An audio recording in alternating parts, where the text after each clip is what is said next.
What's going on? How is everybody doing? Can we hear me? Let's see what's really good.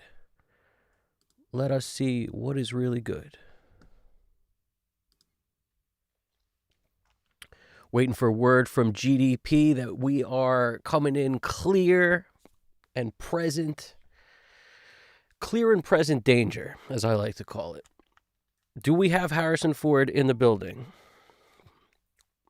Somebody let me know. Let me know. Sounding good. I got the word. We're doing well. Sounding good. We have a song that we're about to mix today, and it's an interesting song. It's funky. It's a short one, which I like. One of my favorite things about when it's time to start cracking and start working on stuff, always start with a short song, in my opinion. You need to kind of build momentum.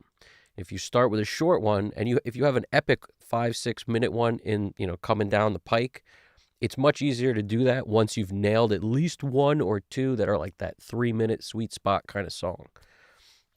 And I didn't come up with this. Brendan O'Brien talked about that too when he was mixing the Soundgarden record. The super unknown Michael Beinhorn produced it. They sent it to Brendan, and Brendan's reply was like, give me a short one. Let me just start rolling with something short. What do you guys got?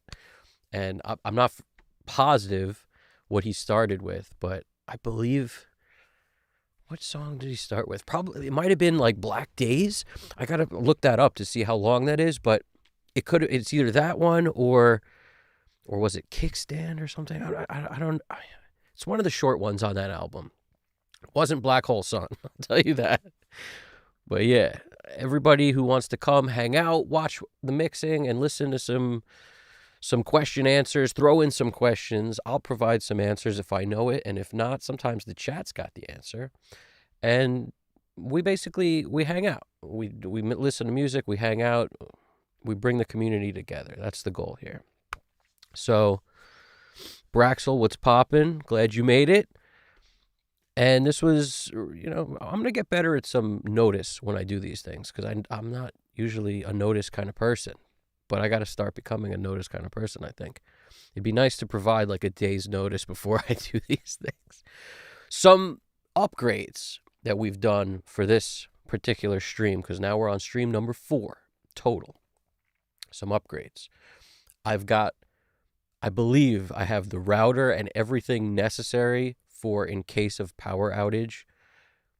We'll be rolling constantly right through it, just like a tank, just knocking everything down in our path if there is a blackout. So pretty cool. Last time we experienced a power outage and we were down for like 30 or 40 seconds. It was a pretty clean, knock down, get back up while the ref was still counting. But at the same time, it'd be nice to not have to worry about if the power goes out, how are we going to roll? The only problem would be if the cable goes out completely. But it should be okay. That's something we wouldn't be able to fix no matter how many backups, backup batteries or anything we got going. So let's roll. Let's pull through here. Time to pull through. We're going to start her up the way we usually start her up, with a little stop me up.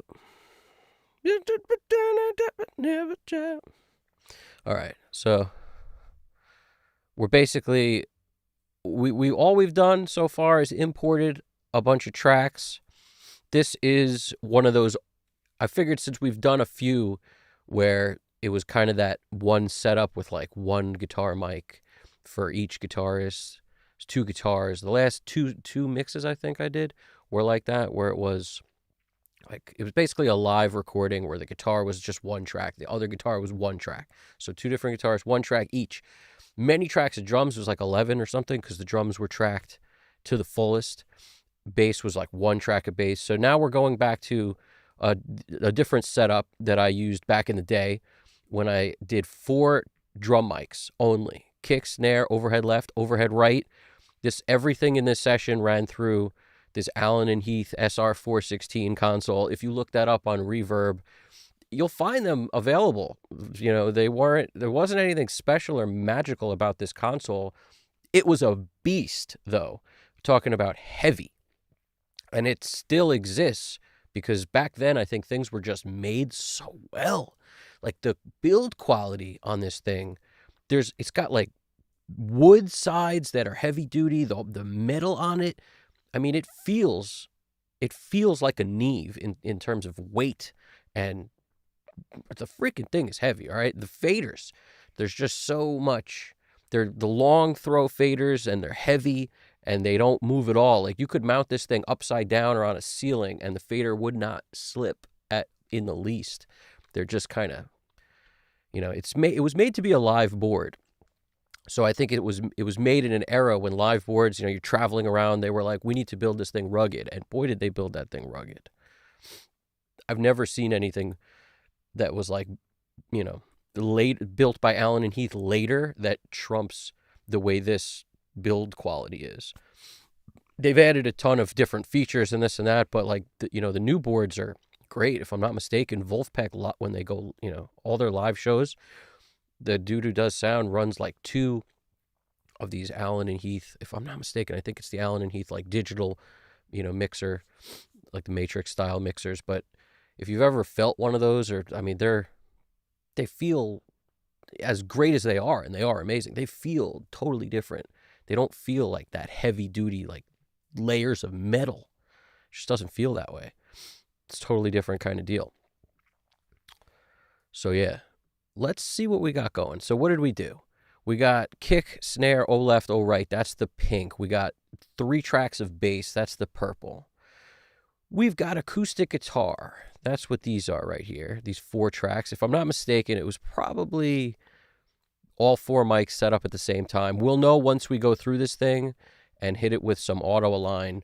It'll kind of clear up for us exactly what this is. But just looking at it, I can almost tell that 2 of these are probably close mic, and 2 of them are kind of room mics, but it's probably one performance, if I had to guess.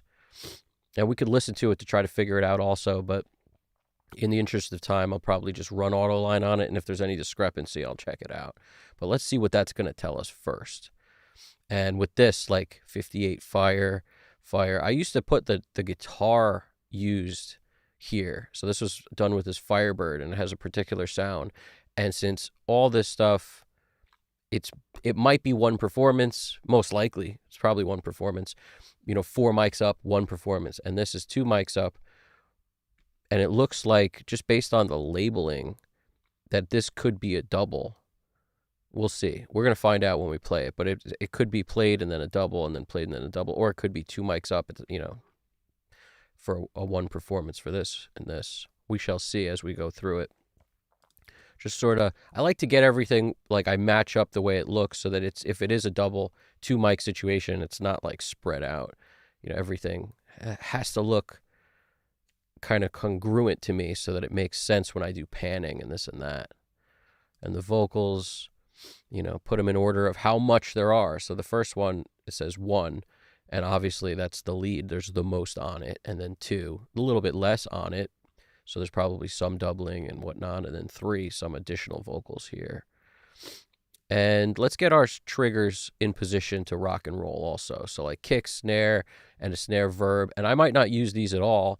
I just like to put them in position to potentially use them if I need to, without later having to find them. So the snare stuff goes under the snare. Kick stuff goes under the kick.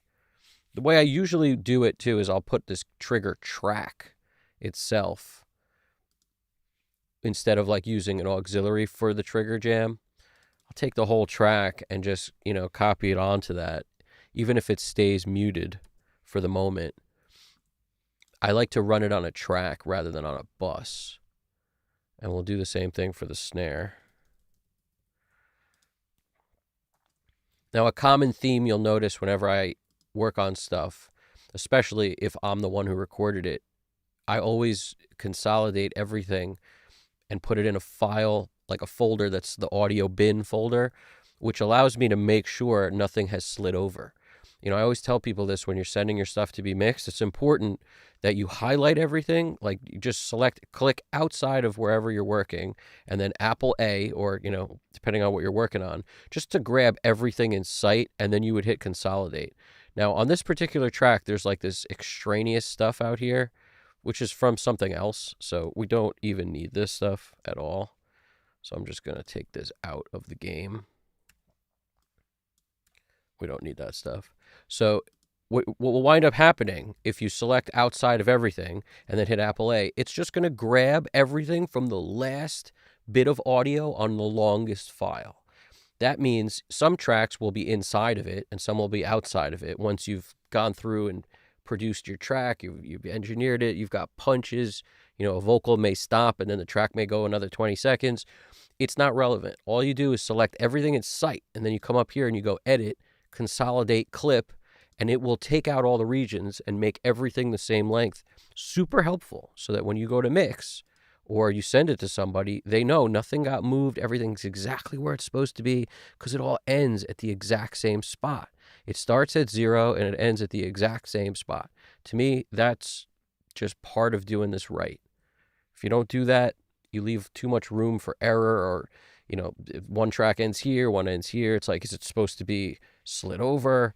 It's just too many questions, and if somebody's never heard your song, they're not going to know the answers to those questions.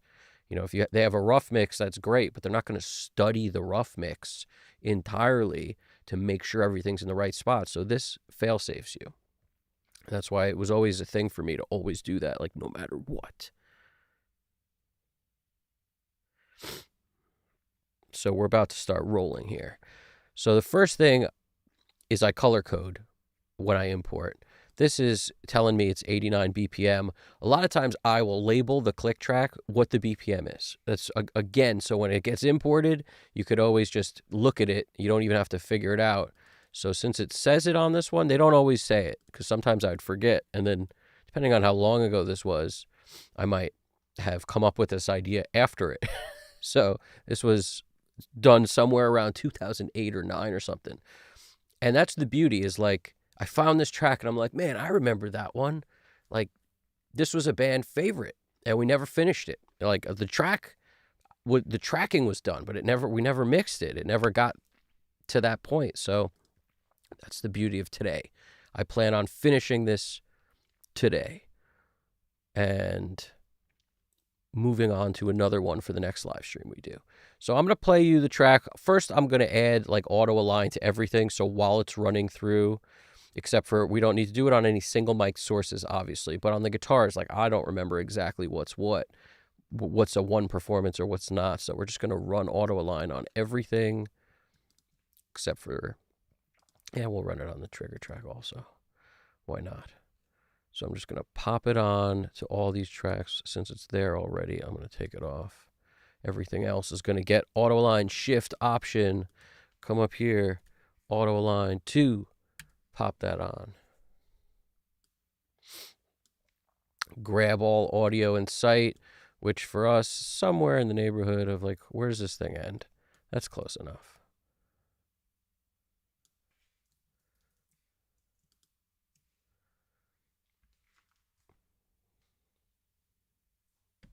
All right, time to boogie, oogie, oogie, till you just can't boogie no more. All right, that's what time it is.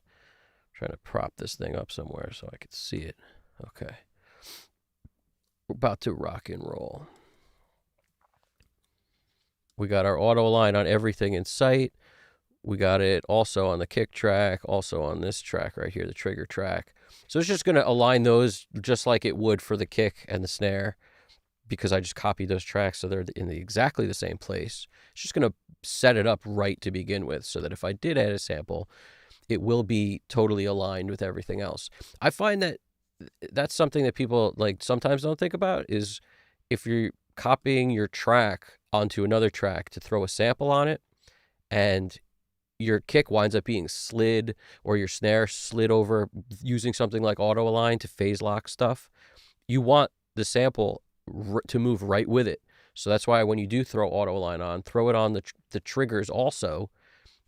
You could potentially like auto align doesn't work like other plugins. So if you were to copy it to a new track, it might not take the settings from the track you've copied it to, because it works in some weird like umbrella sort of way where like I can turn all auto align on and off from one track, And as a result, it's sort of, I don't know exactly how the processing works. All I could tell you is I don't believe you can just copy the kick auto align onto a kick trigger track and have it be the kick, whatever the sample delay is that it moved it over. I don't think it's going to match it. So just do it from the jump. That way you could mute everything on those trigger tracks if you want, but as soon as you turn it on, it will be locked exactly where the kick was and the snare was, respectively. It's important because what I notice is auto align doesn't always align things to like the snare or the kick. It just picks the thing that's the most centered amongst stuff, so it has to move things the least, I think. That's what it picks, because I've had it all lock stuff up to the hi-hat before, or like just, I don't know how it decides what it wants to lock stuff up to, but I'm sure it's math related. And that's basically why, it pays to do it in this way. Just throw it on all the stuff you could want ahead of time. I'm going to run through it. I'm going to pan stuff as I go. So bear with me. The volume may be a little out of whack. All I did was for volume in terms of mixing, I just pulled everything down like 11.5 dB. And the tracks that aren't down 11.5 dB are these triggers and stuff. But barring that, we're good to go here.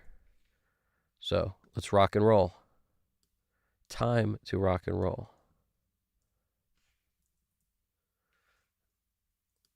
Let's start her up here, and we'll just go to there.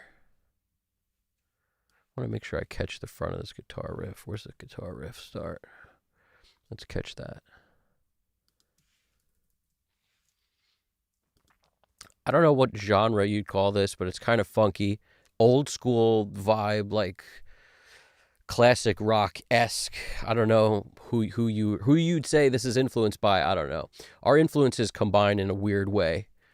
So here we go. Without further ado, let's pull. This is totally unmixed, completely raw, no plugins on, nothing. Let's run it.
but you know you can't buy me. Everybody wants to try me, but you know you can't buy me. Everybody wants to try me, but you know you can't buy me. Everybody wants to try me, but you know you can't buy me.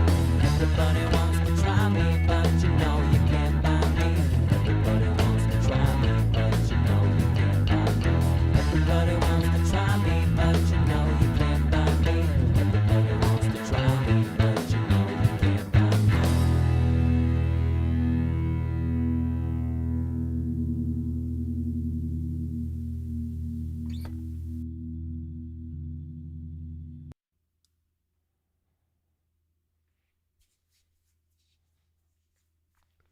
It's doing its Align thing.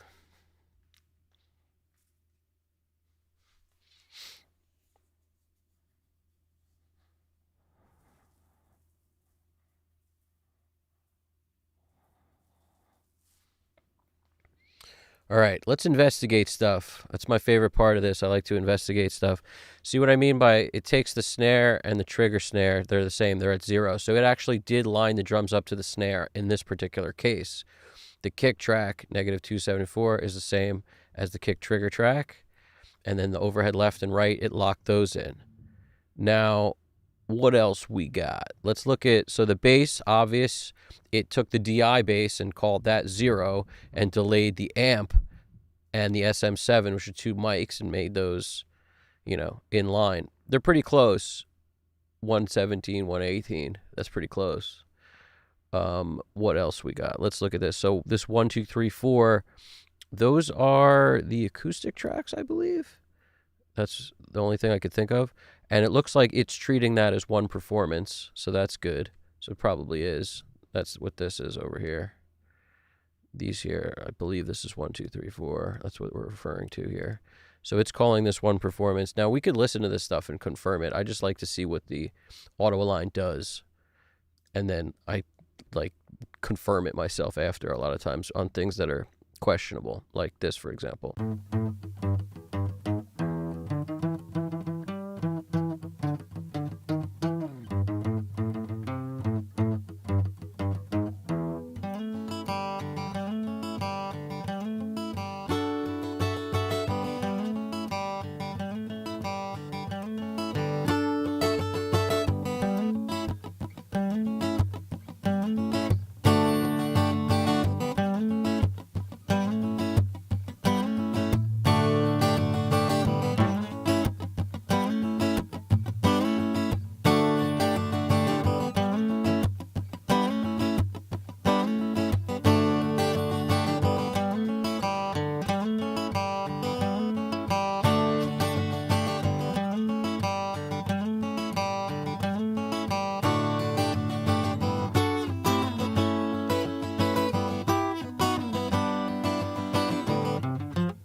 Cool.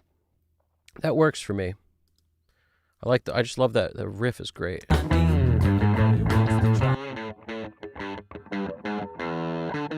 Now you could tell this dynamic here, like one was a 58, the other one was like a Shure Dyna Pro or something. One of these, like not quite a 58, but Shure made a couple different versions of the 58. One of them was this Dyna Pro. And I think I put that behind the mic. So there's a front and back miking going on here. So like 58 Fire, let's look at where that is right here. 58 Fire, Dyne Fire, Blue Fire, Oct Fire. It's treating it as one performance, right? 58. Yeah, it's treating this as, so this is interesting. Sometimes when this stuff happens, I go in and separate it and then have it recalculate when I know it's a different performance. Like these are different, but in actuality, it doesn't matter. Not a whole lot. It doesn't matter a whole lot because it's aligning everything, even though these two are different performances. See, like down here, this is clearly, that's one performance, that's one performance. But since it's, when I look up here, I can clearly tell that these, the ones that are like some green and some blue, it's basically taking, where is it, 58 GL, where's the GL part? Here we go. So it's taking this, which is clearly another performance, and lining that up. So it's taking these four, 58GL, DynGL, 58GL. So it's, yeah, I don't love when it does that. This is a good example of when the thing gets it wrong. It's not entirely necessary to move this stuff. I've never compared the two, but essentially you would want it to only line up the same, like the one performance, and then line up this with its own performance, and line up this with its own performance. However, like it winds up moving things a lot more samples, boom and boom, many more samples. But if you notice, the difference is pretty close to what that difference is. So I don't know if it's necessarily critical, but you don't really want it to look at these things like that. Like, I want this to look at it like what it is. Like, that's clearly that's not the same performance. Like, clearly, this is not the same performance as this, obviously. So it's so confusing to me how sometimes it'll nail it, and sometimes you have to go in and create your own group. Like, for example, this 58GLCH0202 DynGL. You come in, you shift click it, and then you create new group. And now we've got this 58GLCH and Dyn. So now it's in its own group. And that's what it should have been to start with, essentially. But I like to, a lot of times it gets it right from jump. In this case, that should be its own group also. These four should be together because you could tell they're all the same. But you see these aren't. So like this should be up with that. So let's see if usually it'll get some of it right. Like 58 fire pre-chorus, Dyn fire pre-chorus. That's clearly the same performance. So 58 fire pre-chorus, Dyn fire. Yeah, so it did have that in the right place. And then these, but now this doesn't have the correct sample movement. It's not doing the alignment on these two because I had to regroup it manually. Before I do, basically, let's just listen to this first to make sure this is all one performance, and I don't need to separate these.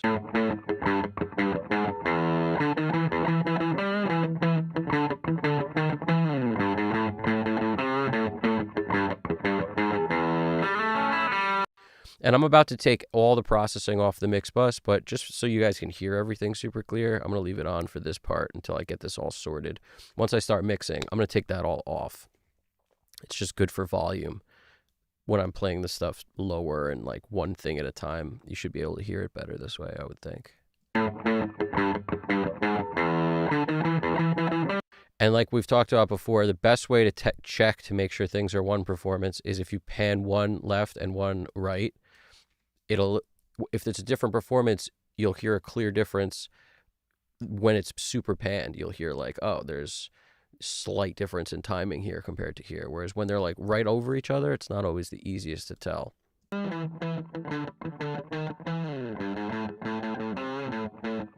Yeah, this gives me that thing where it almost feels like the phase is weird when you get one left and one right hard pan and it's the same performance. That's a good way to tell. It like the middle collapses. It starts to feel weird.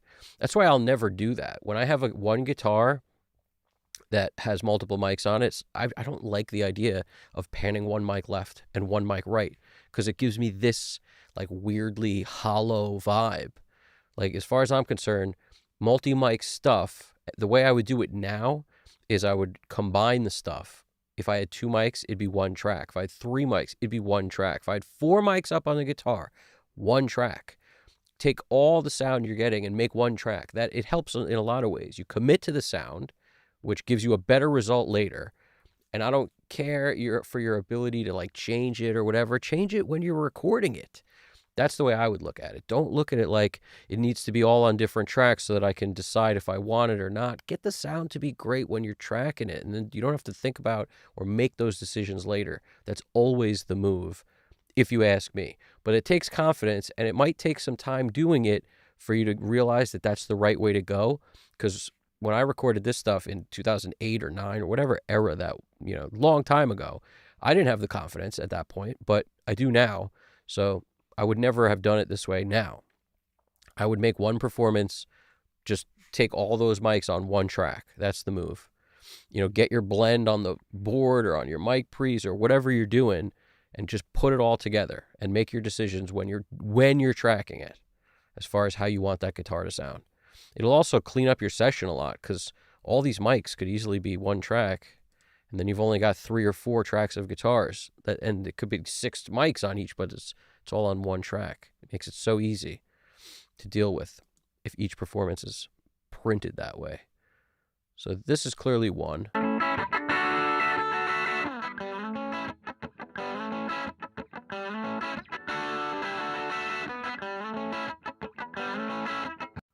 All right, now let's look at these right here.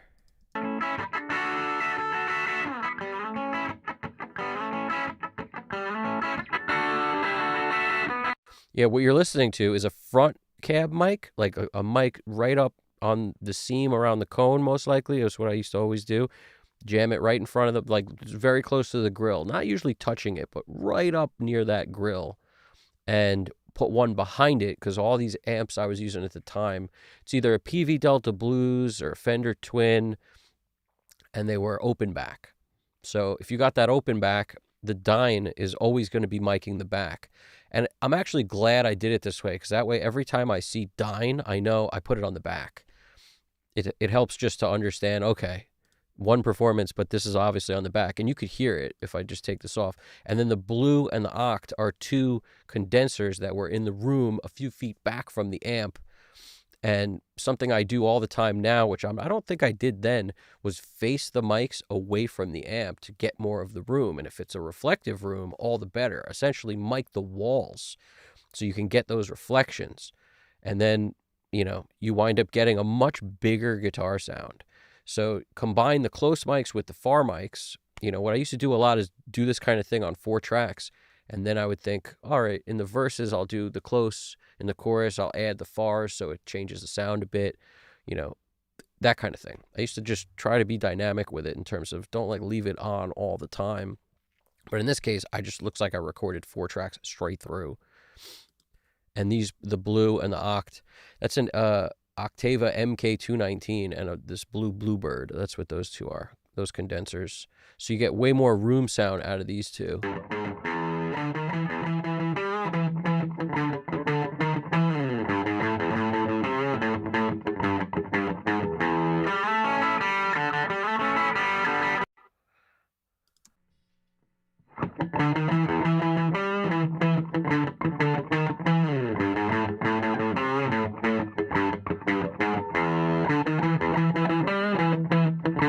So as soon as I add this, listen to the back mic.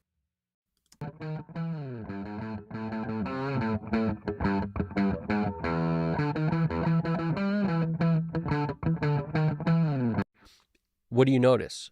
There's a lot of low end on it. And it's more a symptom of because it's this back mic, you're not getting as much highs, as much mids. So the low end seems like it's way more prominent, but it's really just a lack of those mids and highs that makes you think it's that way.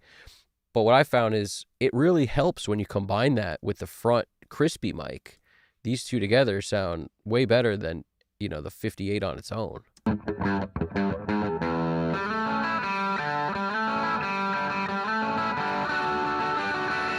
But I wouldn't pan them separate like that. I'd keep them together, whichever way, maybe left, maybe right, but I'd keep them together. I was just doing that to check to make sure it was one performance.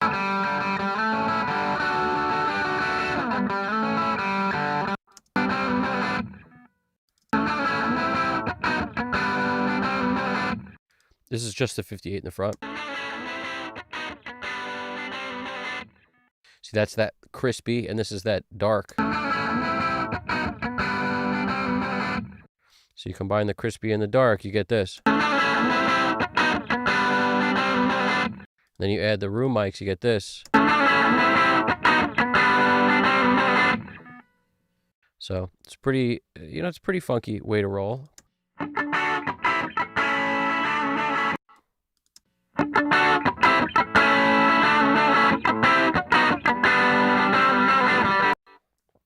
So that's clearly one performance. and that works. It's just it's tight performance. It's pretty tight.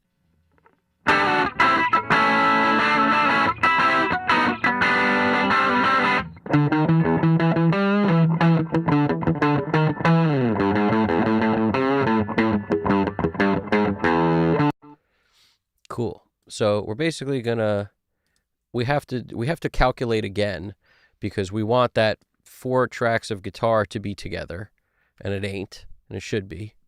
So our 4 tracks of guitar, we want that by itself. That 58 fire, dying fire, that should be by itself like this. And then these other ones need to be separate because there are separate performances also. So like this right here is one performance. And you could tell,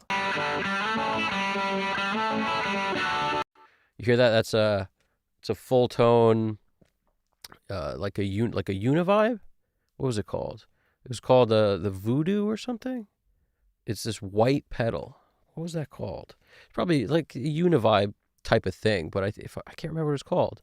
It's like Voodoo Vibe or something by Full Tone. It's like this cream colored pedal. It has a chorus and like this vibrato dial to taste thing. One big knob on it too. It's a pretty cool pedal. Every Full Tone pedal is honestly pretty amazing, as far as I'm concerned.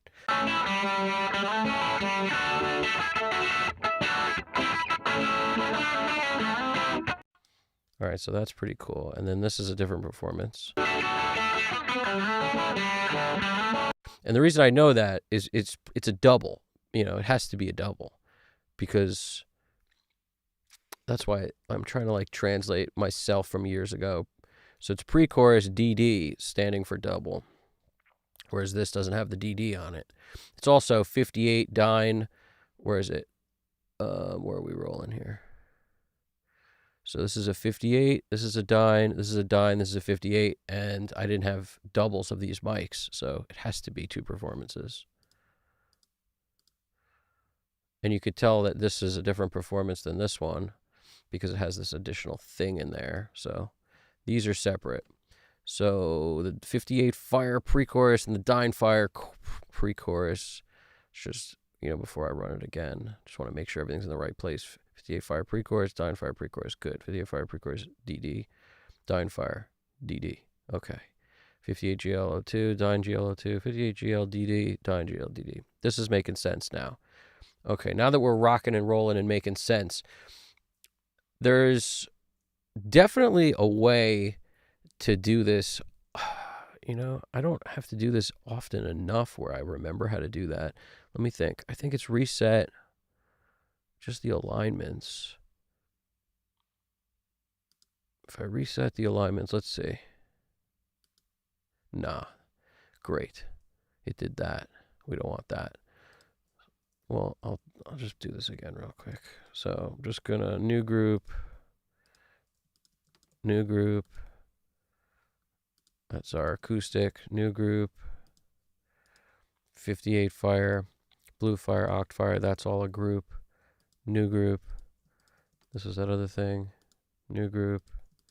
This is. Nope, this is a DD. We don't want that.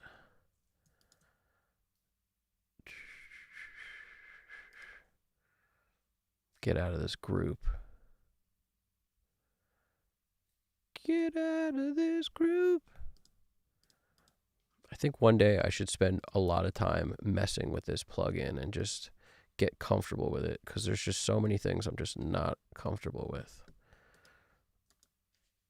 I'm comfortable with it when it works, and when it doesn't, I always sort of fight with it to get it to do what I want. But most of the time, it works out for me, so I'm not too worried about it. It's just some of the time, it doesn't.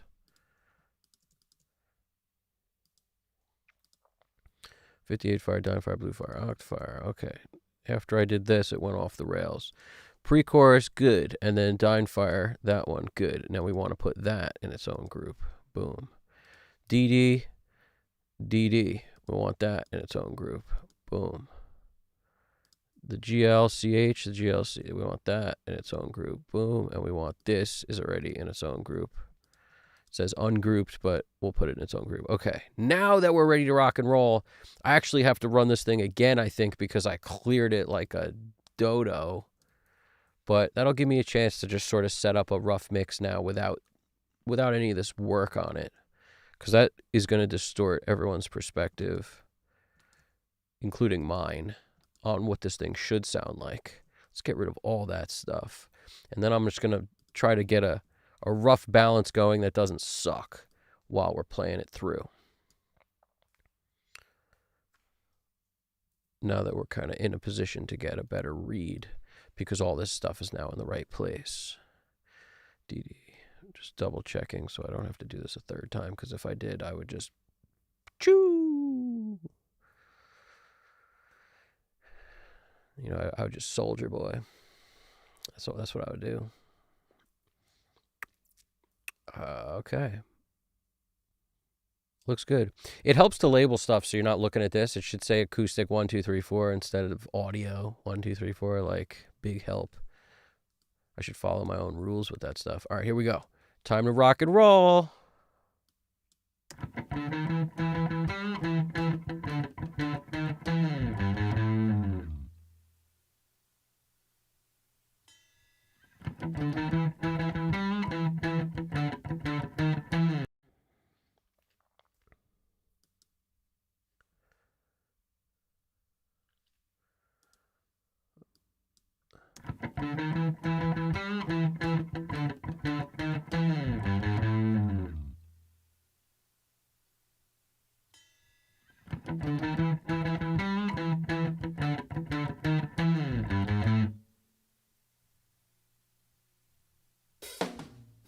Everybody wants to try me, but you know you can't find me. Everybody wants to try me, but you know you can't find me. Everybody wants to try me, but you know you can't find me. Everybody wants to try me, but you know you can't find me.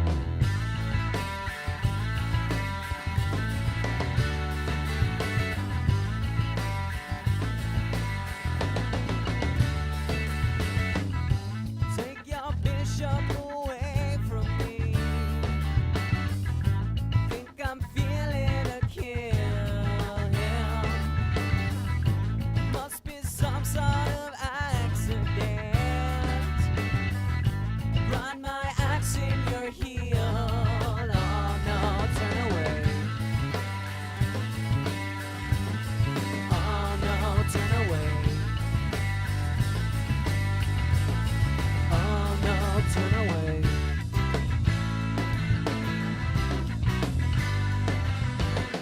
Too high, but you fell into the trap and you thought you had a lease, but see now you gotta leave.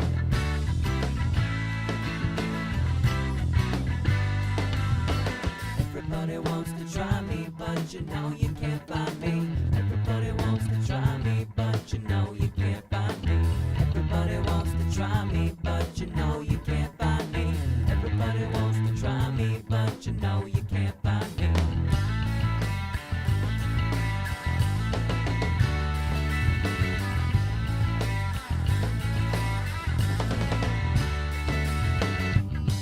Everyone gets a chance to score.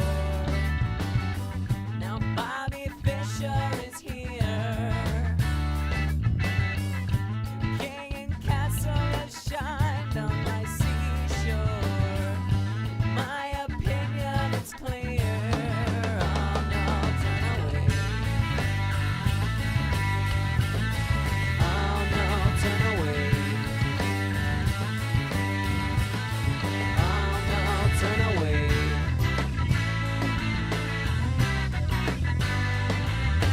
One, two, three, got your queen, got it nice, and you do a little better when you take it by advice.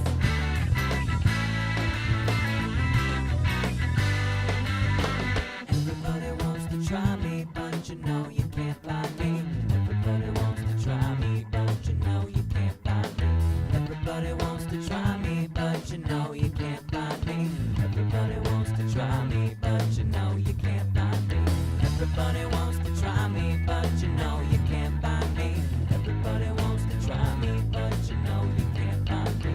Everybody wants to try me, but you know you can't find me. Everybody wants to try me, but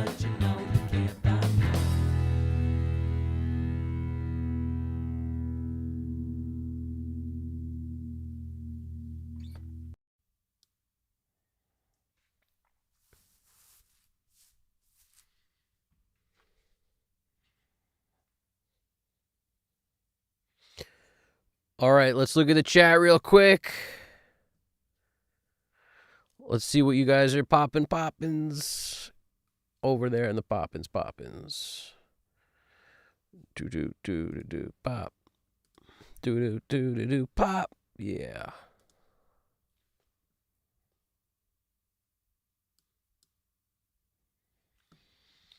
Yeah, let's do the poppins. What's going on, guys? We got some Patrick. I wonder how you pronounce that. Patrick? Maybe it's Plu. No, it's probably Plo. Patrick Plo. I don't know. Plea. Patrick Plea. Sorry. I can't avoid that. Somehow I'll just call you Patrick. How we doing, Patrick? What do we got going on? Okay. You made it at the start. Yes, you did. Yeah.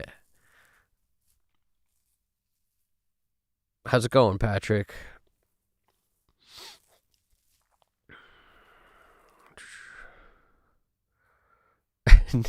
No, GDP is as human as it gets. The dude is responsible for keeping this thing afloat. He's constantly rowing this boat, man. This dude he's solid over there.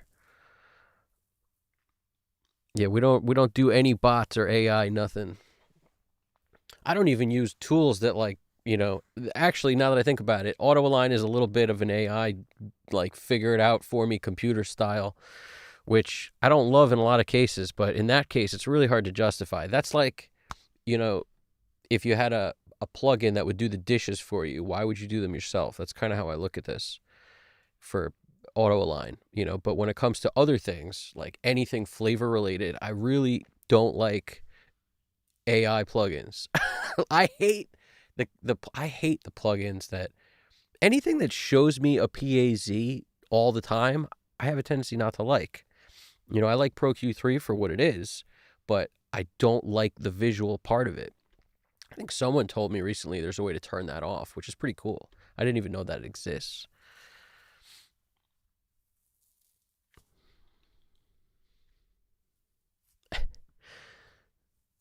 Drop using the auto line change if not careful the vibe of the song.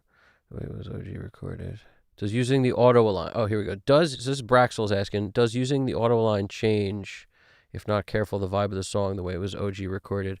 No. The way I look at it is, I used to spend some time with InPhase trying to make everything as phase aligned as I could when a lot of times you'd wind up messing around for such small benefit of a little bit more low end or something. But that's really what it does. It makes it easier on your EQ, because if I were to just A and B with and without auto align on, I don't find I lose vibe at all. What I find is I get more in terms of consistency on the low end, especially on things like bass, especially on things like drums. That's what you'll notice the most when you turn auto align on and off, is all of a sudden when it's on, you get more low end. And that's because, the low end pays the biggest price for phase disasters or just, non-aligned mics.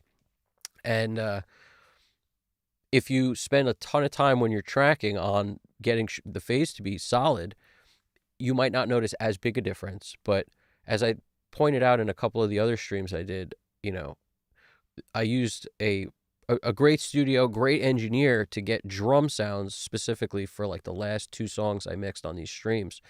And at the time, I had a 4-channel interface, which was used to record this, the very common in the day MBox 2 Pro. And that thing has 4 analog inputs. And I didn't have any other converters or anything to even utilize. There's digital, SPDIF-in or whatever. So I could have potentially used more if I had anything that would take in the signal analog and spit it to digital. I could have also used 2 more channels on that thing. But at the time, all I had was this Allen and Heath. I had very limited equipment, right? So because of that, I was like, man, I want more mics on the drums. I wonder what that would sound like. So I went to a good studio to record drums through 8 Neve 1073s and a ton of amazing mics. And they took pains to make sure the phase was locked up, as they do with all their recordings. I threw auto align on it, and I still got substantially more low end out of the drums just by getting the phase, locked, which is, human ear is good, but most of the time, are they putting as much pains into getting the phase right on something like that as maybe they would an album that was, let's, for example, say major label, like, when Smash Mouth recorded and Eric Valentine's taking the time to get the phase right, but when there's no tools like, in phase or any of these things going on at the time, and he's making sure the phase is amazing, he's also taking the time to do that. So, when you're dealing with a pay-by-the-hour studio, it's not their fault either. Like, we wanted to go in and record everything, make it sound amazing, but getting the phase to be perfect is not really the thing. It's flip the phase on the mic pre's, make sure that all the phase button, which is the 180-degree flip, it's not sliding it little bits here and there.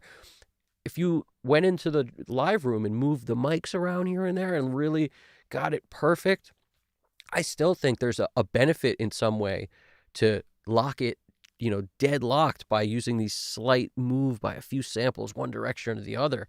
And that's really what it does. It just, it makes the math perfect. When it analyzes the waveform, makes the math perfect. And as a result, I don't find I lose anything. If anything, I gain something. So let me just show you what I'm talking about. Somebody else wrote, I just noticed this, they wrote, or Braxel wrote this, EQing induced phase. Yeah, of course, EQ is a part of this. But what I'm saying is you actually have to EQ. Like, what you'll wind up doing is putting a lot of low-end EQ on things to get more out of the low end. That's why I say it's EQ for free. When the phase is locked up, solid, you don't need to do that as much, especially on the low end. It just makes it where now nothing's canceling out. And of course, you're going to tweak it in some way. You're going to add some EQ. You're going to do what you're going to do.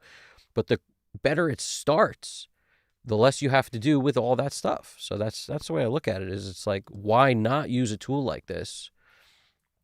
It really helps. So I'm just going to turn this on and off so you can kind of see what I'm talking about.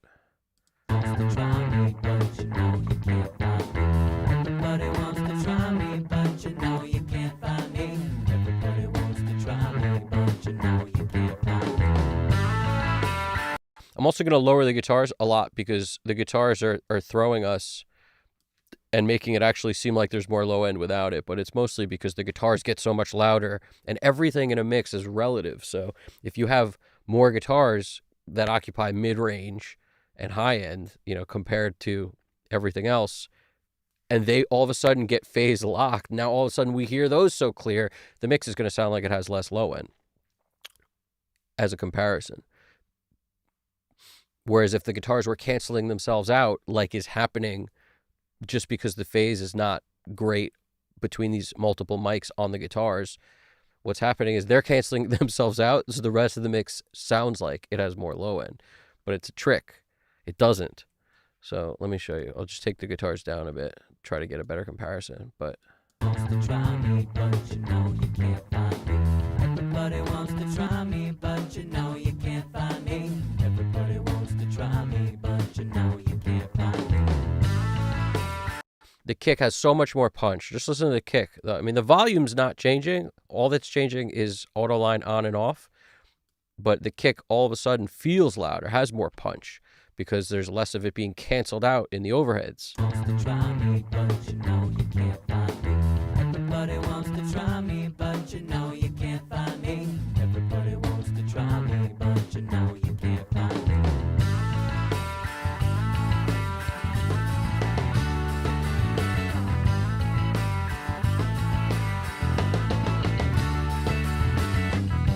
Take your bishop away.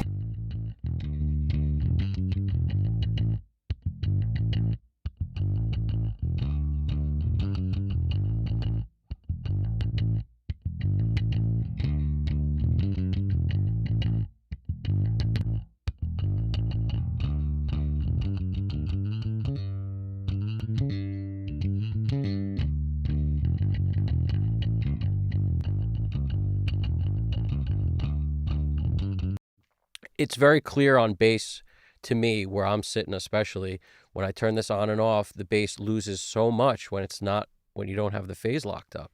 And it's pretty much like this down the line on everything. If you have stuff where you think the phase is perfect on it, and you're really loving it, then maybe you don't need this. But I've really found that it's really a rare case where I turn this on and I'm not happier. So I got a lot of confidence in this tool by doing that. By like exactly what we just did. I was like, well, the bass has more low end and sounds better when the phase is totally locked. So why not have it on? And I felt that same way with drums, especially when you isolate this stuff, you could really tell that you're just dealing with a signal that's not as destroyed.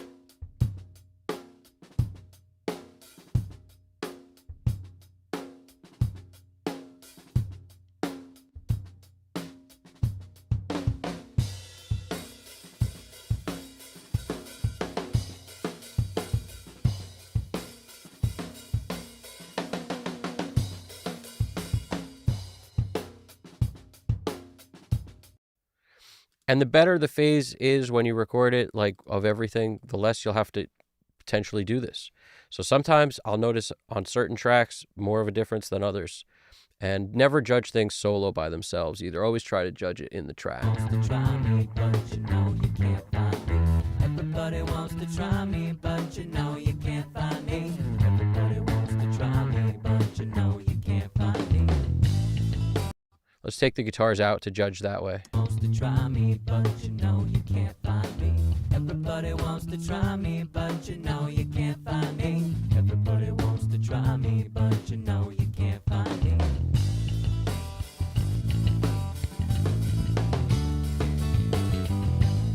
Yeah, for me, it's a no contest.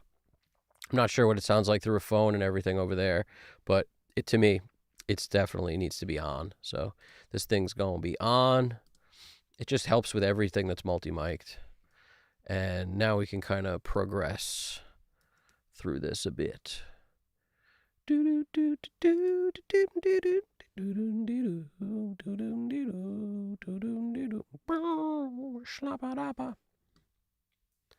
Always schlappadappa. Always. Let's see if there's any other thing I missed over here.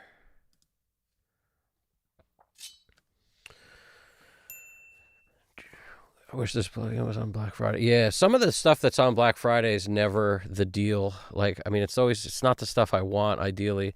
Like, right now, I might as well tell you guys what I'm thinking about while the sales are going on, but I don't plan on getting it because a big part of what I like to do is not buy new stuff. I hate buying new stuff. I'd rather get more use out of the stuff I have and just, if you fight that, at least then when you do buy stuff, it's rare and you'll feel better and you're like, oh, nice, I got to try this, but just try not to entertain the idea of buying stuff all the time.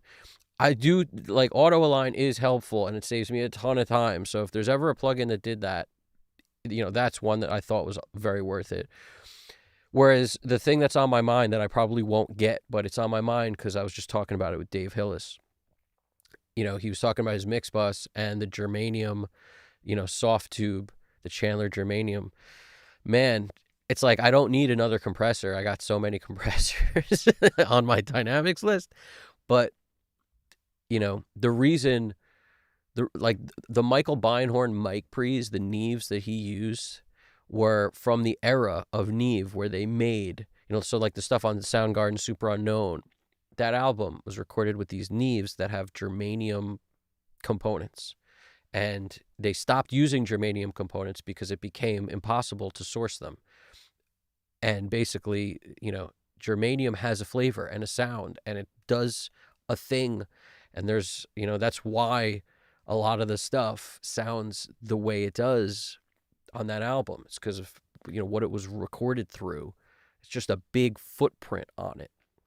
In addition to the amazing players and everything. I'm not disparaging that at all because I love Soundgarden. I absolutely love Soundgarden, especially that album. And when I listen to, Dave tell me that, the germanium's so nice, just does this cool thing with the low end, I just think, yeah. Is it on a Black Friday sale? Like, what is the deal? And when I look at it, I don't think it is. Bottom line, I don't think it is. It might be, but if might be a 10%, 15, 20% off kind of thing for people who sign up for SoftTube first time or whatever. But that plugin is like $250 or something. So even with all that, I don't know if it Still sounds like something I don't really need. Like, I got plenty of compressors. You got 18 channels of hardware compression. That's what's up. That's what's up. It's more channels than I got of hardware compression. I'll tell you that. That's what's up. You know, the RME has some built-in compression stuff, but I don't know if I consider that part of the hardware compression. I don't know what you're using. I'm talking about, you know, the UFX3. It's got that built in, some of it. But, you know, mix bus compression does sound pretty groovy. So I don't know. I'm just always looking for a flavor on the mix bus that's different, so I can A/B things. Like the SSL, you know, is a beautiful compressor I love to use, and we'll see. We may use it on this song. I haven't used it yet in 4 live streams. I don't think I've used it yet. I've used the Unfairchild. I've used the API 2500. What did I use on the? You know, maybe did I use it on the first song? I'm not even sure what I used on the first song. Let's see. What's on this one? 2500. Yeah, so I may have used. I can't remember which session I imported the stuff off. I just keep doing like either the latest session or the one before it. It's possible I used somebody. If chime in if you remember, because I don't remember if I used the 2500, the Unfairchild. I know I used those two. Probably the SSL if I had to guess. But something else is sticking out in my head that there was a different one I used. So I don't know. Maybe I'm wrong. Not sure. I know I used the ATR on one mix. I used the mix head on another one. And then on the last song, I used something else. I can't remember what it is. Everything starts to blur together, man. Yeah. So let's start crack-a-lacking here. We got to start crack-a-lacking sometime.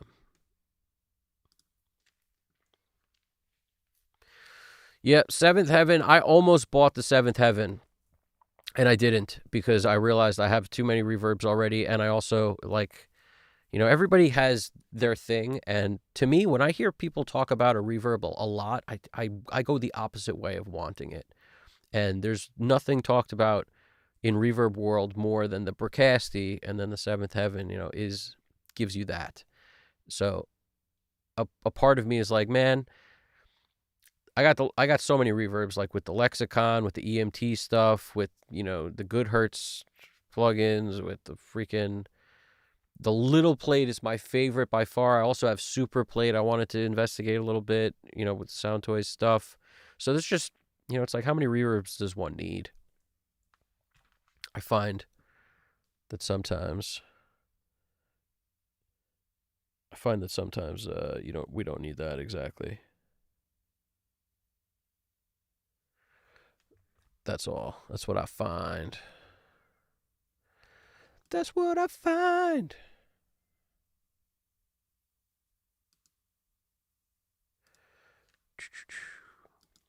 All right.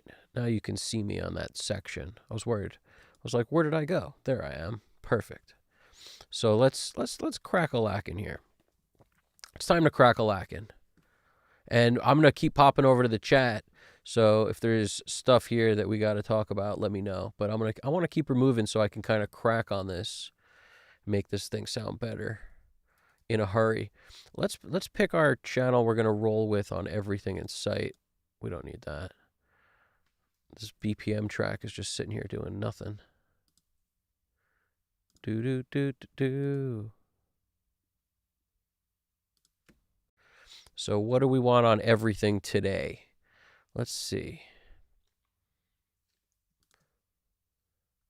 When you see a thumbnail of me wearing the Goodhertz bag that they send out when you are, you know, somebody who is a Goodhertz user, you'll know that's the session I plan on using all Goodhertz plugins, and it's coming soon. All you got to see is a bunch of, like, some weird apron I'll be probably like wearing on as a headband or as a hat.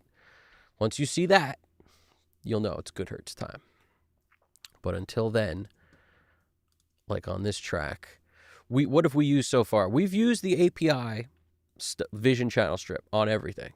We've used the SSL G, and we've used the 1081. That's basically in the last 3 lives. That's what I've used. In this one, let's see what we're gonna mess with here. So first I just select every track in sight, make sure nothing's in the second slot. Nothing's in the second slot. Okay, so let's throw on Shift Option, come in here. This is the only time you'll see me go to the list because I want to like look through it. I typically don't look through stuff. I just type in the search and then I start rocking. But in this case, time to look through stuff. So you'll get a sense of what I got here. So like the Goodhurt stuff, just to give a little prelim, you got this tilt and a tone control. So they have two different type of EQs that are both interesting. One's just like the tilt thing, which you could do in Pro Q3. You know, lowers high end, adds low end, or lowers low end, adds high end. It's just a nice tilt. And then the tone control is another cool, easy to use plugin they have for EQ. You know what I would use, and I was considering it at one point, now I remember. We used the Mark Daniel Nelson mix bus processor last time, his sidecar, and it was awesome. It was awesome indeed. So yeah, this time, so we use the G and the B. Maybe I'll use the SSL B primarily on this one. Just a bunch of B stuff. See, I got these T-Rax versions, the IK Multimedia T-Rax stuff of some of the stuff I use otherwise too.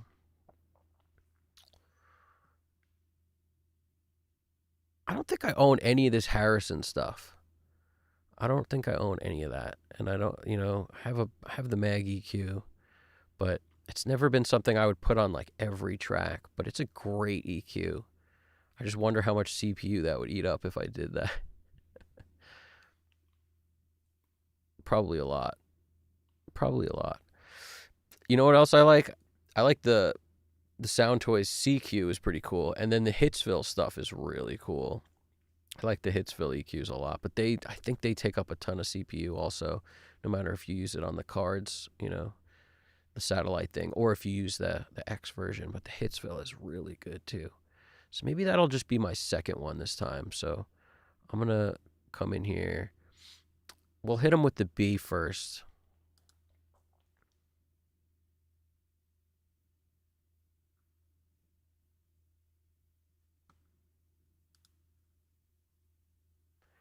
So we hit them with the B nice. I like how fast the SSL stuff populates. And then we got to always do a second one. That's my style. Always go two. Let's see if we can get away with 1084s. We probably can't, but we'll see, because it's going to require a ton of CPU. That's what I like about the 1081s is actually they just, for some reason, they seem lighter on the load of CPU by a lot.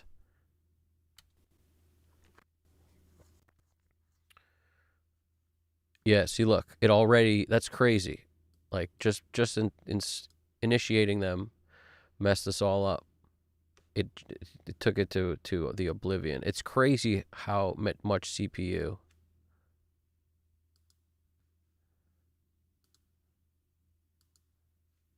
It's crazy how much CPU those things. Look at it, 90%, but that's just because that's where it capped it. I'm sure it's taking up way more. Let's just put something else here and write over all the rest of the stuff. See, that's the beauty of the 1081 is it won't. Like if I did decide to use that, which I've used before, but I love it. I haven't used the SC, the special edition one. Let's see.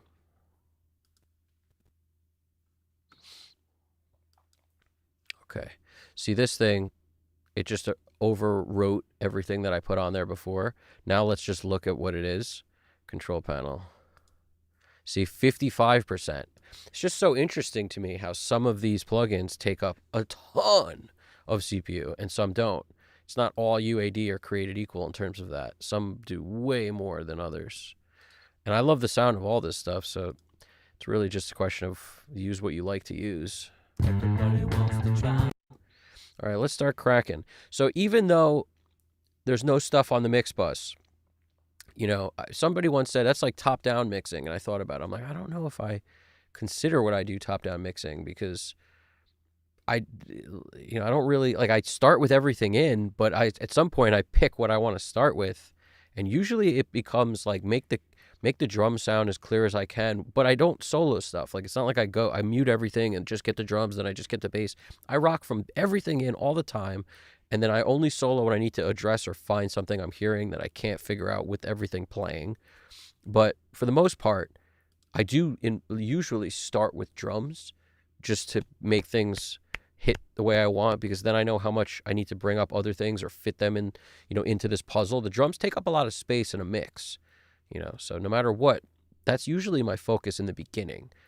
And vocals are usually last. So I do usually rock by like drums, bass, acoustic guitars, and guitars at the same time, then vocals. I sort of plan that way, but I never solo things to get there. But you know you can't find me.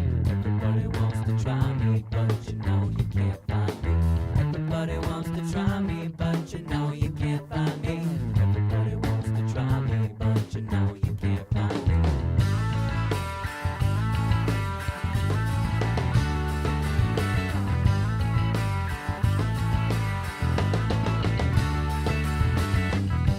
Take your bishop away from me. Think I'm feeling a kill, yeah. Must be some sort of accident. Run my axe in your heel. Oh no, turn away. Oh no, turn away. Oh no, turn away.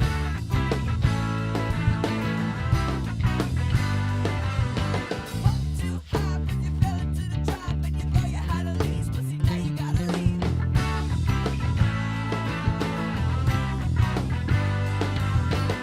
Everybody wants to try me, but you know you can't find me. Everybody wants to try me, but you know. One of my favorite clippers by far, Standard Clip. Like, it's not even a question. It's always been one of the OGs. It's a very good plugin. And this kick is interesting. I'm going to do a couple things different on this one than I do on other mixes I've done. Because this kick, for some reason, this day doesn't seem like I like the kick, but it needs a lot more weight. Everybody wants to try me, but you know you can't find me. Everybody wants to try me, but you know you can't find me.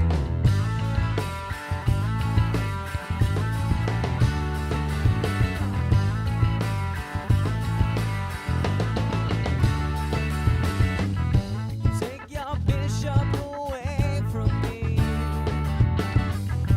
Think I'm feeling a kill, yeah. Must be some sort of accident.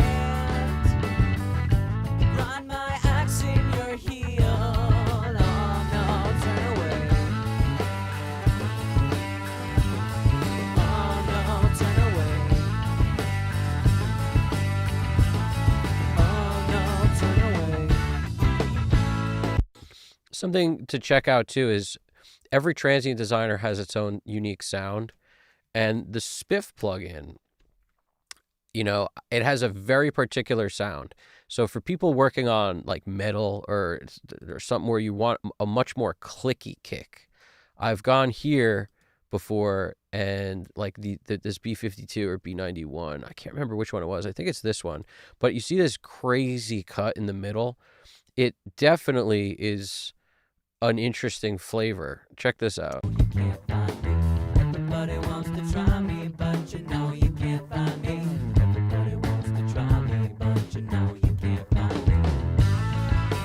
See how much more round the SPL transient designer is? So it's so funny to me how much of a personality you can change the flavor of the song. The kick has so much to do with the personality of the track. And that's the most polarizing thing. Like, everybody has a different style in some way. No one's going to, if given the luxury to pick out what they're wearing, no one's going to pick the same thing. If you get 100 people, like, what are they going to pick? If you give them enough choices. And when it comes to stuff like transient designers, there's so many choices to dial in the way you like the sound. And as soon as you mess with transient designers, I find the kick can change so much. And some people love a clicky kick. Some people hate a clicky kick. it's so telling as far as era. A lot of the 90s stuff I like has very punchy, clicky sounding kicks. And older stuff that I like, 60s, 70s, the kick is so round. Like, listen to Pet Sounds. Listen to how round the kick is. First of all, try to find it.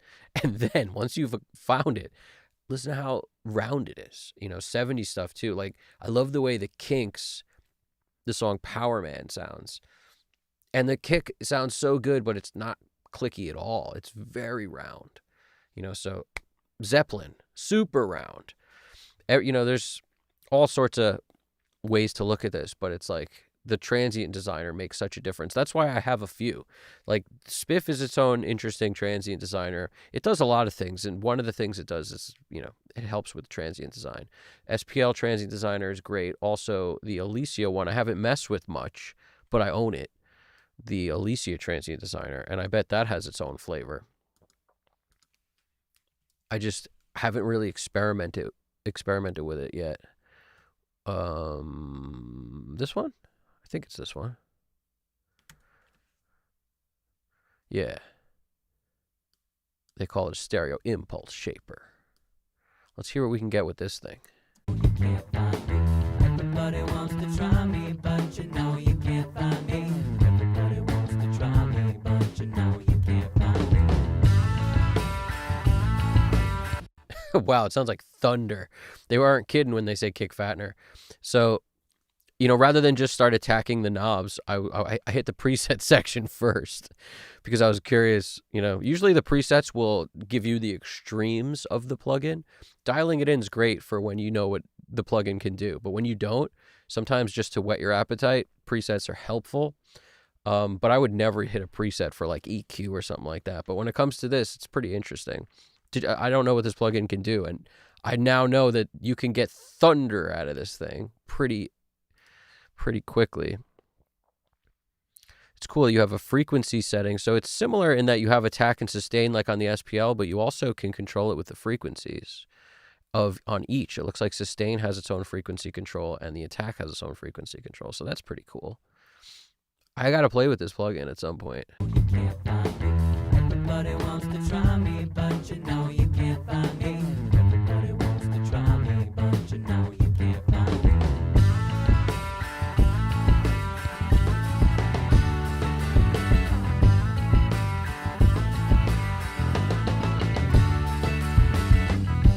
Take your bishop away from me. Think I'm feeling a kill. Wow, it's amazing how much weight you can get out of this Alicia thing. I bet you I'm going to love this plugin. I'm already kind of getting happy just messing with it, but I don't want to spend most of this mix doing that. I'm just going to pick, for now, probably the SPL as usual, because it doesn't add so much. I'm sure I can dial this back in some way. But you know you can't find me. Everybody wants to try me, but you know you can't find me. Everybody wants to try me, but you know you can't find me. Am I crazy? Look, you notice how this says gain, but it doesn't say attack anymore? So you can actually, wow, attack, sustain, look at that. Full range, dual band, shelf EQ. That's interesting. Wow, this plugin's got a lot to do. I got a lot I can mess with here. I got to check this out later. And that's interesting. When it's on full range, this is inactive. This is very interesting. I got to mess with this later. I got to mess with that later. It's pretty cool, though. There's a lot going on that plugin, huh? But you know you can't find me. Everybody wants to try me, but you know you can't find me. Everybody wants to try me, but you know you can't find me.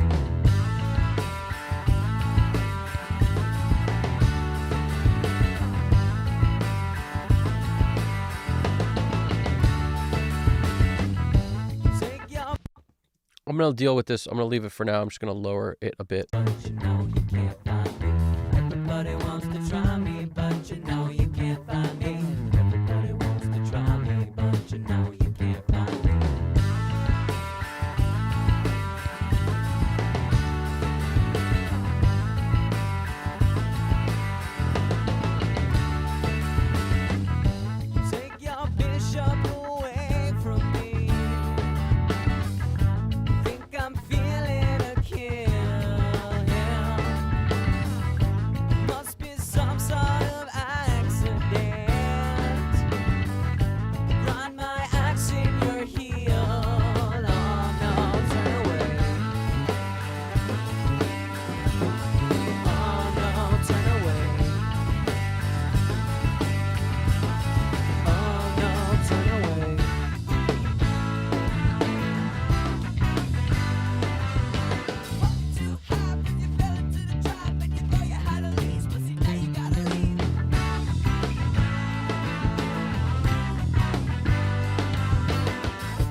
I'm going to jump back in that chat in a second. I just want to get some. All I've done so far, add some body to the snare, 200 zone. I did like 190 or 180. What's this? What does that say? 180. It's kind of small, hard to see, but it's 180 or 190 ish. And the more I added, the more like boom it gave to this snare essentially.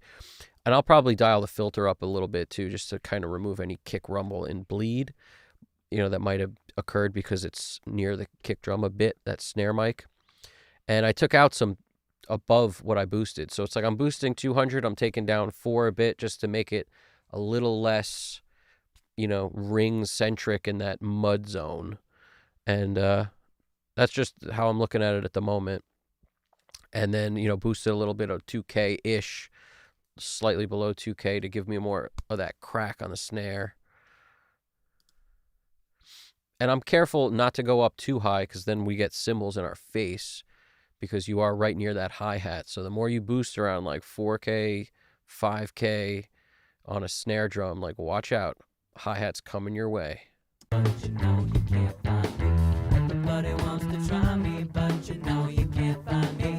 Everybody wants to try me, but you know you can't find me.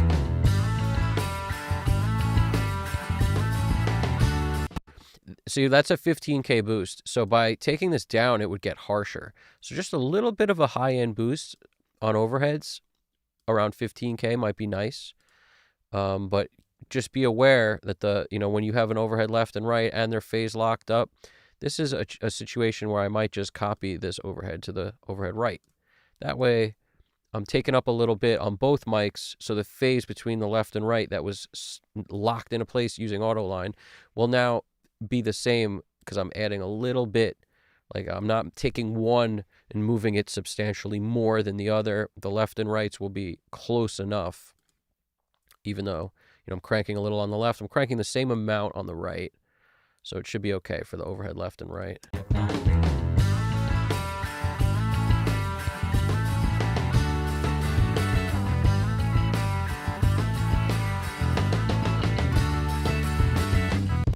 Let's get our bass bus in position.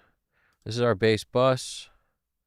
Once I get the drum sitting good, if I don't initiate a bass bus, and last time we did a parallel situation where I sent the tracks kind of lightly EQ'd to the mix bus, and then I sent this bus and I distorted it a bit and sent that to the mix bus. In this case, I'm just going to run everything into 75, 76 on this bass. So these 3 tracks are my bass tracks. Instead of taking them to the mix bus, which is what 5060 print is, that's just the label I use for mix bus, I'm going to go 75, 76. Let's just find it with the search. Okay, so now we're 75, 76ing. Boom, it's getting here. And then what's on this track, you may ask? The Neve 1073, and I crank a bunch of the frequencies because that's one of the best parts about the 1073. It's very forgiving. You could just hit it real hard, and it's a little, it's never going to be kind of crazy harsh. Obviously, source dependent. A lot of the things I say, it's especially like this. It's like maybe on your source, if your bass was very pingy, it wouldn't work. But the bass that I've recorded here is a little bit on the dark side. So, by cranking up here a little this Darth Vader-ness, it helps us out on the dark side. Like we get some dark side on our side. And then over here we got 1.6K boosting a bit, which is where the nose of the bass is. It's like you'll get some string noise potentially if the guy, holds his hand down when he moves up and down the strings. You'll get some of that squeaks. But sometimes I have to turn this down because the squeaking is too crazy, but we'll see. The 1.6 is a good spot for the nose on the 1073. And then 220, that low end love. And as I mentioned before, when I combine that, like a lot of 220 with this Sans amp, and crank the lows, I don't seem to need an R bass or anything like that. But I've often used the little abs. That's why it sits here just in case. Little abs, chills. We sometimes need some extra sub octave, and that's why I throw that VOG on there. And then every once in a while, R bass. Every once in a while, the DBX subsynth or something. What's it called? Let's see what that's called. I think it's called this BX. Which one is it? The subharmonic, I think. I think it's a soft tube plugin I use. Let's see. Maybe it's this one.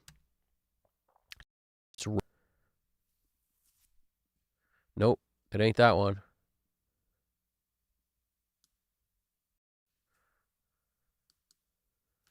It ain't that one. It's a red plugin. I can't remember what it's called, but it doesn't matter because we're not using it now. But I know I own it, and it's like a red, GUI, and it has tons of different choices of like you want 20 to 30 hertz, do you want 40 to 50 hertz? Like it's a really cool plugin in terms of how much sub you could add all over the place. But haven't used it in the last few mixes, so I forgot the name of it. But yeah. Wow. That's a lot of low end. Let's take down our bus substantially.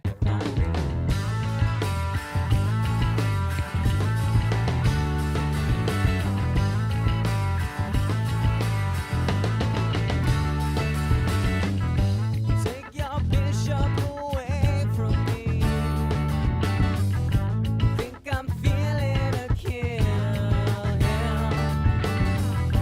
Must be some sort of accident. Run my accident. If you're asking why am I taking the clip gain down, I'm looking over here and seeing how hot I'm coming in, and there's no EQ on yet. In other words, it's very different when you add EQ, and then you might be doing some craziness with the the meters. You're bumping, you're clipping, you're whatever. That's a different thing than when you have nothing essentially added yet, and you're coming in too hot. I know I got to bring down my clip gain a bit. So when it comes to gain staging, you know, you don't have to be crazy meticulous about it. You just got to be aware that the first step before you add processing is how hot am I going into the processing. That's basically your bottom line. And, I don't take it crazier than that in terms of exactly the level. I don't care. I just look at the meter and I want it to be roughly in this zone. Halfway's okay. A little bit more than halfway's okay, where it's like sitting halfway to 3/4. But if it's beyond that, then I can't really touch the EQ without it getting all crazy. So I'm aware of it. That's really it. Don't stress. Just be aware of it. Let's see what's popping over here. Been jamming buttons. How you doing over there, man? How's it going? What's up? What's up? And we got Mr. Relmore's Music Lab. Or is it Mr. Elmore's, obviously? There's not two R's there. I almost nailed that on the first go. How's it going over there? Let's see what's popping over here.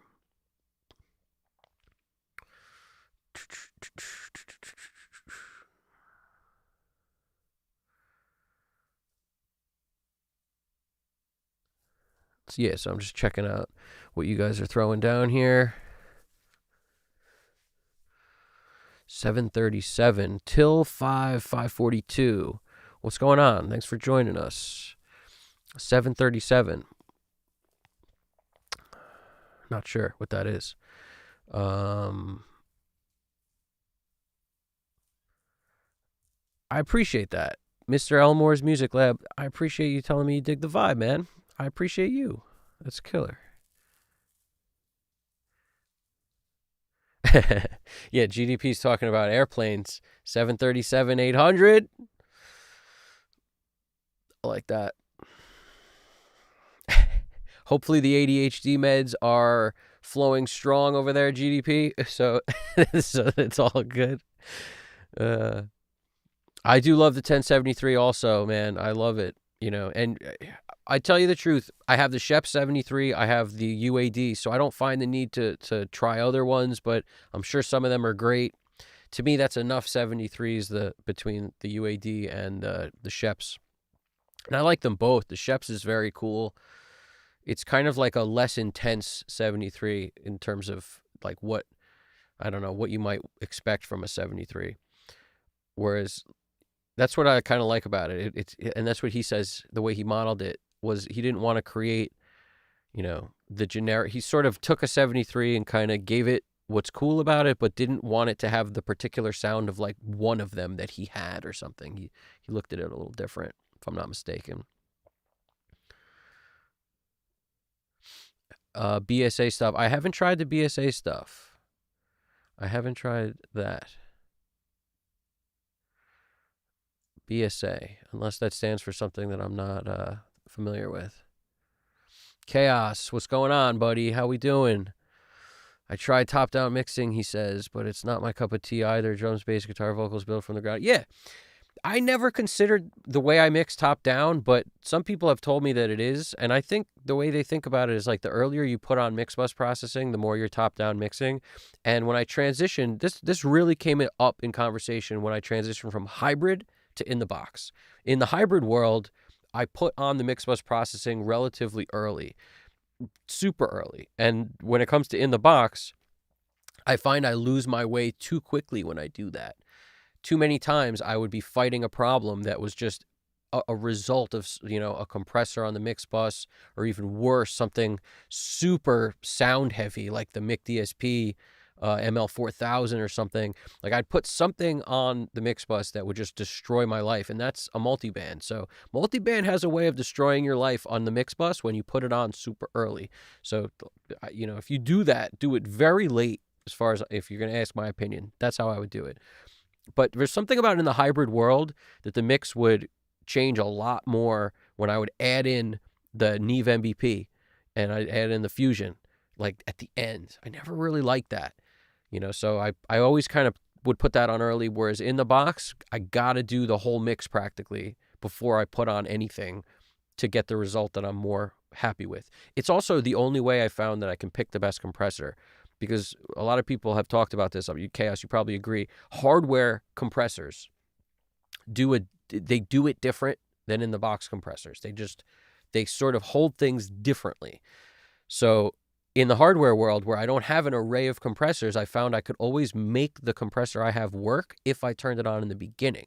Whereas when it comes to mixing in the box, the different sonic signatures of compression like mattered so much more. And because I have all these choices, why not wait till the end to put on the right one, to then be able to make sure it's not the wrong one that's hurting the mix too much? Like the only way I could really tell which was helping or hurting was if the mix was there, or really close to there when I popped it on. That's really the only way I could tell.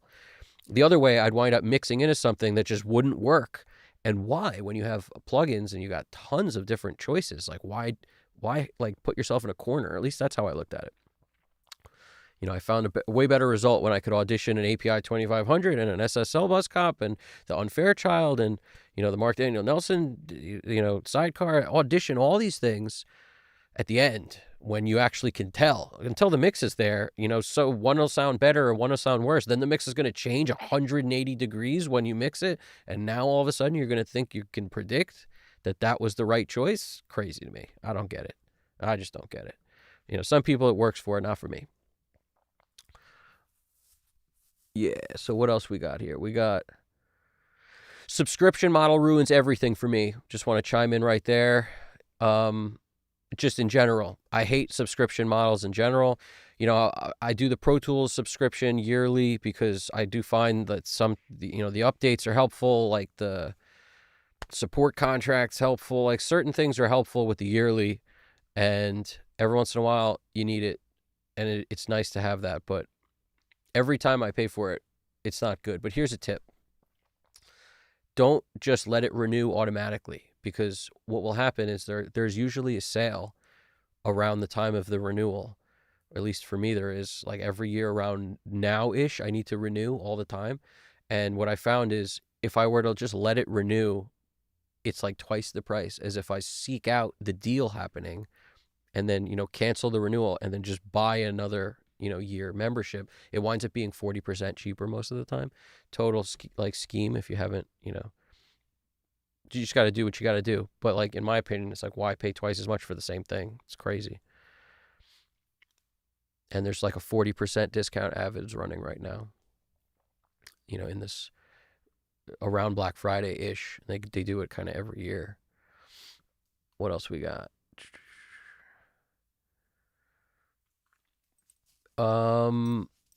Yeah, I don't, the Black Salt Audio plugin I just bought it. I don't have a subscription on that. Yeah, I hate all subscriptions. I'm with you on that. That's part of the reason why I hate buying Waves plugins, just because it's not a subscription, but renewing, like having to pay again to upgrade all your plugins is absolutely insane.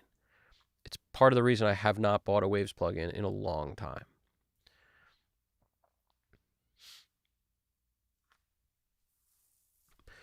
Yeah, I have a hard. Oh, nice. Chaos. You got a hardware SPL. That's cool. Yeah, SPL is an awesome company. So it doesn't surprise me that some of their hardware is just like phenomenal. I like how their plugins are phenomenal. So whoever's doing the code to make it the same is pretty awesome. I'm not sure exactly how the same it is because I don't own the hardware, but I'm always happy with the SPL plugins. I'll tell you that much. Like SPL Iron is super cool. I might use that on the mix bus this time. We shall see. I've got the SPL like PQ also. I just have a bunch of SPL stuff, if I'm not mistaken. I think I got PQ. I should check that out.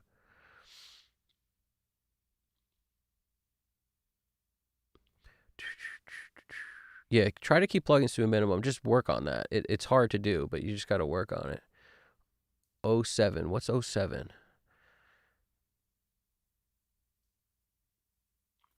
Yeah, I don't know. I like buying Plugin Alliance plugins because when you get the deal right at the right time, they wind up being cheaper than any other company's plugins. I don't know why that is, but I've messed with it and been like, oh, if I buy one extra plugin, everything is now $10 a plugin. It's like, how did that happen? It's not all their plugins, but it's some they do weird stuff where when you buy like one extra, it goes down. Everything goes down a lot. It's crazy. It's pretty cool.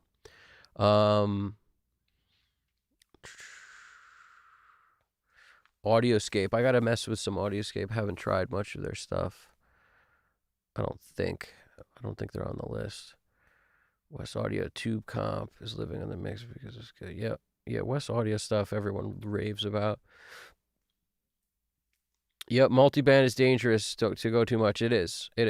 Multiband it's its own thing, right? Some people love it.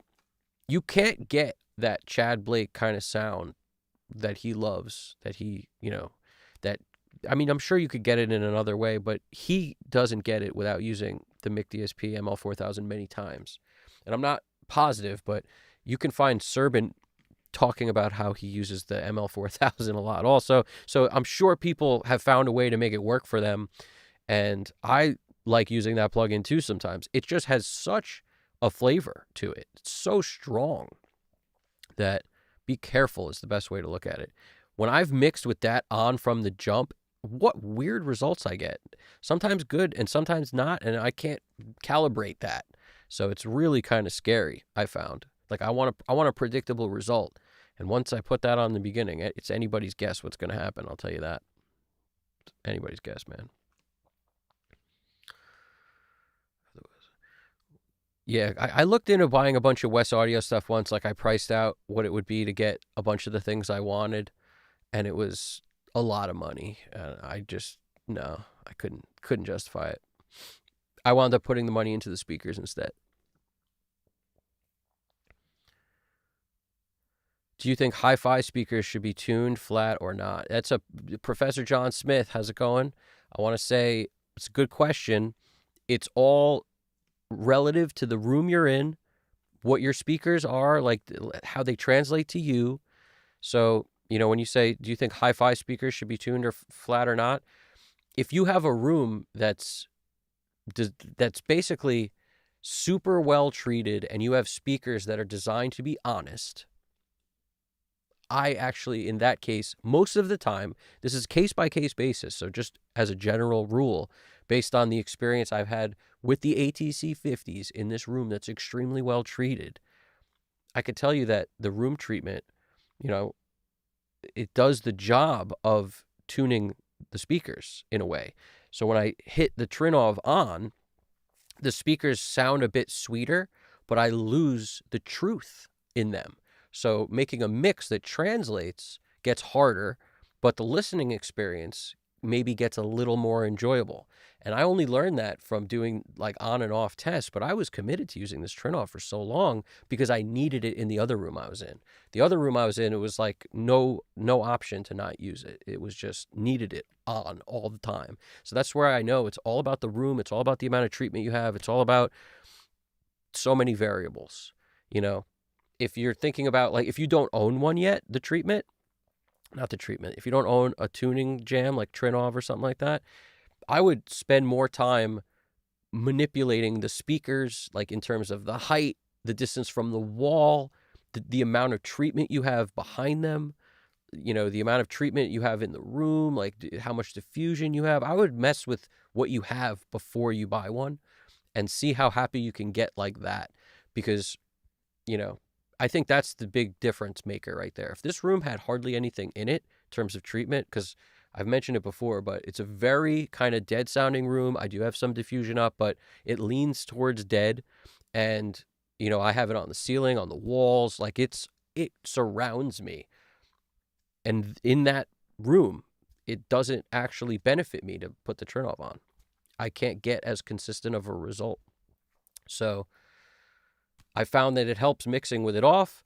But if I was going to sit here and want my speakers to sound, maybe less true, but more sweet, maybe I'd turn it on, but in terms of mixing, it's like night and day. I need it off in this room, and I can't work with it. And I never would have thought that'd be the case. So weird, right? So that's where I say, like, try to make them sound as, good as you can without it.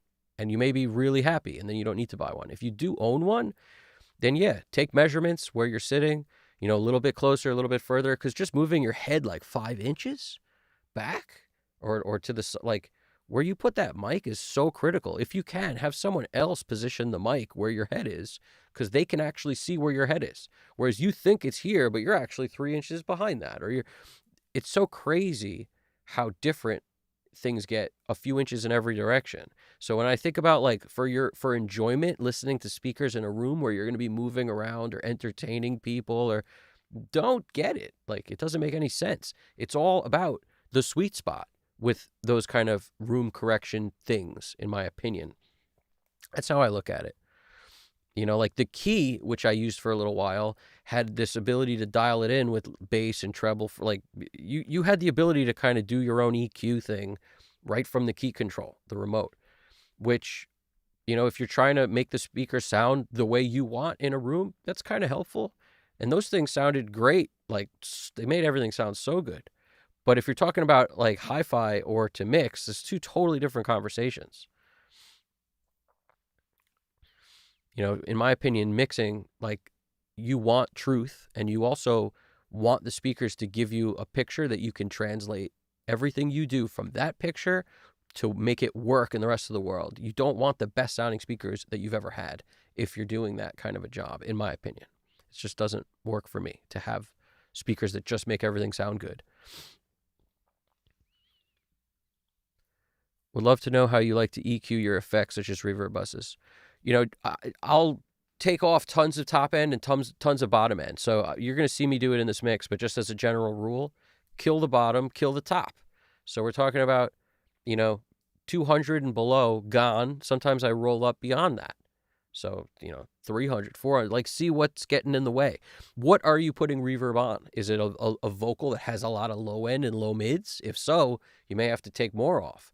But on the top end side, I look at it the same way. It's like, if I took off 15K, you don't really lose that much. And it's almost not, sometimes you'll still get that buildup around 10, 11, 12, and it could start to get annoying. So I might take off all the way down to 6K.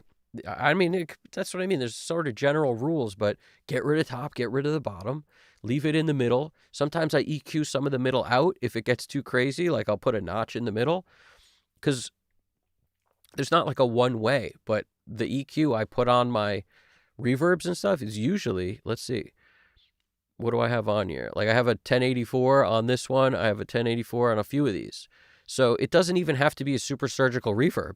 I mean, a super surgical EQ. It could be anything, literally anything.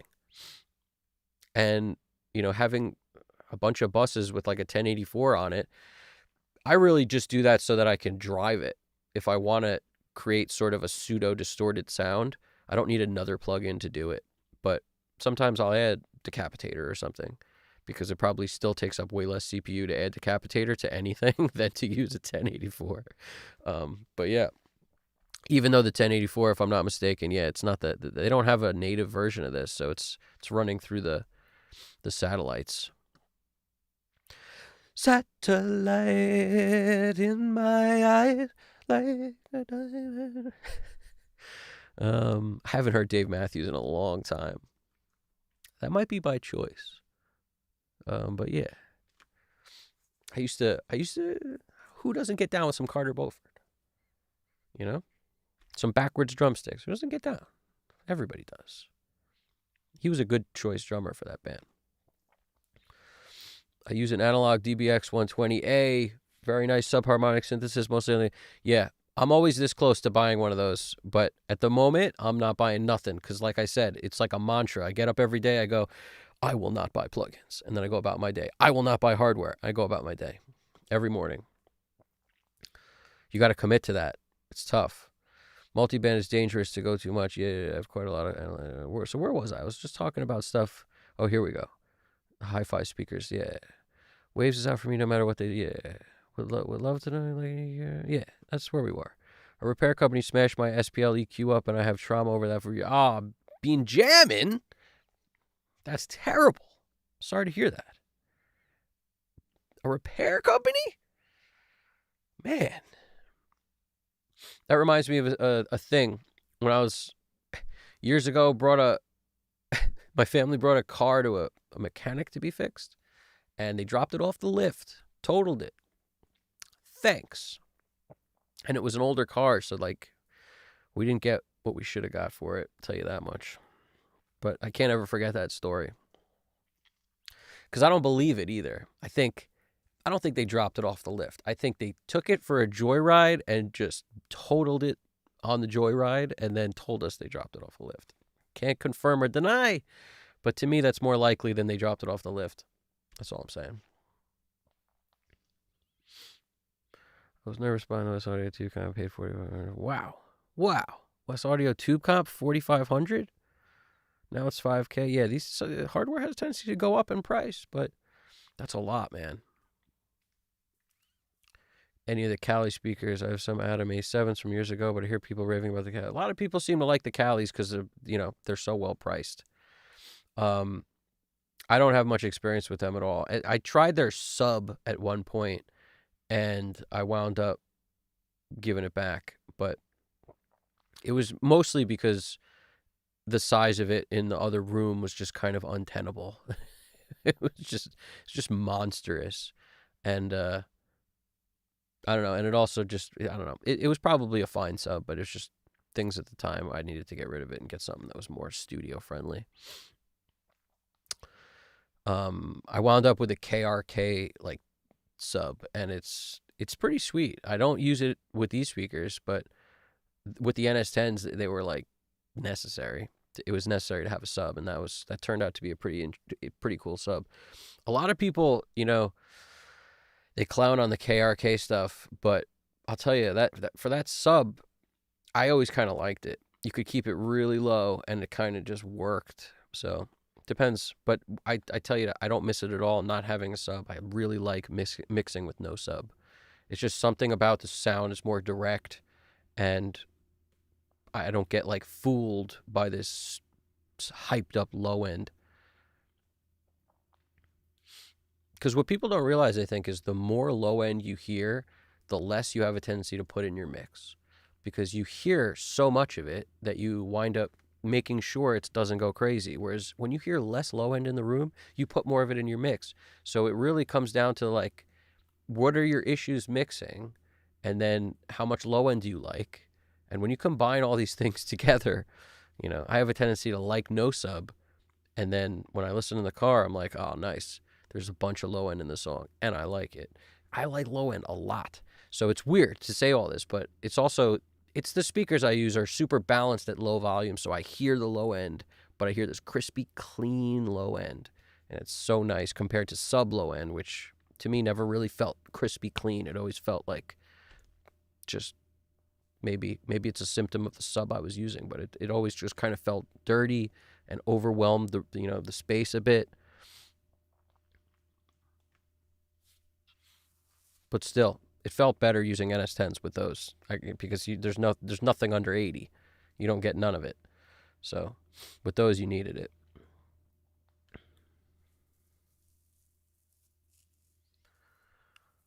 Nice. Yeah, just bought an Apollo X. Okay. Mr. Elmore's Music Lab just bought an Apollo X8P, and now I want a BA 1073 or a Design Pacifica. Yup. Yeah. There's definitely something to be said for. I own, I own a BAE 1073 with the EQ on it. It sounds very different than the DMP that just sits on your desk, which is just preamps. And I think, you know, they're double the price too. So like it sounds very different, but it's for a reason, because when you engage that EQ circuit, the thing does have a tendency to sound very, very different. As great as the preamp is, and I use it all the time, and it was my first piece of hardware, really. It was like the first piece of gear I ever got that was good, was the BAE 1073 DMP. It has no EQ on it, and I always loved it because it saturates in a cool way and it adds so much weight. Sounds really good. The one with EQ on it, amazing sounding. So it's like, as far as I'm concerned, there's such a benefit to, if you're the type to have confidence on the way in to make stuff, what you want it. You want the ability to massage the sound. You want to cut mids. You want to add mids. You want to add lows. You want some top end sheen. Like there's nothing that beats that, especially if you record bass DI. Because I used to use the 1073 DI, like just the preamp, and the DI is amazing. Sounds great.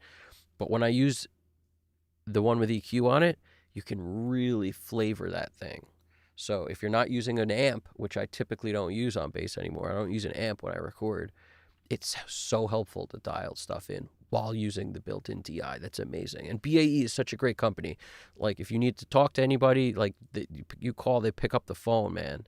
It's so nice. It's not this dystopian society where you got to email and freaking 2 days to a week later they get back to you. It ain't that. They pick up the phone. It's very cool. I bought a used one and I popped the top off, took pictures, and the guy told me it's exactly the way it's supposed to be. It's perfect. I said, thank you. And I went about my day. It felt great. Same thing with Rupert Neve Designs, by the way. Like, just to talk about companies that are amazing. They pick up the phone when you need to talk, bada bing. You get answers. So, I love it.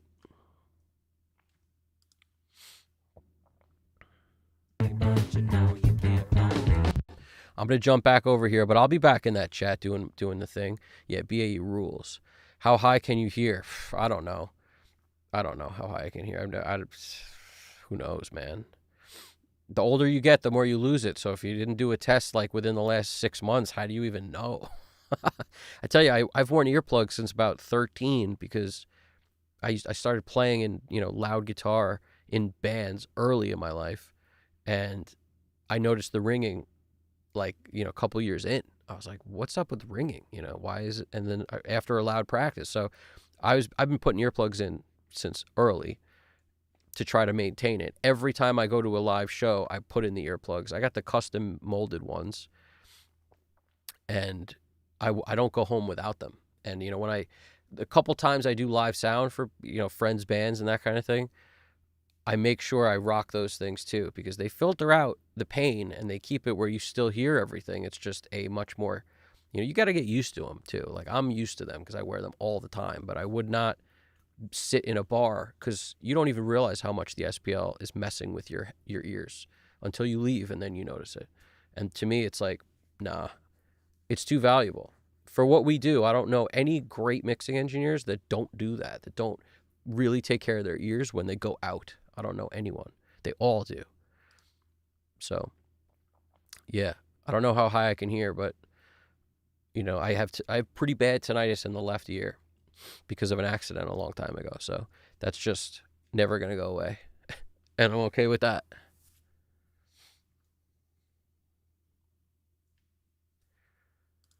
I am okay with that.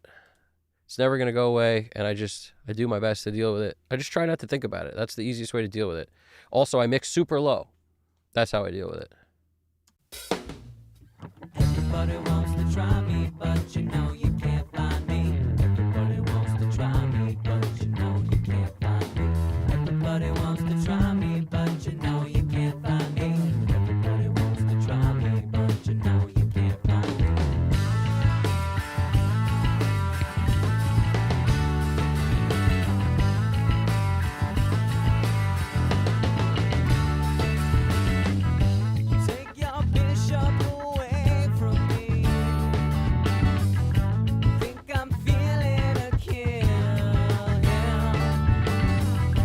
Must be some sort of accident. Grind my axe in your heel. Oh no, turn away. Oh no, turn away. Oh no, turn away.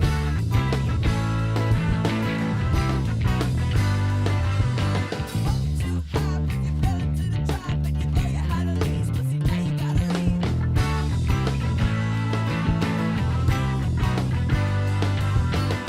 Everybody wants to try me, but you know you can't buy me.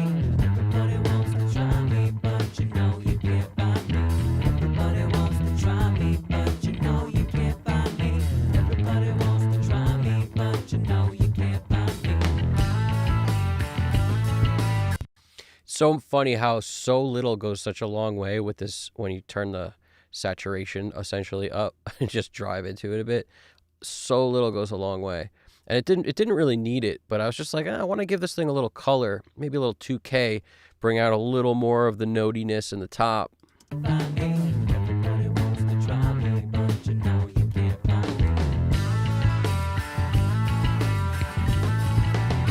me. Sometimes in order to compensate for that, like if I want to drive that knob more, I'll just turn these down more and then drive with this. And I'm globally locked. So if I do twist this, it's all twisted because on the group level, that's what you saw me do when I Apple G'd and I went in here and I made sure the globals were locked. So that means everything on slot C, and B, the way I have it set, but C, if I turn this, I get as much as I want on everything. That way it just changes it all equally. Buy me. Everybody wants to try me, but you know you can't buy me.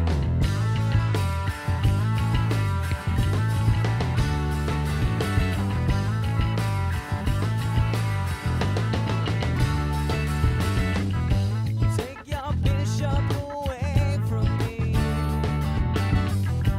Think I'm feeling a kill. Yeah.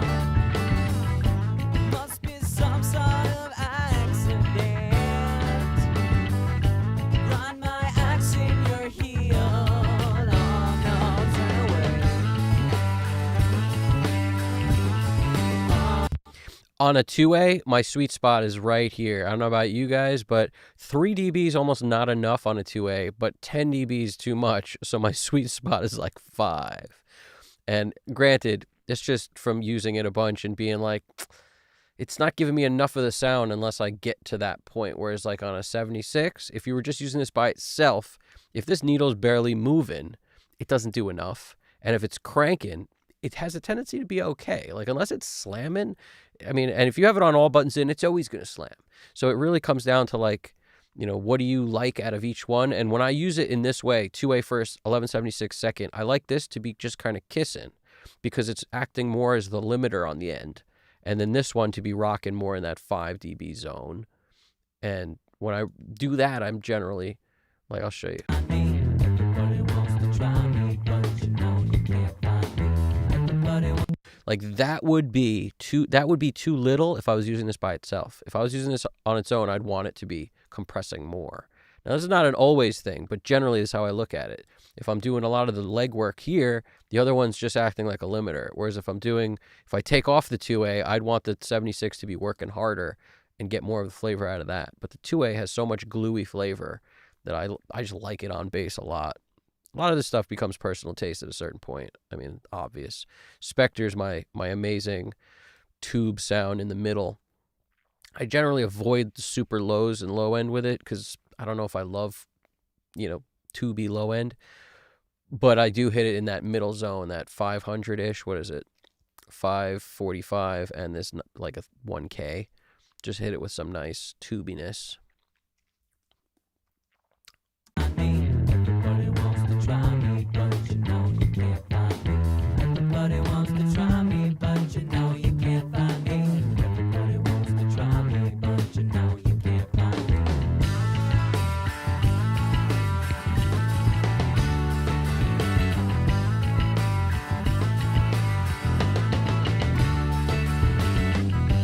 Take your bishop away from me.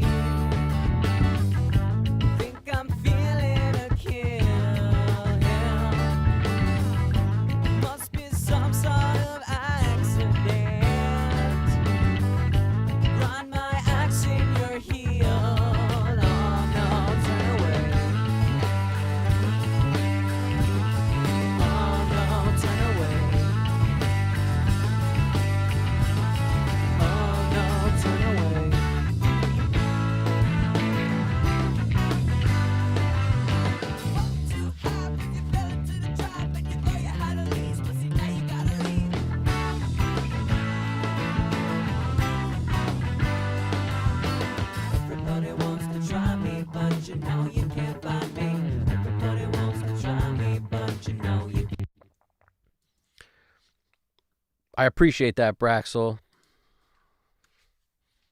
I appreciate that. It's a very nice compliment, my man.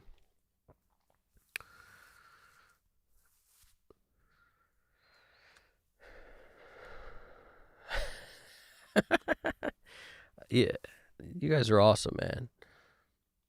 I see those hearts, man. That's awesome. You're killing it. I appreciate that. They do stuff. They must do stuff with the algorithm. Who knows? Who knows? We got God sent promo. Nice. Saying nice. Nice. How's it going? Good to have you over here. We're doing our thing. We are doing our thing. We're kind of running through this. I have a tendency to start slower and then build up speed as we go. But the chat is moving, so as I do this, I'm going to keep popping back and forth to the chat. Look at how look at the dynamics on the DI compared to the mics. I mean, it's when I see this, I realize why every time I do use a DI on bass, I don't just go DI. I usually go the BAE 1073 into a compressor of some kind, usually an 1176 or something that can get kind of aggressive with it. If I owned a 2A, I'd probably hit that first and then the 76, just like I do in the box. But if I was tracking the bass now on just a DI, definitely I'd saturate with the 1073, EQ it how I like, into a 76, probably on 8-1 because I like the way the knee is on the 8-1 setting. And, the release I might slow down and the attack I might speed up. So attack to the right, release to the left on a 76 to kind of get that constant glue where it releases a bit, but it doesn't just bring it back so quickly. Like it'll actually clamp down by slowing the release down. And the attack I'll speed up to kind of get rid of some of that super pokey transient in the front all the time and get the bulk of the sound of the bass to be consistent. So that means the part of the bass that holds is closer to that pokey transient in the front because I've chopped down the transient a bit with the attack. That's usually how I think about bass. Whereas on this DI bass straight, this probably was directly plugged into the MBox 2 Pro if I had to guess. Either that or I ran into the Allen & Heath and then into the 2 Pro, the MBox 2 Pro if I had it, because the Allen & Heath always made things sound a little better. It was old enough to have some flavor to it, not as much as a great Neve or anything. That SR 416 was like either the 79 or like early 80s. I can't remember exactly when it was built, but it has flavor just in the fact that it's, the transformers on the way in or out. And, I may have gone through that for some love, but if I didn't, I just went directly into it. And when I see stuff like this, that's just kind of really dynamic, like super dynamic, like more than you'd want on a DI, I think to myself, it probably didn't even go through the Allen & Heath, but maybe it did.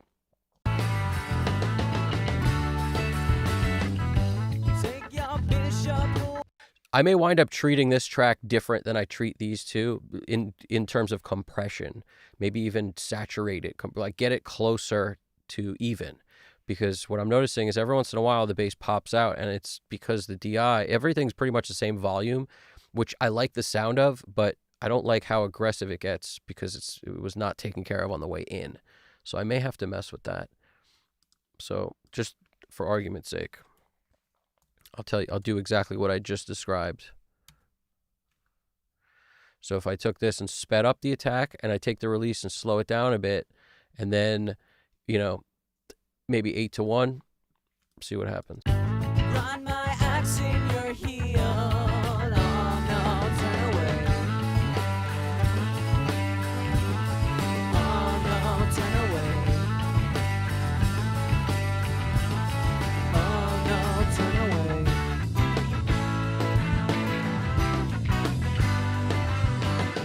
Too hard when you fell into the trap and you thought you had a lease, but see now you gotta leave.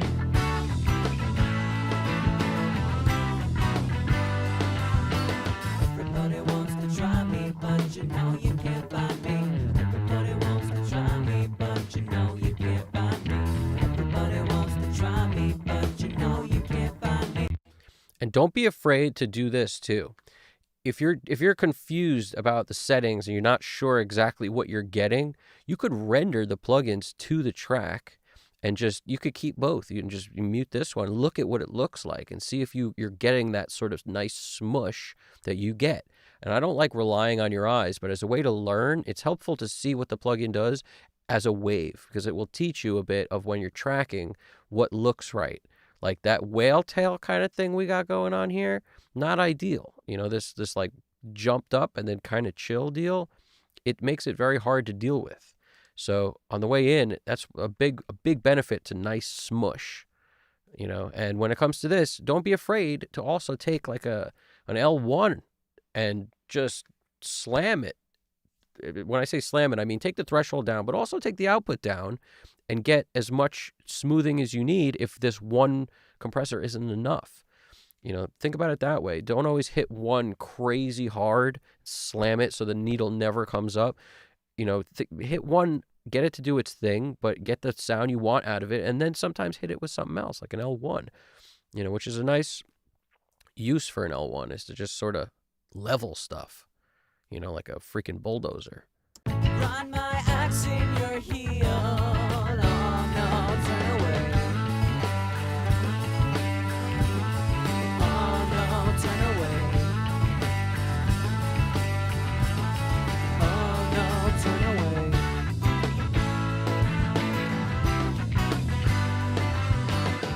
Too high, if you fell into the trap and you know you had to leave, but see now you gotta leave.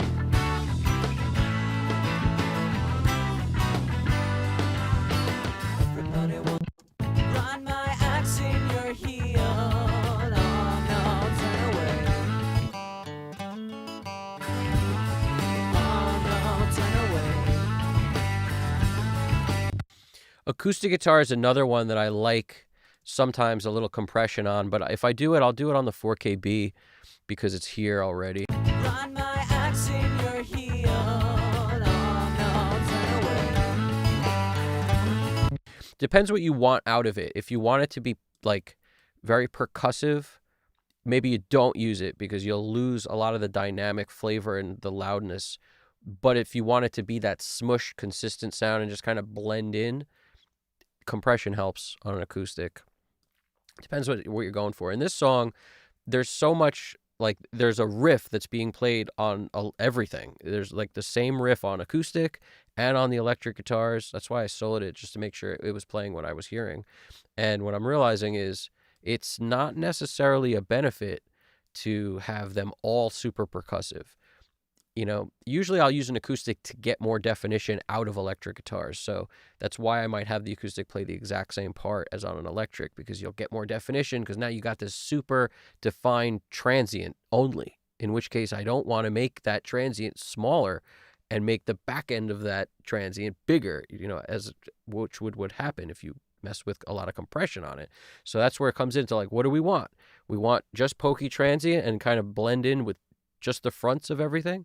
Like a lot of times that's what you'll hear on acoustic guitar. You just hear the beginning and you don't hear the sustain. You don't hear the low end body of an acoustic because it is muddy. Sometimes it gets in the way, so when I hear this, it's like, I have to decide what I want as I go.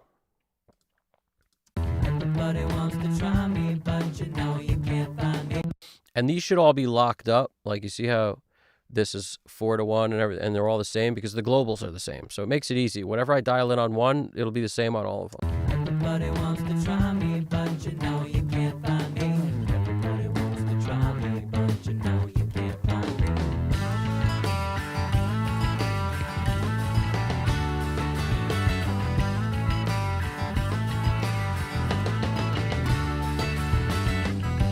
Take your bishop away from me. Think I'm feeling a kill, yeah. Must be some sort of accident.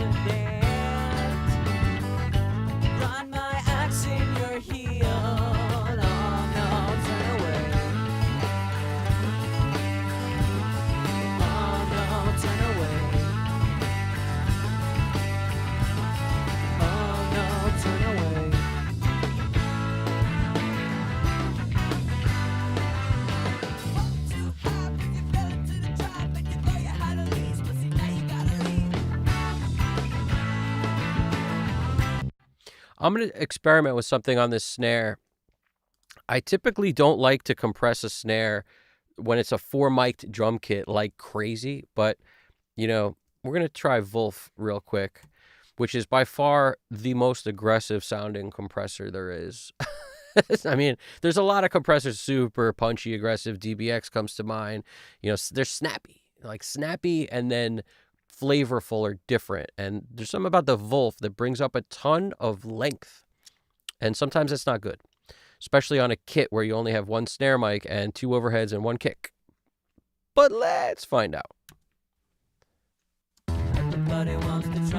Also, if you're not familiar with Wolf, just go with presets first, dial in from there, because they're changing so much with each preset. Like if you just, it's actually kind of insane. You'll see what I mean. Everybody wants to try me, but you know you can't find me. Everybody wants to try me, but you know you can't find me. Listen to how much hi-hat, because it's like it brings up everything that's not a transient, like directly on the mic, like crazy. So how much of it do you want? All of it is kind of the way they roll. Everybody wants to try me, but you know you can't find me. Everybody wants to try me, but you know you can't find me.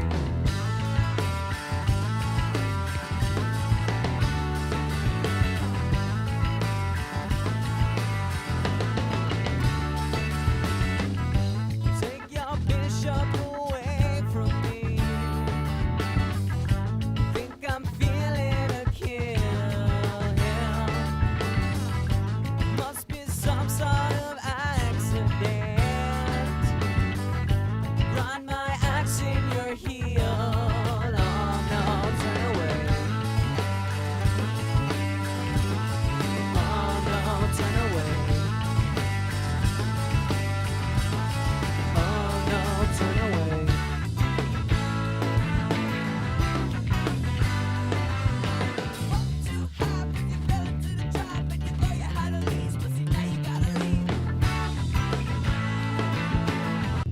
That's bringing down some hi-hat just because I'm centering it around 6K-ish, and I'm taking down about 6 dB on one of the EQs. That's why I do the double EQ jam. This is for flavor, and the other one's for surgical abilities, you know, or surgic abilities. But either way, it kind of allowed me to use more of this because this was bringing up the hats a lot, and now I'm just sort of taking some down with EQ. Everybody wants to try me, but you know you can't find me. Everybody wants to try me, but you know you can't find me.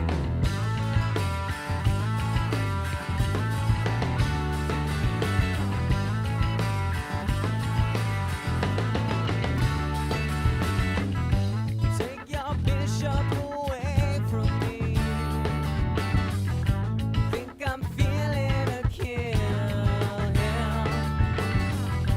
Must be some sort of accident. Run my axe in your heel. Oh no, turn away. Oh no, turn away. Oh no, turn away.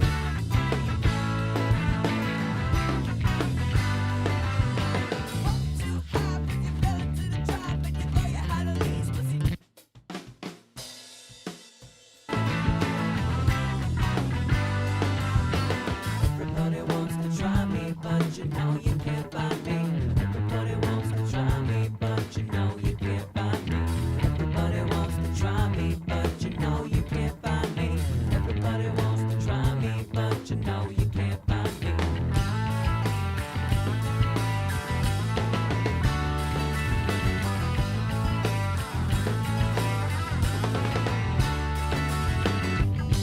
Everyone gets a chance to score. Now Bobby Fischer is here. I wonder if you guys catch any of the chess references in this song.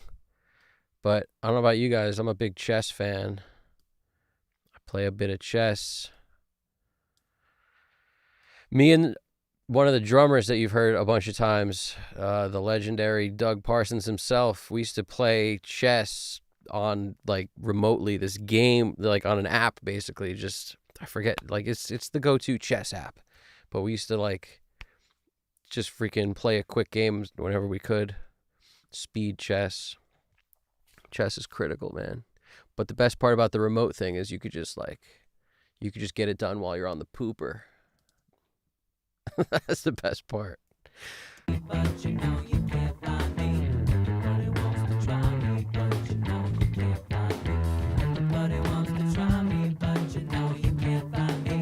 Everybody wants to try me, but you know you can't find me.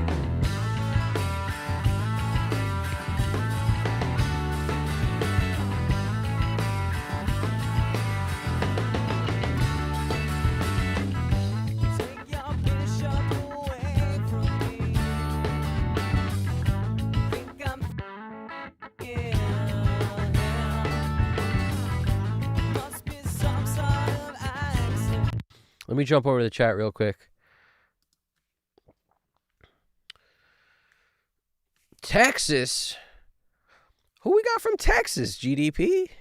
That's awesome. Texas is on my list of places I gotta go.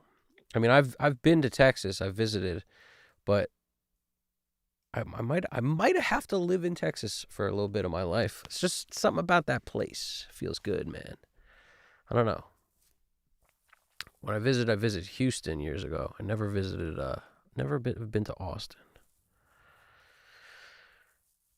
I know Austin's like it's like the new California, isn't it? I mean, maybe it's just a symptom of so many California people moving there, but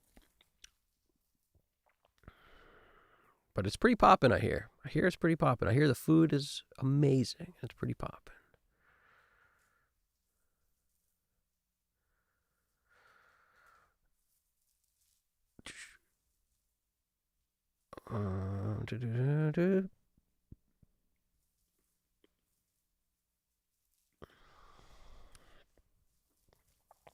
Nice. GDP's explaining how this stuff works. I didn't know how it works either. It tracks hearts and stuff. That's pretty cool. Professor John Smith, you're asking the frequency thing, 20 to 20K? Yeah, probably something like that. I mean, if your speakers will reproduce 20, maybe you could hear 20. You know, don't be fooled by the what the speakers say they reproduce either. Don't be fooled by that. You know, that's, I don't know. I don't trust a lot of because you see the worst speakers have like the best measurements and they claim they have it just doesn't make any sense. You know, anybody who's used speakers knows that, like, you know, I don't know. What they claim is never really the case. And on the bad speakers, the way they get the low end is by dirtying it up. So they give you fake low end because it's super dirty.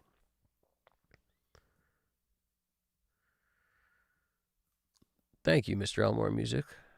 I appreciate that.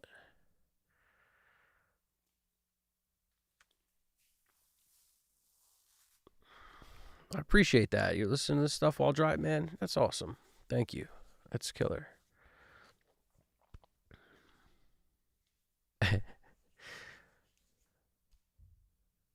Would it be weird to hard clip or limit the peaks of the DI bass before any compressing? Yeah, absolutely. I don't know if you wrote that before I did what I did, but yeah, that's exactly how I handle it. It's just, you know, basically compress or limit. When you think about what a limiter is, it's just a compressor, man. It's just often a brick wall. That's it. It's the same thing, you know. And hard clipping sometimes good, but on something like bass, no good. The reason I don't like it on bass is because most of the time, this is how I look at it. I'm not saying it can't work, but I look at it like drums with a very quick, you know, transient that exists for a brief period of time. When we hear that clipped, our ears don't necessarily interpret that quick, brief second as like a negatively distorting, bad sound. It's the same. The clipped drum signal sounds like a very impactful signal is all it does. And because it's so brief, that's why I'll use a hard clipper or like some sort of standard clip, even if it's on soft clip mode or anything. Like that's the reasoning behind why I like it on kick, why I like it on snare. I won't typically put it on something like bass that's going to hold a note, even if it might be doing a good job in taking down the peaks. I often find there's some negative, some of the peaks sound like audibly distorting in a weird way because of the clipping, and some of them don't because it's so they will last longer than others. Like some peaks are going to be super audible for a longer period of time and some won't. It's so dependent on how hard the note was hit and what note was hit, and is he playing a slap with his thumb, or like there's too much variation and dynamics. Whereas the other way, when you dial in the clicks of the snare shot, that rim shot, you dial that in, especially with like a very powerful kick, you dial that in, it stays so consistent that you can predict it. And therefore, when you put on a clipper, you won't hit a point where like, oh, it works here, but it doesn't work for these 30 seconds. And then it works, and then it doesn't work for what's going on here. You won't run into that. I chase my tail too much when I throw a clipper on the bass, typically. So that's where this stuff comes in. Whereas saturation, always, absolutely. And that'll sort of help you level things out.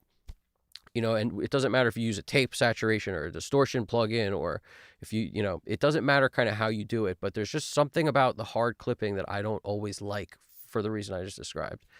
If you're going to use like a soft knee on it, it might work fine, but just be careful with the hard clipping on things that extend and hold for any period of time. Whereas like a snare is a snare is a snare is a horse, of course, a kick is a kick, it's the length of it is the length of it. So if you dial that in and it works, odds are it's going to work.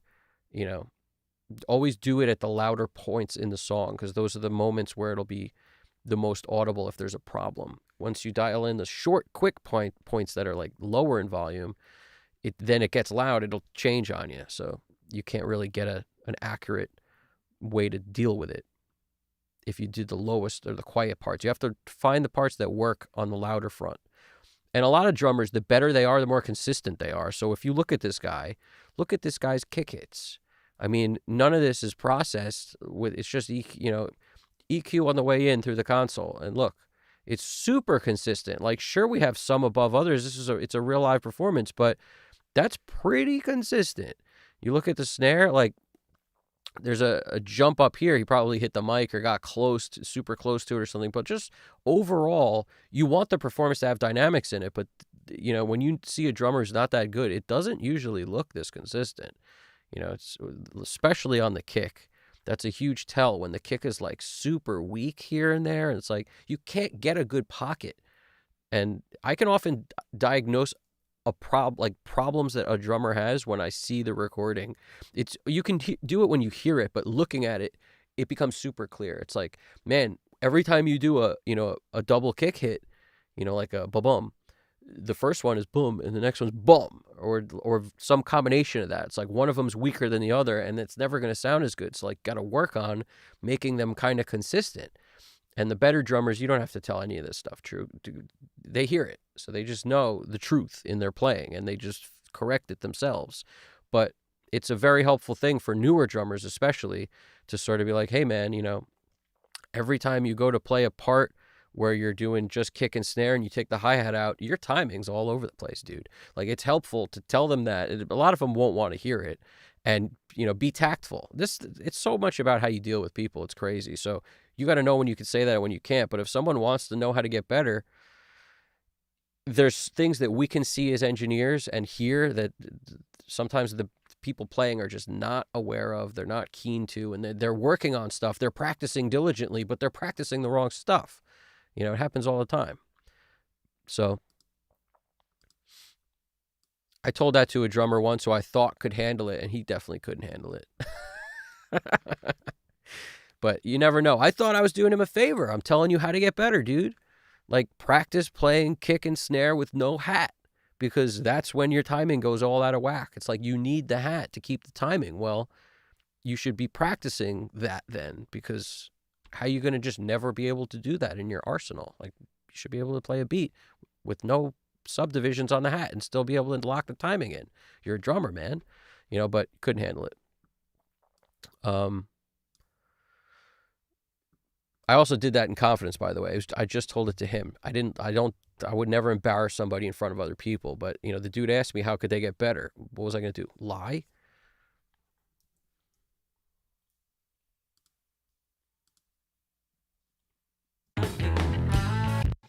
But let's just be clear. That's not the case here. This dude is tighter than tight. He's super funky, and he plays only what's necessary, and his timing is flawless. The dude is flawless timing. And the bass player, and the drummer on this one is Leighton, commonly referred to as California Leighton, but the dude wasn't from California at all. I don't know where that came from, but we always called him California Leighton, but his name is Leighton, and he's awesome. Bass player, Paulie T from B. That's why it's so good. Freaking bassist.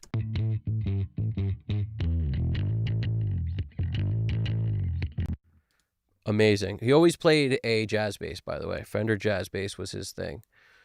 He's PT from B. He could have played a P bass easy, but he didn't. He was a jazz bass guy because he liked that brighter kind of tone to it. And it works.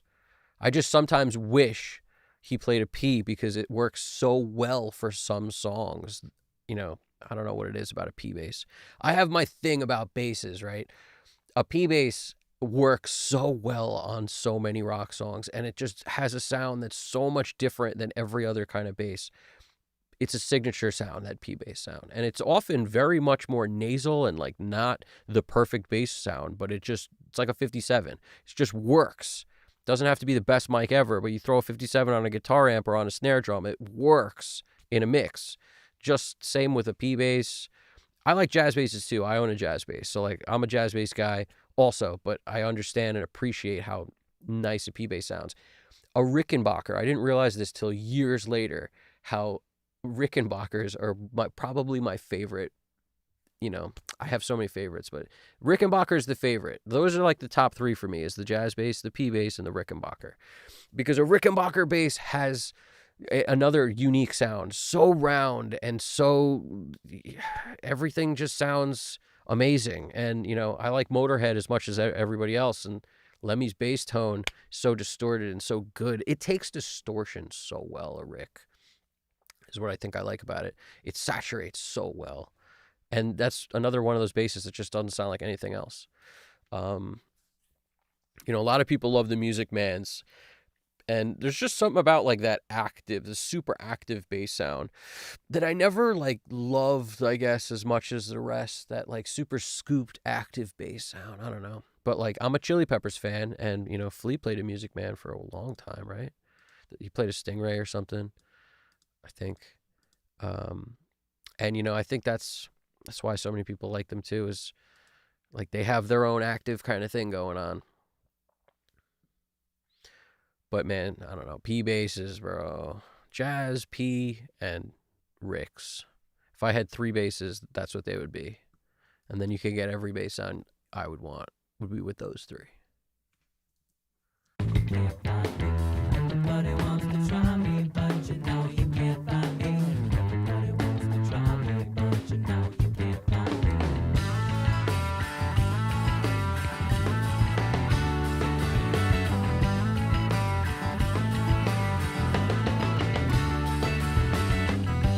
Take your bishop away from me. Think I'm feeling a kill. I'm boosting 300-ish, 330, and 560 on this acoustic.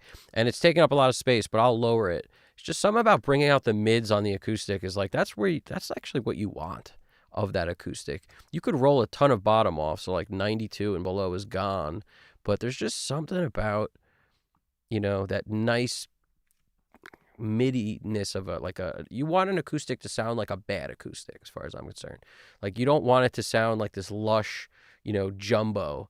You want it to sound like a cheap, $100 acoustic you got at a garage sale. Like that's what, as far as I'm concerned, cheap acoustic sounds so good on recordings. Like, I don't know what it is. Like, I'll take a good acoustic sound and make it, unless it's by itself. If you're talking about an acoustic album of just like acoustic guitar and a vocal, then make it sound brilliant and beautiful and lush, because that's all that's there. But when you got a bunch of other stuff in a mix, the cheaper you can make that acoustic sound, the better it will sit in the mix. But yeah, always mix with everything in. But that's usually what happens. I'll listen to the acoustic after I dial it in, and I'm like, man, that's so just mid-rangey. And it's like, nice. Sounds like crap. Perfect in the mix. terrible by itself. But you know you can't find me.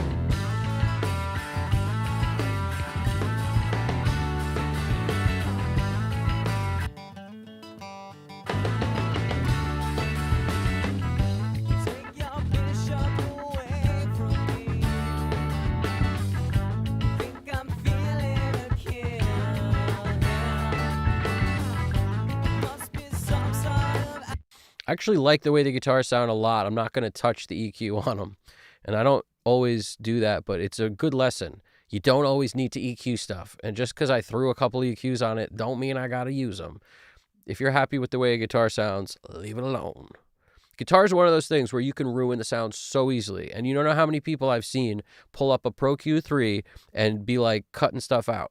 I gave a lesson recently where somebody was like, check out my mix. They showed me what they did, and there was like 6 or 8 notches. These like weird notch points that the guy thought was awesome, and then when we took it off, the guitar came back. When it was there, it sounded so strange and like it didn't have any guts. And then putting that stuff back sounded great. And I said, why did you do that? Like, what was the reasoning behind that? Because the first thought was, I can't make my guitar sound good, was his question. So I looked at what he had on it, and I was like, what's the reasoning?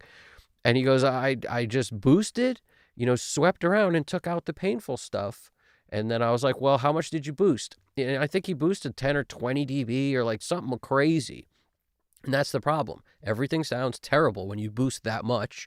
Such a misconception. I think it's because videos exist on YouTube in so-called master class format, like something where people think this guy knows what he's talking about, and they're going through and they're cutting tons of stuff out. I'm not saying that might not work on something if it needs it, but in this particular case, it didn't need it at all. The guitar sounded fine. Maybe it needed a little bit of a cut, but that cut we kept kind of wide because it sounded more natural to keep the Q nice and wide.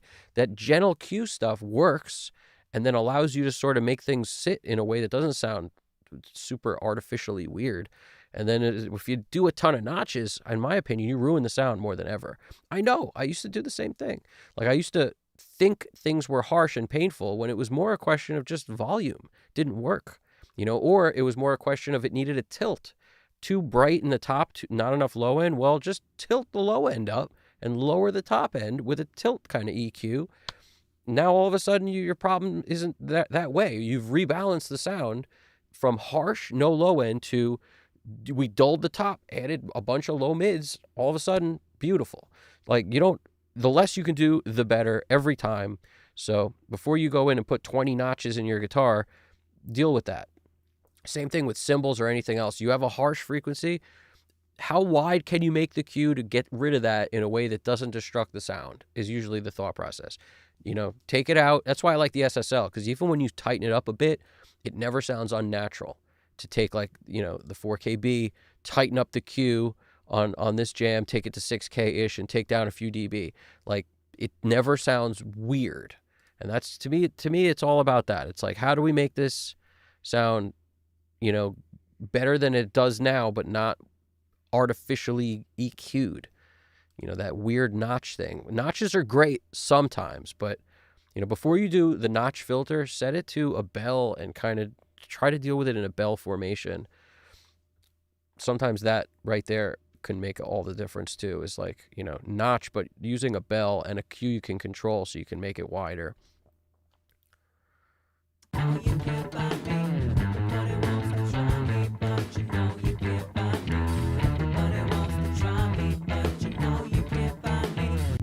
We may need to dial in the guitars in some way, but I'm going to wait on it.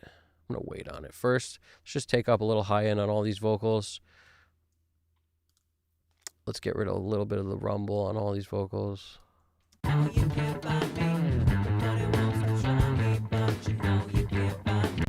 don't think these are globally linked because I didn't put a group together for vocals yet. So I'll just copy it down.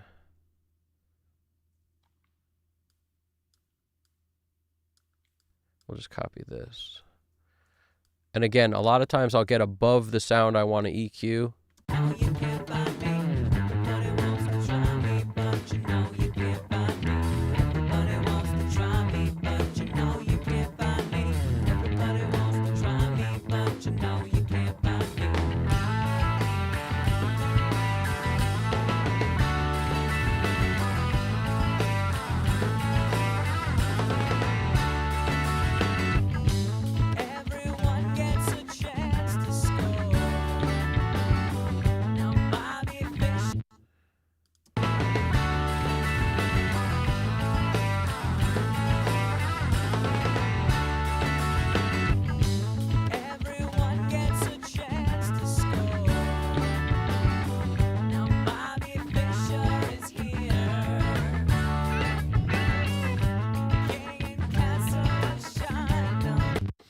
get something on these so we can hear them. We need some compression.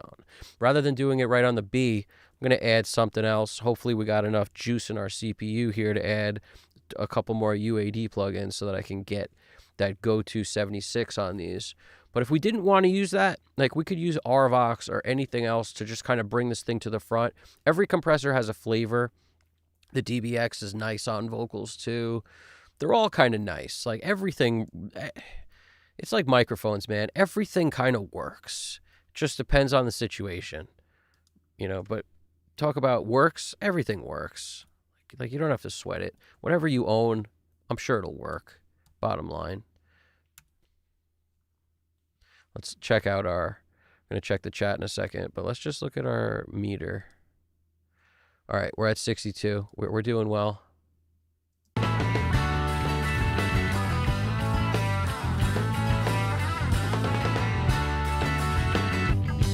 Everyone gets a chance to score. Now Bobby Fischer is here. King and castle has shined on my seashore. In my opinion, it's clear. Oh no, turn away. Oh no, turn away. Oh no, turn away.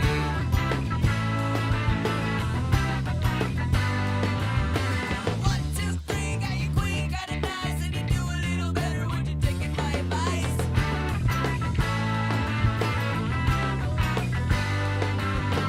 Everybody wants to try me, but you know you can't find me.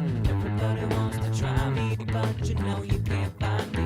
Everybody wants to try me, but you know you can't find me. Everybody wants to try me, but you know you can't find me. Everybody wants to try me, but you know you can't find me. Everybody wants to try me, but you know you can't find me. Everybody wants to try me, but you know you can't find me. Everybody wants to try me, but you know you can't find me. But you know you can't find me. Everybody wants to try me, but you know you can't find me. But you know you can't find me.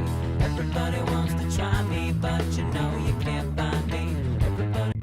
So this is working on the sound from 4.8K up to, it does it basically in 2 stages, which is what's kind of cool, because it takes this from 9K up to like 20K zone and softens it a bit, but it's also softening this area here from 4.8 up to about 9. So it allows you to set 2 different stages.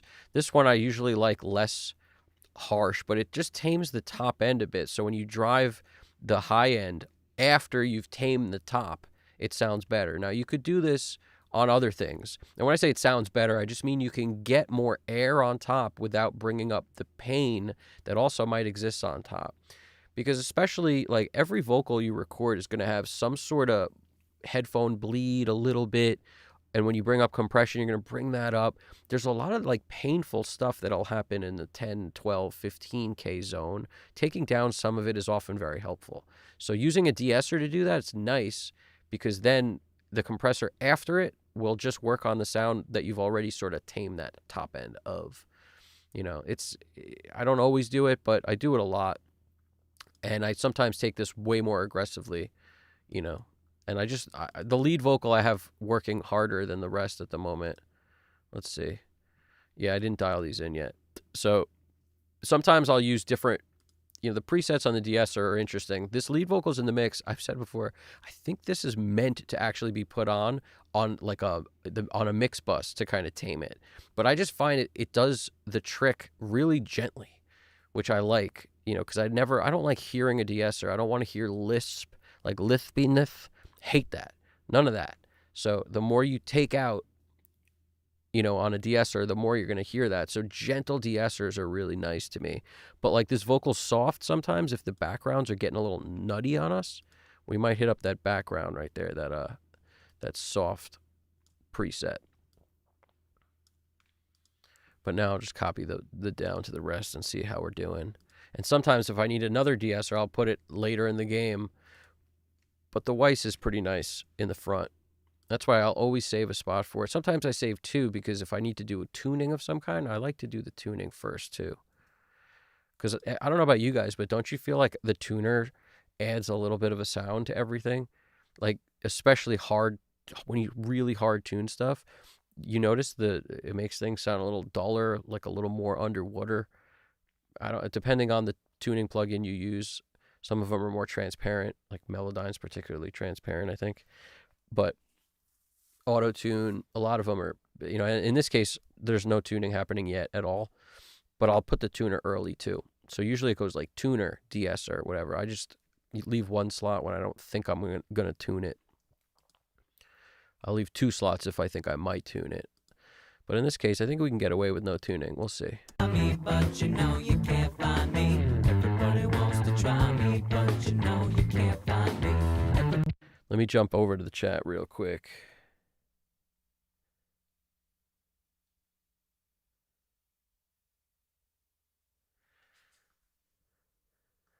Let's see.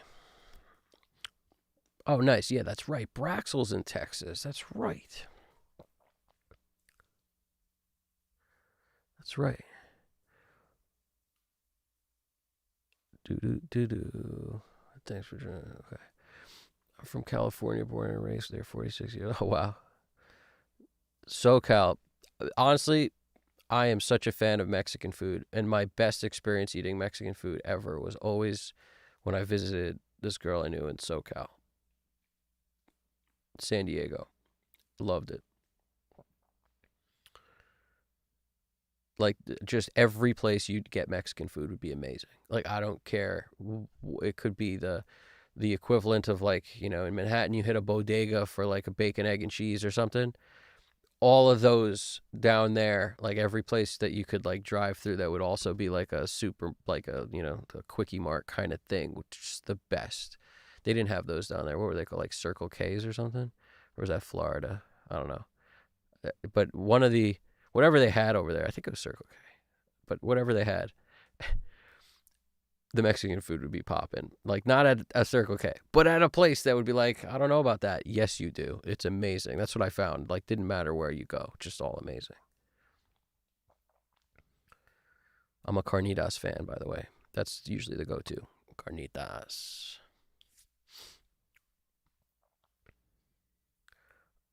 I want this SSL 4KG. The 4KG is amazing. I do use it all the time. The B is darker and sort of like, it sounds just more broad. It sounds like everything you can't get as like narrow or tight, or like it's not as versatile as a G. But that's kind of why I like the B also. But I like the G is probably my favorite at the moment. The B is just, it's a nice one to have also. If I had to pick only two, it would be B and G.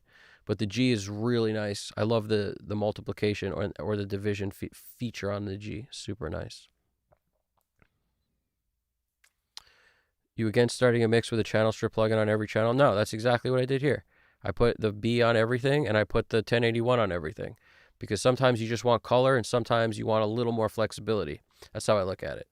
It helps because you can get the color out of one, and then that one, it might be terrible for cutting things out. So if you load two, one good for cutting or a little more surgicalness, and one for broad strokes, you'll be just ready to dial anything at any given time. That to me, if you can set up your digital workflow in a way that's as close as you can get to analog, which is basically like analog, you had a certain set of stuff in front of you and you would use it because it was there. So the first bet was always, if you had like an SSL, you're going to EQ right there. You're going to compress right there. So set up your session that way where you have something to do this stuff right there, but use the benefits of digital also, which is you could have two consoles in front of you instead of just one. That's how I think about it. So why not have 1081s in front of you and an SSL? Because with that, what can't you accomplish? And that's how I think about it. Is like, okay, now do I want the color and flavor of the SSL 4KB's compressor, or do I want the 76? Which is the only reason I might add something like a 76, specifically for its color and the way it grabs. 4KB does it very differently. So, it's nice to sort of think about things in that way. You don't add all the stuff to everything, but Having 2 EQs on everything, super helpful. Because think of all the amazing records that were mixed with a console that didn't have compression on every channel. There were a lot of them. So, you can absolutely do a great deal with just different colors of EQ on every channel, and then compress where you see necessary, even if you don't use it on a particular channel. Like the 1176 is good on vocals, great on it. It's good on bass, great on it. But like, I don't often put a 76 on guitar. Could it work? Sure, it could work if you needed it to, but I'd often go to the channel compressor if I needed it. If I wanted to control dynamics, 4KB, SSL channel strip, great for dynamic control of things like guitar or anything, even, drums or something like that. That's why on the drums, you don't typically see me throw something extra unless I'm going for color and flavor. Like a Wolf comp is going to totally change the sound of that snare, and you might want that. Whereas the 4KB is not going to change the sound of the snare as much as the Wolf comp, not even close. Or on a G, that's not even close. So to me, compressors are great for flavor and color, and they all sound different. And I saw that video by an AP mastering guy where he talked about how different, basically there's like every compressor is the same or something. I don't know. I didn't watch the whole video. I probably should have. I like that dude's videos a lot. And, he created a plugin to sort of, that was, that I want to try, that supposedly even crazier things can be accomplished with his compressor plugin and stuff. But he basically did that by starting with saying a lot of them are the same or whatever. And all I can tell you is the weird thing about interfaces and GUIs is when you, if they give you a slider, you're going to use that different than if they give you a thing that looks like a rotary dial. And if it's stepped, it's going to work different for you than if it's not stepped. And all these things matter in how you dial stuff in. Even the way it's laid out, all this stuff kind of has this weird subconscious effect on how you dial stuff in. So even if they did all sound exactly the same, just making all the GUIs different would make you use them different, which is going to give you a different result. So I'm not saying that that's really what's going on, but I'm just saying the GUI has so much to do with how you dial stuff in. It just does. And it's sort of a symptom of, it accounts for some of the difference, even if they all sounded the same. And I don't believe they do, but I'm just saying it accounts for a lot of, or some of the difference. No question. Because like the way the Wolf comp, you dial stuff in, I mean, it's just, you wouldn't work that way on anything else, which is kind of why like the 2A is, and the 3A and like all these compressors sort of have their own thing, because, like the 3A and the 2A have like that one knob essentially that you can control how much reduction it does. And then you got an output gain. That's it. So just when you think about that, it's like those two have a clearly different sound and the same controls in the same place, but a 2A clamps completely different than a 3A, and this stuff by using them aggressively, you'll start to hear the differences. When you use them lightly, the differences are much less apparent, but they still are, they're different. They're very different. There's a reason why not a lot of people fill their studios with 3As, but plenty of people have the 2A. Like, why is that? Because they sound different. 3A great on guitars, though. Tell you that. You can't find me. Everybody wants to try me, but you can't find me. Everybody wants to try me, but you can't find me. Everybody wants to try me, but you can't find me.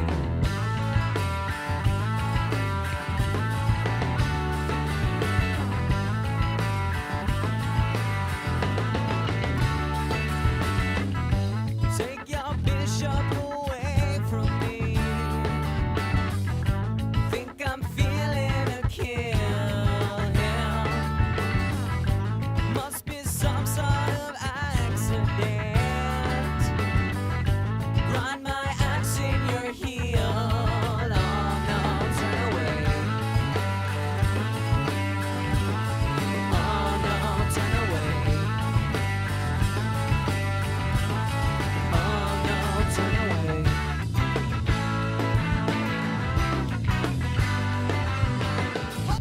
I'm just going to start throwing effects on vocals too, because we're kind of building a sound, so we might as well make it sound good while we're building. So 99, 99, 99. They're all 99, except for this one right here, which is, what's that, 81? Looks like 81. Man, my eye's getting that bad? Looks like an 81.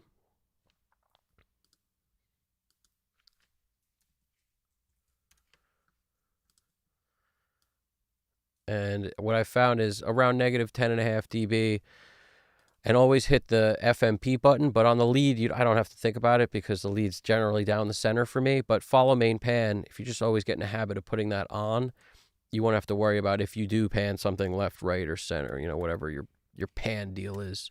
It'll follow it, which is helpful. So if I get in a habit of doing that, I'll always be better off.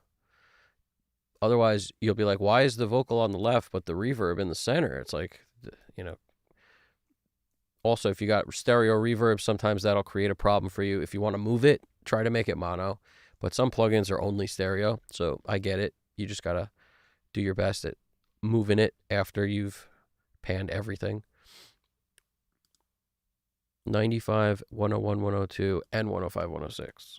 Okay. 95.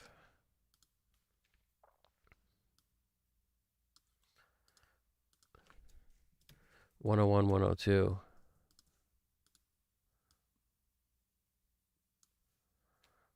And 105, 106.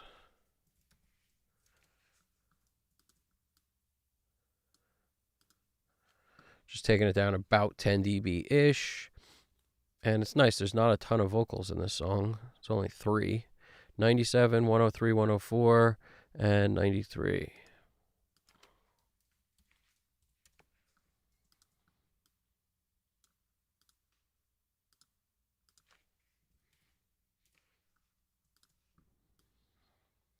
If you're curious where I'm coming up with the numbers, it's just what exists over here. It's what I import off every session is basically these bunch of effects all set in a way that I don't have to dial it in every single time. But I always tweak them in some way. Like, for example, we have Echo Boy doing a 16th note vocal slap, and a lot of this stuff is for dimension. So dimension meaning you don't realize that every vocal that you might think is dry is not totally dry. There's always some dimension there. There's at least some milliseconds of a delay, and a lot of times that has less of a negative impact than some reverb. Like a quick reverb, non-linear or something might be good, and that's usually where I get like the dB verb going with some sort of reverb. A lot of times the small room featured or the medium room, and less of the rest. But case-by-case basis, whatever was on the last song might have been whatever this is dialed. But this is the concept, is like every reverb different. Like this is LJ Vocal Room. What's this one? This is some other thing. So, and the vocal slapper. So now on these, it should be a little different. Let's see, what's this one? This is also a vocal slapper. So it's basically, this is on one vocal above, this is on this. So you could have a vocal slapper on each. Little plate with a harmonizer in front of it on this one, and the R comp kind of sits there so I can do that cool side chaining thing where it ducks, so I just kind of leave it in position to either use or not. And if you're going to do that thing where it ducks, you want to put it on the end rather than the beginning, but it could sound cool in either way. It's just in the beginning, it'll flatten stuff and compress first before the effects, and on the end, it'll sort of do a duck thing and then expand out. After the duck is over, it just kind of comes back to normal, so it feels like it's getting the tails of the verbs are out of the way. The tails kind of get more in your face, and the part of where I'm saying a word will get lower. So you put it on the end if you want that kind of effect. You put it in the beginning if you want kind of just basically think about it like it's just going to lower the signal a bit before it hits the stuff. But it's not only lowering it, it's really evening it out before it hits these things. So I find use for both of them. But in this case, I'll start with them on the end because I'm feeling frisky. And we got to make sure whatever the sidechain is, in this case, it's labeled as snare stem mono L. And I don't actually have that on the snare, but it's just important to note what it is so that we can come in here and go snare stem mono L. It's important for that reason. And this I'll generally keep fairly hot so that it actually works the compressor a lot. And if you see another one, let's make sure this is kick stem L. So this is actually needs another one because it's already set that way. So I might as well.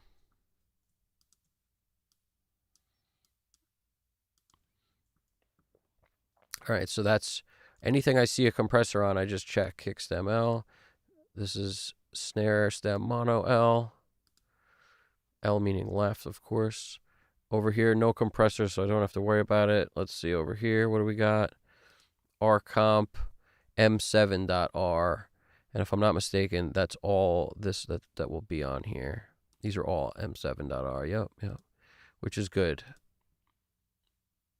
One of those other tracks got moved around, which is why it has two different sends, but makes no difference. We got the room for it.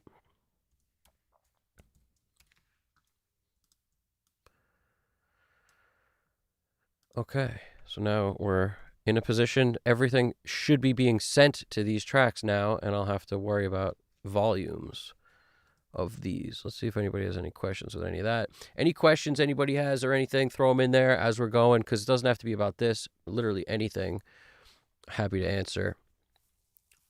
It's like the Nintendo hotline back in the deuce. Just call up what you need help with.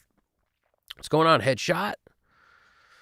What is going on? Have you EQ'd your speakers to be more flat, or do you always just learn your speakers?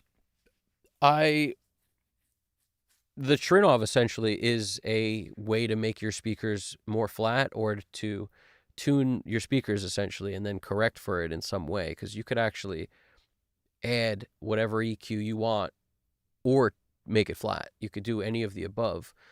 I don't find that I actually mix way worse with the Trinnov on in this room. So in this room, I don't tune the speakers. I don't make them flat. It doesn't help. I tried. All of it makes these ATCs sound worse. Whereas in the other room with Barefoots, I felt like the Barefoot 01s needed the Trinnov to kind of make them, workable. So, call it what you will.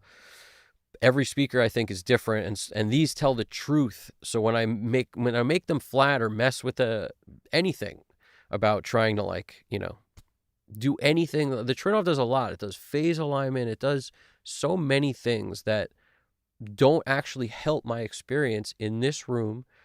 And I think some of that is the pains I took in getting the height right. Literally, I came up with this crazy idea that I never saw anybody talk about, but I thought it made so much sense. I've heard people say, use a laser pointer to judge, to basically shoot at where the speaker tells you should, because every speaker is different. If it's two-way or three-way, where that should line up compared to your ear.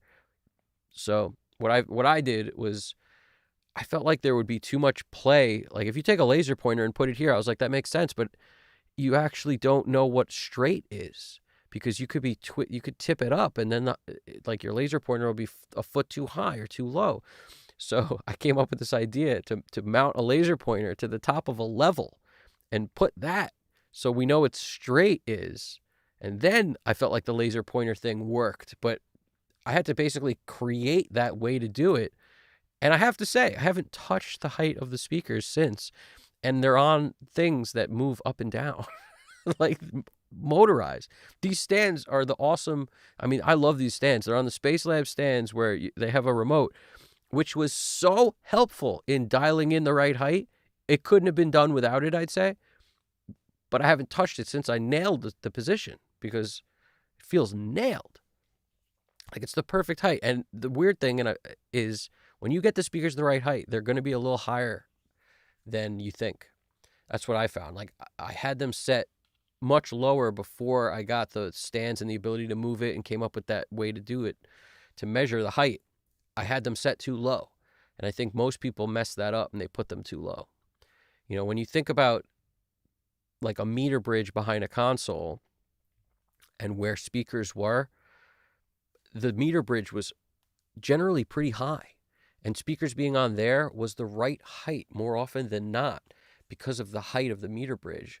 Whereas with people with flat desks, or even the desks that are like kind of low profile made, like where my tops of my racks are would be a terrible place for speakers because they're too low. Like it would be shooting sound at my shoulders, and instead of up here. So it's about 8 inches to a foot too low. That's a big difference. As far like, it doesn't seem like it's crazy difference. It's a big difference for what you will hear.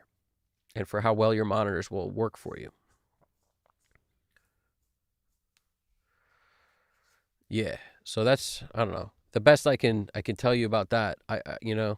Some people, like with those barefoot 01s, if I didn't tune them, I couldn't have used them. I tell you the truth, I couldn't have done it. So it helped to use them tuned in the room I was in. So it's a combination of things, not just the speakers. It's the room combined with the speakers, combined with like how you can position them because of the physics of your room. Like everybody's room's different. Everybody's room has different problems because everybody's sitting in a different position, in a different shape. If you just think about it like that, the geometry and where you sit, and the acoustics in every room is going to have its own problems. The materials on the wall, how much treatment, how tall you are, what's getting in the way, reflecting, so many things. How big is your computer screen? Are your speakers in front of it or behind it? Is it on an angle? Is it flat? Is it straight? Is it curved computer screen? Like, so many things matter. It's insane. Like, it's enough to make you just be like, I'm never going to get this right. And the funny thing for me is right around when I was saying that I'm never going to get this right, was when I dialed in what I think is a positioning of the speakers I'll never want to move, and I never want to change. I don't want to do nothing to move nothing, because I think just at the end of everybody's rope lies that, that learning moment where you're just like, man, I'm so glad I spent all the time I spent. It's just right at the edge. If you haven't gotten to the edge of what you're willing to do to like make your speakers sound better in terms of positioning and height and all that and treatment behind and around, if you haven't gotten to that yet, you just got to do a little more of that until you absolutely get sick of it. And just in that zone of getting sick of it, you'll find the perfect position. It's just most people, I don't think, ever get to the end of that rope. I know I didn't. For a long time, I didn't. I was like fighting it. I was just like, oh, never going to be able to figure this out. Might as well just leave them. And then ultimately, I was willing to do more and more to figure it out, and then locked it in. But yeah. And the other thing is, things could always be better in some way, but you got to erase that as an idea. It's not, it can always be better. It's like when you get it set up right, you'll be able to work and you won't be upset at everything you do. Your work will start to be more consistent. And we could always get better as we're working, but it's about consistency. Once you start to get the consistency up, then you can improve all the time. If things are always crazy different because it's just, there's too many variables going on, like speaker movement itself, just moving them around, you're going to have to learn it every time you move it.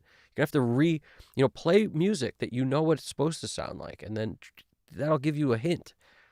I wouldn't be like, not listening to music while I was moving the speakers around. That was the best way to know what works or not, is like move it around while listening to music that every step of the way you move it, you listen to stuff that that helped a lot. Yeah, and there's some sales for stuff that like just be, my channel's not one that's like buy stuff. You guys got to buy stuff. That's never what I do. So always be aware, I'm never going to tell you to buy stuff. That's not me. I think everybody can make stuff work. I think you'll get better the less you buy also. Like there's some sweet spot there in like wring out the stuff you have. Just wring it out as best you can, like a sponge. Get every drop of what you can get out of certain things. Every plugin. Like figure out all the weirdness you can get. It's like if you were to think like, oh, I don't have many distortion plugins. You have some, even ones that aren't distortion plugins. You have some that will double as that and might be other things. Figure that out. Some EQs you could use as distortion. Some, some effects that you think are like reverb or whatever have a distortion knob you could dial in, and don't use the reverb and use that. Like just get every bit of everything you can get out of it. And if nothing else, you'll learn, you'll stumble on something crazy. You'll be like, man, nobody's doing this because it's not even supposed to do this. That's the stuff.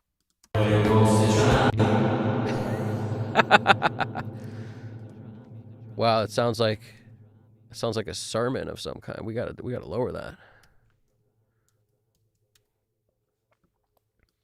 Just take all these down a smidge.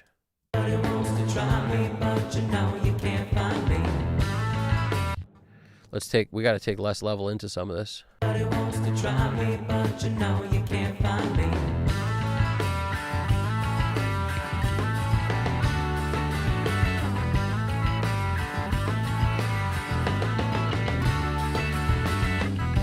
Take your bishop away from me. Think I'm feeling a kill now.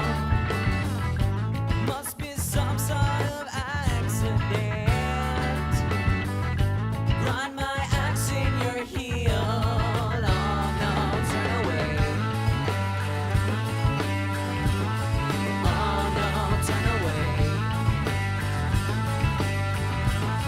Oh no, turn away.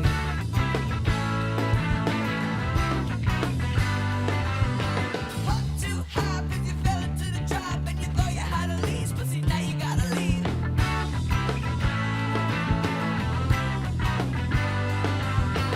Everybody wants to try me, but you know you can't find me. Everybody wants to try me, but you know you can't find me.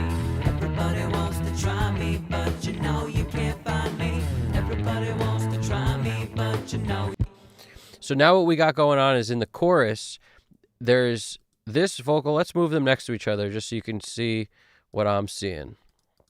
What I want to happen here, and this is just like, how can I make vocals take up more space? Just like guitars, what would you do? You might take one performance pan it left, one right, so you get that super wide feel, and then you'll take a beef guitar and send it down the center. Now, this is especially helpful when you're recording from scratch, when you're thinking about, on the production end, on the engineering end. But when you have a mix, it's the same, because you got to kind of invent the wheel in some ways. And what I have here is a lead vocal down the center. And that's this one. It's actually a different track. So I'm just going to, come on. Everything's highlighted. There we go. I'm going to put these next to each other.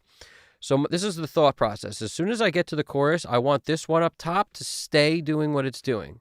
Just down the center the whole way, because that's our lead vocal. And we may come in here and balance some of this stuff but with clip gain too, because we know the compressor is working when stuff is a certain volume, so we want to make it roughly the same volume.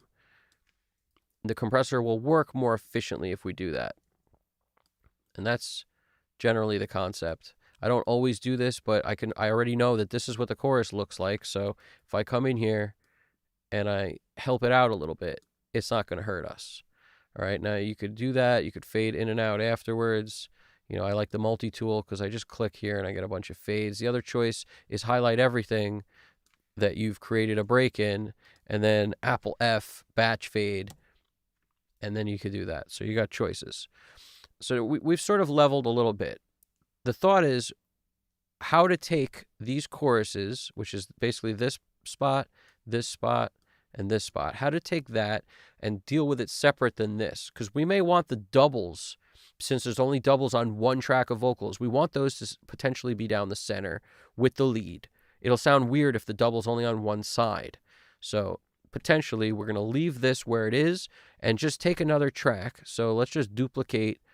In our case, we'll duplicate this track. So Shift Option D. We come in here, we duplicate. Now I'm going to take out the center because we don't need this part. This is redundant.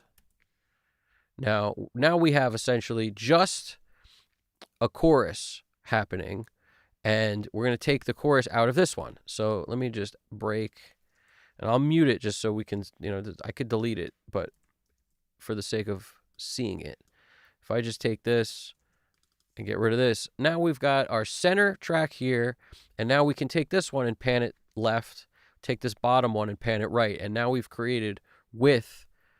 Because this was a track by itself that I always wanted to pan, but I couldn't pan this one, because if I did, I'd make this whole, section in the middle shoot left. So this is obvious, but it's something that helps. Another thing you could do is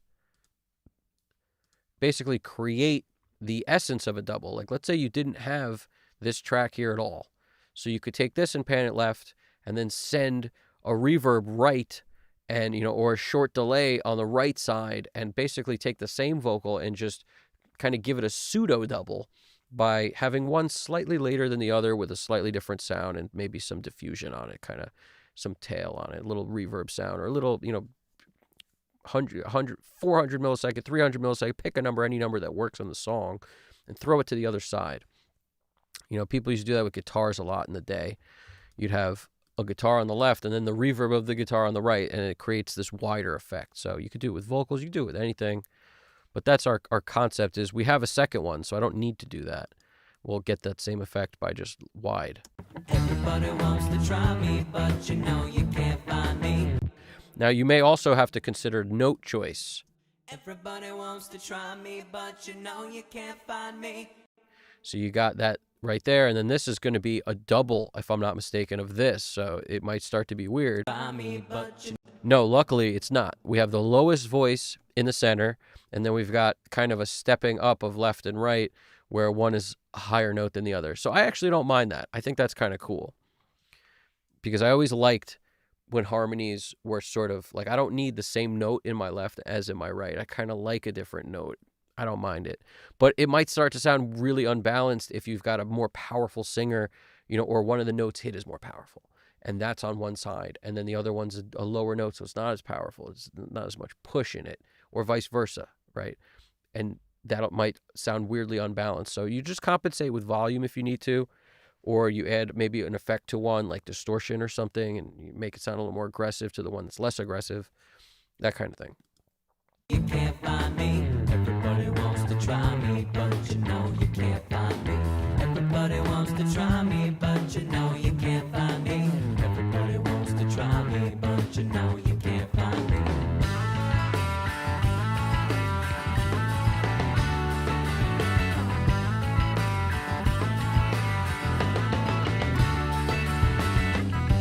Take your bishop away from me. Think I'm feeling a kill now. Must be some sort of accident. Grind my axe in your heel. Oh no, turn away.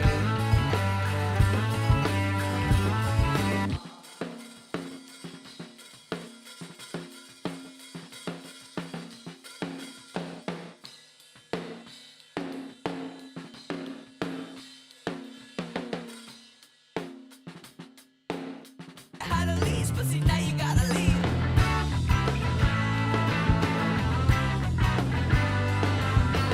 Everybody wants to try me, but you can't find me.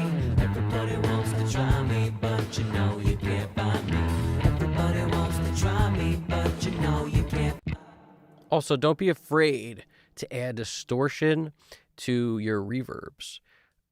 Weird things that might work, might not, is distortion on reverbs. And sometimes on a snare especially, it can sound really cool. Let's experiment. Let's try a little bit.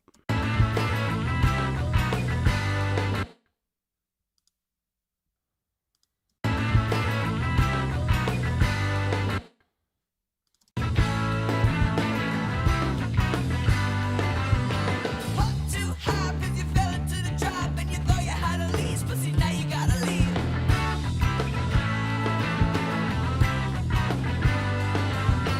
Everybody wants to try me, but you can't find me. Everybody wants to try me, but you can't find me. Everybody wants to try me, but you can't find me. Everybody wants to try me, but you can't find me.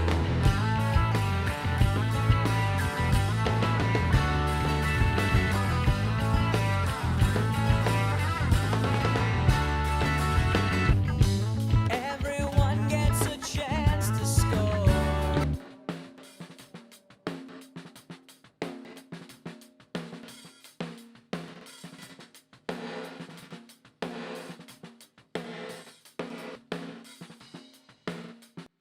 I actually had a reverb going into another reverb there, which I've done and I like, but it doesn't always work. And sometimes you can kind of create this triplet feel by controlling how much gets into it.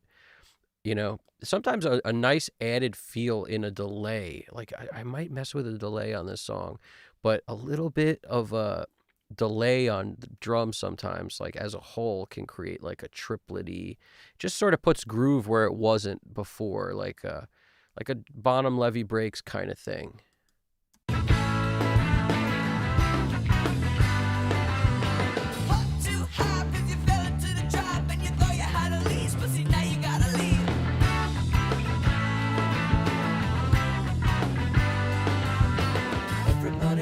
Try me, but you know you can't find me. Everybody wants to try me, but you know. Try and you thought you had a leash, but see now. Everybody wants to try me, but you know you can't find me. Everybody wants to try me, but you know you can't find me. Everybody wants to try me, but you know you can't find me. Everybody wants to try me, but you know you can't. Everybody wants to try me, but you know you can't find me. Everybody wants to try me, but you know you can't find me. Everybody wants to try me. Everybody wants to try me, but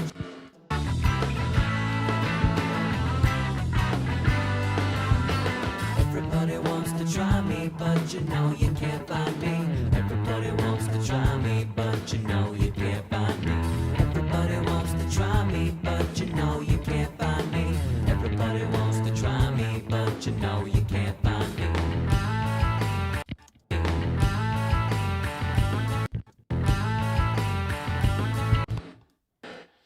So I'm turning it on in the parts of the song which are denser and turning it off in those other parts.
We're going to have to do something about these toms so we can get a little more out of the overheads on the tom front.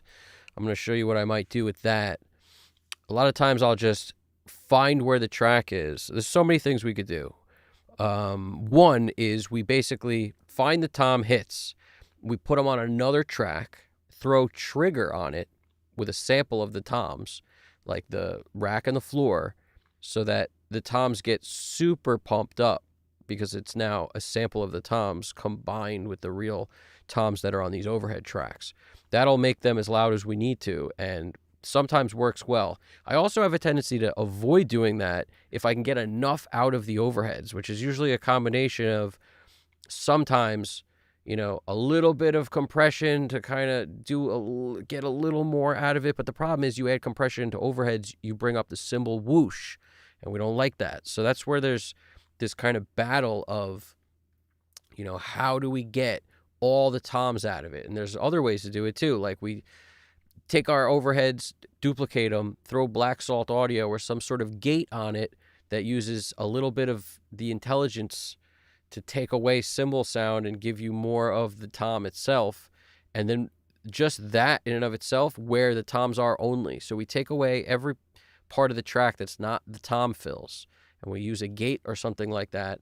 Or you could do spectral layers. Like this is where that concept comes into play, where if you could separate cymbals out to just toms and get rid of all the cymbals, you can really do a lot with stuff like this. So what I like to do is think about it from the old school perspective of what's the least amount I could do to this, as if we recorded drums with 4 mics, because we did, and then how do I get the most out of that without making it super artificial by adding a sample or by adding a gate? That's my first thought, is how to do the most with less.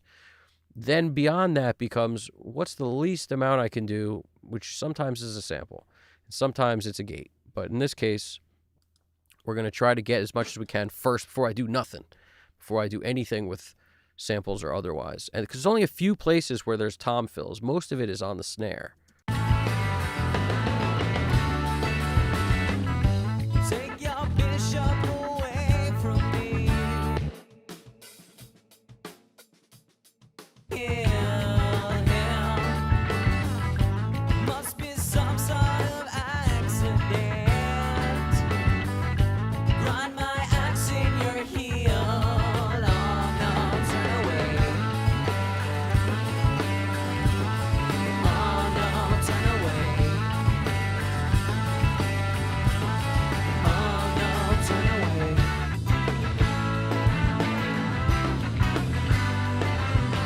What too high, 'cause you fell into the trap and you thought you had a leash, but see now you gotta leave.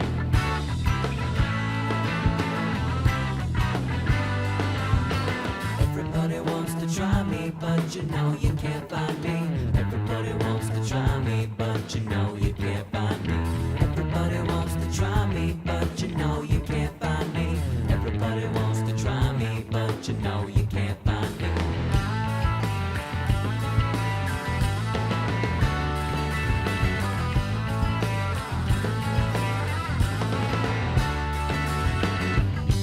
Everyone gets a chance to score. Now Bobby Fischer is here.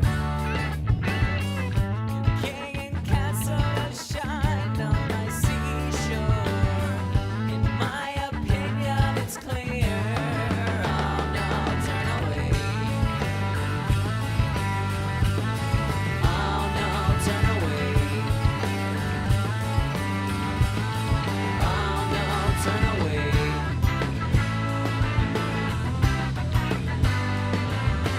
1, 2, 3, got you queen, got it nice, and you do a little better. Would you take my advice?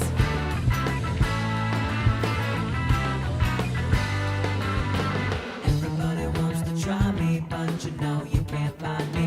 Everybody wants to try me, but you know you can't find me. Everybody wants to try me, but you know you can't find me. Everybody wants to try me, but you know you can't find me. Everybody wants to try me, but you know you can't find me. Everybody wants to try me, but you know you can't find me. Everybody wants to try me, but you know you can't find me. Everybody wants to try me, but you know you can't find me.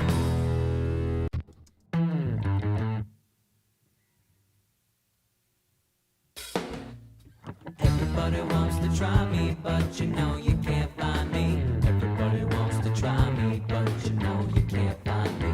Everybody wants to try me, but you know you can't find me. Everybody wants to try me, but you know you can't find me.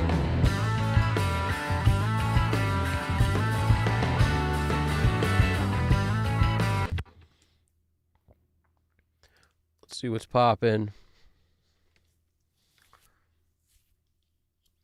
Thank you. AIM AI Energy 2849. I appreciate you saying that. Thank you. That is the real GDP Japan, the one and only. We wouldn't be flying this plane without him. He's the man. He's got the flight control. He's got the manual. He keeps this thing alive. Yeah, try out the drum bus the delay idea. It really puts those sections in a unique environment. Yeah, honestly, I may experiment with that still because it's something that works particularly well in parallel, especially on a track that doesn't have a lot of drums. Like this is a four drum deal here. So if I was going to do it, I would take this stuff, I'd shift Apple N, I'd create another track, sometimes in mono. In this case, we'll do stereo. We'll call it drum pair, and we're going to, auxiliary up, drum pair, stereo aux. And I'm going to take everything. Let's see what's available.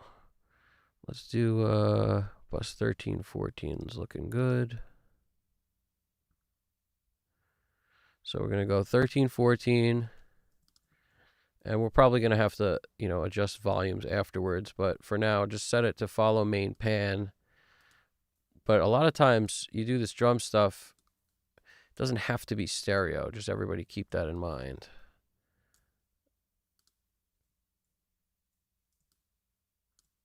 We're going to basically take all these things, send them to 1314. We're coming in here, bus 13 and 14.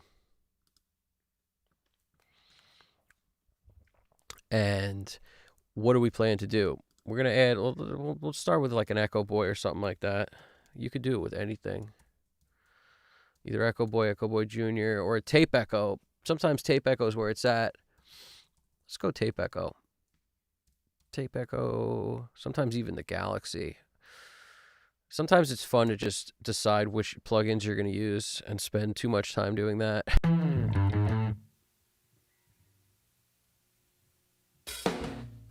Everybody wants to try me, but you know you can't find me. Everybody wants to try me, but you know you can't find me. Everybody wants to try me, but you know you can't find me. Everybody wants to try me, but you know you can't find me.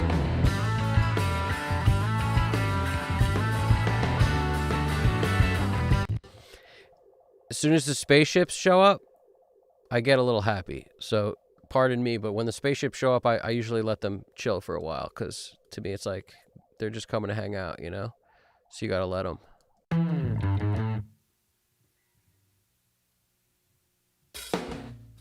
Everybody wants to try me, but you know you can't find me. Everybody wants to try me, but you know you can't find me. Everybody wants to try me, but you know you can't find me. Everybody wants to try me, but you know you can't find me.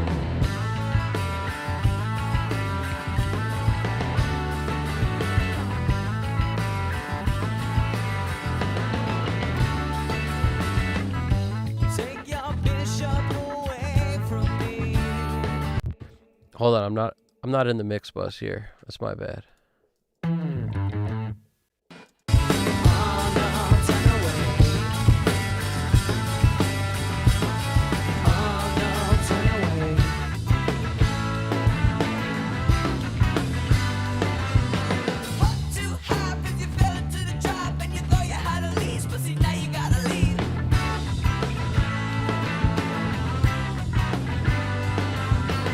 Everybody wants to try me, but you know you can't find me.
It's interesting. I'm feeling a kill. Must be some sort of accident. Grind my axe in your heel. Oh no, turn away.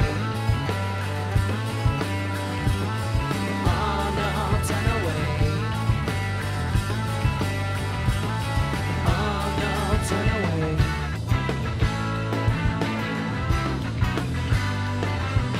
What to happen? You fell into the trap and you thought you had a leash, but see now you gotta leave.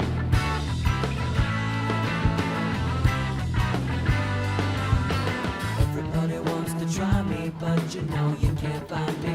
Everybody wants to try me, but you know you can't find me. It's interesting.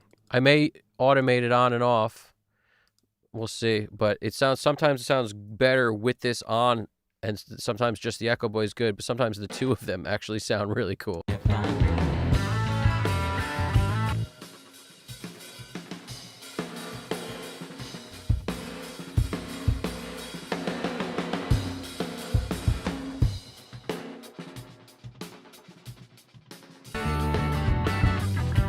Think I'm feeling a kill. Must be some sort of accident. Grind my axe in your heel. Oh no, turn away.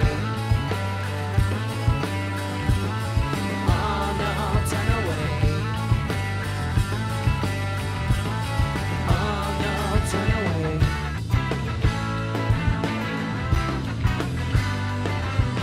What to happen? You fell into the trap and you thought you had a leash, but see now you gotta leave.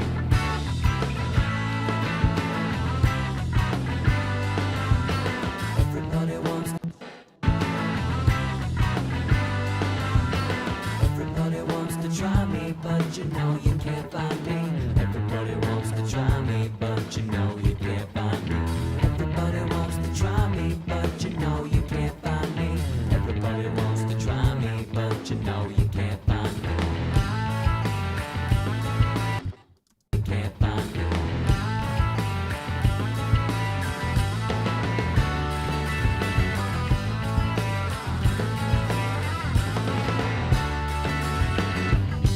Everyone gets a chance to score. Now Bobby Fischer is here. King and castle shine on my seashore. In my opinion, it's clear. Oh no, turn away. Oh no, turn away. Oh no, turn away.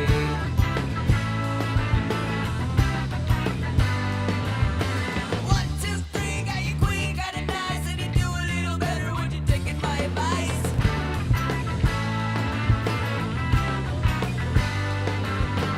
Everybody wants to try me, but you know you can't find me. Everybody wants to try me, but you know you can't find me. Everybody wants to try me, but you know you can't find me. Everybody wants to try me, but you know you can't find me. But you know you can't find me. Everybody wants to try me.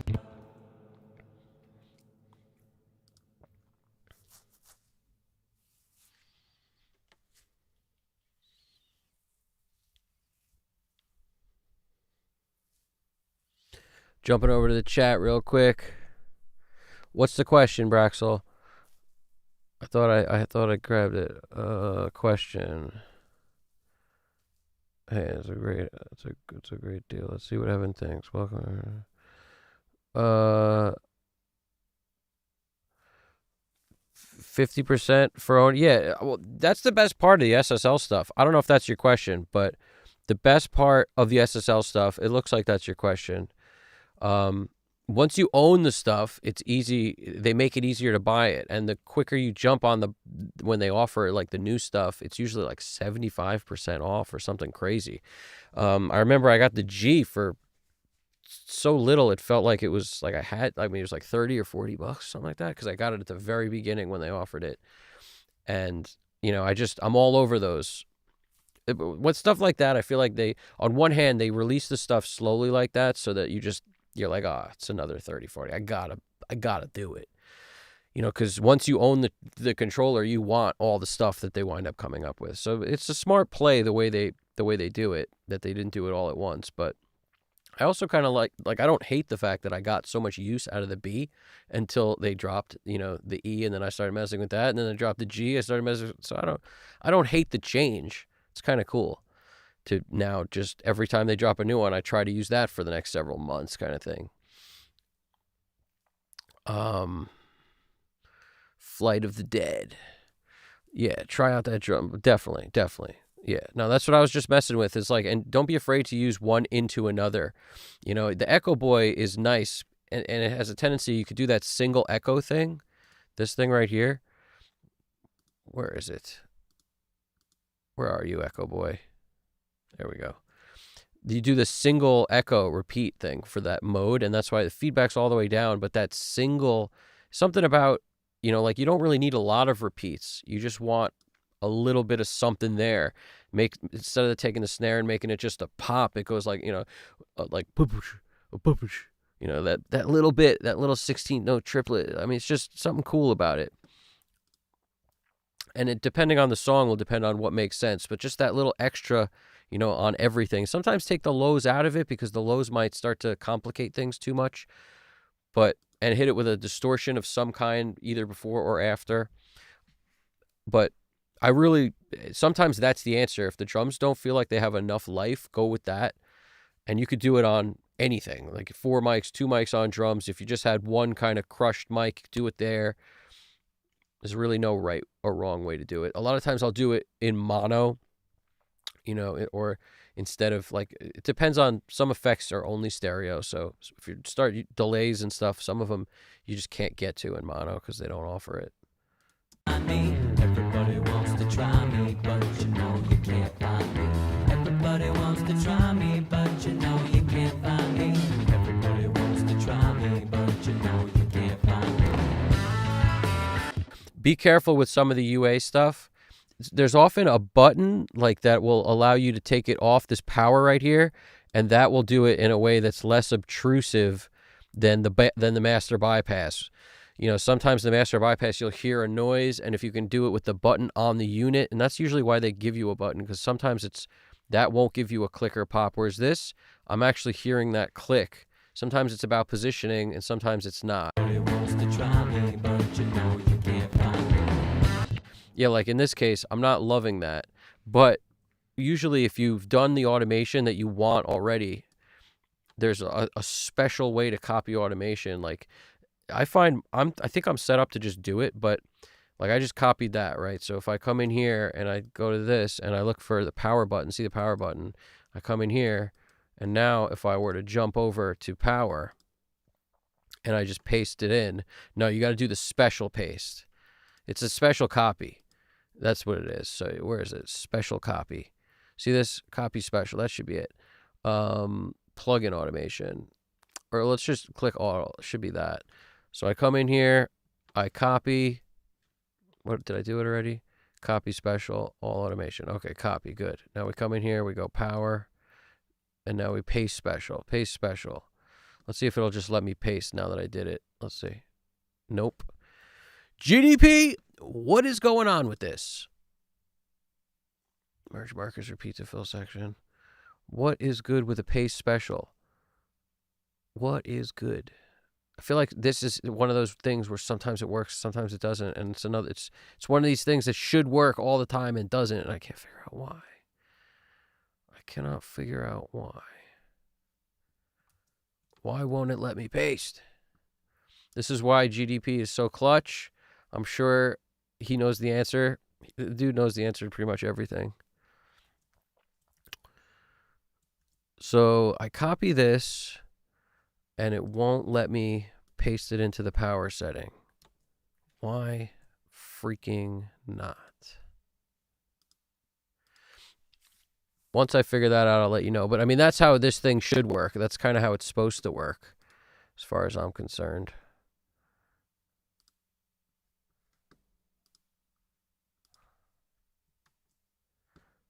and yet it doesn't. I wonder what this stuff is. Merge markers, repeat to fill section. What does that mean? What does any of this stuff mean? Yep, we'll figure that out later. See, there's some stuff that I just, I should know and I just don't know. See, copy to send, like, what is all this? I think that's the thing with this stuff. There's just never an end to what you know or don't know. You just got to keep learning forever, which is fine. But, like, what is the deal? I don't know. We'll figure that out at a later date. We might have an answer because GDP's gangster like that. Let's see. We have an yep.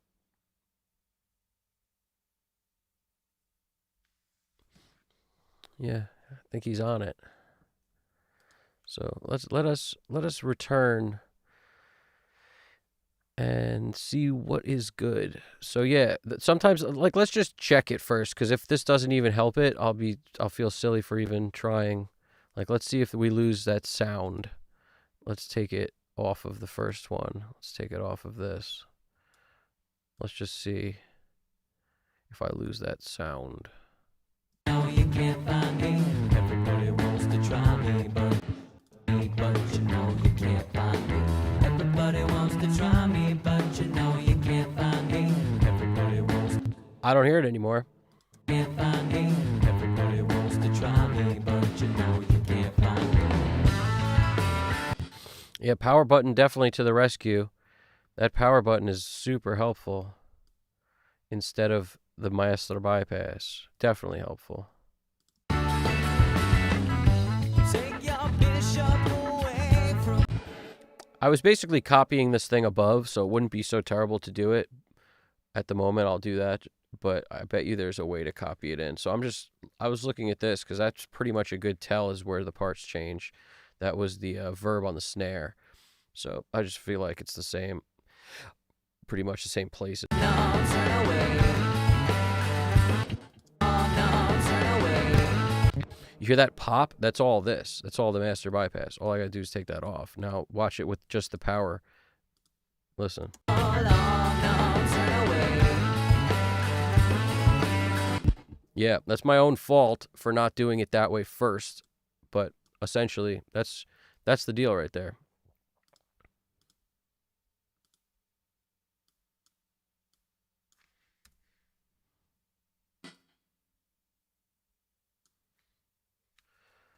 I wonder if I can do, like, sometimes shorter sections work. Like, if you don't grab the whole track. Don't ask me why, man. This is why it's so funky. Nope, no, that ain't gonna work. So we'll just grab the first one. Oh, it looks like we might have an answer.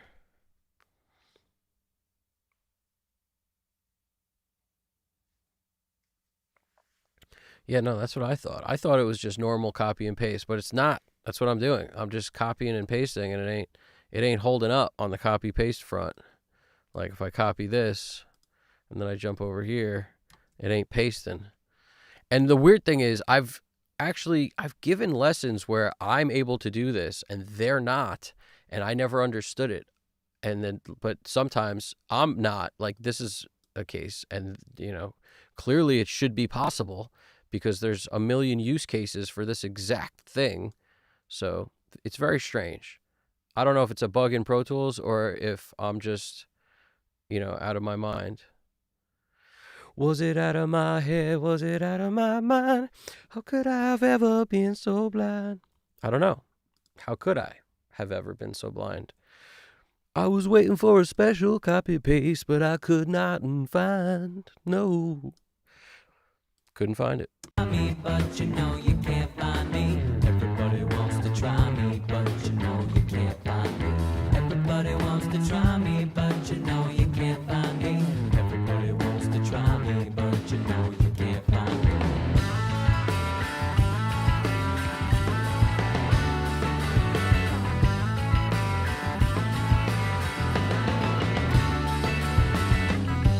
Take your bishop away from me.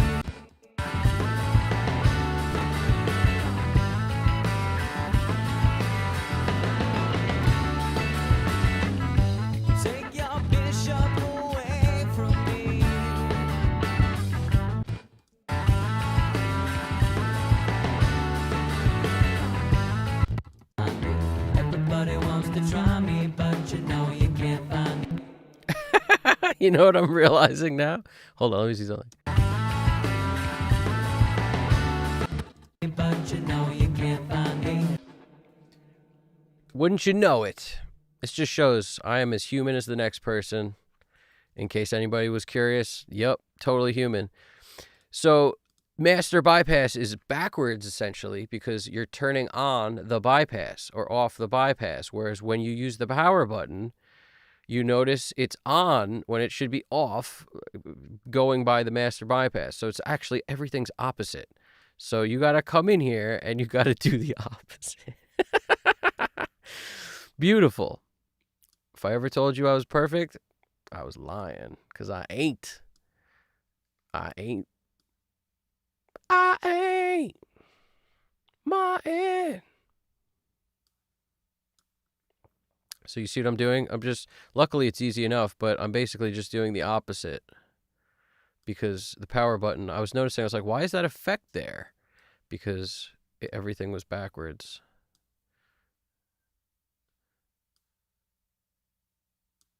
So I'm just, whatever's above, I'm doing the opposite of. And you probably understand why. Because I done messed up the first time. That's why. Okay. Now we're in business. See, now when I go to this section where I want it to be, there, it's powers on, the power button's on. Let's hear.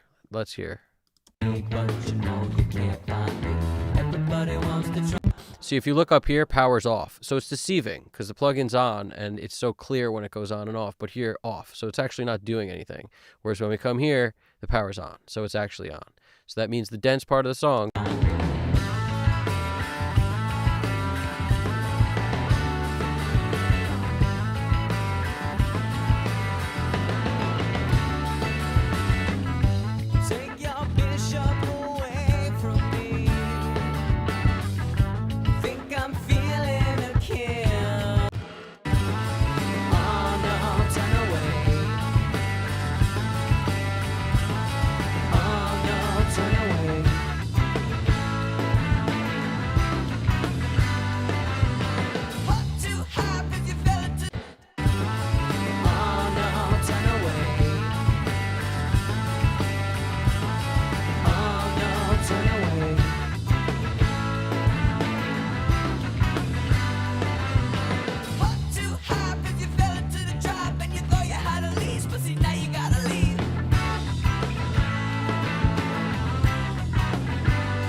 But you know you can't find me.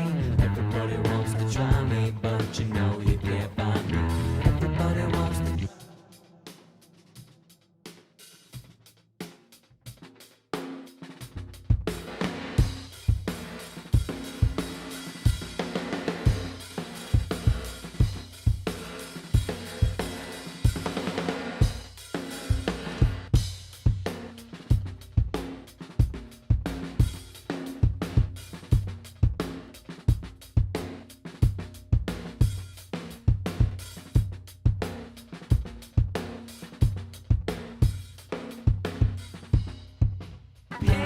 It's clear. Oh no, turn away. That's the spot where toms are at. Let's find. Now Bobby Fischer is here. King and castle shine on my seashore. In my opinion, it's clear. Oh no, turn away.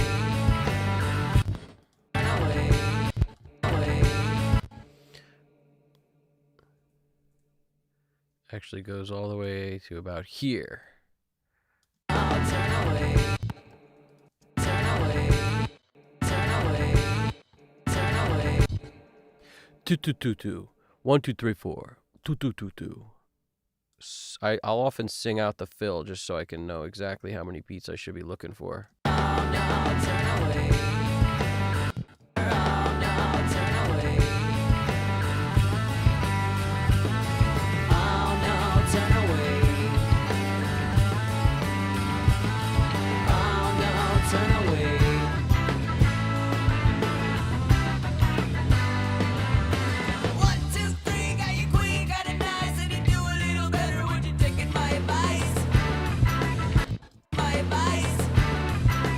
See, this is all snare. Get my advice.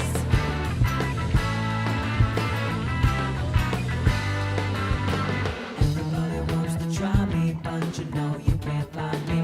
Everybody wants to try me, but you know you can't find me. Everybody wants to try me, but you know you can't find me. Everybody wants to try me, but you know you can't find me. Everybody wants to try me, but you know you can't find me. Everybody wants to try me, but you know you can't find me. Everybody wants to try me, but you know you can't find me. Everybody wants to try me, but you know you can't find me. Get my advice. You find me.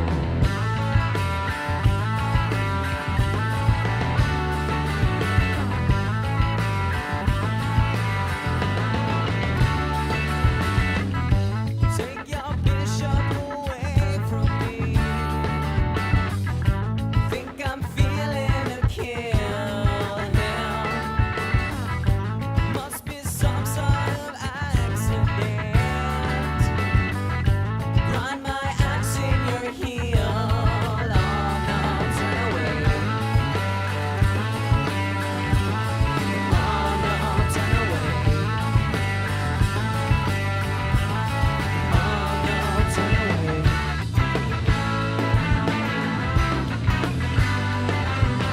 What to happen? You fell into the trap and you thought you had a leash, but see now you gotta leave.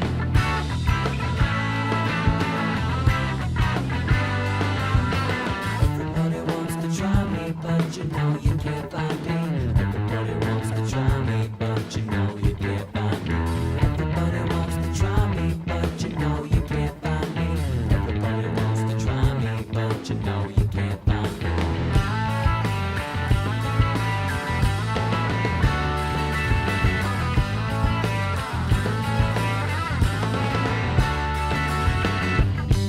Everyone gets a chance to score.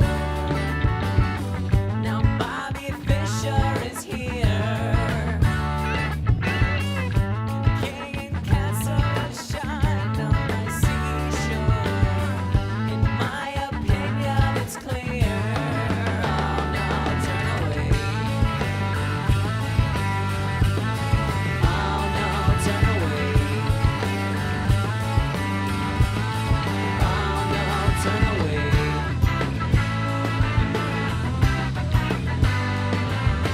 One, two, three, got your queen, got it nice, and you do a little better when you're taking my advice.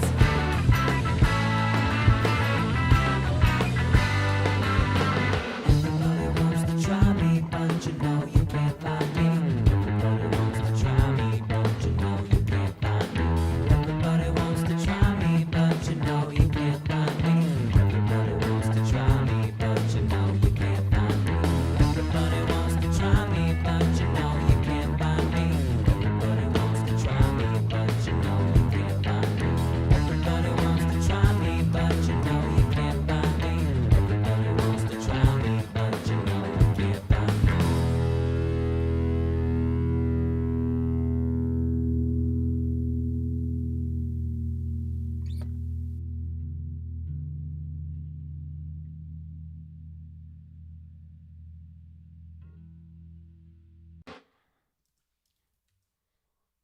All right, this is coming together.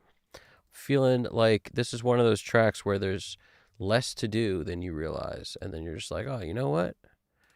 I don't need to do all that much, which feels like it's kind of okay.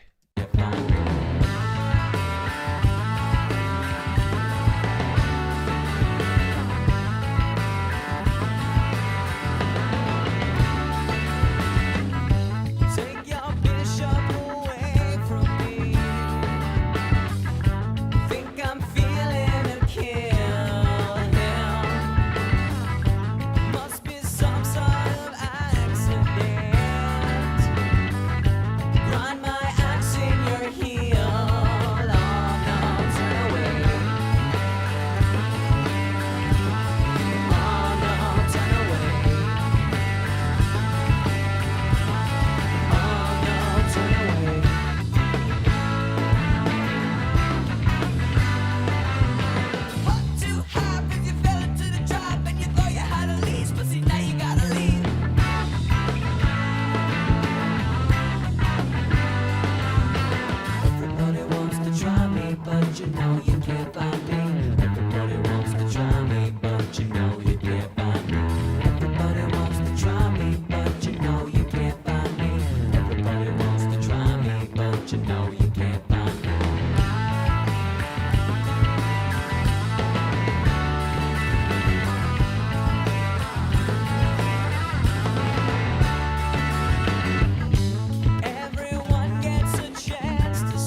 but you know you can't find me.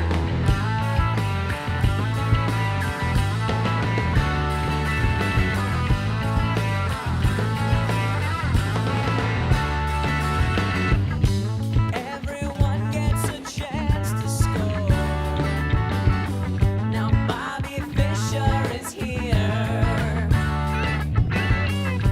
King and castle shine on my seashore. In my opinion, it's clear. Oh no, turn away. Oh no, turn away. Oh no, turn away.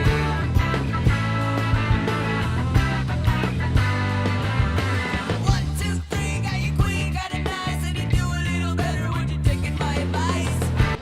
Oh no, turn away.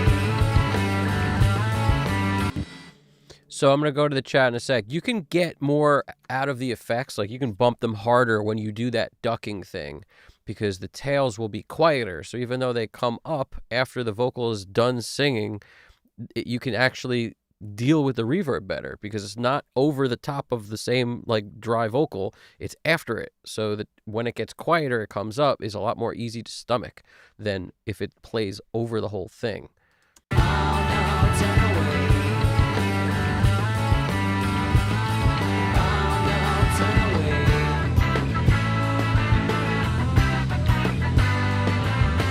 1, 2, 3, got your... Oh no, turn away. Oh no, turn away.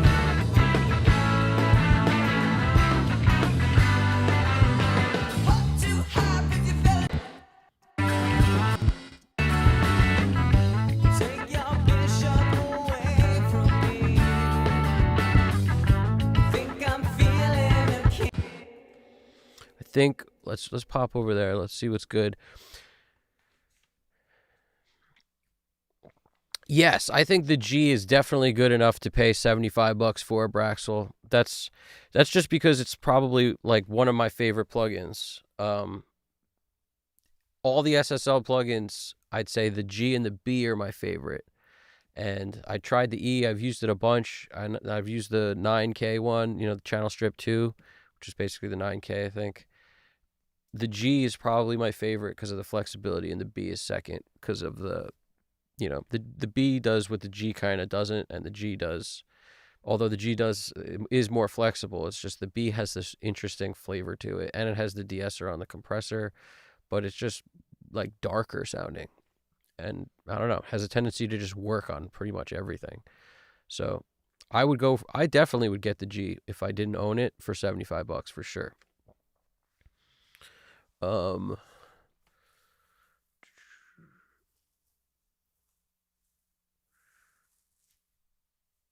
Yeah, that's what I would do. Where are we at? Nice. See a bunch of stuff in here now. Where am I at? Yeah, no, I'm not good at streaming yet. So I don't know how to look at the chat like while I'm mixing. I can't even I should have a screen that has the chat on it, I guess, completely by itself. And then I'd be able to see it better. But I basically focus on the mix and then I bounce over. That's my thing. I'll try not to miss any questions because I appreciate all the questions. I also appreciate you hitting the like button because, I never look at the likes and whatnot, but sometimes I'm informed I should be saying things I'm not, hit the like button. If you dig it, subscribe. And a lot of you guys I know are for sure. But something about the like button pushes this out to more people. So whatever you could do to kind of forward this thing to more folks, I appreciate that. And what do we got?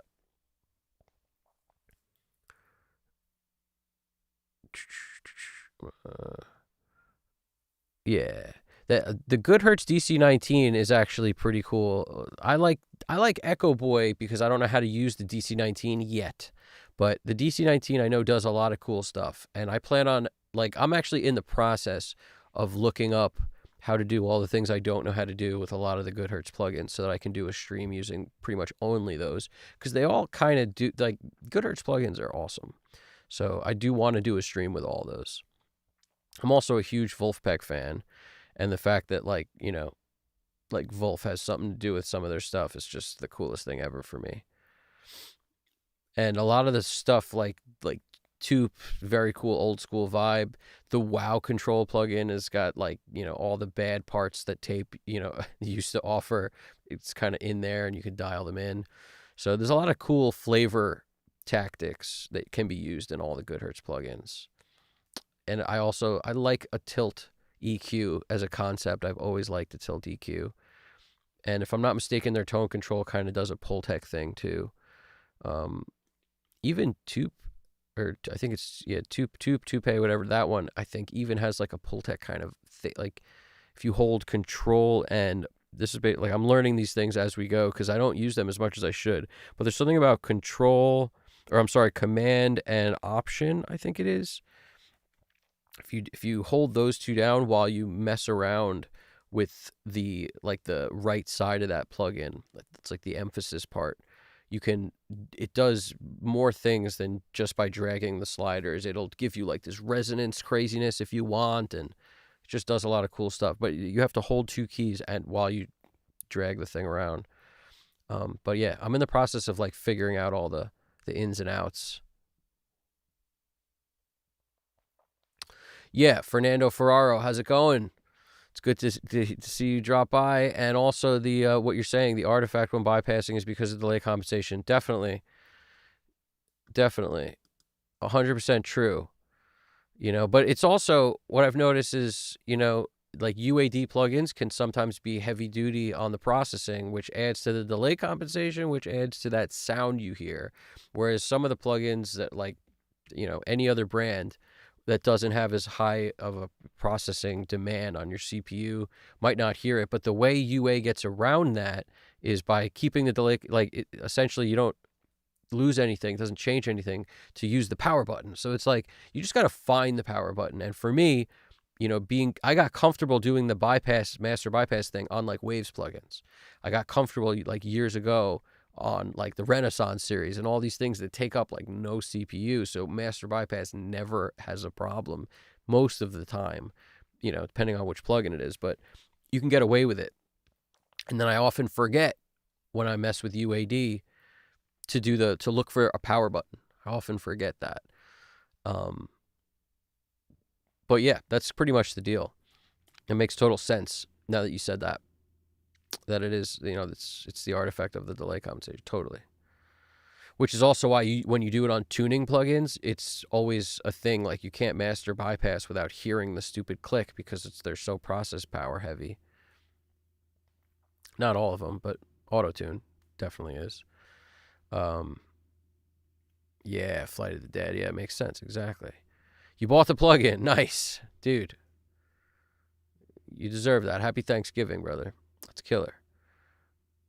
Yeah, you got to go with your gut on that stuff, I tell you, the G is awesome, flat out. That's my favorite, and the B is second. But the G is my favorite now because it goes to 11, because you can get you got that multiply feature. You can take up the high mid band even higher than you can on the highs. And you got the dividing thing, so you can do more with the lows. It's super cool. It's flexible. That's why what do you think, Southern Tracks Brendan O'Brien was using all those years? G, SSL G. So it's like what Andy Wallace, G. So let's talk about, G. Ain't nothing but a G thing. You're not able to copy the auto. Here we go. Fernando Ferraro's got the answer. You're not able to copy the automation because they are not the same parameter. True, but the weird part is a parameter is a parameter, is a horse, of course. Like, it's just math. We're just drawing and affecting a volume knob or a master bypass, but you're right. I guess that's why, because parameters of power are different than parameters of master bypass, even though they're both on off. To me, that's just something they need to work out. So somebody email Avid as if they're going to As if you'll get anything other than a dystopian society when you try, but that's the idea right there. I feel like that should be corrected. It's like an automation parameter, like volume on anything should be able to be copied to volume on anything else, and master on off should be able to be copied to any power on off, because what are we talking about here? But you're right, they're different. Even that they're backwards is different. The fact that like power on is the opposite way master bypass would be is probably what's messing with it more than anything else too. It's probably all a disaster in there. The freaking ones and zeros are battling like ants on a freaking, fighting over a cookie, and it's a disaster in there. Have you ever had someone put mustard on your pizza? Never. I do like pepper on my pizza though, like black pepper on pizza. Phenomenal. Forget who turned me on to that, but it's up there. It's pretty good. That's my point of reference. Yep. It's unforgivable. I agree.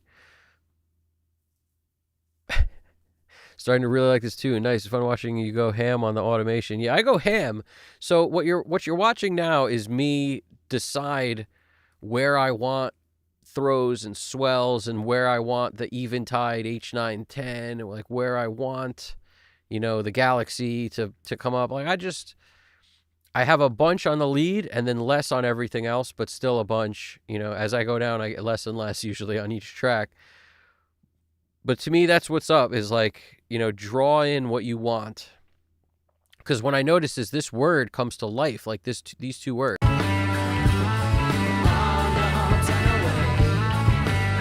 Like I want that to take over the room. The oh no, turn away, and it gets huge. I want that hugeness. And you don't get it when it's super dry. So it's giving me Zeppelin vibes like this. That's the thing. When I hear one of these things, I think Zeppelin. I also think if Zeppelin did this, there'd be a guitar solo in it. But to me, every song doesn't need a guitar solo. And I'm a guitarist, so that's probably sacrilegious what I just said, but it's true. Sometimes just 3 minutes in and out. What is this, 3:30? Come on, 3:20. What do we need here? It's like, do we need more than that? Do we need a guitar solo? No, but we might need this, just this little part. I love this thing. That, I love that thing. This little guy.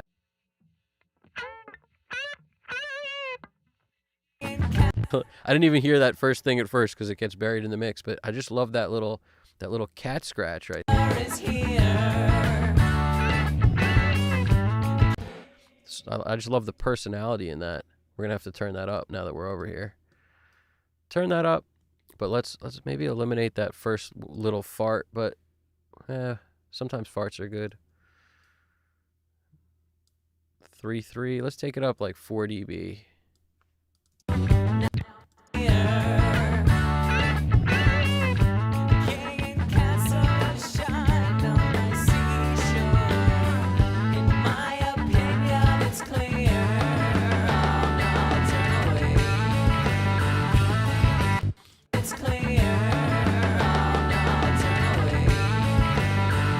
So I grab the end of the word. I'm about like, if I grab too early, it's going to sound weird when I turn it up a crazy amount, go ham sandwich on it.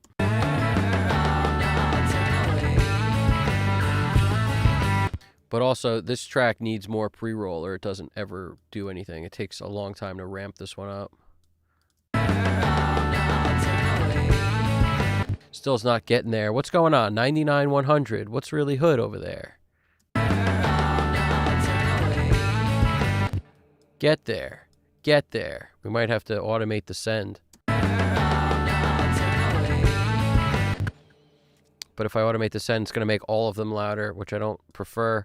That's a benefit to making them like not all 99, 100 as the input.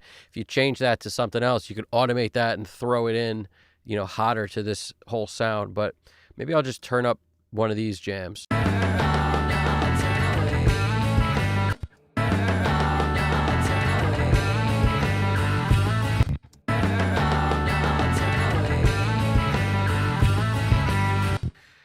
See, there's always a bunch of ways to skin the cat. Don't tell my cats I said that, though.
Let's see what else we can mess with. Maybe this track. Let's see what happens if we juice that to the goose on the end.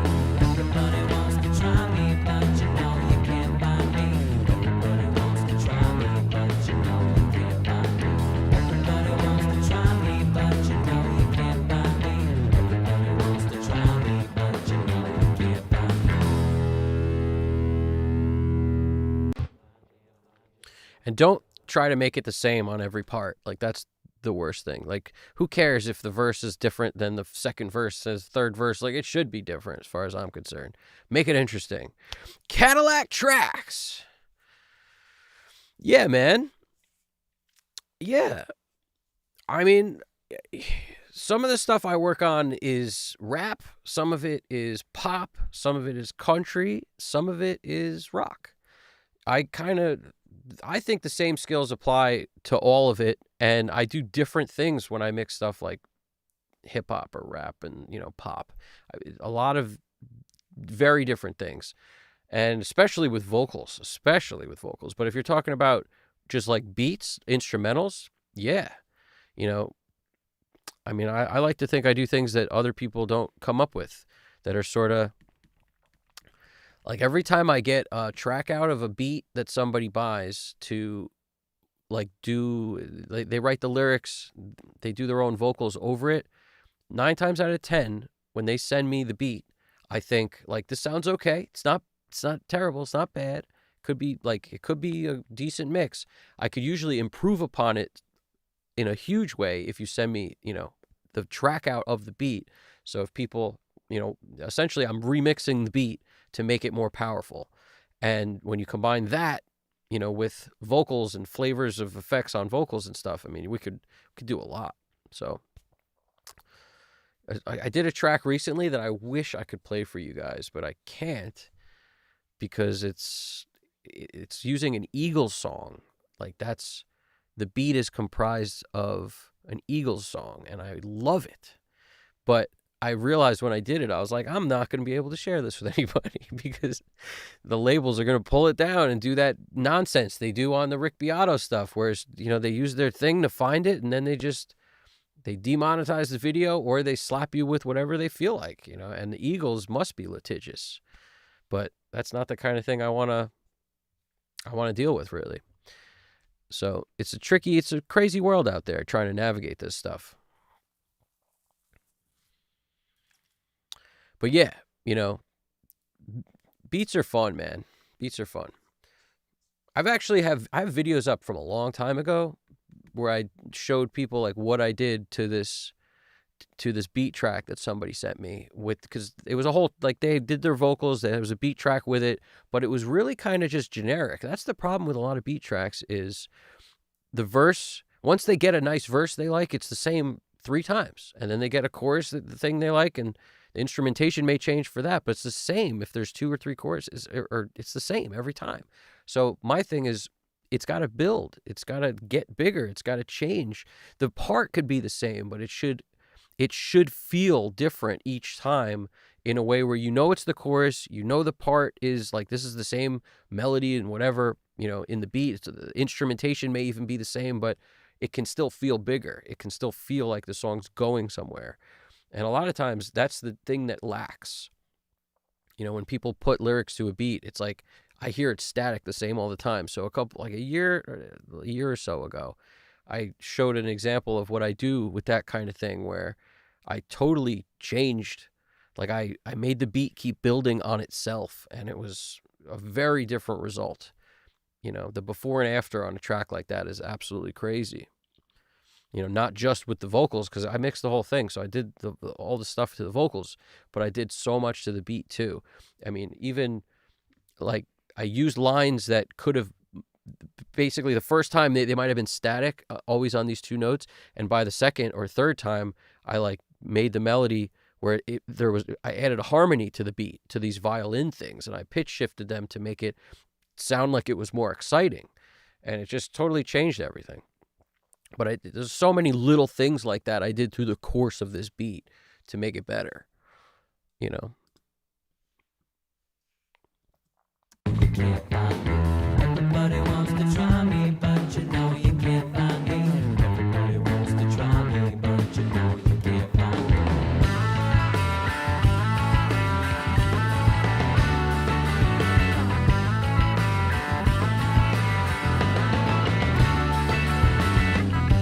Take your bishop away from me. Think I'm feeling it, kill him. Must be some sort of accident. Grind my axe in your heel. Oh no, turn away. Oh no, turn away. Oh no, turn away.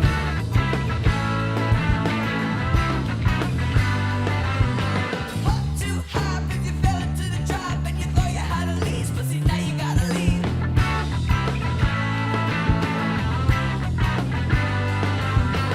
Everybody wants to try me, but you know you can't. All right, when we do automation of this, I'm very aware that the song, like, once the part changes to do do do do do do do do, we're talking single notes. As a result, the whole power and impact, it's a cool riff, but riffs like that need to be bumped in volume to compete with chords that are strumming these constant sustaining notes, and it's so much more dense.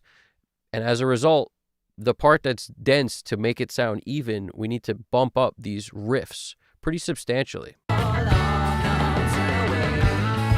Not that part, the other part.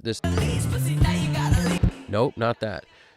We got to find out. So now I should go through. Once I do that a couple times, I get myself twisted while I'm like looking for parts. I know I should have gone in and labeled stuff already. So that's usually when I start to do it. I'll put start, end, and gotta do some label. By the way, I love that detune there. I think that's so cool. I gotta capture all that when I do my fade out.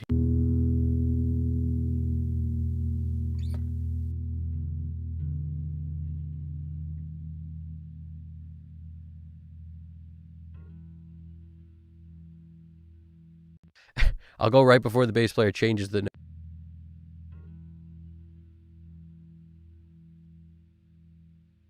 And there's so much quiet information here. It's like 15 seconds of fade out. It's a little too much. Let's see.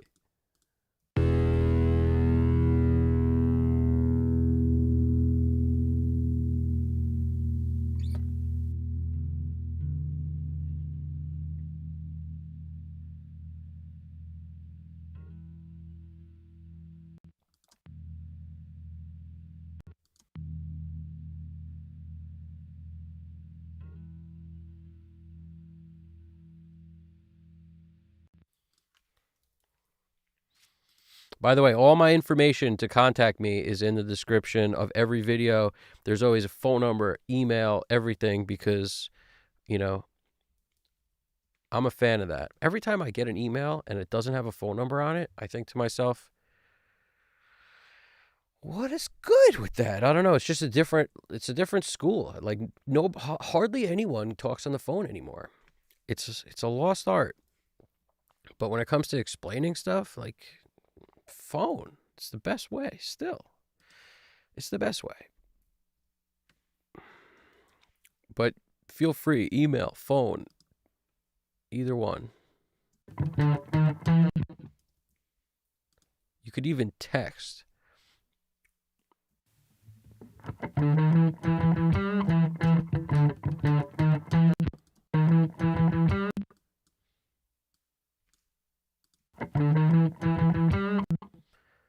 I've talked about this before, but I'll often fade the intro in a little bit just because the compression and whatnot, you won't hear it go like, like it doesn't sound even as good as that. It's not like a backwards cymbal. It'll sound like the compressor really quickly ramping up as soon as, because there's this quiet section. So it's going to, basically, the makeup gain's going to act like that's supposed to be louder. And then when it comes loud, it's going to get a little lower. So it's going to sound weirdly unnatural.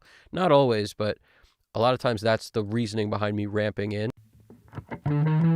Because, like, you'll hear that white noise. It depends on if you have a click, like the pick. Sometimes you do a couple mutes. If you have something like that, you might want to ramp it in.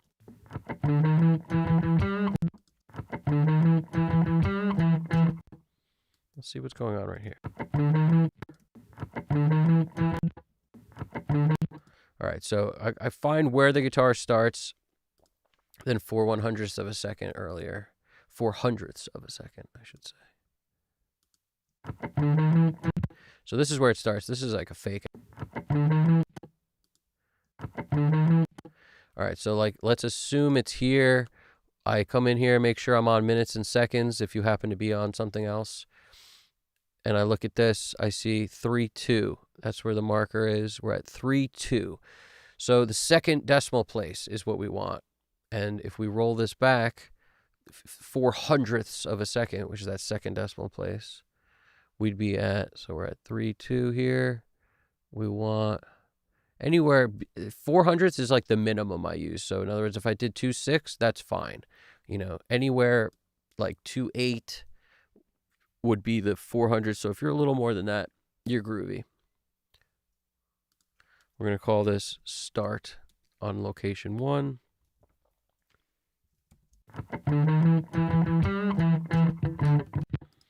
And then wherever we ended, I faded out. Let's go to that. Right here. Where's that end? The same thing on the back side. You don't have to be exact. I'm just a little crazy with it. 8/0, and then we want that 4/100ths of a second. So for 8/0, this is good. 8/8. I'll call that a day. So the more you zoom in, the more you could see. 8/8/5, and then over here is our 8/0. So I went like 800ths of a second, which is fine. It's so quick, it doesn't really matter. It's just 4 is the minimum I do. And it's after the lowest point, so this goes to 0 before I do it. And now, let's just grab the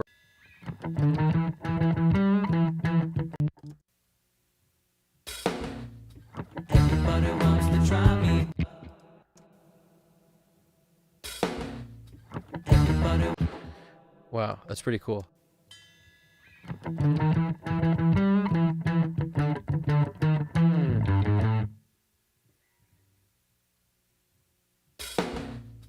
Everybody wants to try me, but everybody wants to. That's pretty awesome. Right here, I'm going to call this verse 1. Where's the part change? Oh, you can't find me. I'm really but you know you can't find me. I just push the down arrow to mark it. So this is pre-chorus. Like the weird thing is, this song's actually backwards. It starts with a chorus, and then this is the verse. So, what should we call it, right? We'll call this verse. I'll go back and change that other one because I kind of want it to make sense. Chorus. They're just flipped. Gotta love a song with the flipped. Must be some sort of accident. Grind my axe in your heel. Oh no, turn away. Oh no, turn away. Oh no, turn away.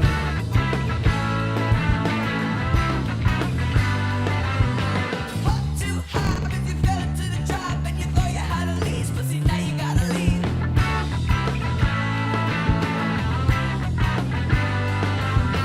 Everybody wants to try me, but you know you can't find me. Everybody wants to try me, but you know you can't find me.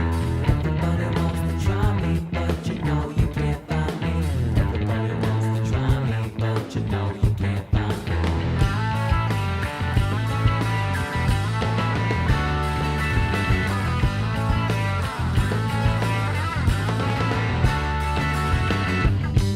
Everyone gets a chance to score.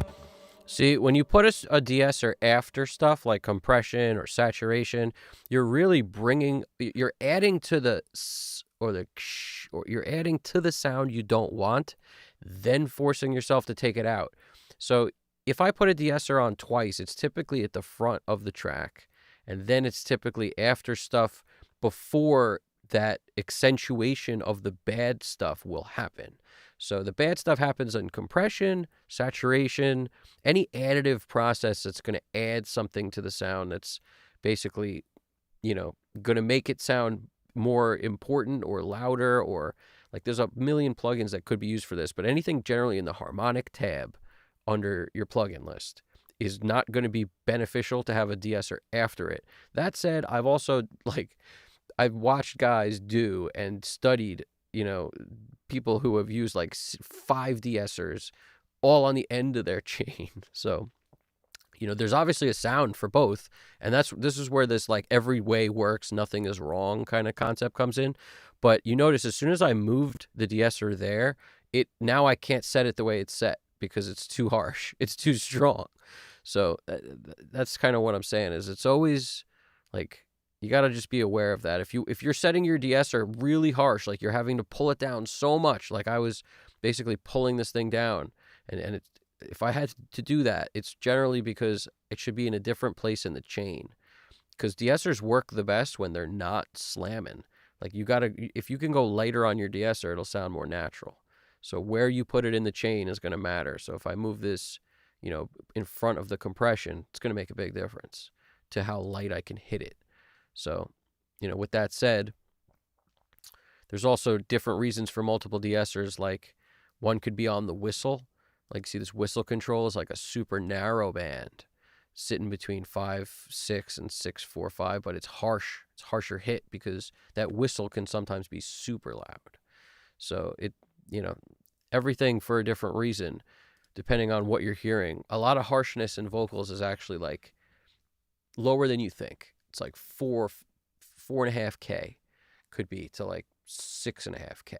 It's not necessarily that 7K and up zone that you get when you put a fab filter or something on. It just kind of defaults to that 7 to 14K. That's a helpful zone to DS, but I'm saying that's not always, you sometimes need lower than that. Stuff to think about. Must be some sort of accident. Grind my axe in your heel. Oh no, turn away. Oh no, turn away. Oh no, turn away.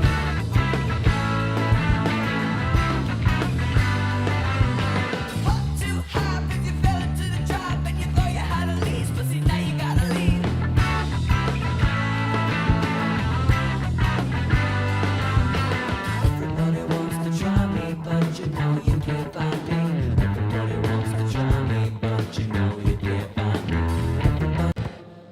was just checking out some of this information. GDP's got all the answers for us right here.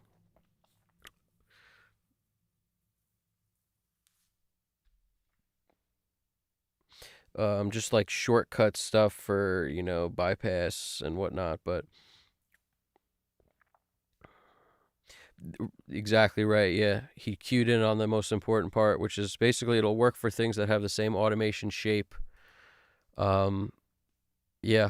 And the parameters have to line up in some way. It can't be opposites. I can understand that. But that's cool. He kind of gave me a Command Control V. That might be the shortcut we were looking for, because I was just doing the typical copy paste, Command C, Command V. But when you add Control to it, I guess that's the special jam. I knew there had to be some way to do it. We'll try that on something else in a little bit, just to see how crazy we can be and if that will work. Katie Lowen, how's it going? Nice of you to chill. Yeah, no, so what do we got here? Dumb question, I'm late, but what does the Sonox plugin do? The Sonox plugin, so I think you're referring to the suppressor, right? That's just a de-esser, and it's a particularly good de-esser. And one thing, everybody has their de-esser of choice. Weiss is probably my favorite, but this plugin is like very complicated and also expensive.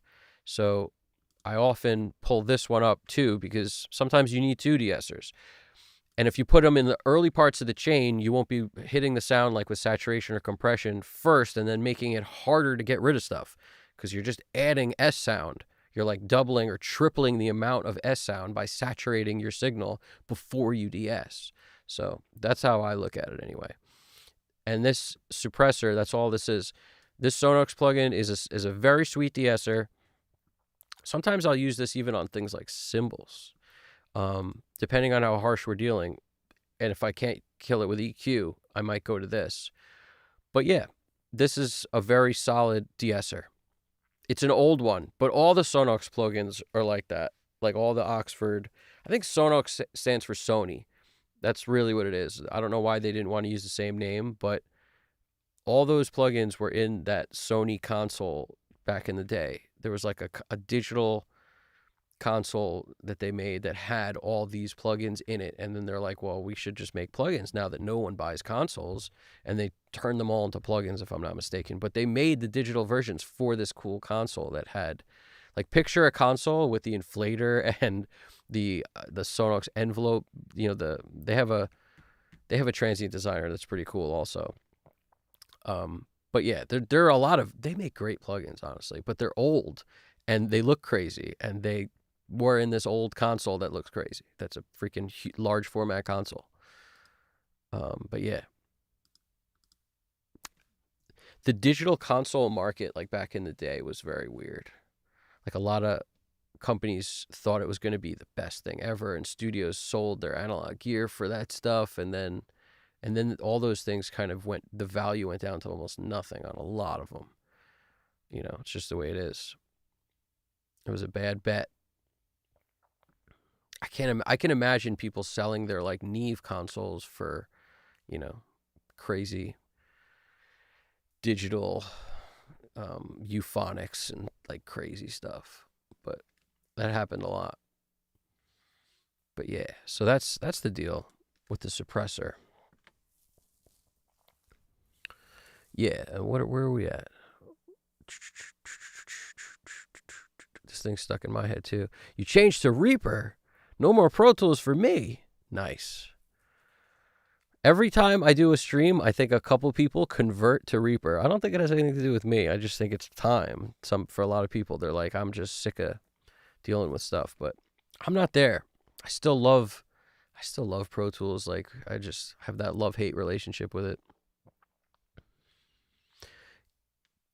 Yeah, and when you pull up a de-esser, I'm a fan of presets for certain things. Just experimenting with the presets will show you stuff like, oh, you want to control a whistle. Maybe you want to hit it hard and get super narrow. So it just shows you that the hard part of that of a de-esser is very useful for certain things, like an aggressively annoying whistle. Whereas if you made it super wide and you wanted to control a whistle, you'd get a lot more than that, and you'd wind up, creating a pretty bad lisp. Like it would be lisp city. You don't want that lisp. Like if you can help it, get rid of that lisp by making it more gentle so you don't hit it too hard. And that's the part about this I like so much too, is just so easy. How much reduction, and then light comp, heavy comp, or cut it completely. It's just, they make it very easy to deal with. And then this is the frequency. It's just so easy. It just makes so much sense. 1K, 10K plus 20K. What do you need? And then you dial this however you want. It's beautiful. And it has an undo. How do you not love a plugin with an undo? Any plugin that doesn't have an undo is crazy. But we all know those exist. But it's crazy.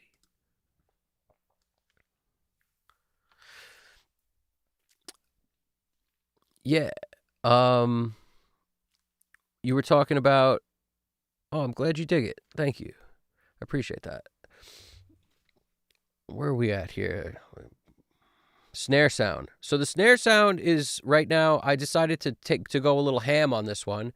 I started with the Wolf comp to add some love to it, because the Wolf compressor is an aggressive sounding compressor. It's not unlike any other compressor that you decide to hit really hard, and you could color it like before or after. But essentially, it's bringing up a lot of the sound after the snare, so it's giving it a lot more personality. And I have it set at 64%. And I'm taking down, as a result, some cymbal, because I have a snare mic. Like most snare mics, they're very close to the hi-hat. And once you start cracking on that hi-hat, you're going to need to take something down. So I got the 4KB, 10 dB cut at 6K, kind of narrow on the Q. Very helpful, once I added the Wolf comp. Without that, it didn't need that, that cut. But once I added Wolf comp, it needed it, because it brought the personality of the snare up so much. And that's not without some hi-hat coming at us. And in addition to that, I got a snare verb on it. So that's what bus 33 is. Somebody had asked, like, how much do I cut or something? Like, how much lows and highs? I got 150 hertz on this particular snare, and 9K and up, gone. So boom, boom. I'm just living in the center with the reverb. And sometimes I'll take way more off it on both sides. Just depends on what gets annoying or not. But that's the first step. Then I got a decapitator giving me some dirt. And I didn't need to use the low cuts and stuff on here because I have it on the Pro Q3. So I got dirt going into a lexicon with this fat snare plate, making it super fat. And then I got a dB verb, which, this plugin quickly became one of my favorites. Rick's a very cool dude at Make Believe, but just, I was talking with him, and he was talking about how he was using this on a mix he was doing, and I tried it and loved it. It was instantly one of my favorites. It just does, I like the way, user interfaces are so important. I love how if I want just small, I could turn all these down. I love how you get a blend of a bunch of stuff all in one plugin, and it's super just visual. You don't need any of this stuff. You could do this all with the stock reverbs. It's just, I happen to never take, the dB verb lives on almost all my tracks now. And, the lexicon is a go-to for me. I also have EMT just chilling in the background in case I need it, but that just lives on my snare verb track. This is an import. Every session I bring this in and then just turn on what I need to. In this particular session, I added decapitator, but it's not always there. And then the 4KG, not doing anything. It's just in case I need a little EQ after. It just sits there. But the dB verb, if you were to look at this, it's doing its thing. So like, it's basically, if you see, it's in on this part of the song, which I'm calling a verse, but it's really like a chorus in terms of it's denser than the verse. The song is flipped. So the chorus is super bare and the verse is dense. And in that case, the dB verb's on where it's dense, and just the lexicon lives in the other parts, and the dB verb comes off. So, that kind of deal helps a lot with the snare sound. And then in addition to this, I have a drum parallel, which is giving me a weird triplet feel, kind of tape echo. I stole this. I don't mind saying it. Vance Powell does this thing, and I noticed how effective it was. He basically blends in a triplet type feel by, if you're familiar with Led Zeppelin, When the Levee Breaks, that like that doo doo, it's like it's a particular sound where you hear the drums that they sound like there's a bit of a tape echo delay type thing on them. It sounds like it's a giant room, and as a result, there's like this natural kind of delay-ish thing going on. And that's sort of what I try to create on a parallel track to make the drums feel like there's more movement. So the snare doesn't just sound like a dry snare or a snare with verb. It actually has like a second hit, a little delayed. And if you get it kind of locked in with the beat, it doesn't have to be right on the money in terms of the BPM. It'll start to feel really cool. So I basically have a tape echo into a devil lock, which I've got the crush pretty. This is a very aggressive plugin, and the mix is on 10. So this is doing a lot for the sound, and I leave it on slow usually, so it doesn't, sometimes it pumps in a cool way.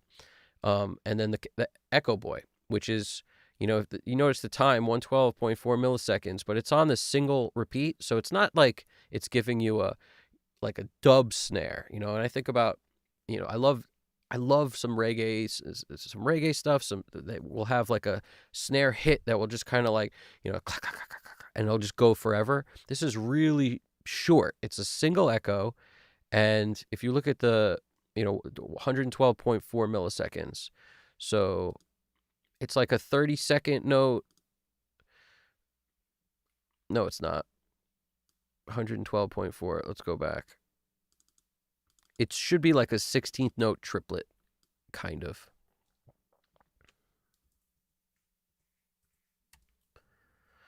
So that's basically what we're doing. We're just kind of giving it a little bit of feel, a little bit of excessive feel to it. So because there's two overheads and a snare and a kick, this is getting all of them. And the overheads have an effect on the snare sound also.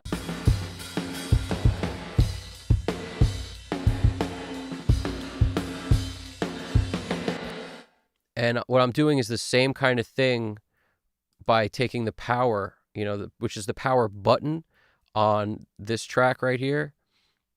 And for whatever reason, Echo Boy is a Soundtoys plugin, so if you were going to automate this, it wouldn't.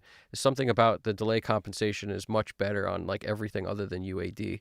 But it's a couple other plugins too. I've noticed it. But basically, I needed to use the power button on and off instead of the bypass. But by controlling that, I have this on in certain times. Like if you see this is off in this early part of the song, and then when it gets to the dense part, power on. So I'm deciding where power off, power on. So it's changes feel drastically when the tape echo in the beginning's on compared to when they're both on. So it's either just the Echo Boy or this and this. Devil Lock stays on the whole time. But you can hear with and without this track. Let's go to a part where this is on. So let's listen to this part.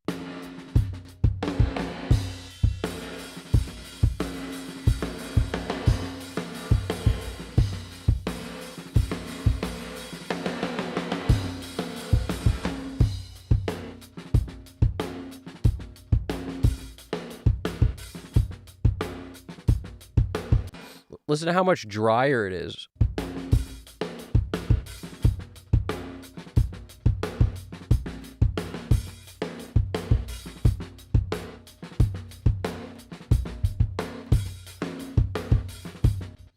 Now, I have this pretty low too. Like it's negative 16 dB on the whole.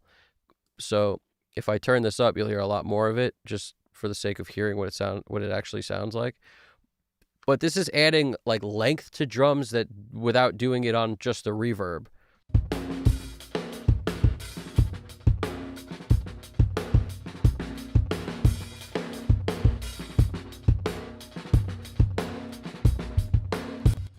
Obviously that's exaggerated, but that's essentially what it's doing, is it's just adding to the groove.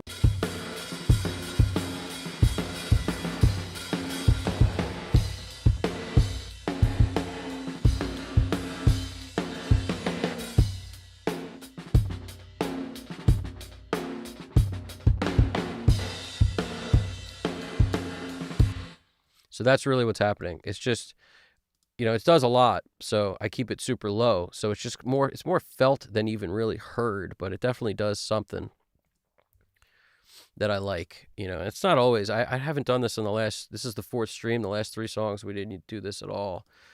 It's just something that works sometimes. Sometimes a good, solid, dirty drum bus is helpful. And then every once in a while, if the dirt doesn't do it by itself, I'll add something else. Echo Boy, see what you can get with delay. Delay on drums is the answer. Also, you don't have to lock it to whatever a quarter note or an eighth note or a triplet is. You can manipulate the time a bit, which is often pretty helpful.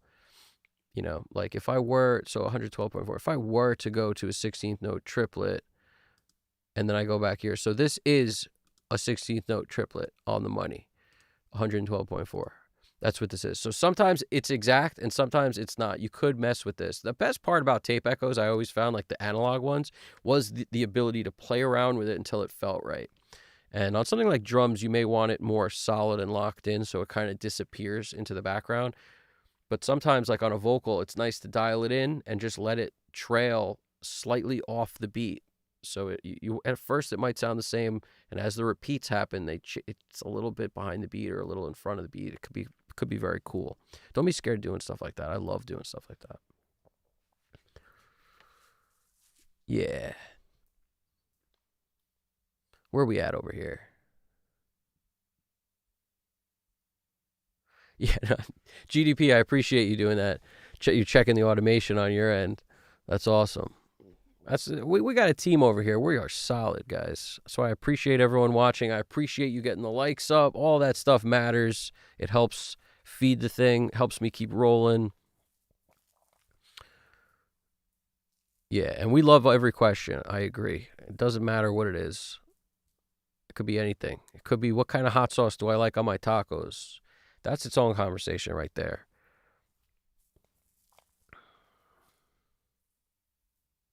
I'm glad you dig that snare. Yeah, it's parallel track. So 1314 is getting everything, and beyond that, it's just everything sent here. The level, you could adjust it, but I just sort of zeroed it all out. And let me check some information here real quick.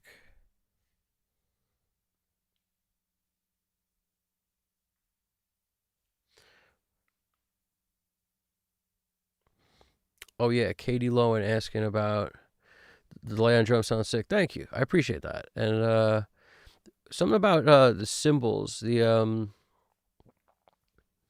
were talking about something. Here we go. All my drum sounds. So you wrote, all my drum sounds when I collapse to mono, the cymbals are just super weird. When you collapse to mono, the cymbals are super weird. I'm trying to understand that. You mean they sound out of phase when you collapse to mono? Because if they're in phase, like if you use auto align or something to ensure that the phase is solid, and I found you can generally pan them any which way once the phase is kind of nice, and they'll work. But what you're talking about may be a symptom of, like, you don't have a mono room mic.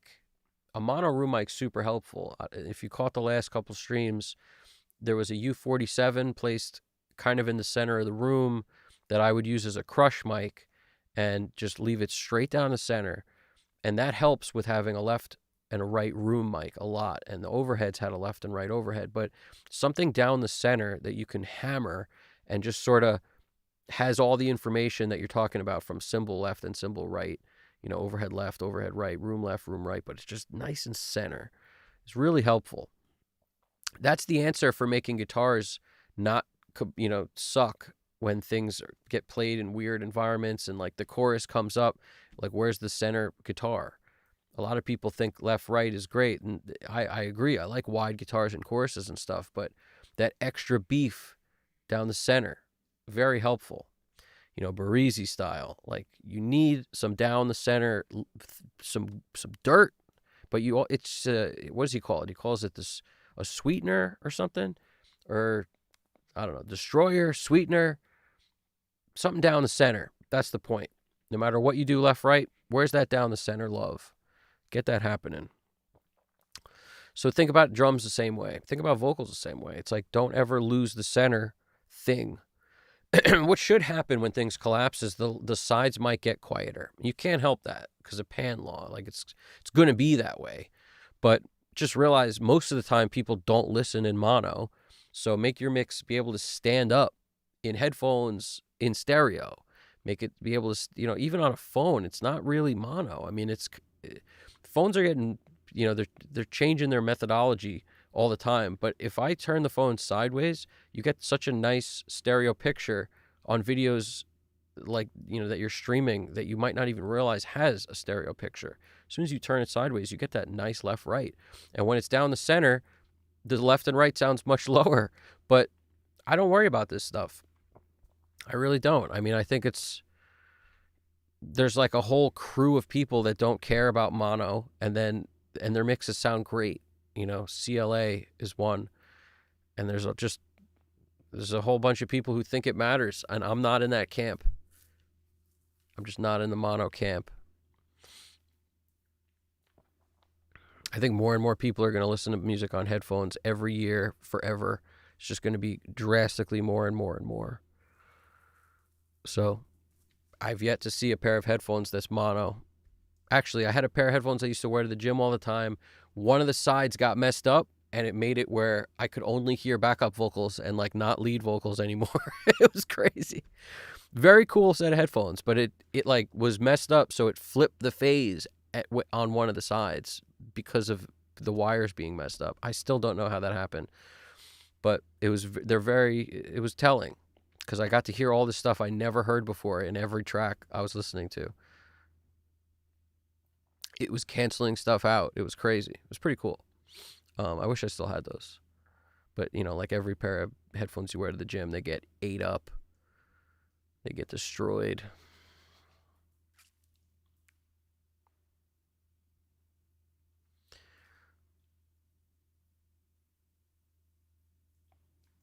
Yeah, that's so weird what you're saying about 500 hertz build up.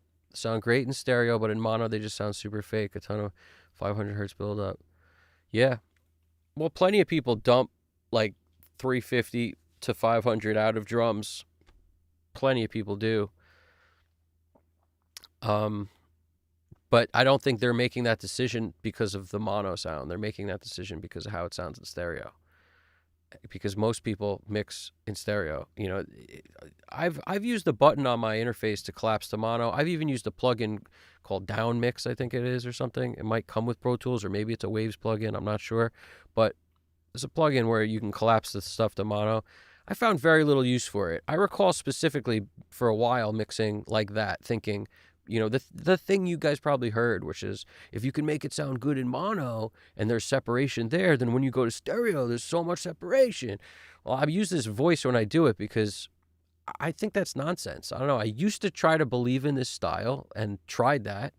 I think that guy, what's his name? Like Ali or something does that. I don't know. A couple of these guys, like they do what works for them and that way works for them. And for me, I thought that way was cool for a little while, and then I was like, I don't know why I'm doing this really, because it's just making my life harder. I'm basically mixing the song twice. I'm mixing it in mono, then I'm mixing it in stereo, and the stereo way is the way I'm always going to listen to it. So this just made no sense. I just started to be like, what is going on? Like, why? And that's where I abandoned that ship. I let it sail away, and I said, not today. Not today, buddy.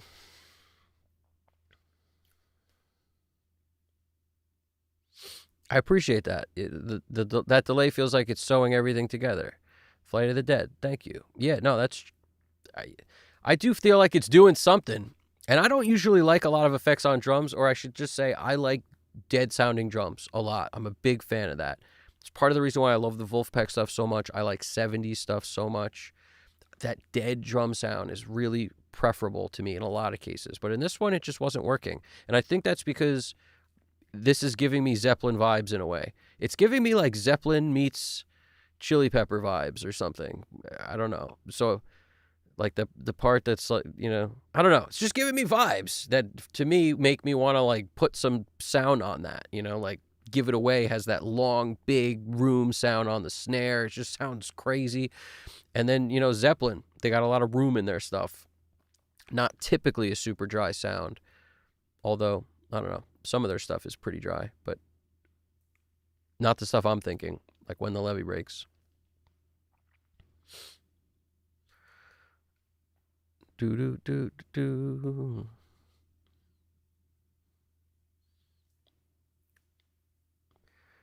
Yeah, solid room mic. Honestly, the better for a mono room mic, like use, if you can, something that will saturate nicely. U47 comes to mind, or FET 47 if you don't have the tube version, any kind of, or if you have anything Neumann, use it, or a clone of a Neumann, use it. Like anything. Like 87, 67, 47, something like that, center of the room. A ribbon mic could be really cool too, like a Coles center, center kind of room crush kind of deal could be pretty cool. Like anything, honestly, it doesn't, use whatever. Use a 57 if that's all you got, like all you got left after you mic stuff up. Use whatever, but put something in the center. I like an RE20 over the kick, kind of facing, the crotch, the drum crotch mic. Or, more profane way to say it. But the point is, you get that kind of in that sweet spot, and it picks up such a nice balance of everything. It's a lot of low end, just kind of a little bit above the kick, but facing the crotch from the front of the drum set, at the drummer. It's the move. And for this kind of thing, you might want to back it up a little bit if you're trying to get more cymbals in it, but just to get a nice picture out of one drum, that position is really good. And a mic that captures a lot of low end, like an RE20, super dynamic, captures a ton of low end, that's a good move. It's one of my favorite mics for that position.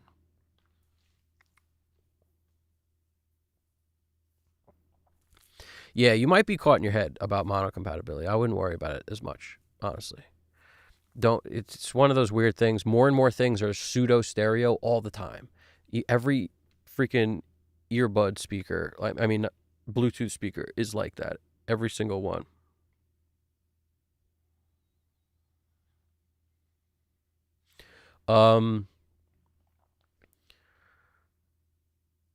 There's going to be a generation of deaf people soon. Fernando, you're not wrong. And I think that's mostly because people don't realize how loud music is when they put headphones on. They just don't get it. The drivers are so close to your ear, and everything just is louder because the ear compresses. It naturally compresses sound. So that means when you have too much of it, it's basically putting a threshold on and turning it down, and your ear is like dealing with it in its own way. And the way it deals with it is it basically shuts down. It shuts down its ability to be hi-fi. And what'll happen is you'll think the music is the right volume, but then it'll be too low. You'll have to keep turning it up, turn it up. And your ear is just shutting down more and more and more to be able to deal with it. And a lot of times, if you don't damage it, the volume gets turned back up in your ear, like your natural volume when you take off the headphones. But if you damage your ear, it doesn't. And it's scary because it feels good to hear loud, but, I just think it's part of the reason why I don't like using headphones to mix, because I always mix too loud in them. Like, I've never been able to mix a full song in headphones and not had my tinnitus creep up like crazy, because it's just, things get loud in there quick. Whereas in the room, I'm much more able to tell volume because it's never completely silent. Like, you always hear a little something, like even if it's your own freaking body doing its own thing, like you hear little stuff. You hear the creaks and the cracks. You hear stuff. You hear your computer fan turn on. You hear all this stuff that sort of resets your volume level. And once you start not being able to hear stuff, you realize how loud it is pretty quick. Yeah, here we go. Vincent Hagen, too. I love to do parallel saturation on a room mic. Yes, I dig it. If you have enough mics on drums, you don't even need to do parallel saturation. Just saturate the room mic, the center one. If you've got another one left and right that aren't saturated, keep it down the center, nice and juicy. YBFFF, no analog gear. No. Every mix, I have a ton of it. I have enough of it, I should say. There's plenty of people who have more than me, but I'm not using any of it now. Every stream, I haven't used any of it because I felt like there's a lot of reasons. The technical aspect of showing you guys me turning a knob and where the knob is and all this would require a few other things, including like a freaking set of a camera glasses setup or some nonsense. So I'd have to lose the owl glasses, the old school freaking, you know, I forget even what brand these are. I think they're Guess or something. I don't even want to take them off and look, but I think they're Guess. But I'd have to change these and put a camera on here. So every time I looked at something, you guys could see it. I'd have to feed it to another thing on the screen. It would be a disaster. But that's honestly something, or pick up a camera every time I touch something and like hold it over the knob while it sounds like a disaster. You guys get to see everything I do this way. And also everyone's sort of on the same page. Like everything I'm doing, not only can you see all the tweaks and the whatnot, everything is basically a plug-in trial away if you have some of this stuff. And I try to mix it up and use different plugins so everybody can kind of, whatever they have, they can kind of see how I might operate it. But yeah, I'm also trying to get comfortable mixing completely in the box. And the more I do it, the more comfortable I get. So it's like, it's all just a perfect storm of might as well do it this way. That's how I got here. But yeah.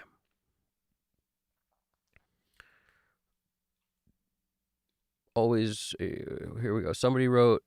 Fernando wrote, yup, I mix at 60 dB SPL. I was at pretty much that number. And when I did the check, I pulled up this decibel meter. It says like, it uses funny things like whisper room or quiet whisper on the top left. And that's like 60 dB or whatever. So I found that pretty interesting. It's very low. I agree. Sometimes I'll creep up just to check higher, but I keep that at like 1 minute or 2 minutes of listening because I know if I listen too long, I'll have ringing in my ears later. That's what'll happen. So it's like I'll take it up so I can check what's annoying. That's when some things will pop out like, oh, the cymbals are too loud, or oh, there's too much pointy 5K in the snare, or there's whatever. Some nonsense will hit you, and if you don't turn it up, you might not know that. But my other choice, which I do a lot, is I'll throw on headphones that aren't dark. Like these are kind of a good representation of, another listening environment that I'm familiar with. So the Focals, these classic Spirit Pros, I like. I tried the 7506s, the Andrew Sheps things. Can't use those Sony things. These are amazing. These freaking things, these Audisies are so good. These Manny Marroquin MM500s, but I don't know them that well yet. So like in the scope of things, I know those other headphones so much better. So the Manny Marroquins, like it just gives me another environment to listen in, but not one that I'm super familiar or comfortable with. So if I use them more, I'd get more comfortable. Therein lies the rub. Flight of the Dead. Any tips on how loud I might want a mono guitar dub in? Say a chorus. I imagine it varies greatly, but curious if there's a good starting point. No, I haven't. There's never. That's like how short should I cut someone's hair, who's from New York, but they grew up in Houston, Texas. It's like I don't know how to answer that. How long do they want their haircut? I don't know. It's a hard it's a tough answer right there. Because always track your stuff. Like if you're saying, any tips on how loud I might want a mono guitar dub in. So if you're talking about like overdub and how loud you should track it, you always track so that you're sitting, if you have Pro Tools, you're sitting in the green. That's your goal. Sit in the green, and if it gets a little above it where it goes light green on you a little bit, that's okay. But your goal is never to track too loud where you're essentially ruining your sound because the converters can't handle it, or You're not capturing the full range of the sound. You never really have to worry about the noise floor being too loud these days. So I find way more people track too loud than too low. Like the answer is never keep it just below clipping and you're good. It's never the answer. That would be the answer probably if you were on tape and you were trying to get your sound to saturate and you're thinking about guitars sound great on tape because they drove into the tape. Yeah, well, we're not in tape. You're not in analog. It's not the same thing as using, a digital converter. You got to be mindful of your level going in. So always just track at a level that's, not going to hurt you because you're too loud, bottom line. And as long as you're in the sweet spot, which generally is the center to 3/4 of the way up, somewhere in that zone, that will be able to be dealt with where you'll be able to, in the mix, figure out where it should go. Lower the volume more than even you think it should to set volumes on things like guitars and vocals. Like keep the volume very low. You have to train yourself to be good at mixing like that. You don't just start good low, or at least I didn't. I had to lower it. Everything felt like it was impossible to hear. And then over time I got better at it, better at mixing low, and now I only mix low practically, except for those brief moments. But you basically have to train yourself to be okay mixing low. Your ear actually, somebody explained this really well, and I'm going to bite it. I don't remember exactly what they said. I'll butcher it a little bit, but it made so much sense. I forget who said it. It's probably somebody you guys know. They basically said that if you picture yourself going outside and the sun is super bright, what happens? Your eyes can't pick up everything as well because the sun is so bright. It's almost like it's blindingly bright in a way. Well, what happens a lot of times is if we keep the music that loud, our ears are the same way. They just sort of get numb to what's going on and they can't pick up detail as well. Whereas if you go outside and the sun is not that bright, you pick up shadows more. You see the detail of things way better in that sweet spot where it's not dark, obviously, where you can't see anything, but it's not super bright where it's blinding. There's that right amount. And when you mix low, it's a similar thing. You get to hear more detail between the stuff because it's not numbing you because it's so loud. That's the way I look at it. I mean, whoever explained that, they did a brilliant job. I destroyed it a bit now, but it makes so much sense to me because I never really understood why I like mixing low so much better. And it's 100% because I hear the detail better when it's low. Whereas you might hear detail for a minute or two when you turn it up. And then after that, good luck. Your ear just became a compressor set on stun mode.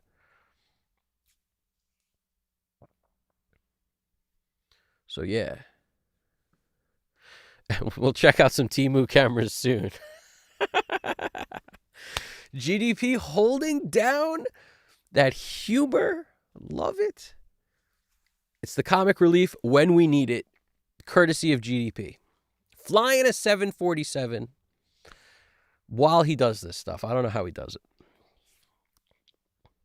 Yeah, so the weird thing about the camera thing is you don't just need a camera.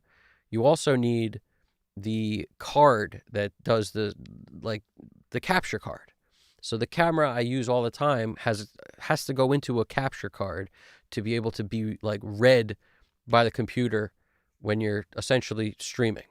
And the other way, it only works if you're pre-recording stuff and then you could record it to an SD card and then import it and yada. But to get it to do it on the fly, you need that capture card.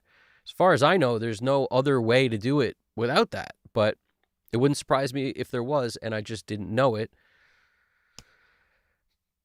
Because I don't know everything, guys. I hate to say it. I don't know everything. So bottom line, the deal here, right, with what to do. It's what to do with this capture, with this extra camera thing. It seems to me like mixing in the box is going to be the way to go for a little bit of time. But there may be a moment I want to show other stuff, move around, pick up a guitar. We'll see how it's going to play out. Maybe track some stuff, some bass, some guitar, some whatnot, maybe some drums, one mic on the drums. We'll see. We're going to figure it out. But until then, this feels like the right move. I also like doing these front to back mixes for you guys. Like I find this, it's a good way to just show people like you can get done with a song in one sitting. You can do it.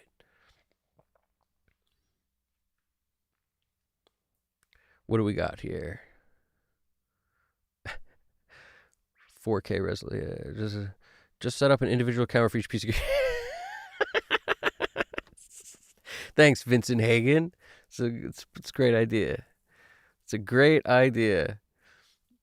How often do you battle needing to get a good energy saturation in your raw tracks before mixing your elements together? I never battle it. As far as I'm concerned, mixing is fun. there's very little battling until things sound like crap. But you know, most of the stuff recorded here was done on like literally an interface that anybody can buy. And today's interfaces destroy the quality of this interface that I use to record most of this stuff, like on this track specifically. You know, this was used, look it up. MBox 2 Pro, it's like $50 right now on eBay. But at the time, it was probably a good 700-800 back then, which was, you know, felt like a lot. Felt like a good ton, if I'm not mistaken, something like that. But I also had to buy the Pro Tools LE7 with it and stuff, so it was an expensive purchase to get the whole thing. But the point is, 4 inputs on an MBox 2 Pro, and they were not that great, and the converters built into there were like so. But this just shows you it doesn't matter. Like none of it really. You can make something sound good, and the more weird and bad it sounds, just lean into that. Just make it a cassette tape style recording. Like if I get recorded tracks sent to me and somebody wants me to mix them and they sound like they were recorded on like my first Sony cassette thing that was like, you know, that somebody threw around in the back of a car for 10 years and then recorded on it. If that's what it sounds like, then guess what? I'm not going to try to make it sound like a hi-fi recording at Sound City. I'm going to try to make it sound like something grungy that was recorded on some old school, and I'm going to lean into that saturation all the way. Chad Blake used a great reference. He's like, take the waterfalls that all this tape hiss was giving me from this broken 4-track. It was like waterfalls and stuff, and I just lean into it. That becomes the track. That becomes part of it. I'll add more of that and swoosh it all around, and it's just hell yeah. That's what you do. So how often do I add saturation and stuff? I do it kind of just without thinking, where like, oh, the bass needed more saturation, so I might crank the red knob on a 1081 or that kind of thing. Or, you know, it needs more saturation, so this is the bus. So what am I doing? I'm cranking the tube setting around the nose of the bass, like 545. That's that Sting Police nose in the 500 zone somewhere. And then around 1K, you get that bite on the bass. Leave the low end alone. And then what do we got? Between that and a Sans amp, like when you say, yeah, I crank saturation on things that always need it. Like bass generally, if you don't have saturation, it doesn't cut. So right on the track. On kick, if I don't have a clipper, I can't get I can't flatten that kick enough to make it long enough, to make it have length. I need to hit it with some kind of clipper.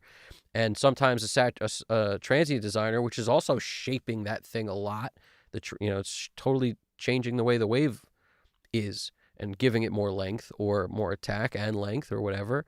I'm adding a sub-octave to it. So if I don't do certain things, I can't get things to live. Like the same thing with the snare. The Wolf comp is totally adding saturation. It's not a saturation plugin, but it definitely does it because it's not.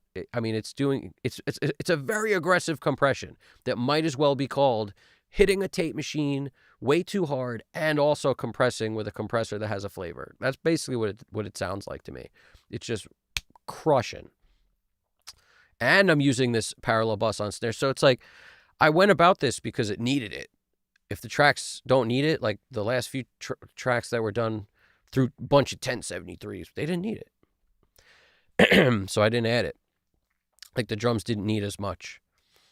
Whereas this is 4 tracks of drums in a room that was like 10 feet by 10 feet. I mean, tiny room. That's what that was recorded in. And, 4 mics, that's it. 2 overheads, air kick. No saturation really on the acoustics, just some color in the 1081, so there's something there. The guitar is the same thing. I'm hardly doing anything with the guitars. A little bit of like 115 or something like that on the 1081. It's what I remember. It's about it. Something like that. Yeah, 1.5 cranking and some low end 100, and I'm rolling off 47 and below just to keep it out of the way of the kick a little bit. And the cool thing about the 1081 is your choice is that or 92. So it's like, well, I don't want to take that much low end away, but sometimes you might. But that's what makes it so easy to deal with those, is less to think about. You got two choices. If you want to roll out the lows on a filter, pick out of these two, 47, 92. You decide. What else? All the guitars are EQ'd the same because I like the way it sounded, so I just globalized them, and then I just did the same EQ move like one time, and it just populated everything. I don't always do that, but it happened to work, so I just sat with it. I was almost going to do nothing to the guitars because they sounded fine. Vocals, 1081, little color and flavor. The 4KB is not hardly being used. That's why I'm not opening it to show you. See, there's nothing on it at all. Like there's no. It's just there just in case. Suppressor, so de-esser in front, de-esser behind, and then a 76 doing some stuff 4-1, so it's not super aggressive, but attack as slow as you make it is still kind of fast, and then release sitting not as fast as it could be, but pretty fast. Everybody wants to try me, but you know you can't find me. Everybody wants to try me, but you know you can't find me. So the vocal, watching the needle move on the vocal will tell you everything you need to know, because if the needle if it's too slow, and generally with this it can't be too slow because it's just such a fast compressor, but if you have this set too slow, the needle will take too long to rebound, that you'll notice words kind of not being caught because the needle hasn't rebounded yet. Whereas once you set it up with a fast enough release, and you could go all the way fast, like it depends on how aggressive you want it to sound. If you turn it all the way to the right and make it as fast as it goes, it'll essentially like sound more in your face. And on 4-1, it'll be less in your face than if we held shift down and cranked all the buttons on. That'll be the most in your face. But essentially, it's like, how quick do you want it to rebound? And trust me, there's nothing wrong with setting attack all the way left, release all the way right on a vocal. And on a vocal, Tom Lord Algae, I saw him discussing how he'll take the attack, crank it as fast as it goes, release as fast as it goes, and it gets so aggressive that he now brought up the breaths 30 dB or whatever. So he's got to go in and lower all the breaths a ton. Put it on all buttons in. He's like, I just make it as aggressive as I can. So it's like, there ain't no right answer. Everybody does this stuff different. And then the effects, I got a Flavor Saver 1084, and it's not doing anything, but on one or two of the effects, if I'm not mistaken, I cranked the output a bit just to get more out of it. But a lot of times I'll use this just for the filtering. It's nice to have some filtering options with a color machine, because then you can, essentially you get it for saturation too. So you basically got like a decapitator and an EQ on the front of all your tracks if you use something like that. But it takes up a lot of processing power, so use it only when you need to. I wouldn't recommend doing it like I did on a bunch of, it's like 1084s on all the effects. Like, why? It could be an EQ7 instead if you prefer. It's just, that was part of the template that I brought in. And like I said, it does serve a purpose, but it's not necessary by any means. And yeah, all sorts of effects. Little plate into a micro shift, into an R comp. Micro shift, one of my favorite chorus plugins. Gotta love a little micro shift, especially on the third setting. Don't ask me why. Like that number 3. Harmonizer into a little plate, into an R comp. Set to the vocal doubler preset. So yeah, just a bunch of cool stuff going down. The backups, I decided to add a decapitator and probably roll off some low end. Let's see. Yep, rolled it off. Boom. And that's mostly because these things are going wide. See, hard right, and the other one hard left. So I had to add something decapitator-wise and then roll off a bunch of low end, because getting super wide with a ton of low end, not always preferable, but it can work. Depends on what you're doing. This one down the center is a double, so I also have decapitator on it. So I darkened up my backgrounds to kind of let the lead vocal stand out a bit more. So everything's not all the same color of vocal. But yeah, that's where we're at. And we haven't done anything with automation yet. Right Sound Studios. Let's chime in here. What's going down?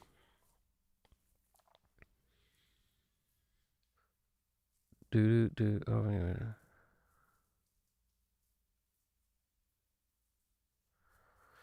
Yeah, don't just real quick. I just noticed this, Katie. Don't do. You said I often get my drum and guitar sounds great, but then blend them together and they get lost.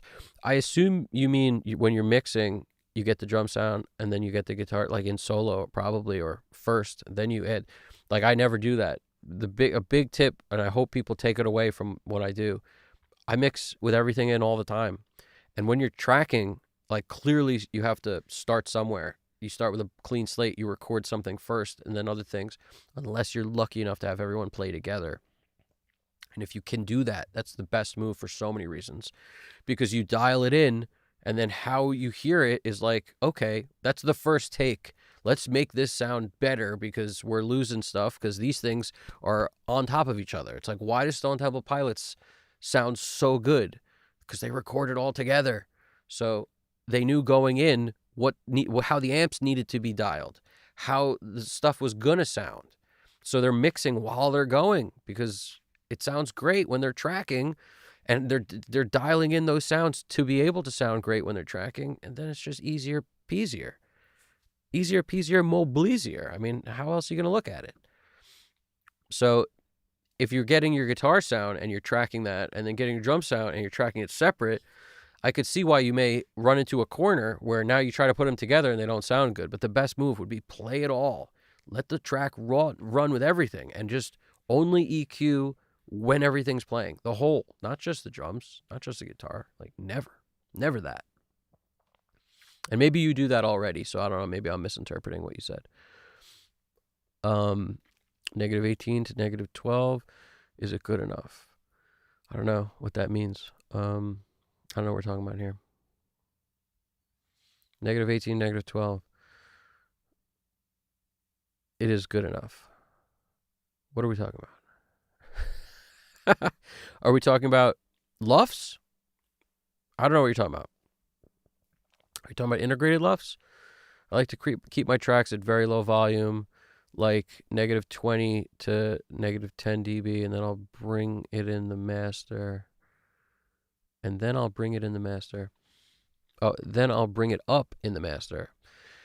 I don't think about stuff like that. And like, you know what I mean? Like when you say dB, are you talking about when you look at like this mix bus jam over here, like where it sits on the meter? Because I don't even have the numbers on my meters. Like I kind of prefer it that way. Like, are you talking about?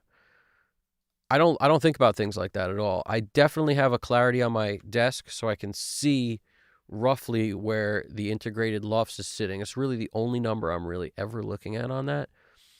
And I'm just kind of seeing where it is as I go. But if you notice, no mix bus processing. A big common step for me, this is on, and I don't even want this on. I can't believe it's on.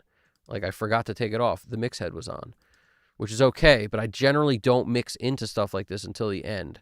So the fact that it's on, I may have to leave it on now because I built my mix with it on so far, but we'll bypass it and hear the difference real quick. But generally, I don't turn this stuff on till the very end. But just so happens, see, that this is going to happen to you too. You think stuff's going one way, and then it's like, oh, turns out I am parallel compressing the whatever, and like, oh, I didn't realize because of the routing, yada, yada. Things happen. What will then happen is you'll either develop something that you're like, oh, that does work, or, I'll never do it again. So having the mix head on the master bus and mixing into it definitely has altered the way I'm hearing the mix. But does it make it bad? No. It might be fine, and it might have been the right choice for saturation, but I usually don't make that choice till the end after I'm happy. So I do want to hear the difference real quick. Let me just see if there's anybody else that I gotta talk into in here. Right Sound Studios, I appreciate you tuning in. Leaving a ton of headroom is good, but I don't really think about it in that way. I just sort of mix, and wherever it is, it is.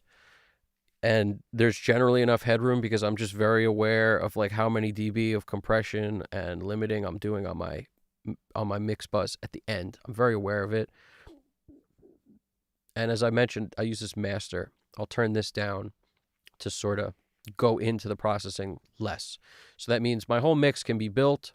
I'll use the automation here. Sometimes in doing that, I'm now driving too much level into my master fader, and I notice that I bring down the master fader, which controls the level into the mix bus compressor, whatever that may be, and then it goes down the line. Usually an EQ after it, then maybe some widening or something, then potentially a limiter, then maybe a CG2 on the end.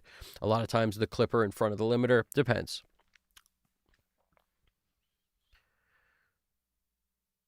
Manny seemed like, I like the Manny's a lot. Well, I wouldn't say they're, I can't tell you that they're the ones to get because to be perfectly honest, I've spent more time on the Focal Classic Spirit Pros than the Manny's. So if you were to say you have one set of headphones to mix a song on, which do you trust? It wouldn't be the Manny's at the moment because I'm not that comfortable with them yet. But I could tell you they sound amazing. They make things sound really good. I just don't know them that well yet. If you've been looking at another one Audeze makes, the LCDXs are really nice. They just don't have as much mid-range. But I had tried both. Dangerous Music dropping next week. What are they dropping? I've never heard them. So many top engineers swear by them. What's Dangerous dropping? Headphones?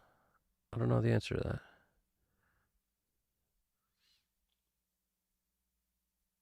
Oh, I appreciate that, Katie. Yeah, sometimes I gotta go through stuff. I'm happy to do it.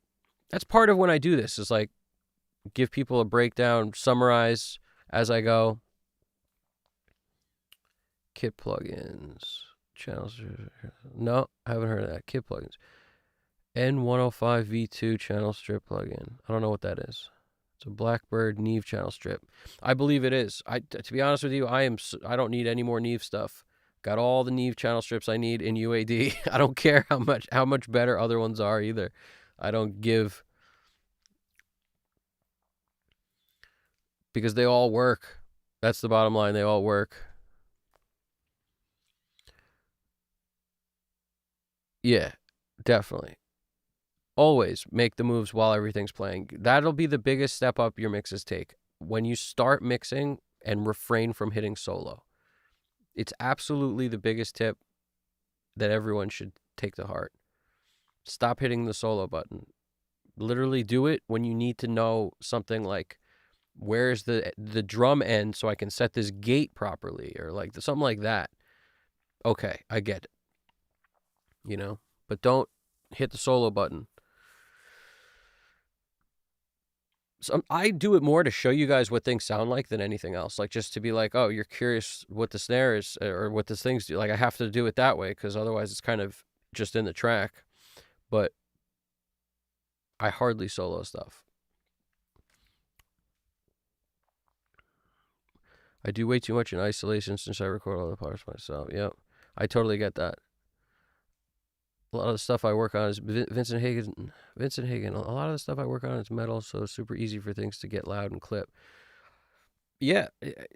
To be honest with you, I don't know. I don't know if I look at it that way. I look at it like metal. Some genres are super dense. And when genres are dense, you have a wall of sound happening more often than, a funk song that's got a lot of space. So it's not that things are like need to be loud and clip. It's that now, instead of having like a fine paintbrush that you can like outline things with, like a pencil, now you've got these colors that are just like a big paintbrush that's this goppy paint that's just gonna drip and run on everything. So your painting is more like a finger painting instead of like a defined, flower drawing with all this space between the petals because there's nothing else on the page. Like, it's really that. It's like you have to figure out how to make a nicely drawn finger painting. It's difficult, but it's also just a symptom of the type of music, I think. It's like the more saturated and dense things are, the more you have to really dial in every move you make. Whereas when there's a lot of space between the instruments, you can get away with a lot more, oh, that's close enough kind of EQing, or like you can get away with it more because there's just things don't sit on each other the whole way up like a bunch of stairs in every direction, like freaking the Labyrinth. You got stairs up, down, sideways, and all over the place. It's like, that's kind of the way I think about some stuff like that. But it really just comes down to the right moves. It doesn't need to be any of these crazy tricks like side chaining everything to everything and just duck out, just use a plugin that's going to tell you what's overlapping and then cut out stuff. And never that. Just use your freaking ears and just decide what should live in what zone. Figure out what is occupying what frequency territory and what needs to and what doesn't need to be there at all. Mainly you should look at it in order of importance too. Like freaking low end, that stuff matters so much. And then as you go up more and more in the frequency spectrum, things just get painful when there's too much of it.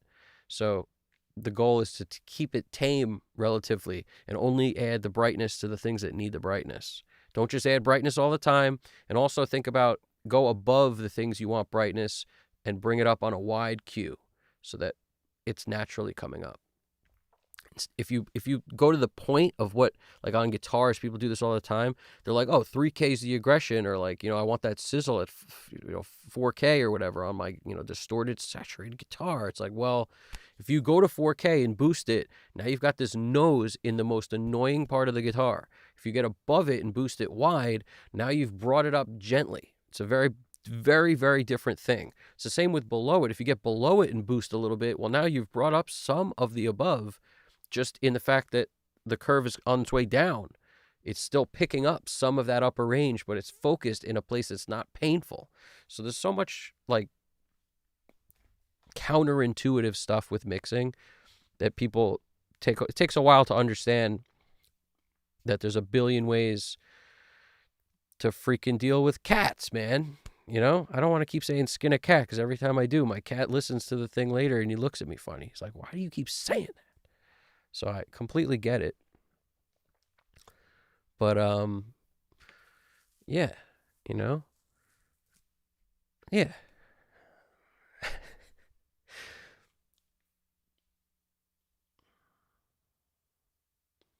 But yeah, I'd be curious to, for some of that, if I ever get a really dense metal track up in here, I'll show you how I would deal with it, but it's different. Nothing can live for a long time in terms of length. Like everything's got to kind of be shorter because it needs to exist in this like heavier, this faster track with so much more stuff happening, like a finger painting. So how do you make a finger painting, more defined? Well, don't just do huge brush strokes. Like, got to be surgical with that giant brush. It's tough to do. I don't like mixing into a preset mix chain. You mean on the bus? No, I change it all the time. I change it every mix. I used the Mark Daniel Nelson on the last mix, the sidecar, and I was super stoked on it. In fact, my exact words were, "This dude knows how to make plugins." Like it was really good. Because it had so much of a vibe. It had like I never really, I don't know. I never fell in love with it until I just used it recently. Prior to then, I think I was just kind of too hung up in doing a lot of other things on the mix bus that I was like, this is great, but there's just so much going on. Whereas when I started to mix with just that on and then got super stoked with it, then I added, a couple other things or whatever at the end after I was already stoked. It was so good because it naturally just sort of gave all this depth to the sound, and I didn't have to use another EQ like Curve Bender or something because it has the EQ built in. So it was pretty cool. But, prior to that, API 2500 is a favorite bus compressor. The SSL is a favorite for me too. Who was I talking to? I think me and Dave Hillis recently talking about 1178 is a great plugin. I mean, it's just 1176, but the stereo version. And I can't remember who used that on the mix bus. But I remember hearing somebody in an interview like a while ago, I think, talking about they love the 1176 on the mix bus, the stereo version. So they were talking about 78s. And I was like, that's so interesting. Because I would almost think it to be too aggressive or too fast or too whatever, but it just shows you anything works, really.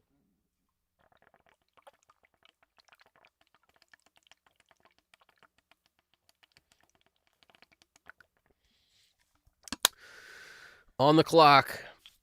First sip of water since we started this stream.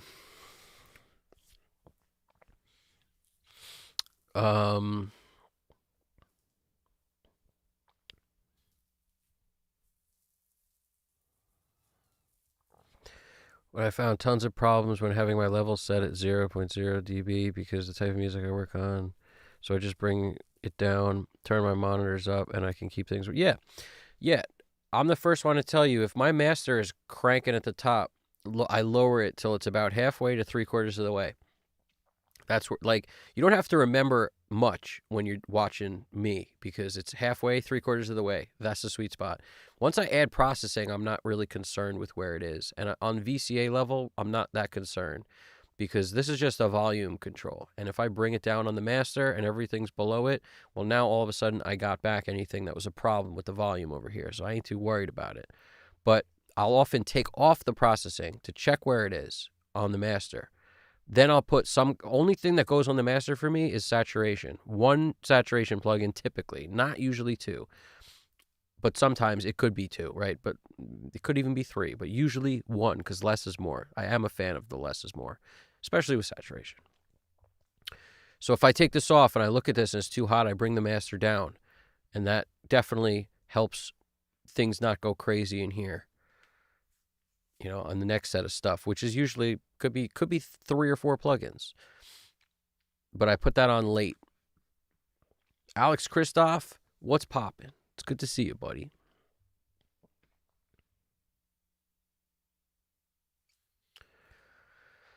Yeah. There could any painful frequencies you got to get rid of, however you want. Be careful with the notches. Sometimes just a gentle EQ move is better than the notches.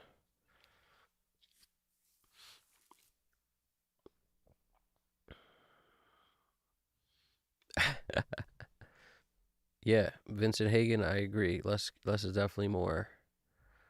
Definitely. No one knows, only them. What, Dangerous is coming out with something and no one knows, only them? What does that mean? I hear you. Dangerous is dropping something and they don't say what? They don't even tell anybody? They're just, what's the ad? It just shows, it's just Dangerous.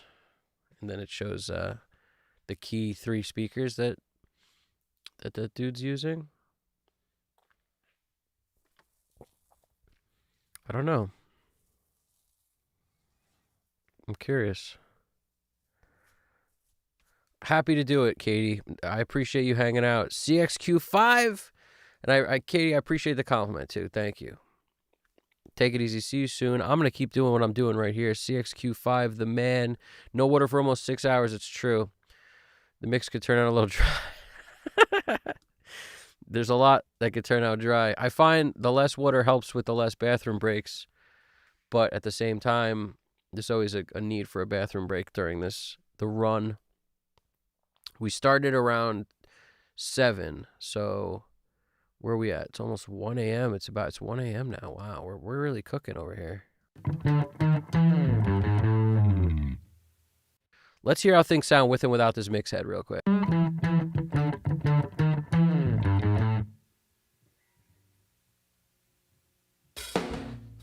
Everybody wants to try me, but you know you can't find me. Everybody wants to try me, but you know you can't find me. Everybody wants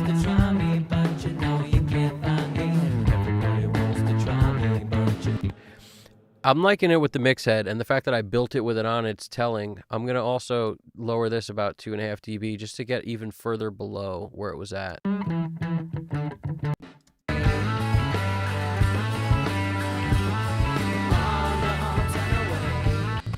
There's compression built into this thing.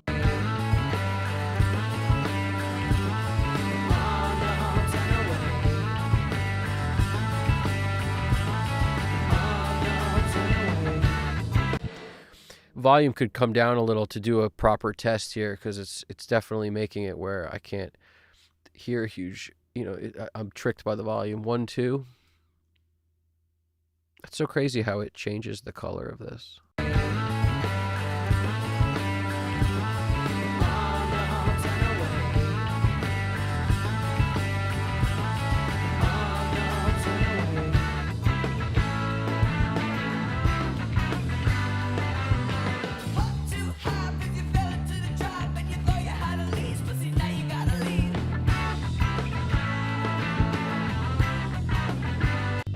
It's funny, the guitars are louder with it bypassed, and the whole mix is, more saturated, a little compressed, so it feels better with it not bypassed. But the volume, if I turn it down more, then the guitars will be super louder without this thing.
All right, now we got to do that thing.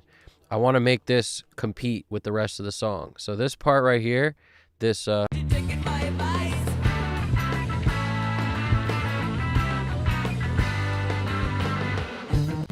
this part I meant. This so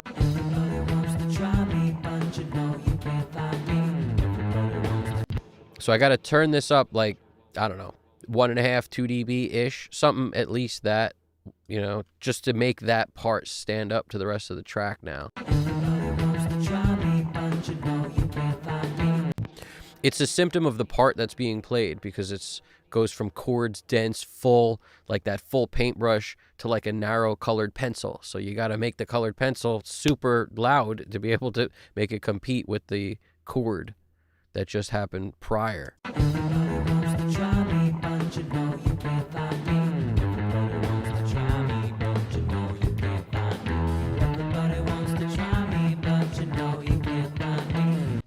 And let's go to the same spot early in the song. Where is it at? I'm actually going to leave this a little lower because it's an intro.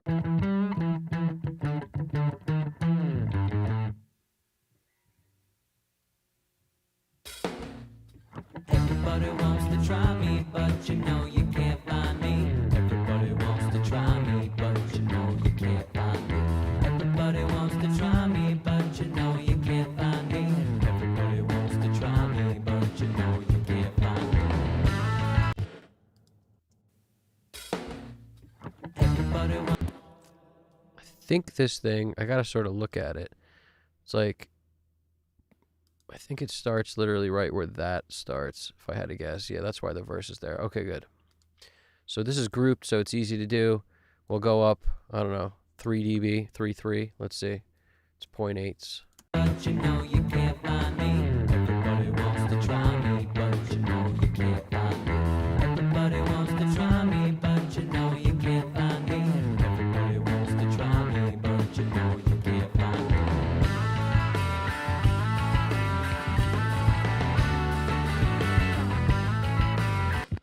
Find me. Everybody wants to try me, but you know you can't find me.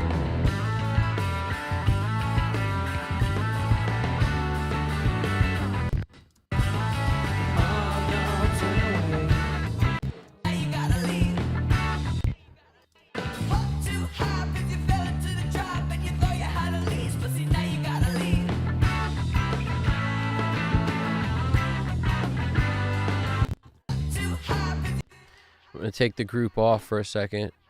We're going to bump these. We'll bump these a lot because there's only 2 of them. We'll go 4 dB on it.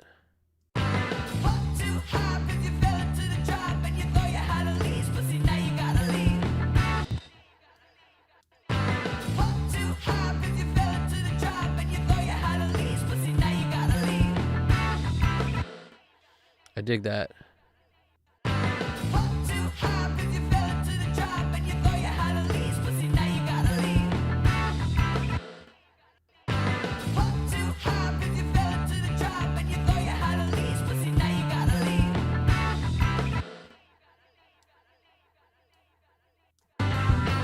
Everybody wants to try me, but you know you can't find me.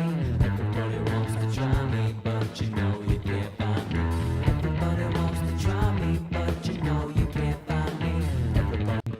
Looks like in this part it would be helpful to have a group that was just the chorus. But then again, here's a chorus too. So maybe not, but maybe a group that's just these and the chorus. Let's try that. See if that'll be helpful. So that I can automate all this stuff at once. Call it G2.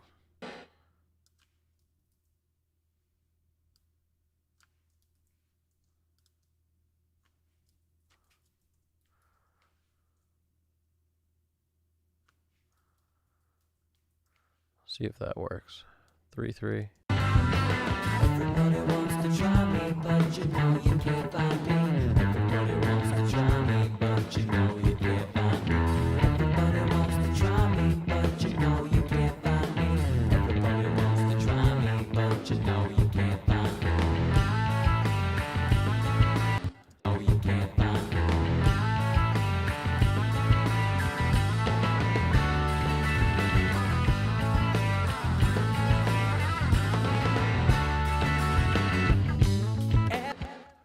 These got to come down slightly, subtly, maybe even gradually, kind of like that. Let's see. So that it sort of creeps down right before it ends.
this is the other track of riff. It's going to be on the right side.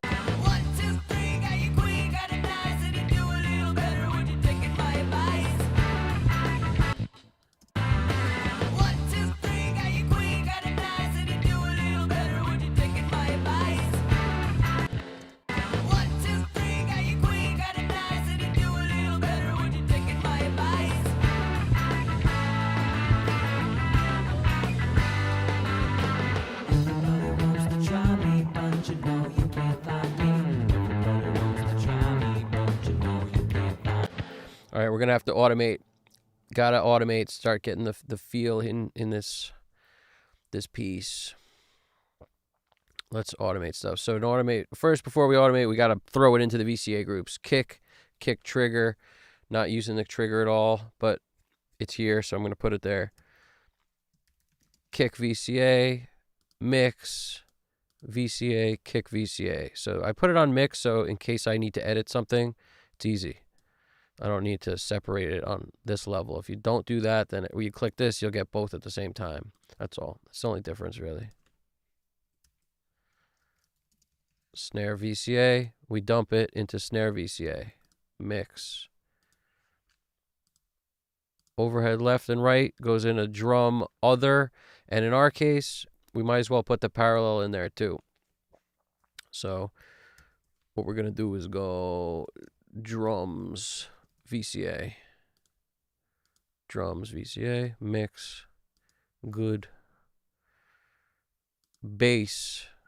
Bass all day. And the bass bus. Bass. I don't really need the bass bus in it, but it's going to be there by default because it's solo safe, so it's always going to be there. No, you can't find me. Everybody wants to try me, but you know you can't find me.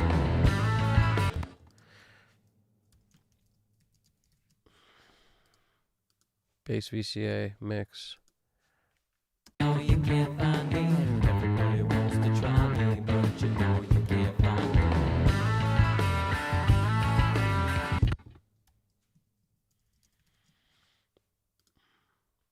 That's going to go in other. So I set this up as guitar, solo, other.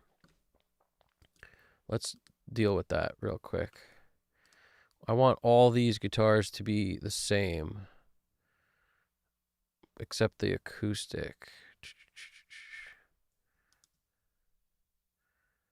Let's see. Is there a clearly defined chorus here? Not necessarily. Kinda. Maybe that's what we'll do. We'll do... See, the problem is, this is what I think about. When I go to automate stuff, I don't want the VCAs to have to be all the time, like, dealt with. So if I decide to bump the chorus guitar, and then the chorus ends, is the verse guitar going to sound, better up at that louder level, or where I'll have to track it to bring it down? Probably.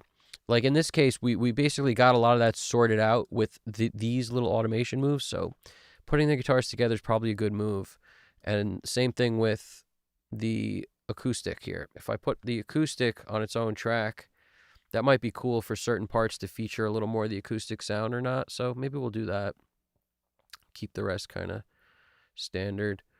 So we'll do guitar, ACC, we'll do lead voc, and we'll do backup voc.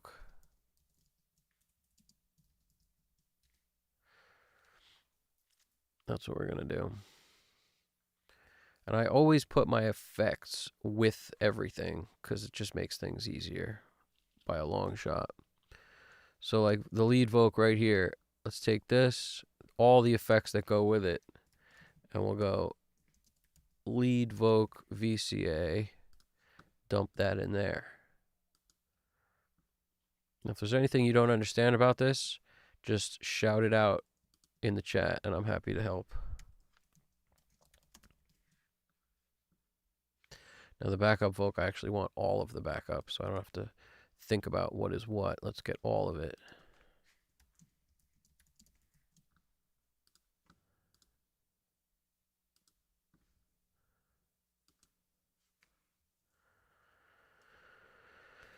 And what didn't I do yet? I didn't do acoustic and guitar. So that's the last guitar. Let's scroll up here.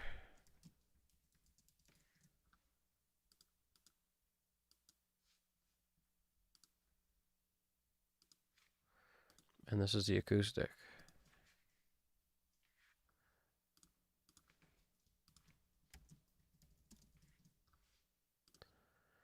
All right, everything is now dumped in a place. No, you can't find me. Everybody wants to try me, but you know you can't find me.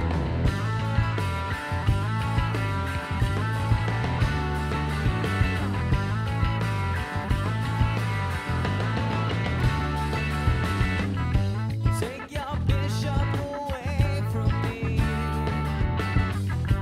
Think I'm feeling a kill now. Must be some sort of accident. Grind my axe in your heel. Oh no, turn away. Oh no, turn away. Oh no, turn away.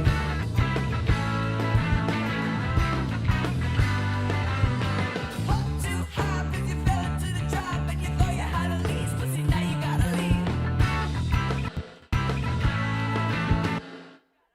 I just want to solo that one spot Nobody wants to try. Thought you had a lease, but see now you gotta leave. because I'm just want to take out some of that aggression on that that sound.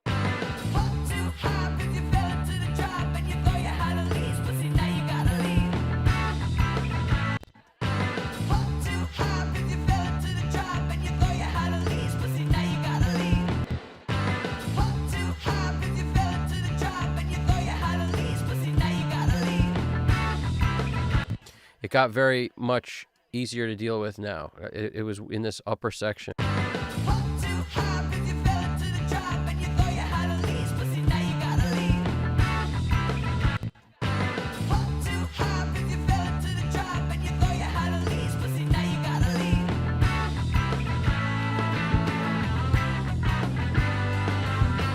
Everybody wants to try me, but you know you can't find me. Everybody wants to try me, but you know you can't find me. Everybody wants to try me, but you know you can't find me. Everybody wants to try me, but you know you can't find me.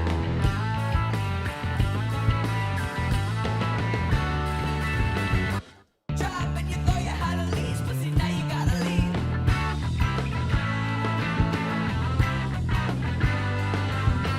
Everybody wants to try me, but you know you can't find me. Everybody away.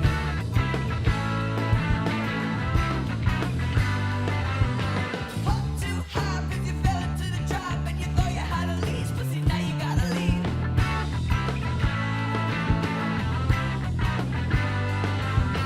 Everybody wants to try me, but you know you can't find me. Everybody wants to try me, but you know you can't find me. Everybody wants to try me, but you know you can't find me. Everybody wants to try me, but you know you can't find me. All right, I'm starting to like the way it feels. Everybody wants to try me, but you know you can't find me. Everybody wants to try me, but you know you can't find me. Everybody. You know what time it is, I think? It's flavor time. It's flavor time. Ooh, it's flavor time. Yeah. It's flavor time. Ooh, it's flavor time. Yeah.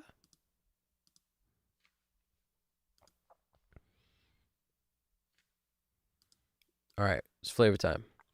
It's flavor time. You know something I did every once in a while back in the day? I haven't done this in forever. Something I used to do was just take the whole track, like duplicate it like this, make it something different so you don't get confused as to which one is which. My flavors, I usually just keep like a dark blue or a red or something, but the red's acoustic, so brown. I don't know, pick a color, any color. But let's take this, let's hit it with a reverse. All right, so one of my favorite plays in football. We're going to hit it. We're just going to reverse the whole thing. But the key is, after you reverse, obviously you hit it with some sort of reverb, right? That's the game plan, is get a backwards reverb going on every word. And this is why I don't do this way anymore, but yet it still sometimes gives you something cool. Because what will happen is every once in a while you'll get this cool swell in a place you might not have thought to put it if you were going to dial in each one. So when I think about this, I'll show you what I'm talking about. This may or may not work. We'll worry about it in a second.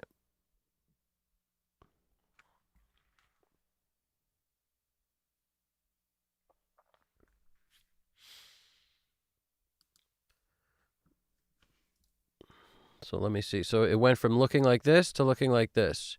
Now, just seeing that, I could tell you that it's not as, like, I need more tail on that reverb. So I'm just going to do it. I just hit undo. I'm going to do it again. And I'm going to hit it harder.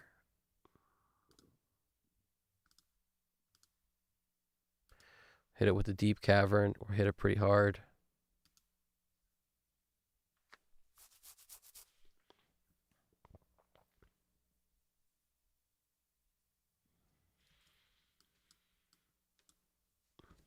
Now, if anybody has any questions or anything, let me know, because I plan on kind of, keeping it moving through this part of the mix where it can get a little crazy. But here's where you will find a lot of stuff maybe you haven't done before. These little sweetener things that I'm about to do to add some flavor to this thing, they will make or break your mix and take it from a place of like static old school style, not a lot of sound effects, to, George Martin, Beatles, Pet Sounds, weird flavor like psychedelic Hendrix, all of the above. Essentially, Eddie Kramer messing with sound to get stuff crazy. And this is just one quick example of it, but usually as I go through this, you're going to see what I'm talking about. So we put an effect on, and then we'll flip it back the other way. All right, now just by kind of getting it in a relative position, you're going to see that now we sort of don't have to do it all the time. So I'm going to first duplicate this again. And here we're going to do the way I would typically do it, which is each part. Whereas, because now that we have this, we're going to have to like take it out of a lot of places. So one of them, you're putting it in a bunch of different places. The other one, it's static and it's always there. And as a result, it might be on a place you wouldn't have thought to put it. That's just kind of the way I like to address this stuff. So sometimes they're both helpful, is my point. But the way I treat them will not be the same. So like I'll take off the Weiss. I could leave an EQ just to be able to address something with some flavor if I need to, in terms of getting stuff out of the way that's not good. Maybe a compressor could help, but I'll mute it for now. Let's put on something to give it, a darkness, like a bit of distortion. Decapitator's good. Just anything that's going to like thin it out a bunch. Or even, Echo Boy with the saturation can work too. Basically just, pick your poison, any poison. I haven't used the CLA stuff in a while. Maybe we'll use some CLA stuff. But for now, I'll hit Echo Boy Jr. first. And what we want generally some saturation. I like the cheap tape because it just sounds so weird and old school, but so does Memory Man. They're both kind of cool, especially when you set it to like ping pong. And this is on, we want this part on this track. Let's get rid of a bunch of this stuff. You're going to see what I'm talking about here. Let's put some just kind of, maybe a distortion, or maybe we don't need a distortion on this. Let's see. I'll throw this on just in case. And something, always a panner. A Pan Man is good, or Auto Pan. Pick your pan deal. Pan Man is Sound Toys. Auto Pan comes with Pro Tools. But you always put a panner on, usually last. Slow it down so it gets the movement you want.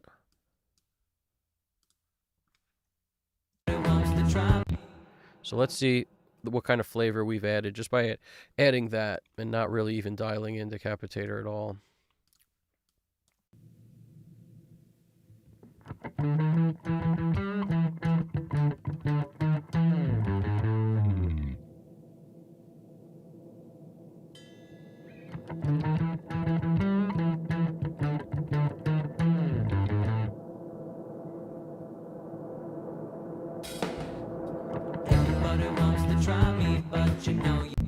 I want that to come down as soon as the drums start. Now this is, if the sound is weird, like the note that's being hit, I kind of like it because it's just smooth, but don't be afraid to come into Audio Suite and take it and hit it with a pitch shift, vocal bender. And now we can change.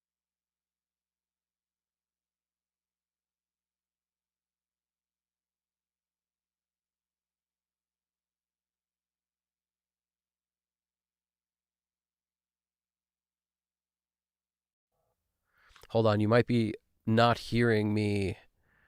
Are you not hearing me? Are you not hearing me? I don't know if it's because this thing is so low or just because it's not routed right so for you to hear the preview. Let me see. Let me see something. Obviously you can hear that, but let me see something.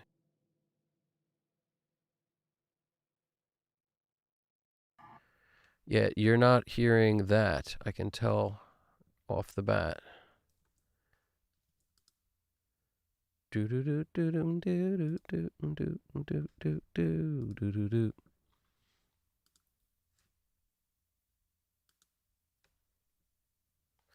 don't think this was it. I think I did it a different way last time. Let me just see something.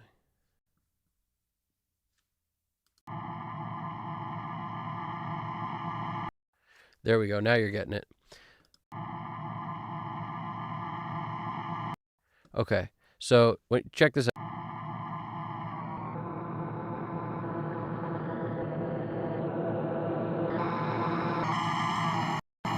So you change the pitch of your wind crazy chimes, your wind noise. Like that's the concept here. Is if you do this and it doesn't sound good, just don't be afraid to hit it with something else.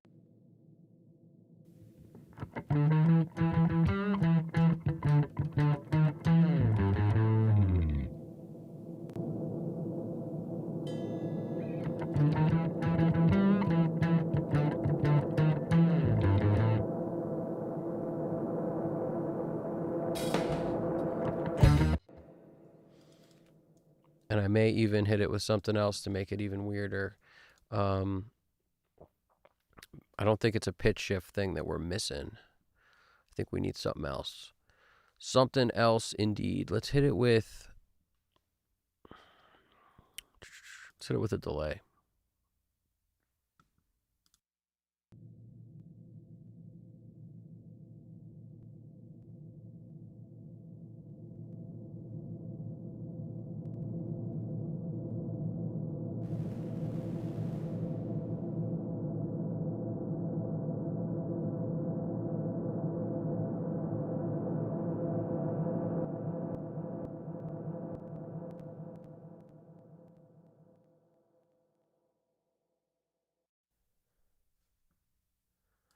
When it says that, when it gives you see what it just said? How you need two plug.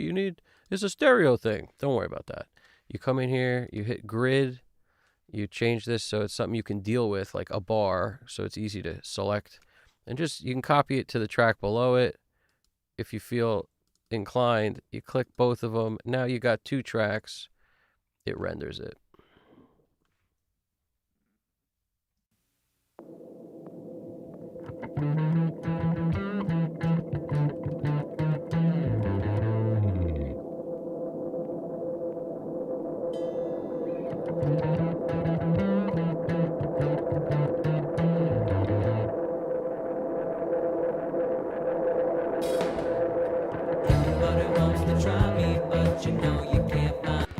Just make sure it comes off right where stuff comes in. It's all about the timing of stuff like this. You can make stuff sound good or bad just based on where you have it come and go.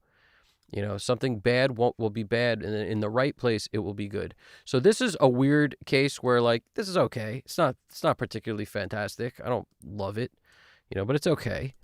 So several things we could do. One is, first, let's just give me a new track. The flavor is going to be a few tracks of flavor. Now, maybe this sound is okay once we take something else. Like, for example, a random part. Let's just take a part, any part. Paste it here. We come in here. wants to try me, but you know you can't find.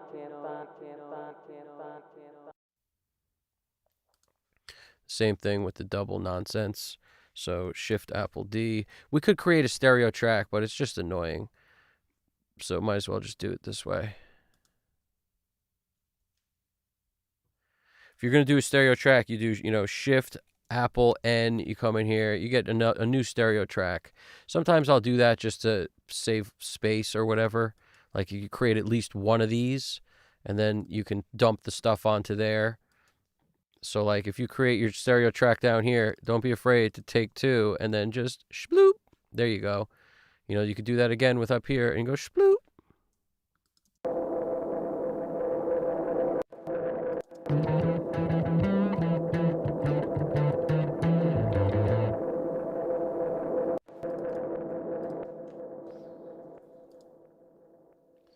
Now this is where, this front of the song may not need much because it was kind of cool before. And now I'm not sure if it is.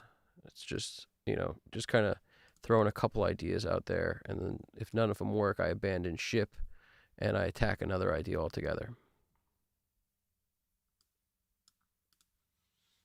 Something about these little plate effects are just so cool. Especially like the galaxy stuff.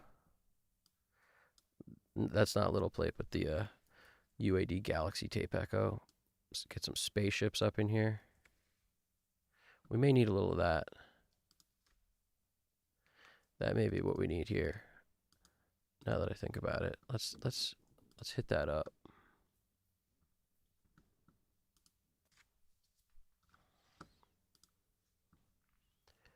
Where's that dub? All the stuff with dub on it, dub plate, dub spring. I love the dub.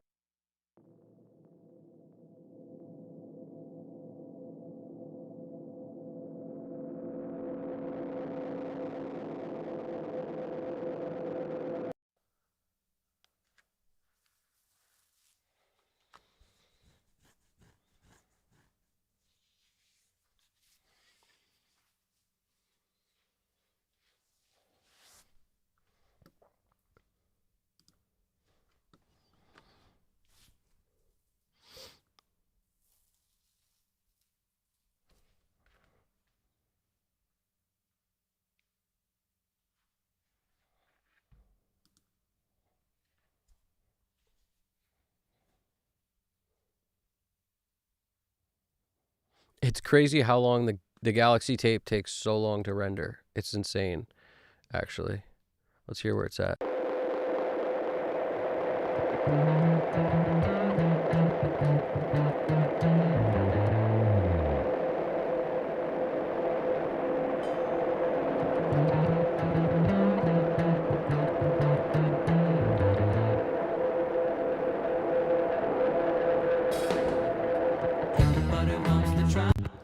We don't need two of them. It's like too much.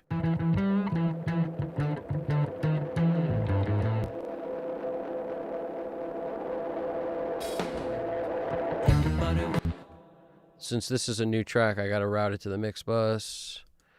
I was like, why can't I hear this one?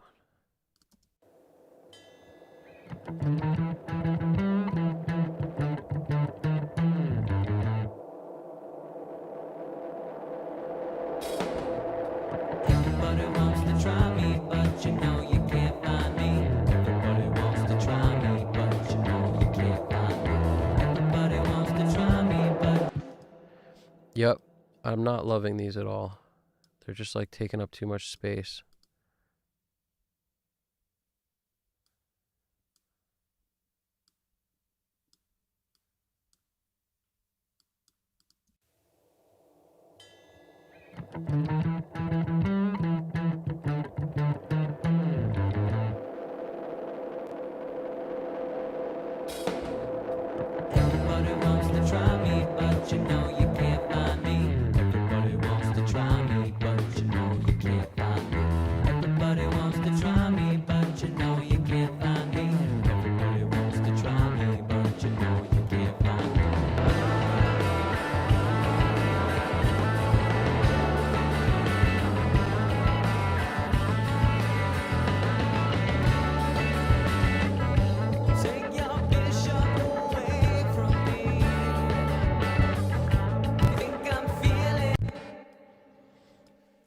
So I'm just going to leave this in the spaces. Like wherever there's a space, I'm just going to leave it there. I'm going to take it out of everything else. So like there's a nice little space there, a little space there. We may get rid of all these, but this is the thought process at the moment.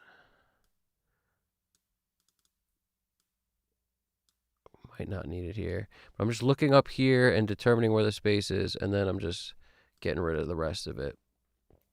It's going to go quicker than you think, because you get into a little hang of it. Let's leave this. Now this is just like, I'm experimenting with something that may or may not work.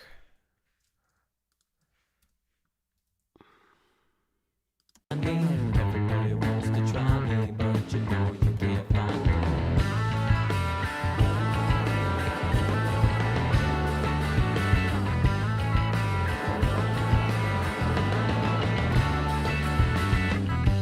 Take your bishop away from me.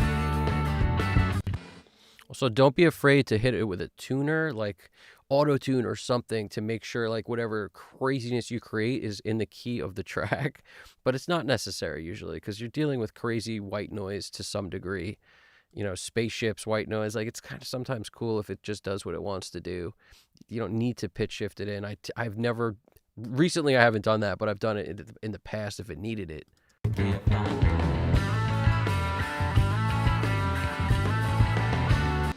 More commonly is something done like, can't find. So the me. So we'll take the me and we'll kind of create a delay throw off this me. Or find me. We'll try both at first. So we'll just take this, paste it on a new track, come in here, hit it with something crazy like this. Find me.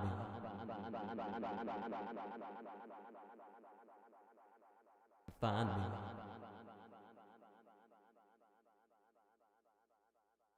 Find me.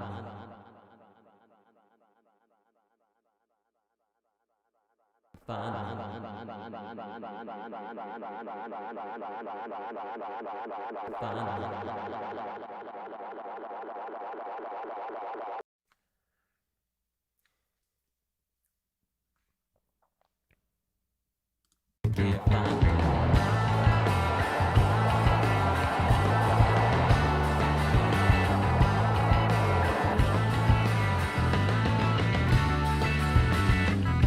Take your bishop away from me. Think but you know you can't find me.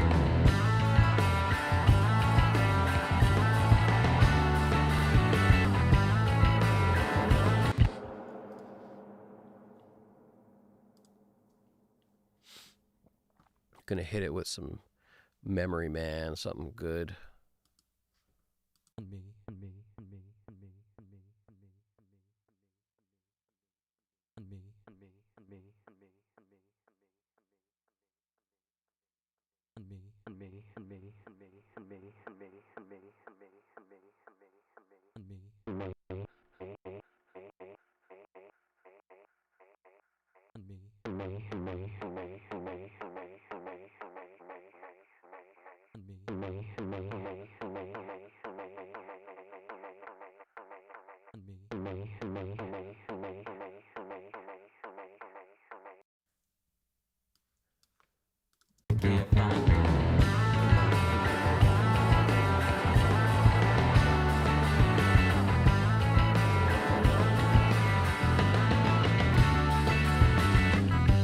Take your bishop away from me.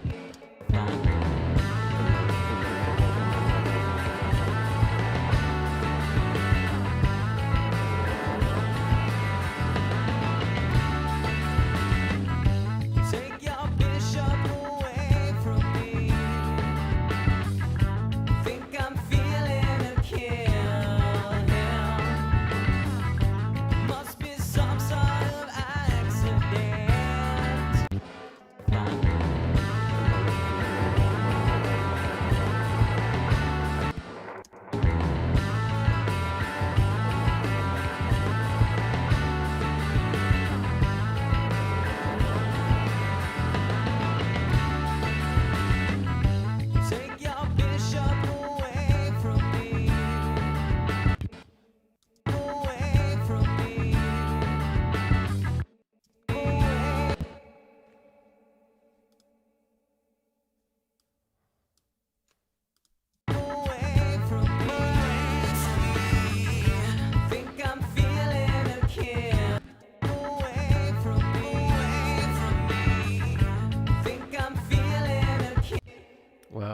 it's so funny how some of these filter plugins sound so much better than others for this kind of thing. So when I come in here, like I'm so used to this Butch Vig, just love what it does. You know, any of the filters. We could try. I don't know. We could try filter 3 this time, but filter 1 has been my go-to for years. Away from me. Think I'm feeling a kill. Must be your bishop away from me. Think I'm feeling a kill. Must be some sort of accident.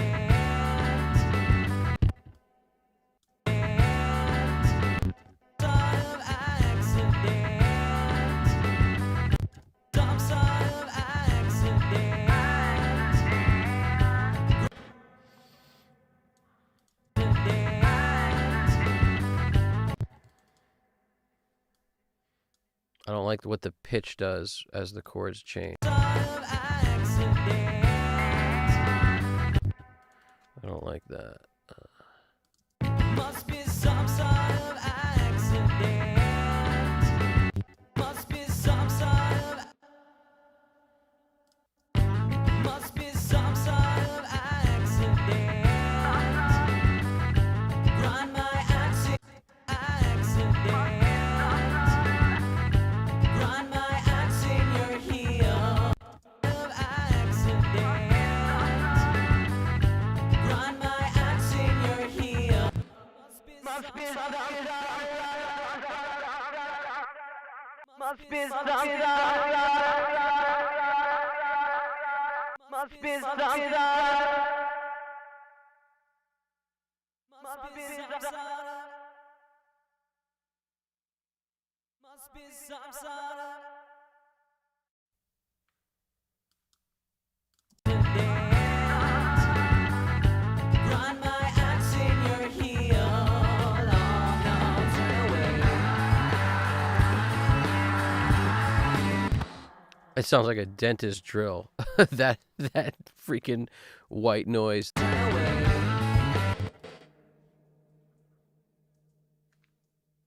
Perfect.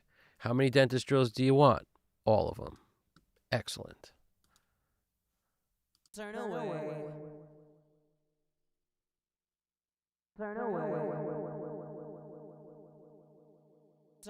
away.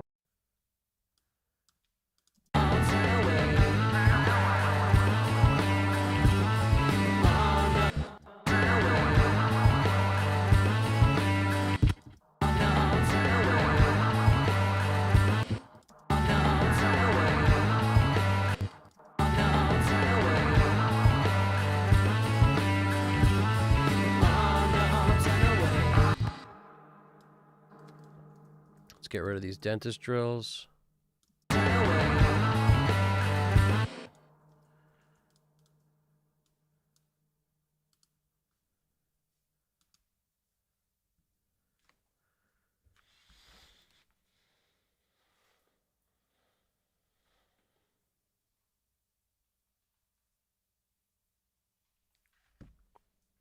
Turn away.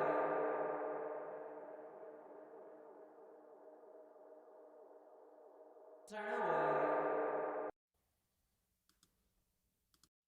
away. Turn away.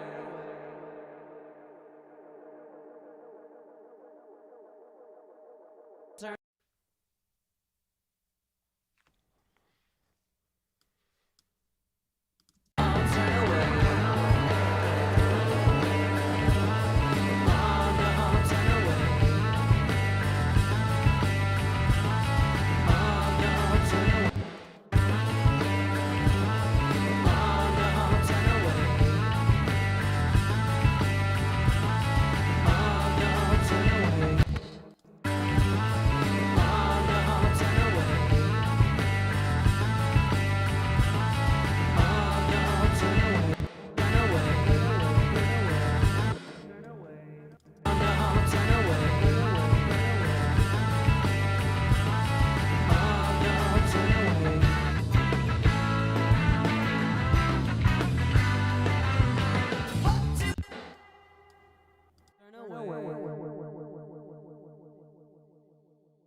Turn away.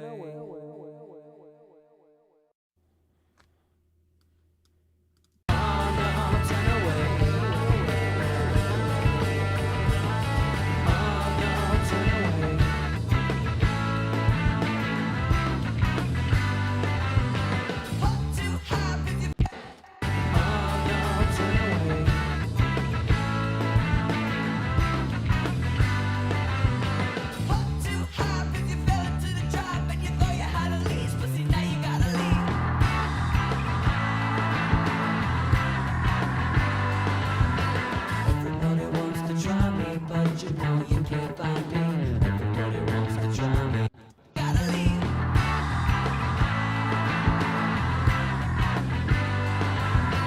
Everybody wants to try me, but you know you can't. Oh no, turn away.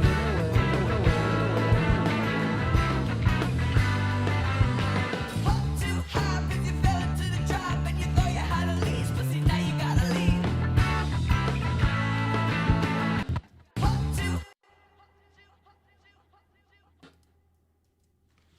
I paste the front of that over there. Let's get rid of the Butch Vig. Hit it with it backwards.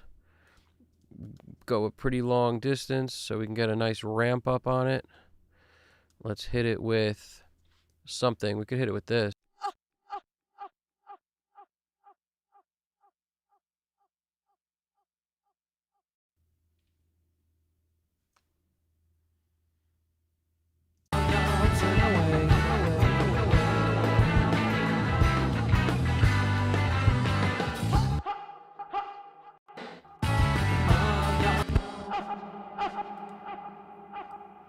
Where's my little reverse? Here we go.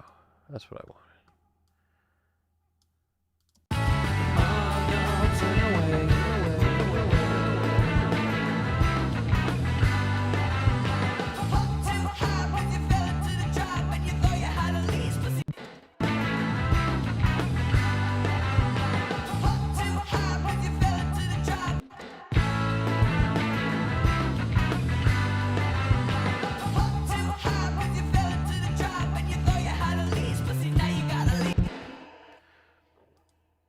I actually find that kind of interesting, even though I was going for something slightly different, but I kind of like that. So I'm going to just flip this around, pull it back here. What I was going for was just the typical reverse that, hit it with, let's hit it with a long verb, like that, you know, standard little plate action. I could start using D-verb too, because they're all the same, honestly. Like, I mean, everything's good. This is my favorite reverb, so I shouldn't say it's the same, but it's close. They're all kind of close. They're close enough for sound effects. Or as George Clinton would say, it's close enough for funk.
Sounds terrible, but maybe if we just grab a little piece and we hit it with something. Probably not reverse. We got to hit it with something.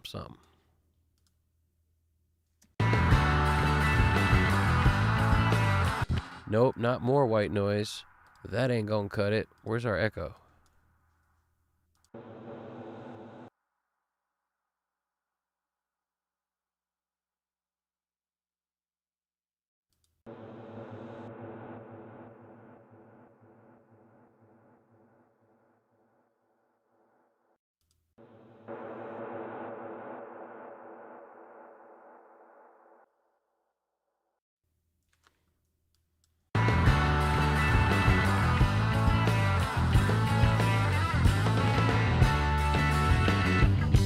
Everyone gets a chance to score.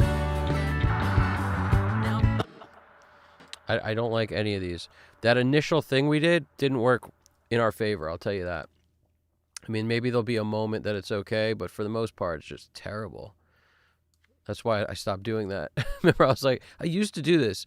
That's why I stopped doing it, because more often than not, it just didn't work, like, anywhere.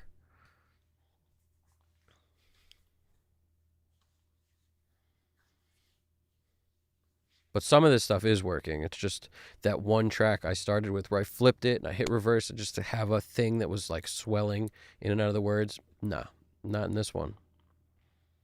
Ain't gonna fly. 1, 2, 3, got your queen, got it nice, and you do a little better when you take it.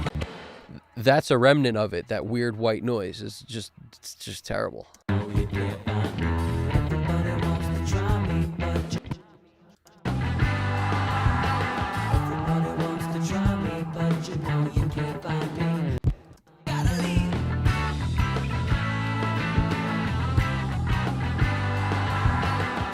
Everybody wants to try me, but you know you can't find me. Everybody wants to try me, but you know you can't find me.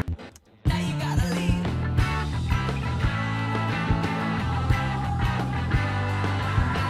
Everybody wants to try me, but you know you can't find me. Everybody wants to try me, but you know you can't find me. Everybody wants to try me. Everybody.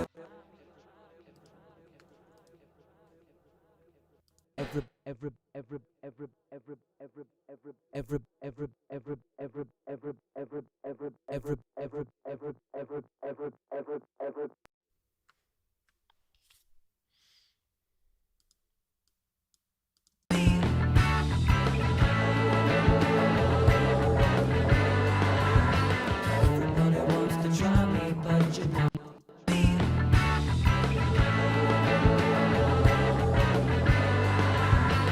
Everybody wants to try me, but you know you can't find me. Everybody wants to try me, but you know you can't find me. Everybody wants to try me, but you know you can't find me. Everybody wants to try me, but you know you can't find me. Everybody wants to try me, but you know you can't find me. Wants to try me, but you know you can't find me. Find me. But you know you can't find me. Everybody find me. Find me. To find me, find me. But you know you can't find me. Everybody wants to try me, but you know you can't find me. Find me, find me. Find me, find me.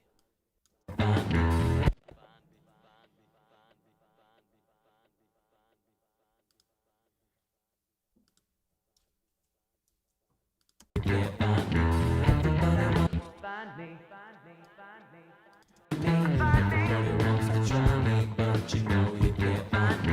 Everybody See, I want it to be a little, this might be an on the grid thing, but it might not be. Let me see. know you can't find me. Everybody wants to try me, but you know you can't find me. Everybody wants to try me, but you know you can't find me. Everybody wants to try me, but you know you can't find me. Everybody wants to try me, but you know you can't find me.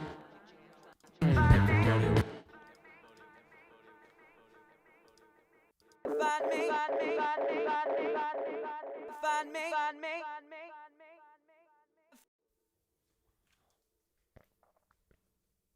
Everybody wants to try me,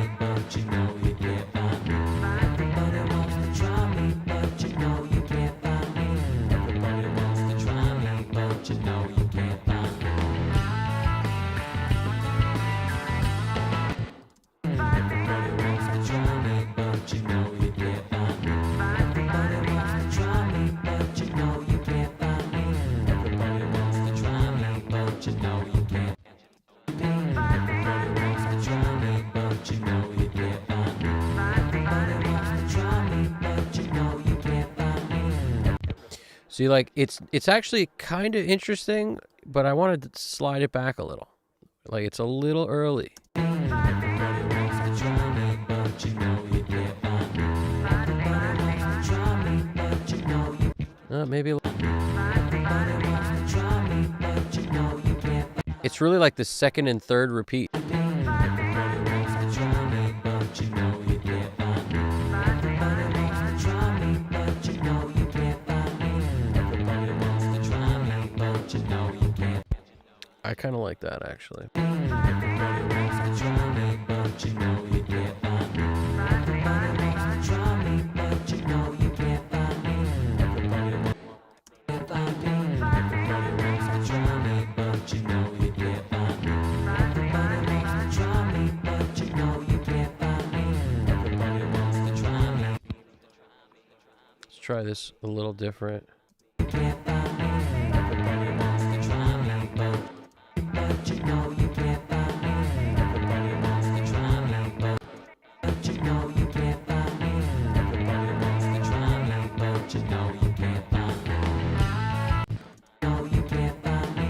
Everybody wants to try me, but you know you can't find me.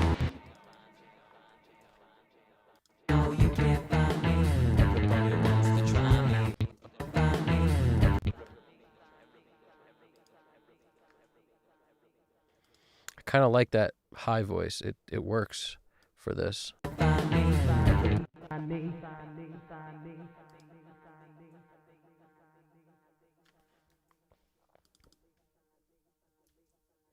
But you know you can't find me. Everybody wants to try me, but you know you can't find me.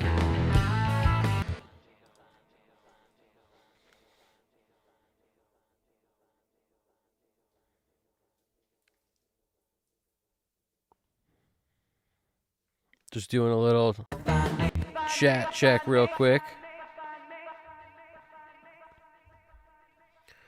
Wow, 7 a.m. in London, 8 a.m. in continental Europe, 11 p.m. in LA.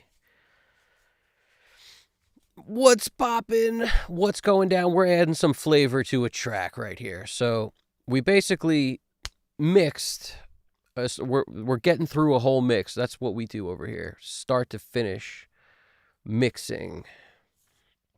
And the plan is basically right now flavor style. So I'm great. This is a vocal track right here, and I've got all the session is littered with stuff because it seems more complicated than it is. I've basically created a few tracks for flavor, which allows me to position additional sound effects that are all vocals created from other vocals, pasted onto new tracks with things like the first plugin, usually some kind of either Echo Boy with saturation or a plugin that filters out low end and top end to make it have that radio kind of sound, which helps me to just throw a track on. So like Butch Vig vocals is one of them. And I'm using the filter preset, the filter 3. So the cool thing about this is you get to create stuff like this. Everybody wants to try me, but you know you can't find me. Everybody wants to try me, but you know you can't find me. Everybody wants to try me, but you know you can't find me. So each one's a little different because I position them, like I basically put what I wanted to repeat, and then I hit it with a bunch of stuff in Audio Suite to be able to commit that effect. In my opinion, this is far superior to putting like the same Echo Boy on a track and then just dumping stuff here, and now you got a 16th and or a quarter. Like, just dial each one in. Takes a little longer, sounds a lot better in the end because every part becomes a little bit special. Try me, but you know you can't find me. Everybody wants to try me, but you know you can't find me. Find me. Everybody wants to try me, but you know you can't find me. No, you can't find me. Everybody wants to try me, but you know you can't find me. Now right here, we're going to do something else. I'm going to take the note that I hit when it comes above it. Where is that? Take that note. I'm just going to paste it anywhere like there. I'm going to come in here. I'm going to render it to flip it backwards. You didn't need to take all that extra space, but take a little extra space now that I flipped it, and then we're going to hit that with something, probably little plate. It's my go-to. It's always in my palette. Crank up the effect. You know, we could always crank up the volume here as much as we need. Now we're going to hit it with reverse. Always keep reverse in the palette. So now we hit it with a reverse. Basically, we flipped it to put the reverb before the note. So now it'll ramp in like this excited.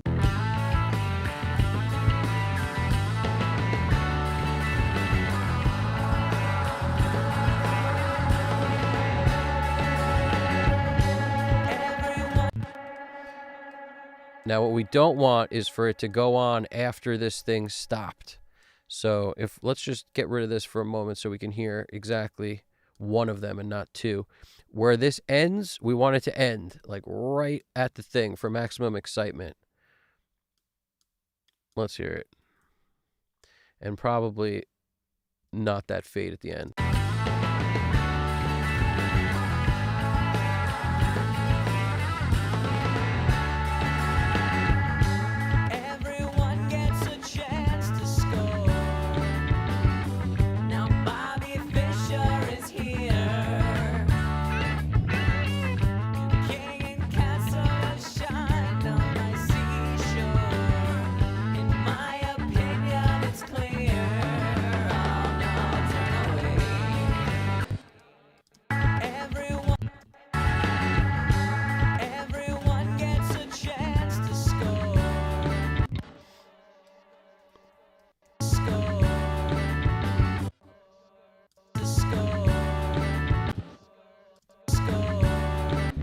I don't typically do the repeat thing when it's a word like this with an S in the front, but I'm going to try it here. But usually that S will be annoying and you won't want to hear that on a delay repeating, for example. But in this case, why don't I just try it and see if it works? So space.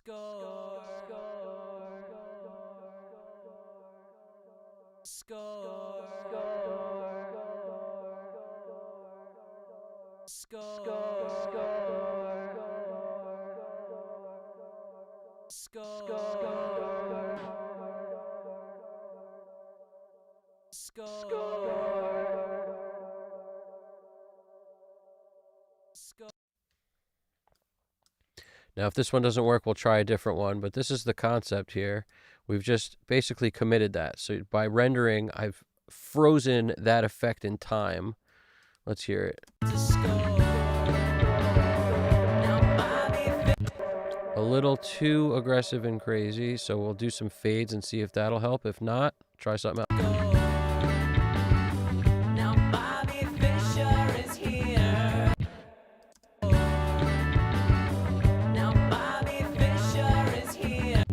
I like how it sort of bounces along with the beat, but it's still not like my favorite thing of all time. Let's see.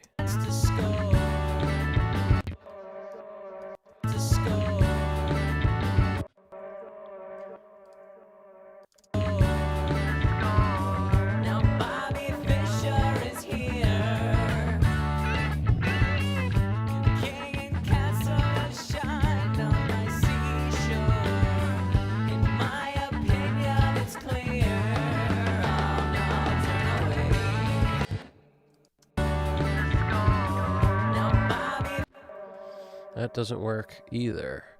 Let's see what else we can come up with in here.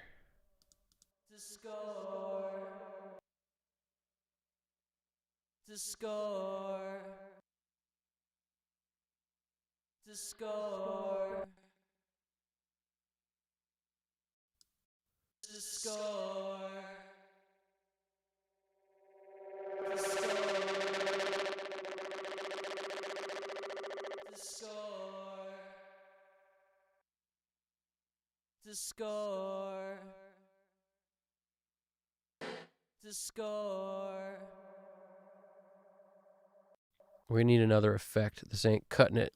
And all we've used so far is Echo Boy, but we could do it with anything. Let's see. The score. The score. The score. The score. The score. The score.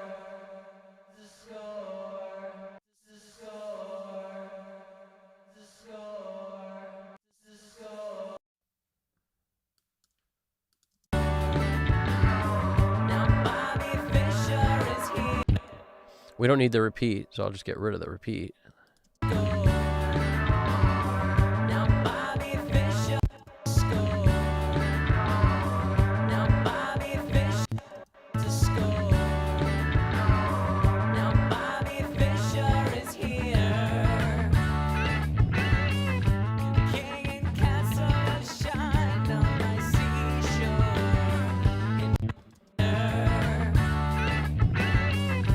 King and castle shine on my seashore is here. King and castle, king.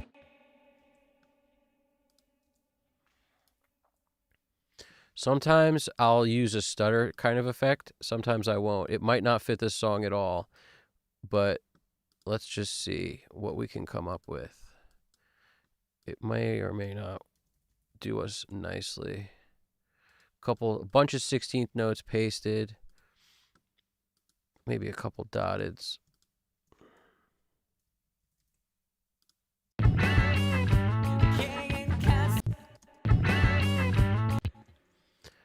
There's like nothing here, which can be cool. Depends. I mean, you hit it with some distortion or something, but let's just see something real quick. I don't know if we're going to be able to get anything out of whatever I grabbed here. It was like a breath. Sometimes we can. Out of even something as simple as a little weird breath.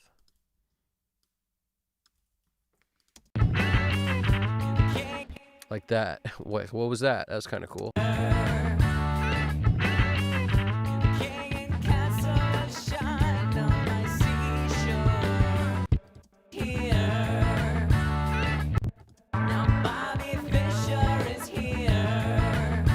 Fisher is here. I kind of want that to repeat. We'll see if this works. Bobby Fischer is here. We'll get another one. Now Bobby Fischer is here. Now Bobby Fischer is here. King and castle shine on my seashore. King and castle shine on my seashore.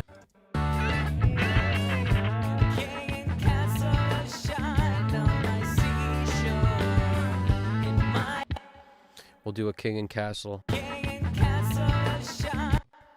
King and castle Somewhere in there. I just guess. Because I hear what I want is to start somewhere in this phrase, so I'll move it when I hear it. king and castle shine on my seashore. Somewhere in there. Shine on my seashore. King and castle shine on my seashore. King and castle shine on my seashore. In my opinion, it's clear. Oh no, turn away. Castle shine on my seashore. In my opinion. That's interesting there. Let me just copy it and put it there. We'll put it in both places. Because one is a different delay than the other, so they sound different. Let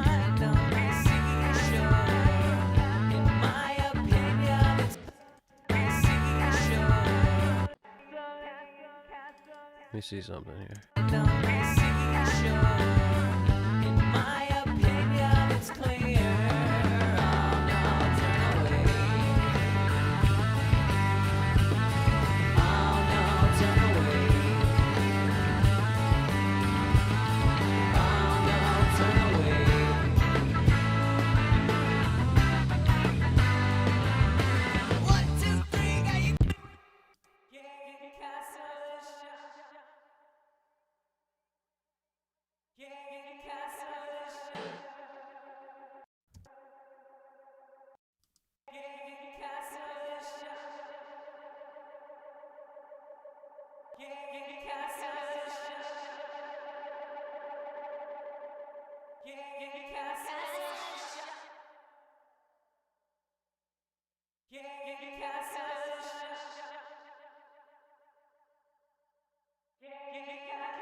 when you're doing this, make sure you take extra space so that it has somewhere to go.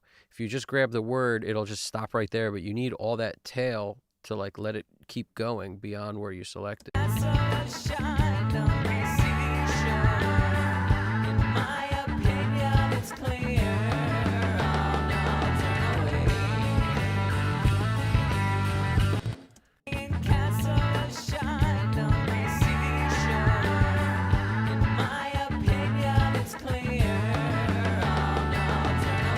Let's hear the difference.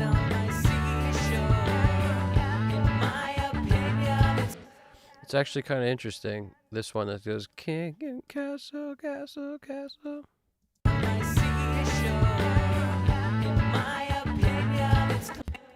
It needs some sort of dirt on it though. It's not dirty enough, which is interesting. We could make it dirtier in a way.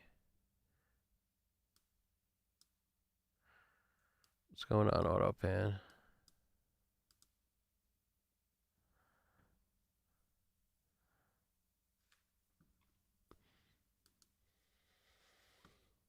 Gonna put this on a different filter, or maybe telephone or something like that. Or we use filter 3, so let's use telephone 1, see if that's too dirty.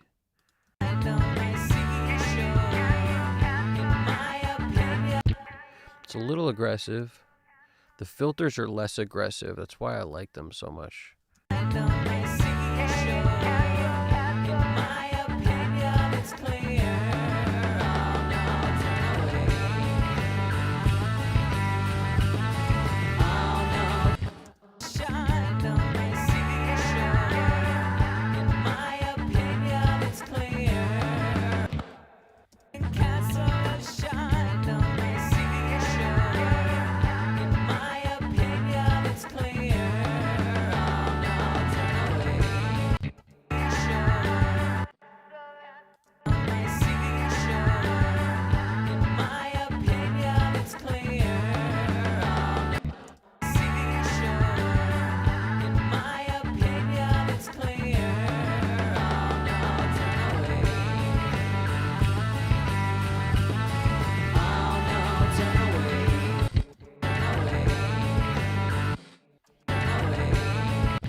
Turn away. We want a little turn away. Turn away.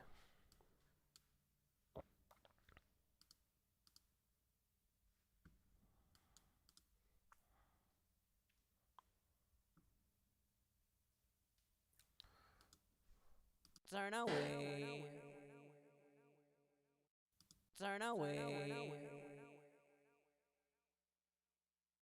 Turn away. Turn away.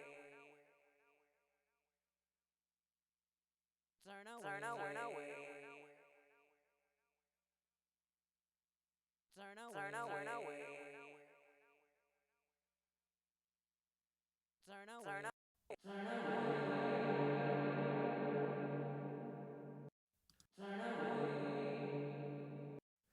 I don't think it needs another reverb throw. I think it does need the Galaxy.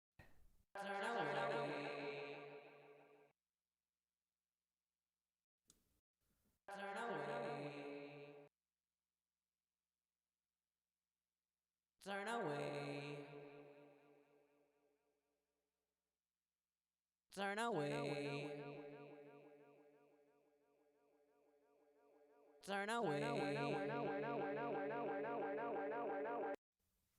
See what that's about.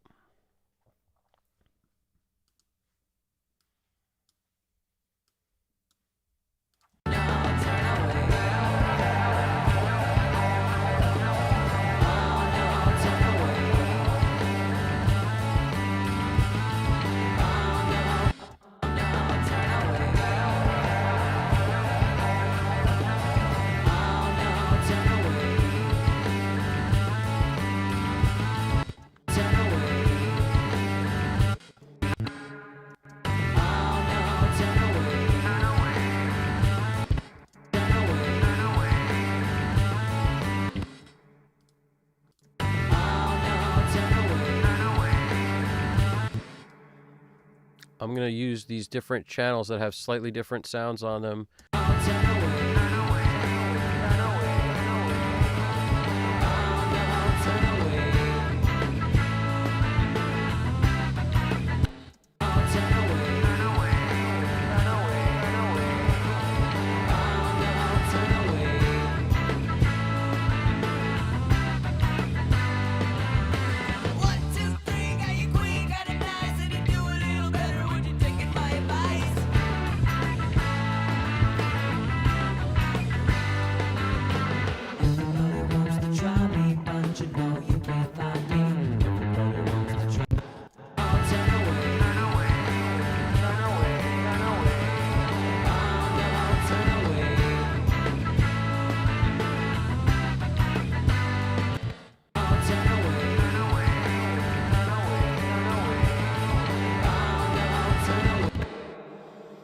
Some of these later repeats start bugging.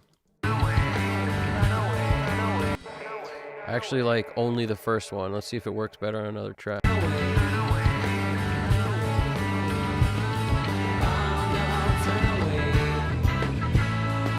don't hate that. That's kind of cool.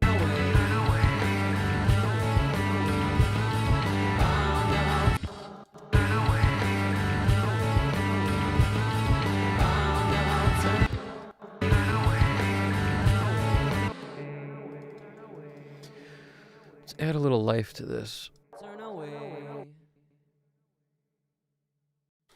Turn away. Turn away.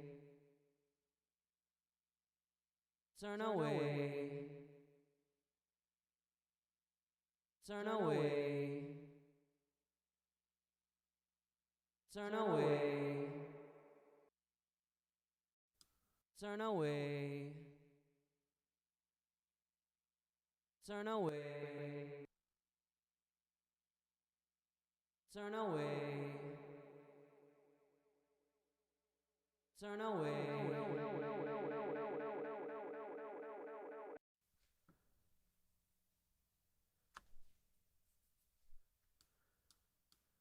I can already tell it's not going to be great just by the way it looks.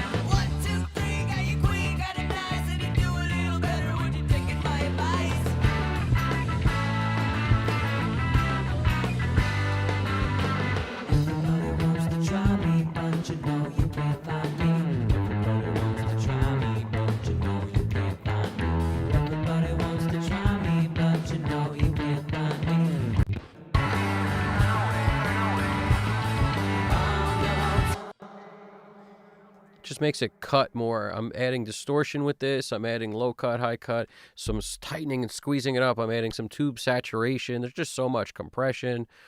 It does a lot. It's kind of nice. That's what I like about that plugin. It's just, it does so much so quick.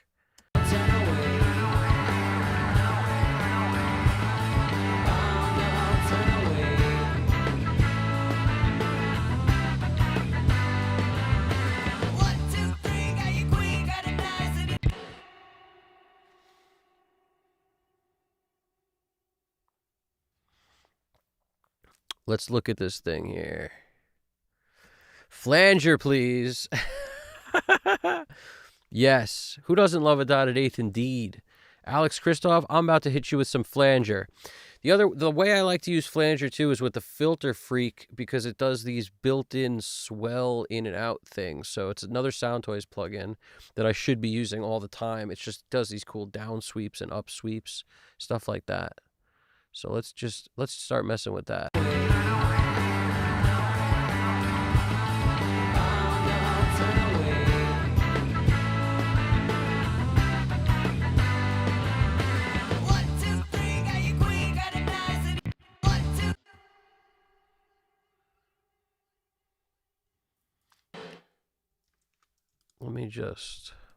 Let me just flip that. Let's take it out long. Let's hit it with some flanger, but first let's crush it with some of that. Now let us flip it back the other way. Let's turn on some Filter Freak. Filter Freak. Filter Freak. She's filter.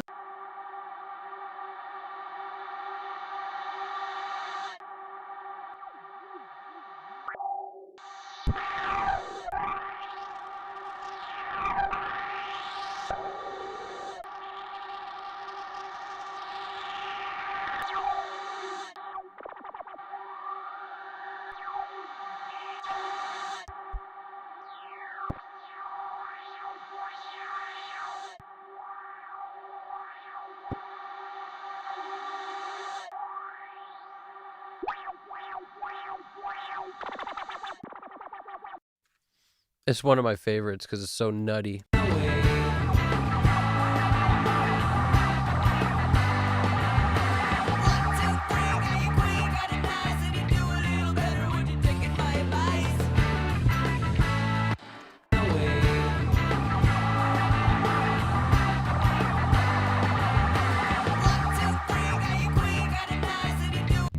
I'd like it better if it stopped right where the word came in. I'd be happy.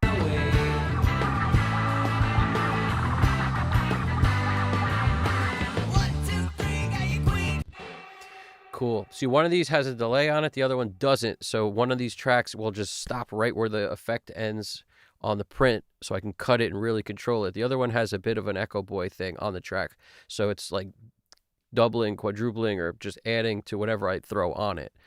So that's the beauty of having a few of these different flavor tracks. See, all these like blue weird ones I created are these flavor tracks. They seem to all have Butch Vig vocals on at this point. I just kept adding it because the filter was a nice thing to separate it from the main. But let's see what else we could do.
Kind of want the delay on it.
It's not exactly what I was going for.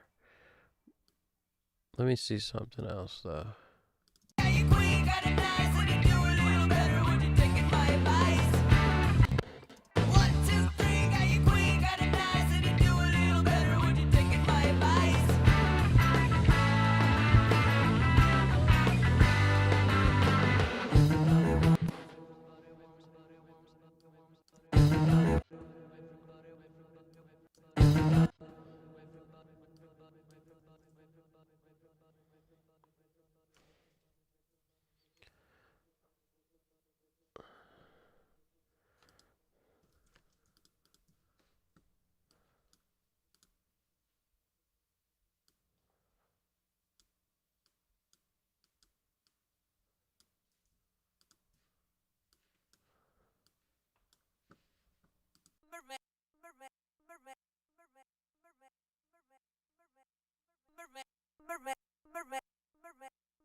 Starts to get like looking messy, but that's because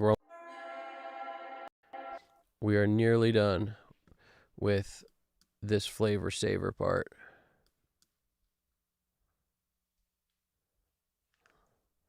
Let me see something.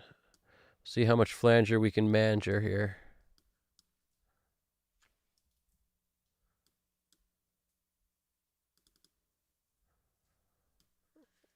Let me just clean up a little.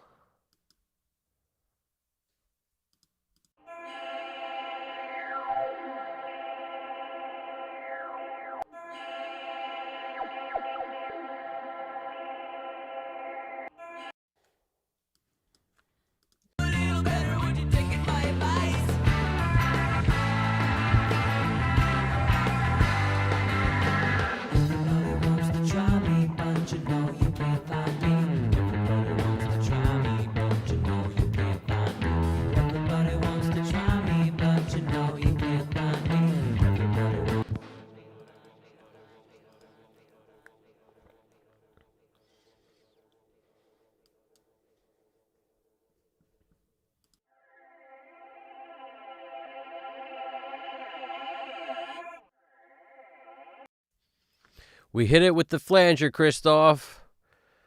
Let's see what's good.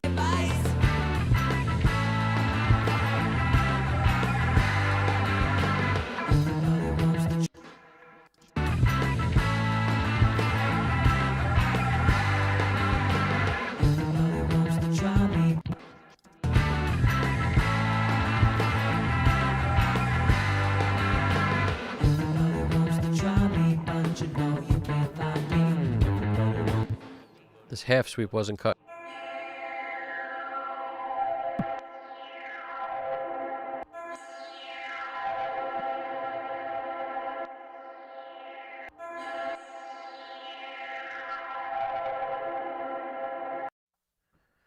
Let's try a 2-bar.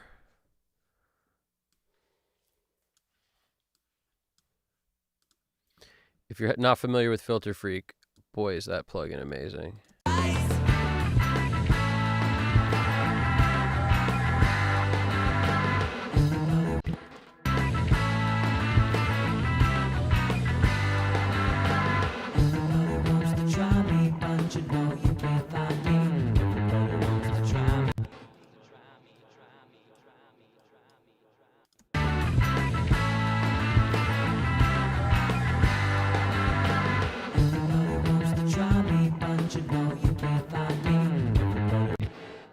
I'm hitting that point where it's getting like nothing's doing what I want it to do.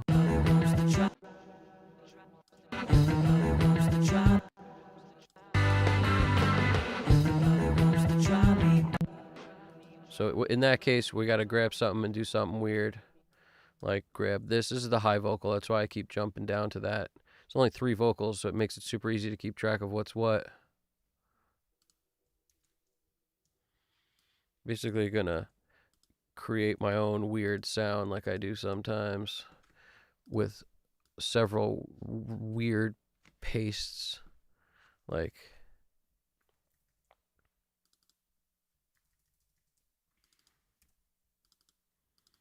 I'm just kind of looking at it rhythmically.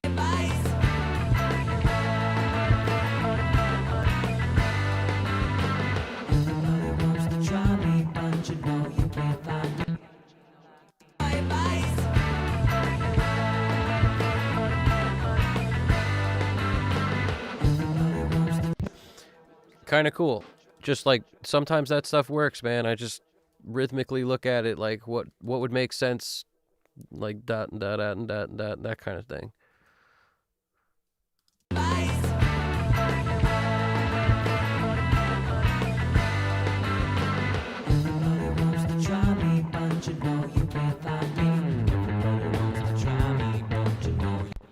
And I think I was onto something with the Find Me.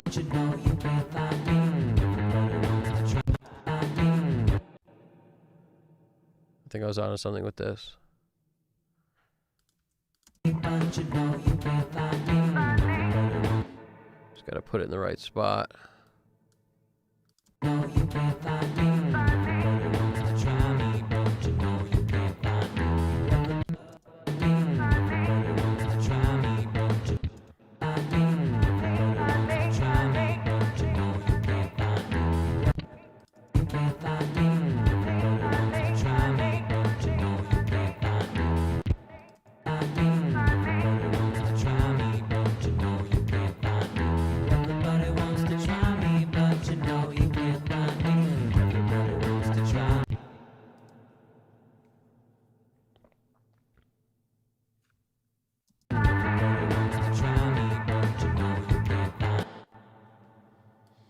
I love a weird tape echo. It just does weird stuff. Can't find me. Everybody wants to try me, but you know you can't find me. Try me, but you know you can't find me. Everybody wants to try me, but you know you can't. Try me, but you know you can't find me. And I'm not taking the same word because the pitch changes. So like these down here are, you know, this is the high voice. So when I want that find me, it moves. So I got to take different ones every time. Everybody wants to try me, but you know you can't find me. Everybody wants to try me, but you know you try me, but you know you can't find me. Everybody wants to try me, but you know you.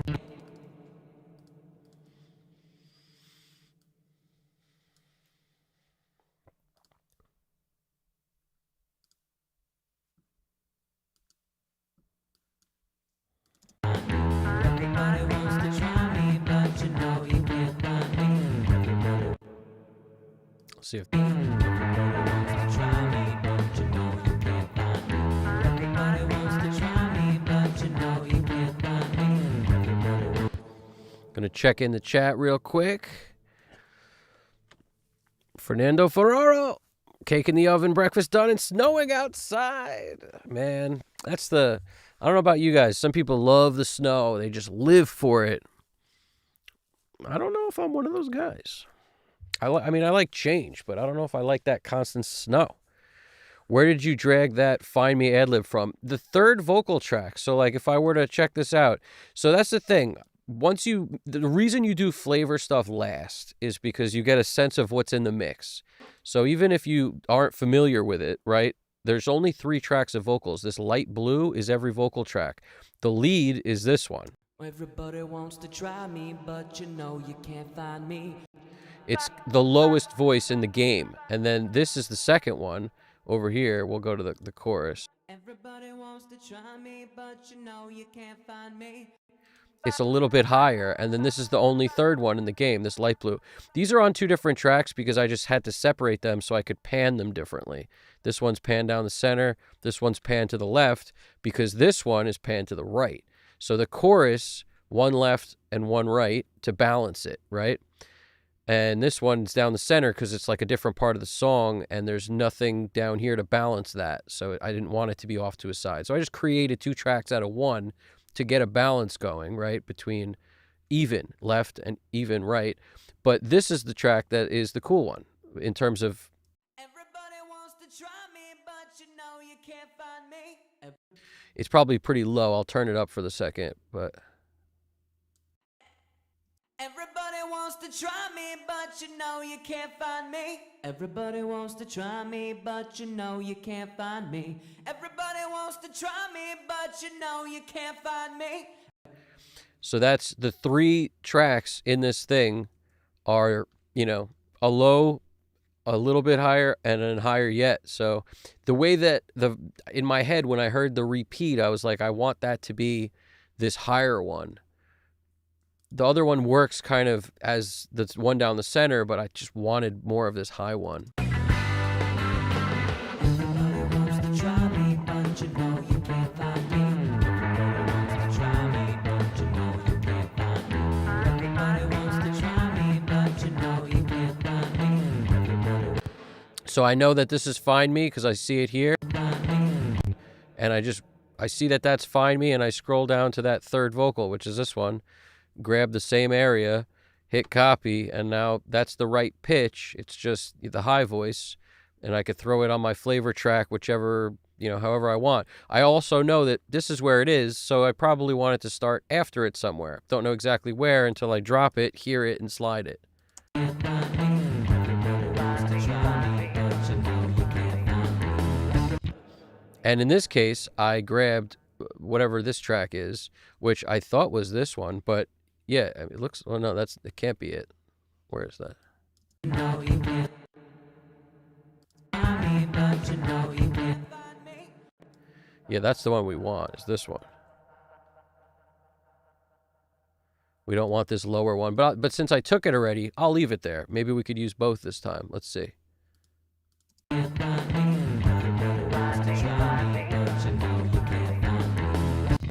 You know, a little harmony on the ad-lib.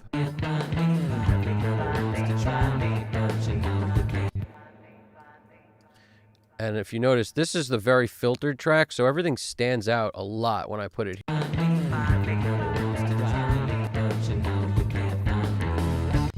So I might want this one up there. So this one has a delay, so this repeats, but this one doesn't. But I could hit it with my own delay. You know, pick a delay, any delay, right?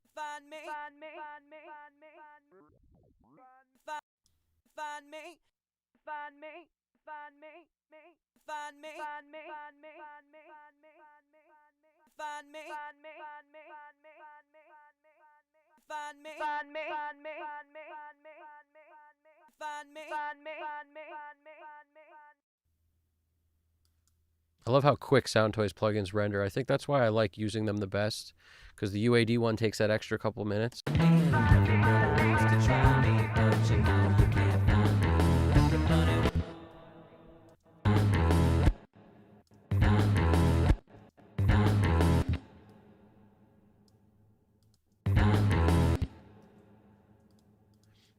Now, since we just did this with the quarter notes, maybe I'll my kind of thing is let's not do quarter notes again. Maybe try a dotted quarter or an eighth, you know, like mess around, you know, see what's really good. Let's hear it. Find me, find me, find me, find me, find me, find me, find me, find me, find me, find me, find me, find me, find me.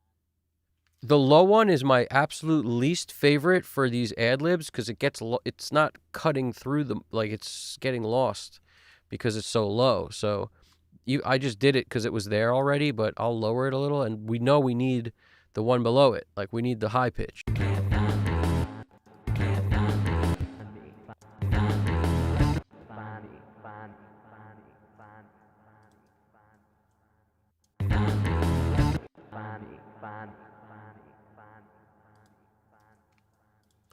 Like this is the one that works the best. And then maybe we'll hit it with a flange. Let's see. Flange up.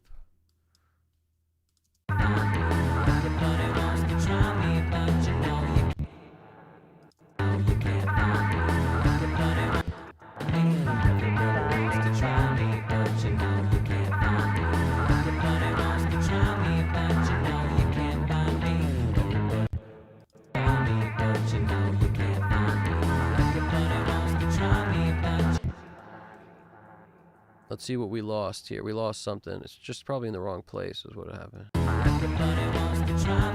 Oh no, that's the bad vocal. That's what's going on with vocal 1. Let's go. This is what happens when I don't go to the bathroom. Let me see something.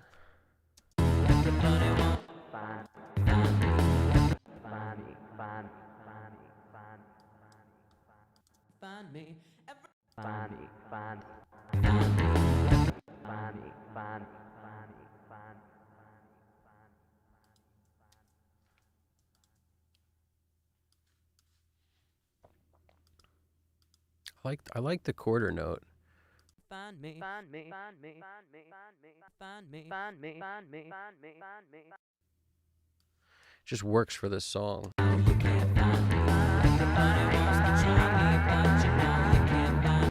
I kind of like that. It's 2 delays working off each other in different times on different tracks.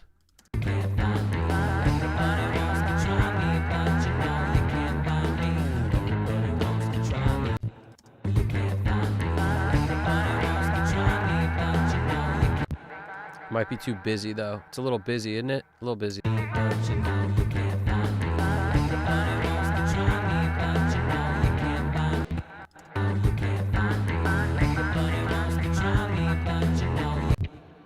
Sounds a little early to me.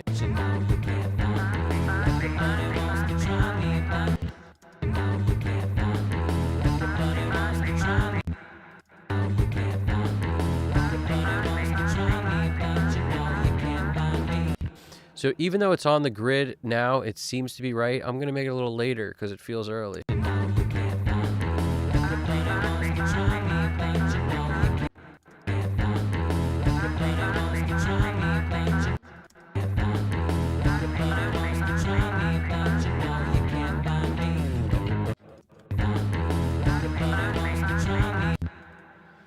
I definitely did not. It didn't get better when I did that. I'll tell you that. Let's see this.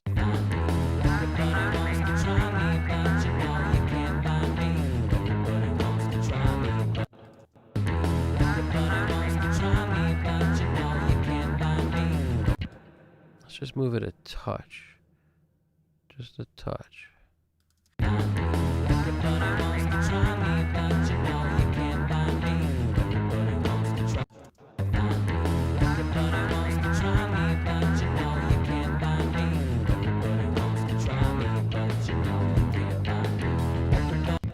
All right, we're approaching the end of the song, which is cool.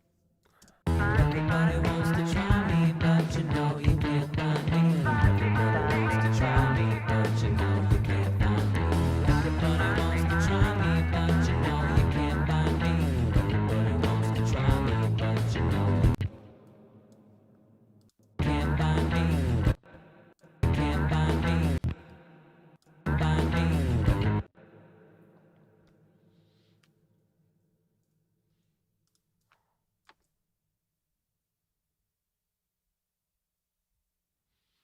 That's the problem. It's because they're both highlighted. So when I paste one in, it's grabbing the top one. Thanks. Here we go.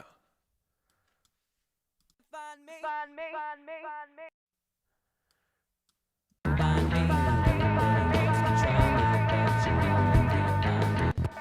You know, that's interesting. I wonder if I can sort of use what's there and just hit it with like a 16th and see if that'd be cool.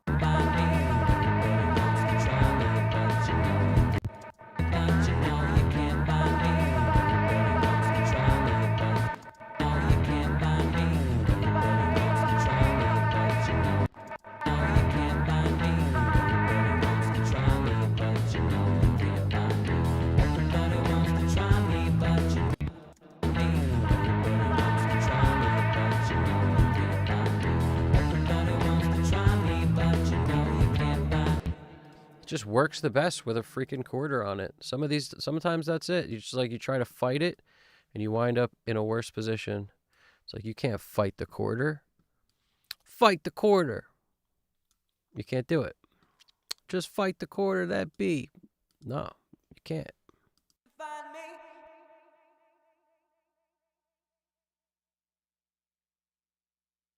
Find me.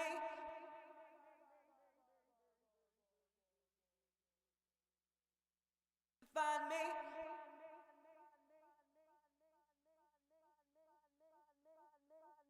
Find me.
I went to mute and I like unmuted or muted everything in sight. So I just wanted to mute one of these things.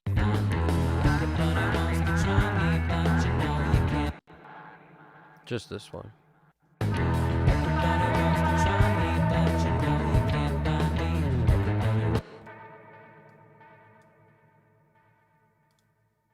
All right, we're getting there.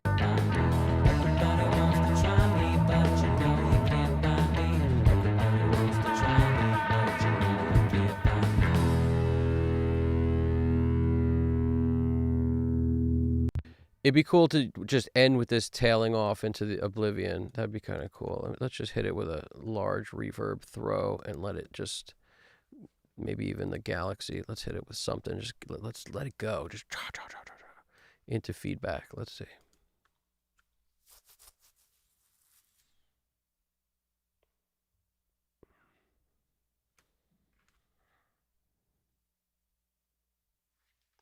Let's look at that chat.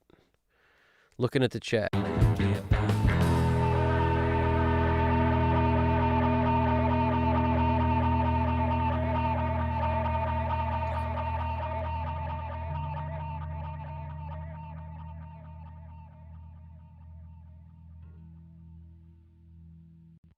I could definitely end this earlier.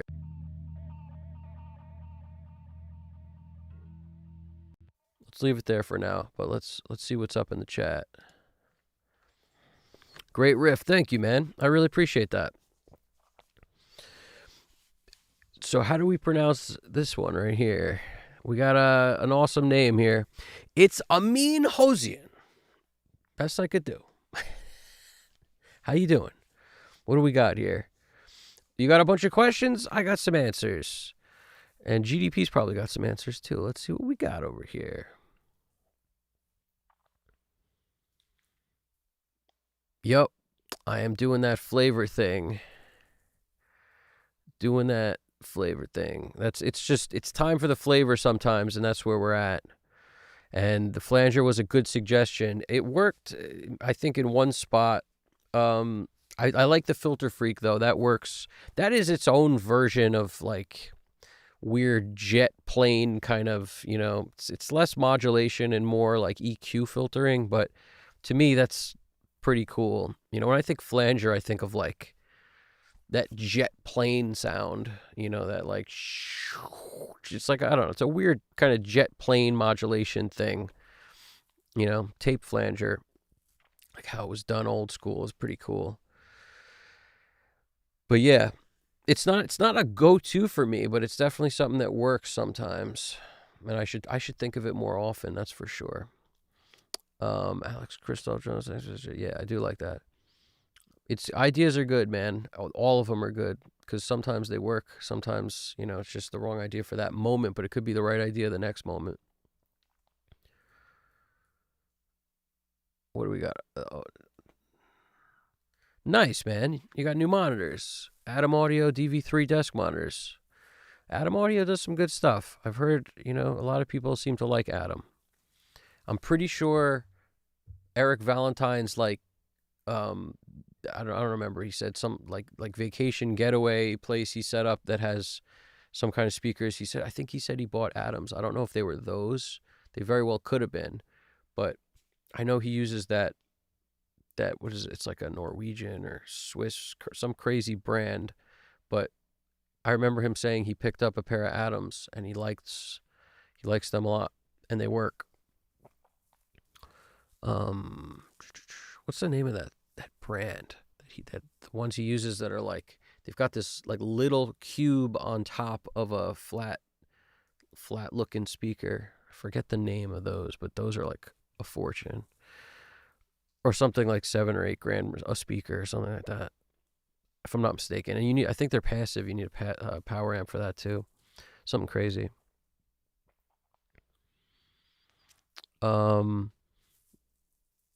No, I didn't drag it from the lead. Yeah, it's Amin Hosian. I did not drag it from the lead, because the lead is this lower vocal. Sometimes it works, though. You wrote Amin Hosian, LOL. Am I saying it right? Maybe I'm saying it wrong. It helps. Add a rhyme to it if you can, like, you know, something like amin rhymes with ramen or something. Just like some way for me to figure out how to say it. Um, and right now you're just making vocal throw flavors with those different layers. Yeah, pretty much. It's like as I go through these little sound effect kind of gems, are in addition to the vocal effect flavors that I add on each track, like echo, like each of these, like this third vocal that we were listening to, that's the higher voice. It has these effects on it at all times, like the dB verb, the echo boy, and another dB verb with a different sound.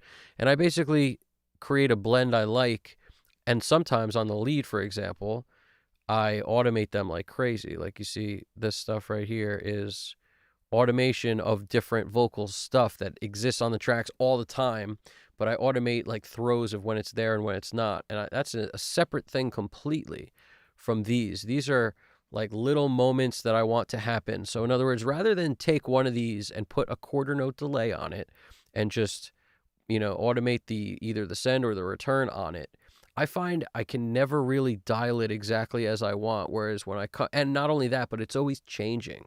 When you have a plugin on here that might move with panning and this and that, it's gonna, the panning is the stuff I always leave to like let do what it wants, because once I set it kind of the right speed, I'm okay. But I found that some of these other plugins, especially like the tape echo or anything like that, is kind of unpredictable to some degree. So when you want like a quarter note delay and you want to control exactly where it fades and exactly where it starts, it's so much easier to just print it as you go through Audio Suite. So that's why I take the time to do these flavor tracks, because every song doesn't need it, but the ones that do, they really benefit.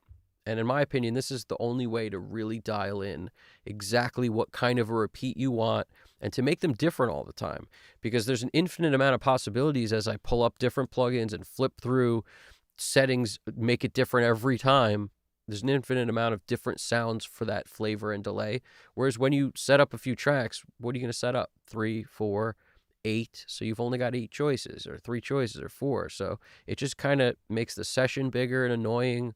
It does a lot of things. Whereas when I do it this way, yeah, sure, it's annoying right now, but then once I X all these out, we're back to normal. And whatever I created will always be there, no matter how different each of these moments is. So that's why I leave a lot of stuff open, because it's just like a palette to pick from. And within that, I have a million different choices of settings, and sometimes I'll add a flanger to it. Sometimes I'll add a distortion or some weird other thing to it. But that's the concept. That's how, in my opinion, it's a big difference maker.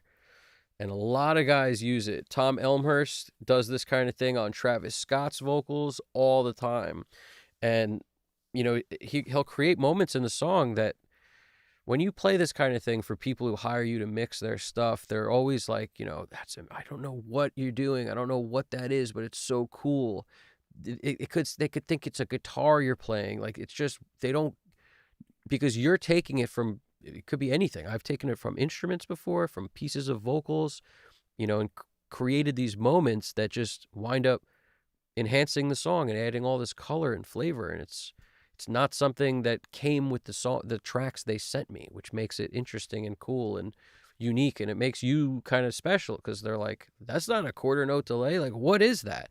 What instrument is that? It's like, a lot of times it's your vocal. Like, that's the thing. It's the same vocal, just something cool, some little part, in reverse. Like I took a vocal riff somebody did, just the tail of the riff, this little vocal flutter, and then I used that to create this cool moment. And it was so cool, I had to use it in a couple places in the song because it was just so cool. But going in, I was just like, I got to do something in this spot that's too empty. And what do? It's up for debate. It's an experiment every time. It's a chemistry experiment. It's like, whatever, just be fearless with it. That's the truth. Here we go. We got pronunciation. Amin Hossein. I'll take it. I think I got it that time. Amin. Excellent. You make me feel less bad about doing 6 to 8 hour days. Your machine-like stamina and no need for substance is admirable as hell. I don't. Yeah, I don't know. I don't know. I think you just develop it over time, but you gotta love it. So it's like if I was working on a song that I didn't like, this would be very hard. It would be like painful to do, but because like I'm into it, I haven't heard the song a gabillion times. Because of all those things, it helps. Me stay into it, me want to add all the little things, me never cut corners, all of that. It helps. Yeah, committing the audio is the answer, man. Like 100%. Committing the audio makes it where you either like it or you don't. If you don't, you hit, Command Z, undo. And then if you're not sure, well, that's why you see me moving it to other tracks. It's like, oh, well, that was okay, but what does it sound like on this track where Echo Boy is kind of doubling things up by adding this quarter note, but it's also making things unpredictable. So sometimes that's good. When it doesn't work, throw it on a track that's going to do something else to it. But, like that's a quarter note. What's on this one? Another quarter. So I should probably, at the moment, once I dial in a bunch of these, I don't go changing them because it's going to mess with whatever else was there that I already okayed. So typically, even if I find like 2 of these are both quarters, well, one's got Butch Vig on it, which is a filter, one doesn't. And it's just I threw them wherever I threw them because it worked in the moment. So I'm not going to now change any of these because it would mess stuff up. And this probably has a quarter too, yeah. And the reason it has all these have a quarter is because I duplicated the tracks and all the effects went with it. But like I said, the top one's predictable, like this first one, because it doesn't have Echo Boy. So there's a magic to not putting a delay on so you can control at least one. And then if it doesn't sound good there, I'll throw it on a track here so I can combine a 16th note with a quarter. And then all of a sudden I print a 16th, there's a quarter on it. So we got some weird concoction of delay that's not even really possible out of a plugin. Unless you did it on 2 separate plugins on the track, and it probably wouldn't sound like this. So, you wind up putting yourself in some pretty cool waters as far as I'm concerned.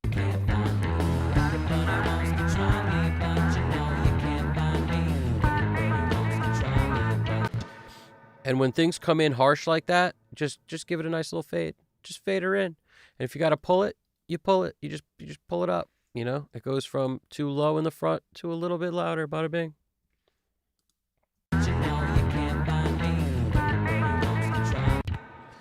And I'm very sensitive to timing, so even though it might be like on the grid where it's supposed to, it feels wrong to me, so I'm going to slide it. Usually later.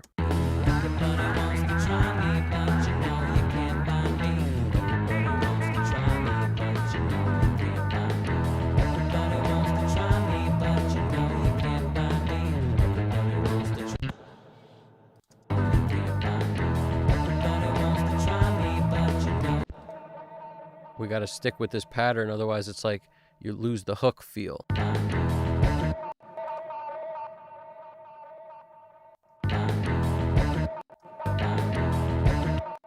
And if you set this incorrectly, like if you don't get deep enough to it, you wind up taking a little bit of air in front of the track, which messes up the delay. So like the closer you can get to the word, the better. So like that's, what am I on, 30-second notes? So I'd say that's fine. But if you go to 64ths, you can get right up in there, like super close to where it starts. And that will help you with the timing being more normal, I want to say. Rather than like, why does it feel early or whatever? It's probably because I took too much air in front of it. Like that's usually a big reason why things do that. But then when you got to paste it, it's hard to see where anything is. So you got to make it reasonable. So that's where I go with that.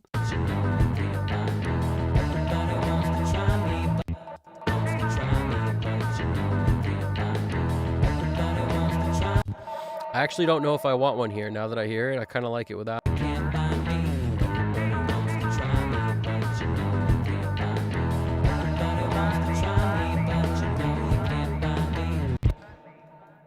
Now that feels like it's in the wrong place. So let's move it one. See, it's really the repeat.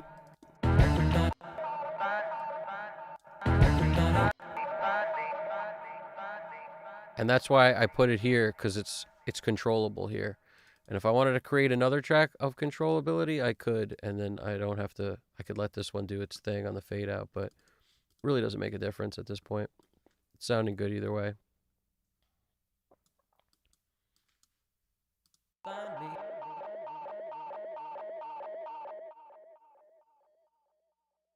Find me.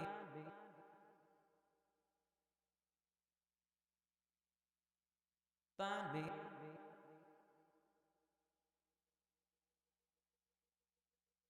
Find me.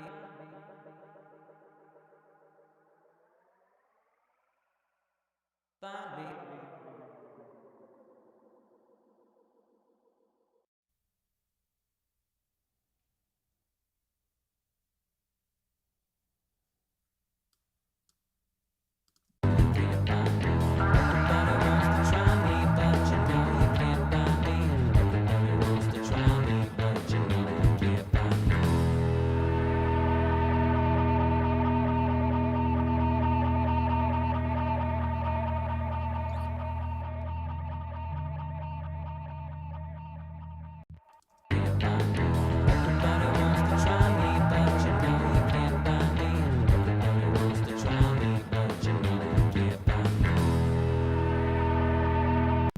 Now, just for, this is what I mean. If I wanted to, like, okay, we need another track we can control, so I'll just duplicate this, but then I'll get rid of all this because we just duplicated that, so we don't need this crazy dupe.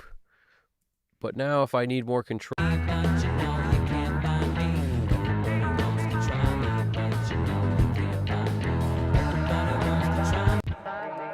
like if I wanted a cleaner find me, obviously now I've got my,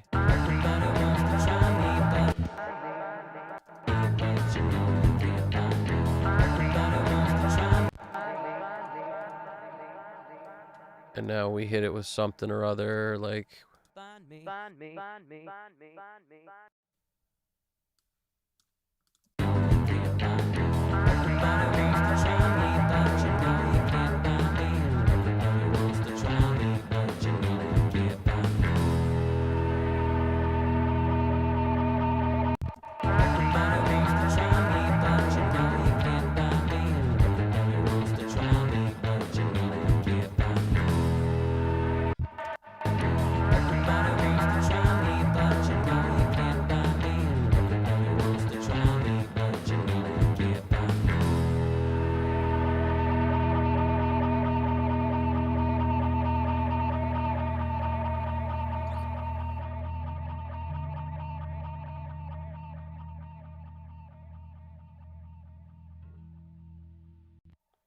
I dig that.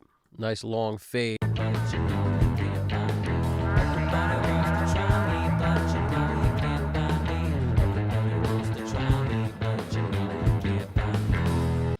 just want to show you something for argument's sake. You could just take anything, like a guitar riff, any of them. Like, it don't matter. Pick a guitar, any guitar, right? Let me just grab one.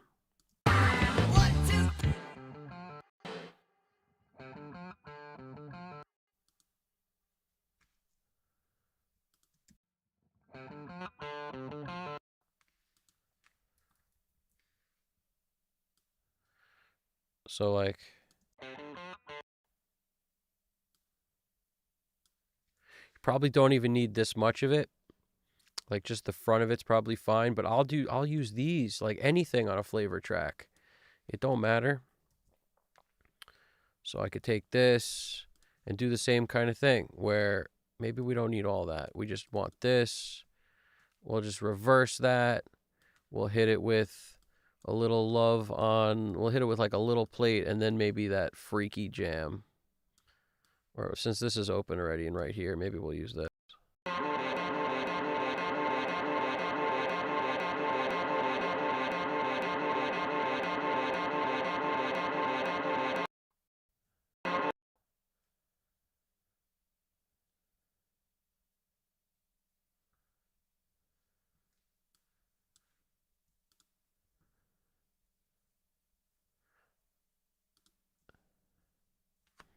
This may work fine already, but I just wanted to make it a little deeper and crazier. So I hit it with the little plate. Now I'm going to come in here. I'm going to make it super. Where's our filter freak right here? Let's hit it with some of this.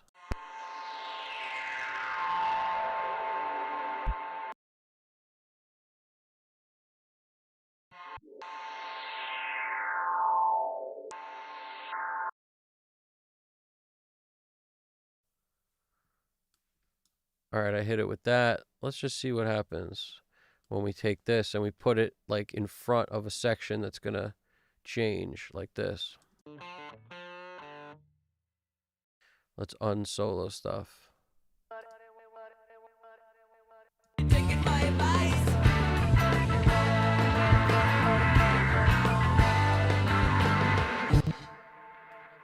Just get it right up to the jam.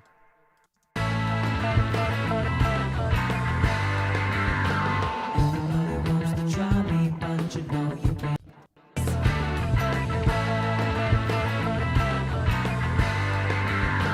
Everybody wants to try me, but you know you can't find me. Everybody wants to try me, but you know you can't find me. Everybody wants to try me, but you know you can't find me. Everybody wants to try me, but you know you can't find me. This is actually a good moment for your flanger. Like, this is actually a good idea. Let's try that in this section. I'm closing stuff out because we don't need all this stuff in our way at this point. We're pretty much done with flavor.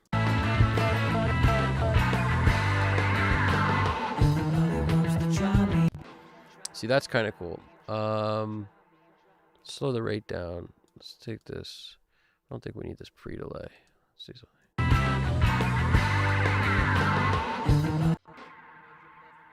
It's interesting. Maybe too much depth. Split the difference.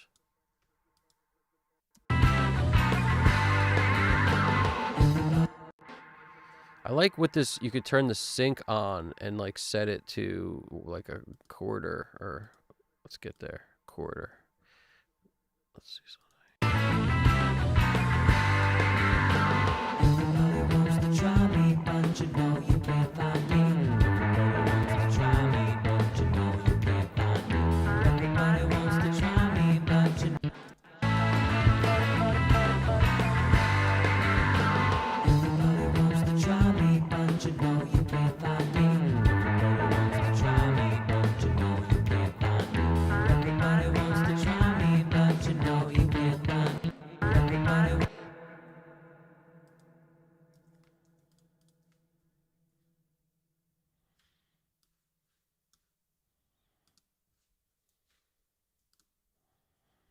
Trying something else. Like, you could do this with any of them. I just want you to see. You could do it with H delay, like anything you have.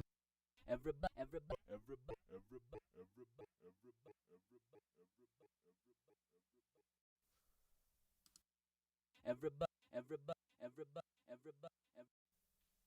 try me, but you know you can't find me. Everybody wants to try me, but you know you can't find me.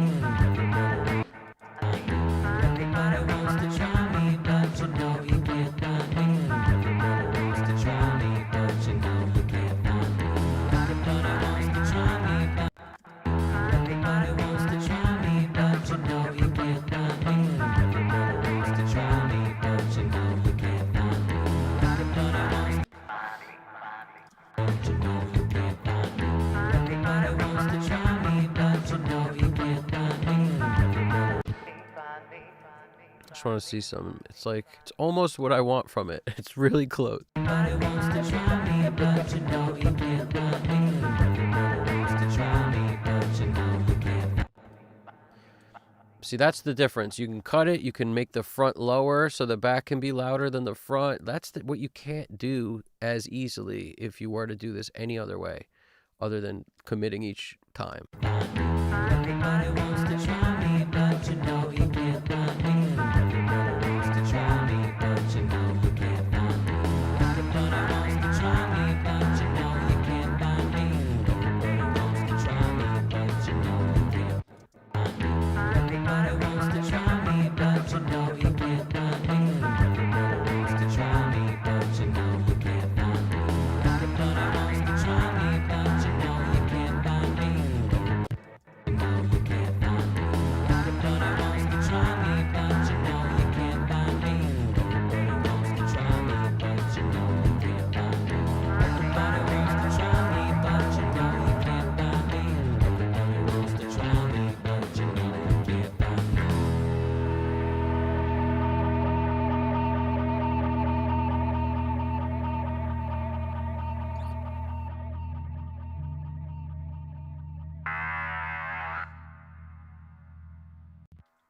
I grabbed the end, the very tail of the guitar so that I can do something weird with it just to end the song.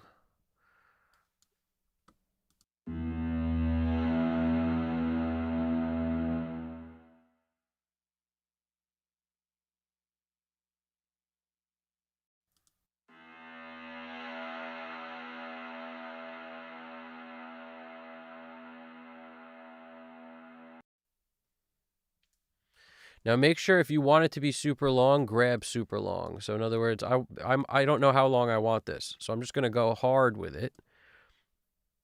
Let it do its thing, so you get a lot of tail. And now let's see what happens.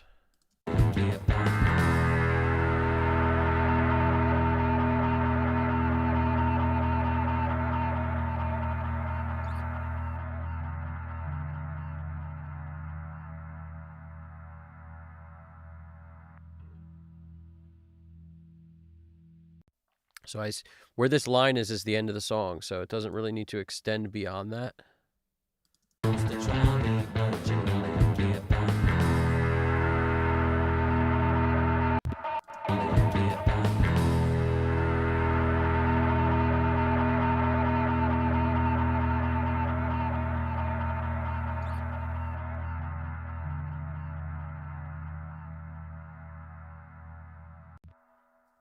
I kind of really like how that swells in there. I dig it.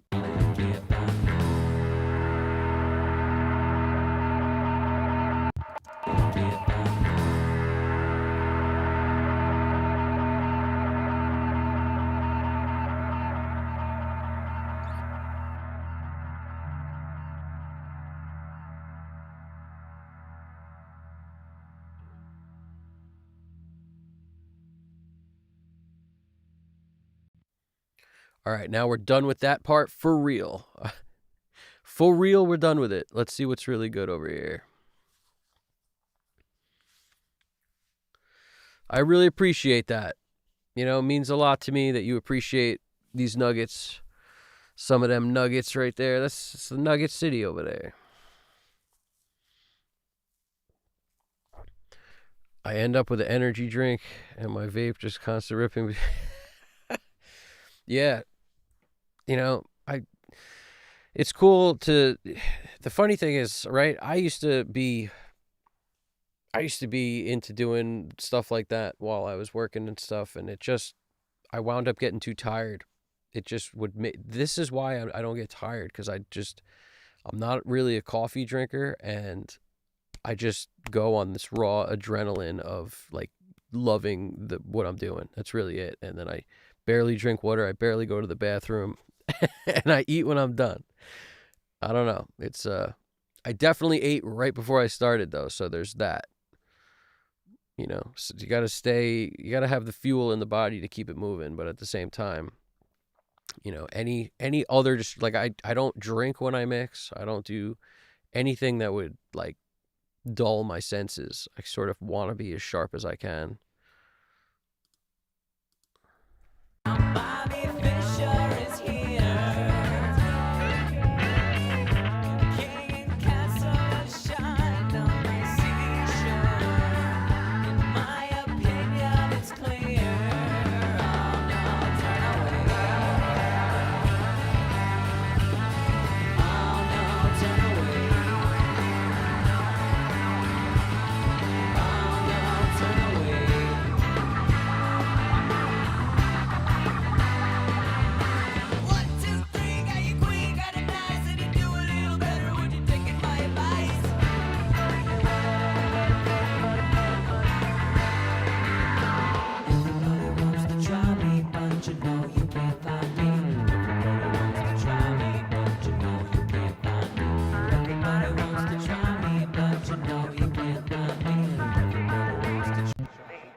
Some cool stuff going on in there now. I'm going to throw, I'm about to do some automation, but I want to throw on a mix bus compressor first. And which one should I use becomes the question. Which one should I use? And I choose, I don't know what to choose. So I will choose a mix bus compressor.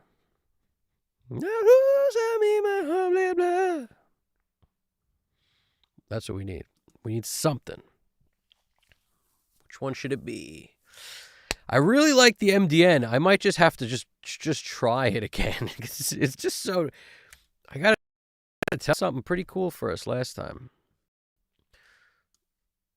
And the way I dialed it, I just set this thing to depth, mix bus depth. This one right here, if I'm not mistaken. Yeah, it was this one, I think. And then I tweaked from there because I wasn't... Like, some of these EQ settings I had to change. Some of them were okay. But it's set on the 2.5, so everything you do has like as little impact as possible when you set it this way at the times 0.25 compared to up here, your times 1. So everything is like 4 would be 4 dB, whereas this is a quarter of 4 dB. So you're at 1 dB, even though it looks like you're more than that. All right, I love the way this plugin is designed for that reason, especially like just having that ability to take it down is such a good move. Let's see.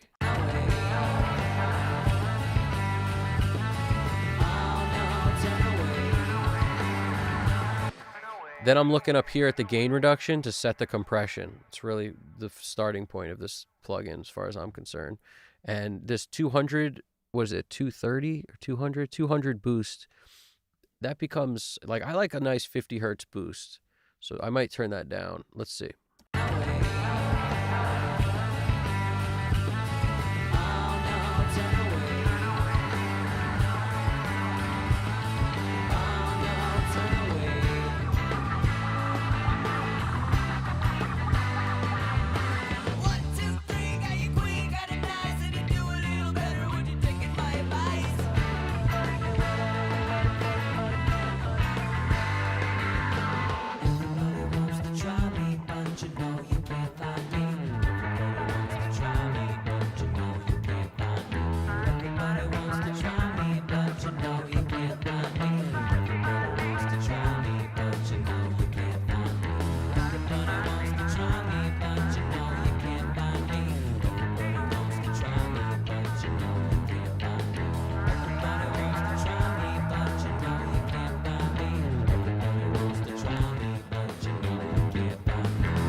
If you're not familiar with this plugin, these are filters that basically, your high and your low filter. So like this is a 20 hertz low end high pass filter, and this is a 20K low pass filter at the top.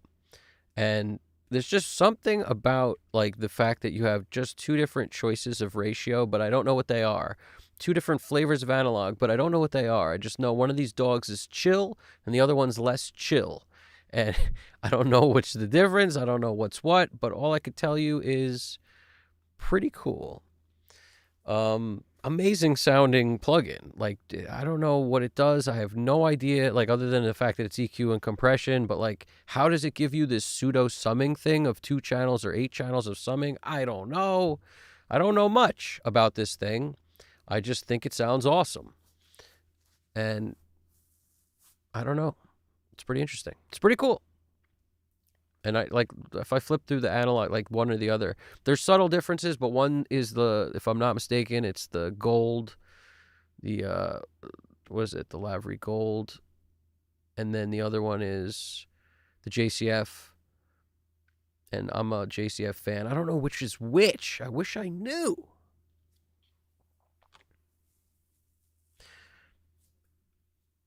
The dog's name's Atticus, isn't it? That just occurred to me. That's one of the dog with the long ears is Atticus, right?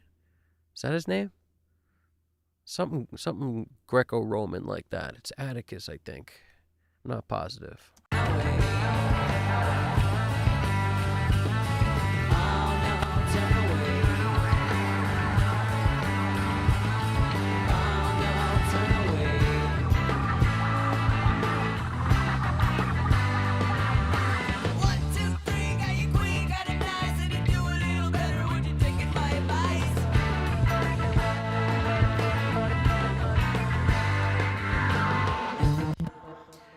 This dog is rounder. That's how it sounds. It's so funny to refer to it as a dog, but there's 2 pictures of dogs. I love that he did that, but this one's a round. The chiller dog is rounder. That's the dog that's always sleeping in the back. All right, so let's compare this with another mix bus compressor. But here's also what I'm planning on doing. Since I'm going to be automating, it's always a question of, do we automate into a mix bus compressor, or do we put that on at the end and then we'll know, more about how it should sound, or do we automate into it? It's always a debate. Sometimes I'll do automation and then literally be like, now that I put this compressor on, the automation doesn't sound the same. It doesn't work. So a lot of times I'll leave it on so that when I automate into it, I know what the final product's going to be as I'm automating into it. It doesn't have to change pretty drastically when I'll throw on a compressor. But the logic there is there's also a little bit of compression in this, in addition to that tape saturation thing it does, the digital tape deal, which has been on this whole time, which is why it's going to stay on.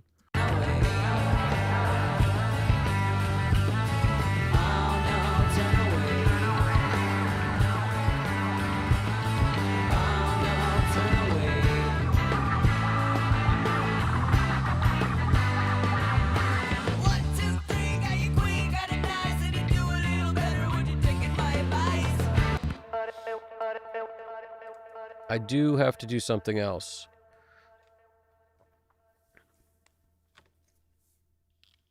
I'm going to make this one.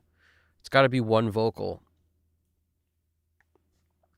I don't want to separate these leads and the lead and the backup. I don't think we should do that. I like the blend that's going on. So if I have the ability to mess it up with automation, I'll be riding the lead. The backup will still be too low. I'm going to put them on one fader and put flavor on its own fader. That's what I'm planning on doing here. So I'm just going to, because it's easiest to do, and because these are all at 0 anyway, it's not going to change anything even in the short term. Just going to come in here and go lead vocal and backup vocal and just get rid of both of these. There's other ways to do this too, where I can modify and like basically change what's in the group, but it's also just easiest to do this, I find. Just delete these active groups, the lead and the backup. Just saving, just in case anything goes awry.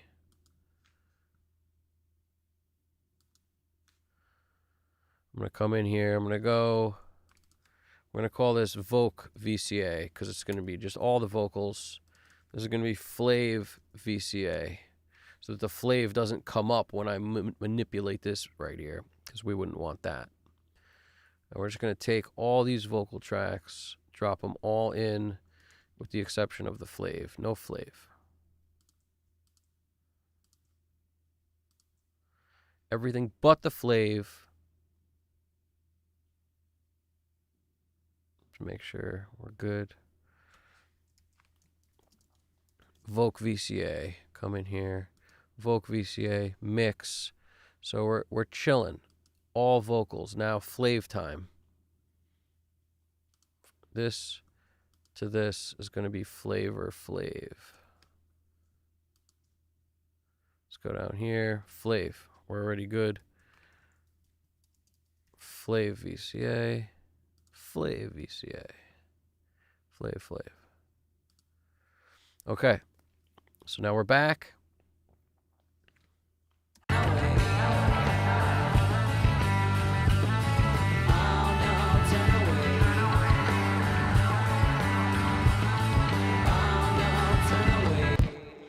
First thing I'm doing is just lowering the flav a bunch.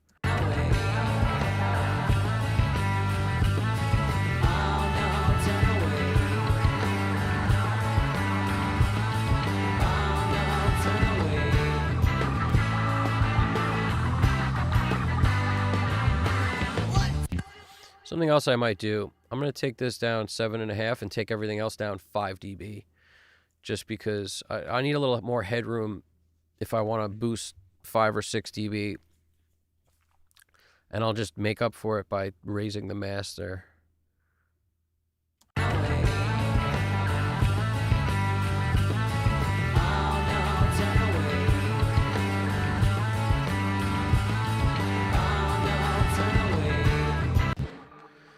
The only one I have to watch out for, because the sound will be different if I do this, is the bass track because of the bus factor. So if I were to lower this is just important to note. Everything else is not going to a bus, but the drum parallel kind of is, actually.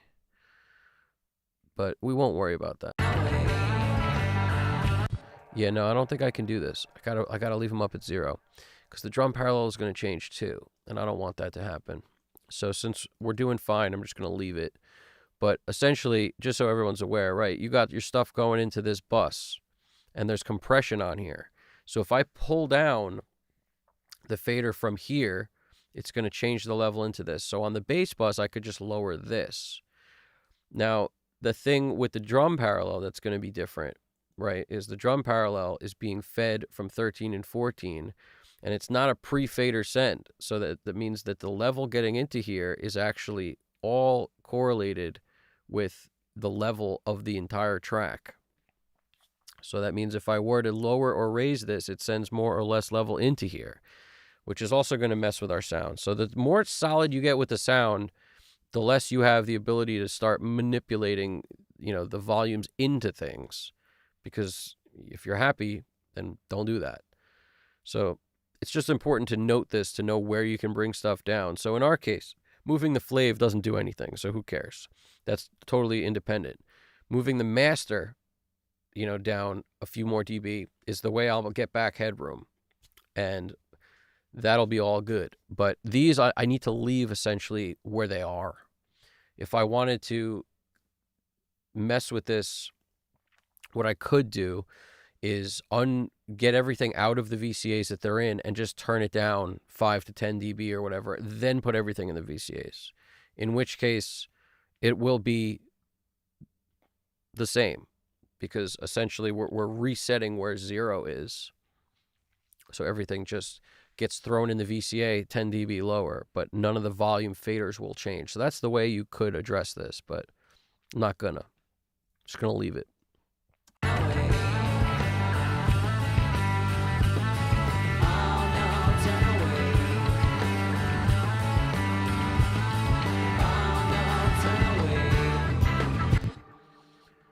Now, before automation, I am definitely going to take a quick chat look and we're just going to kind of see what's popping, if anything's popping.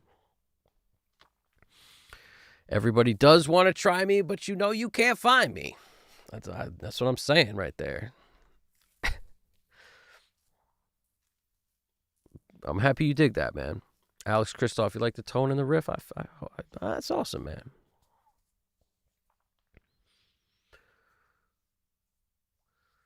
Yeah, anybody's hanging out? Oh, we got somebody new here. Who's this? Sean Gill 2413. What's popping, man? Thanks for coming through. Does anyone have the Sony MDR M1 headphones? I'm trying to find the best closed-back headphones for tracking vocals, so I need isolation. I don't have the MDR1. I got the 7506. Anybody have the M1? GDP, what do you got? I know GDP has some version of the Sony. These are closed back. The Focal Classic Spirit Pros, which are no longer made, but Focal makes some pretty sweet headphones. Once you learn them, I like them a lot. And those, if I'm not mistaken, I think you can grab them on eBay for like $150 or something. Something like that, probably. Maybe more. Maybe better deal than that. Just, see how long they've been listed. Slap an offer in.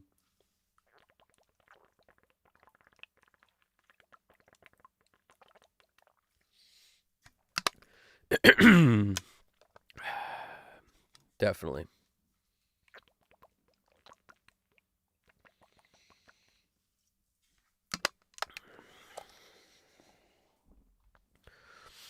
All right. Time to boogie on down. I'm gonna basically run this through so everybody can kind of hear where the track's at. And then I'm gonna come back and do some automation, and I'm gonna print one now and then one after the automation, as I like to do a lot of times. So Control Command S gives you the save as, and we will call this one Beef Auto because it's before auto. So it's Bef Auto, depending on where you're from. And let's throw it on down here. Let's go end of the track, decimal 2 decimal, and then shift decimal 1 decimal highlights the whole thing to the start of the track. Now let's be conscious of where it starts. That works for me. See, we already did this earlier. We just used 0.04 of a second in front of the soonest guitar thing. So that, which would be kind of this, if I'm not mistaken. 3, 4. Yep, we're good. We're more than the 0.04 of a second, which means it's gonna be fine. We ain't gotta worry.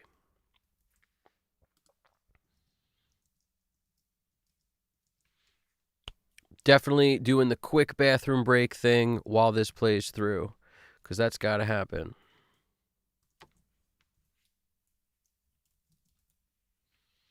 So that's that Beef Auto. Wave 13, 14, early 24, 96, add MP3, import after balance directory.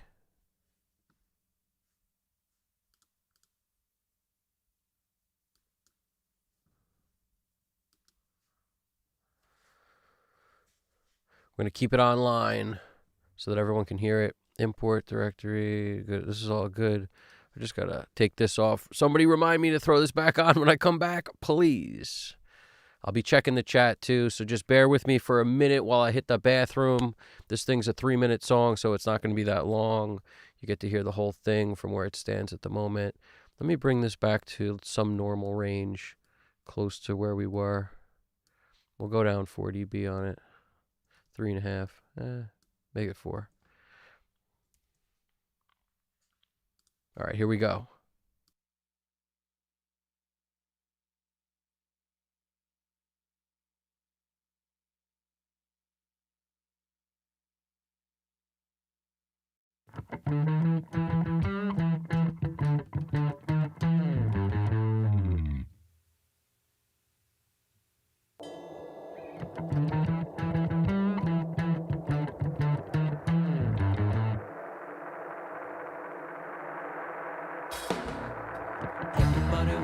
try me, but you know you can't find me.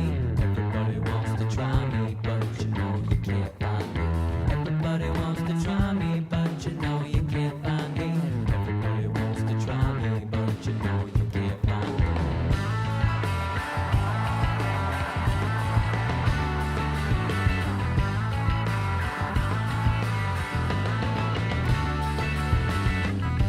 Take your bishop away from me.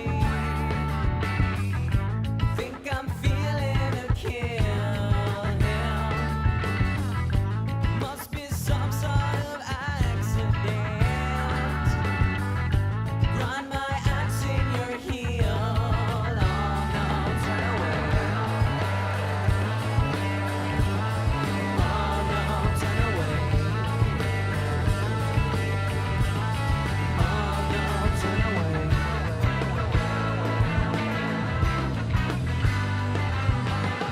Too high 'cause you fell into the trap and you thought you had a leash, but see now you gotta leave.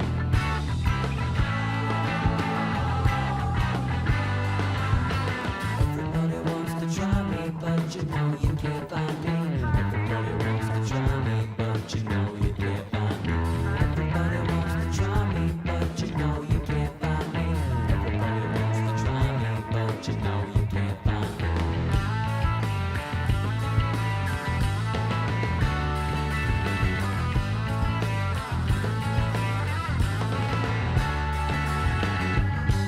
Everyone gets a chance to score.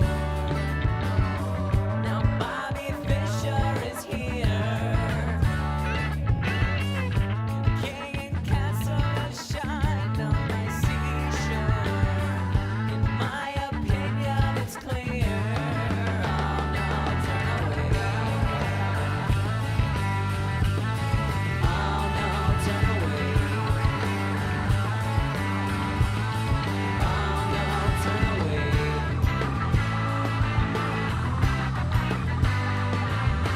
1, 2, 3, got your queen, got it nice, and you do a little better when you're taking my advice.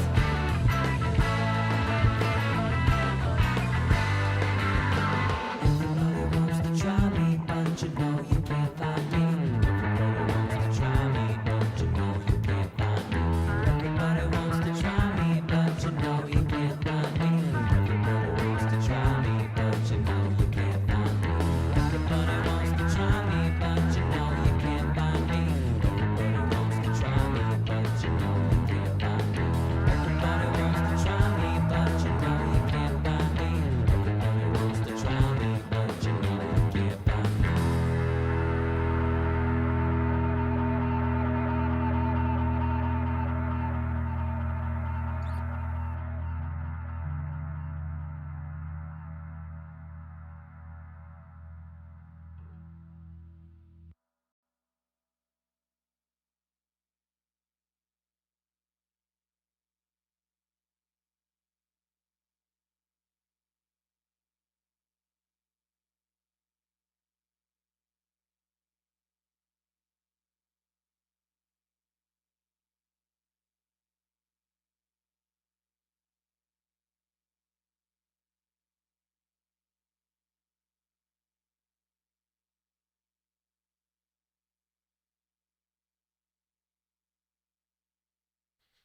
All right, we back.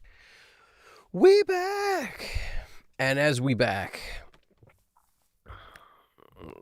just curious what that looks like. Every once in a while, it helps to just print one, just check it out.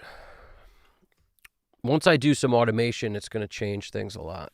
As we drive in to our mix bus compression, it will change things a pretty decent amount.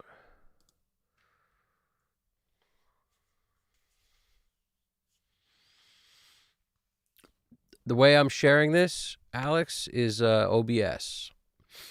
OBS is how I make every video. And to get into OBS, I use Source Nexus. That's the move. Beef. It's what's for dinner. It's so true. I eat a lot of meat. That's the move. I'm a meat eater.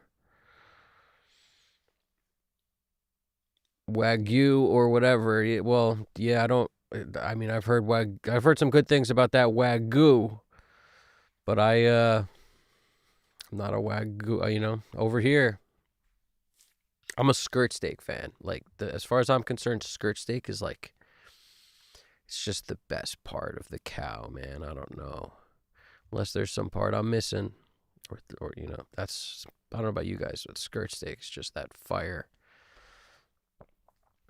It's also, it's unnecessarily fatty. That's why it's so good, man. What are you talking about? Like ribeye, skirt steak, the fattiest parts of the meat, like the steak's the best, man. Yeah, that's what's up. But Wagyu is just Japanese beef. I thought it was like that. I don't know. There's something about, I don't know. I read up about this once. It was like, man, they raise the cows, and with the lineage of the cows, because of the food that they've been feeding them for all these generations. It's like nobody can ever have beef as good as that, or something that's as thoroughly marbled or something. I don't know. Are you talking about Wagyu is ridiculously fat? Yeah, well, it's super marbled, right? But yeah, I don't know. Maybe I'm wrong about that.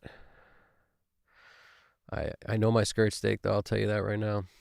It's also commonly used, like that's what they use in fajitas, if I'm not mistaken. So there's something about like the Mexican food aspect of it that's just like, I love me some skirt steak.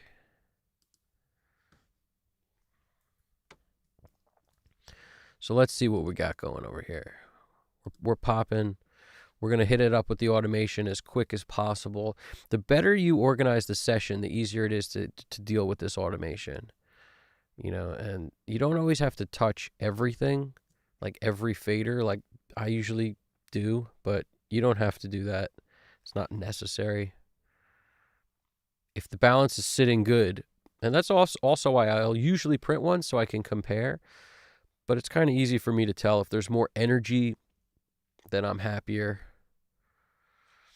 And that's usually what the automation gives me, is energy.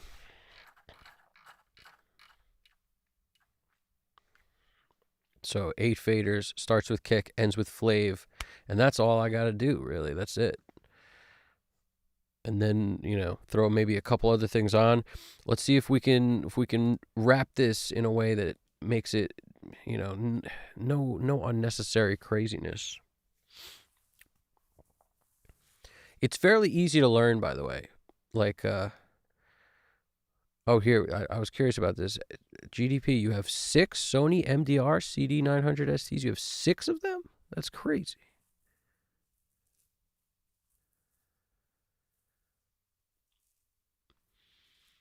Do I recommend closebacks or openbacks? It depends. Are you looking for something that's comfortable to mix in for hours? Or are you looking for something that you can track in because they're closebacks, so less bleed? If it's track in, go closeback. If it's mixing, a lot of people think openback's more comfortable for mixing for hours. I can't mix in headphones for hours yet. I'm just not comfortable doing it. Maybe one day. But if I was going to mix in headphones for hours and hours and hours, probably, open backs would be the move. But that's not in the cards for me at the moment. And there's a lot of good, there's a lot of headphones out there that are interesting. I tried blue headphones a while ago, and they were pretty good, but you have to be somebody who's okay with using headphones, and I don't think I am. That's my problem. It's just, it's a totally different experience, and I just can't get my head around it.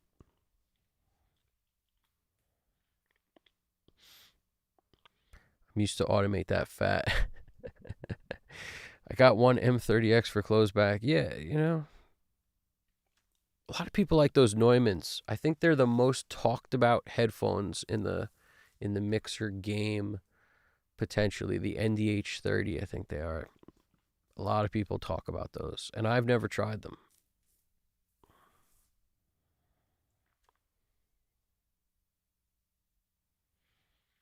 Yeah, no, they drill your ears is right. They headphones do terrible things.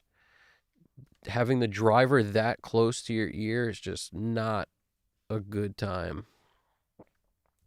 Not a good time over like the length of this, like, you know, an 8-hour session. It's just not good.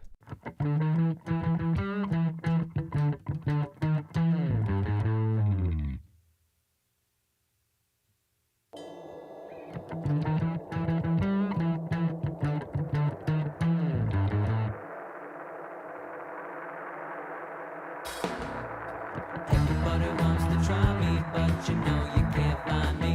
Everybody wants to try me. Obviously, that needs to not come in so abruptly.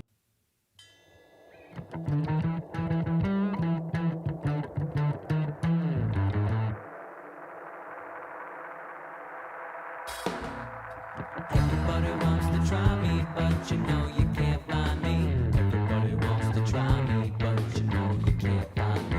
Everybody wants to try me, but you know. I'm even going to cut that there. Let's hear that about.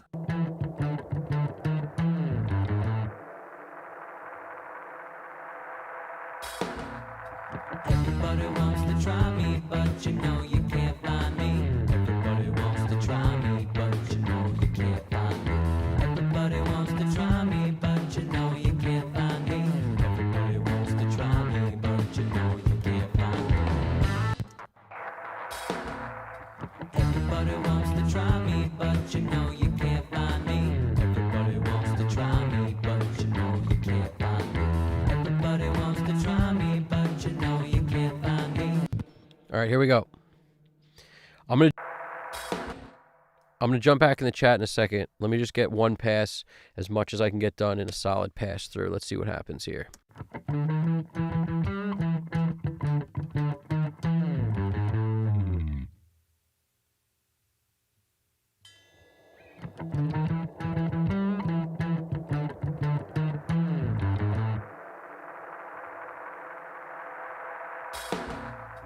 Everybody wants to try me, but you know you can't find me. Everybody wants to try me, but you know you can't find me. Everybody wants to try Well, that didn't work. me, but you.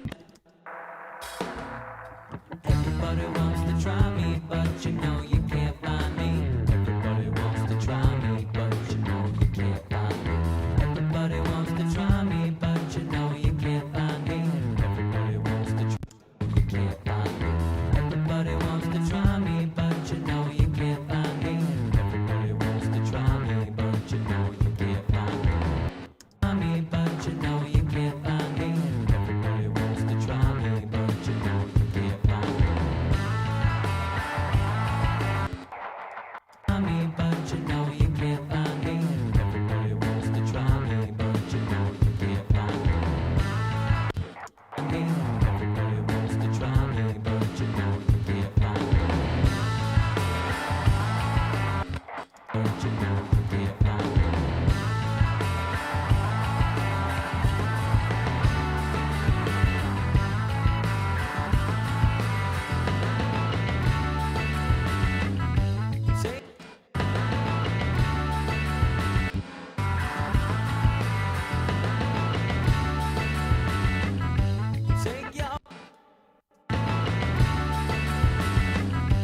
Take your bishop away from me.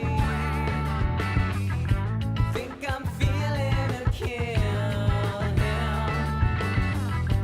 Must be some sort of accident. Grind my axe in your heel. Oh no, turn away. Just focusing on the fills at the moment on the drum. Axe in your heel. Oh no, turn away. Axe in your heel. Oh no, turn away. Oh no, turn away. Oh no, turn away. Oh no, turn away.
but you know you can't find me.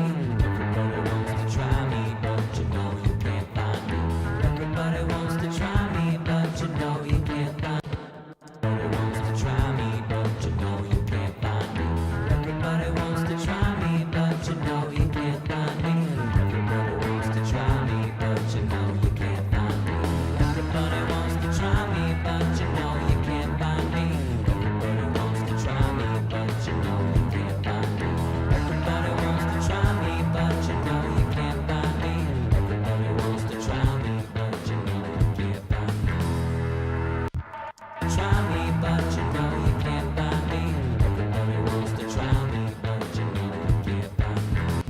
Try me, but you know you can't find me. Everybody wants to try me, but you know you can't find me.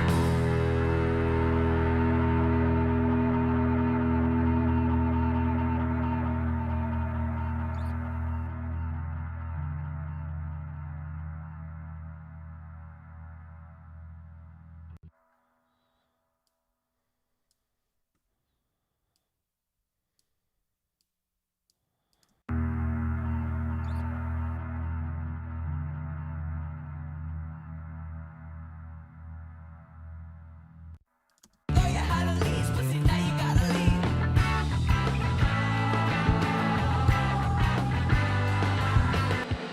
Everybody wants to try me, but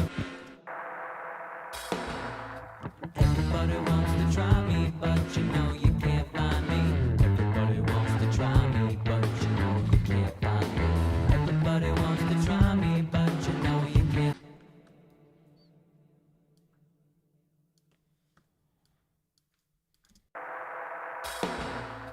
Everybody wants to try me, but you know you can't find me. Everybody wants to try me, but you know you can't find me. Everybody wants to try me, but you know you can't find me. Everybody wants to try me, but you know you can't find me.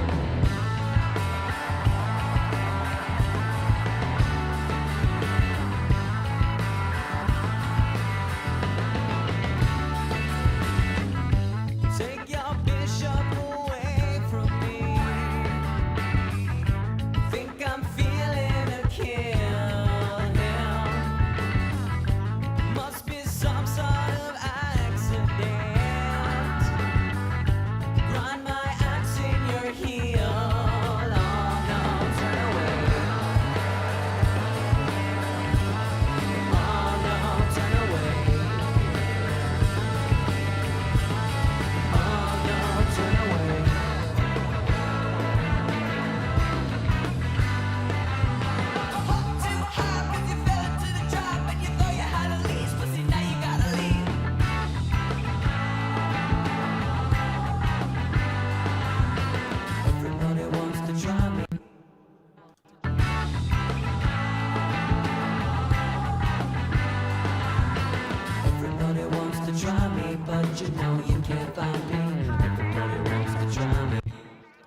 to try me, but you know you can't find me. Everybody wants to try me, but you know you can't find me. Everybody wants to try me, but you know you can't find me. Everybody wants to try me, but you know you can't find me. Everybody wants to try me, but you know you can't find me. Everybody wants. What I hear is the me gets quiet, so I'm some of these times I'm raising just the me a little. But you know you can't find me. Everybody wants to try me. And the everybody after the me. But you know. It's really the everybody after the me is what I was referring to. But you know you can't find me. Everybody wants to try me, but you know you can't find me. Everybody wants to try me.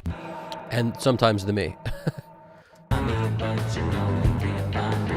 Everybody wants to try me, but you know you can't find me. Everybody wants to try me, but you know you can't find me. But you know you can't find me.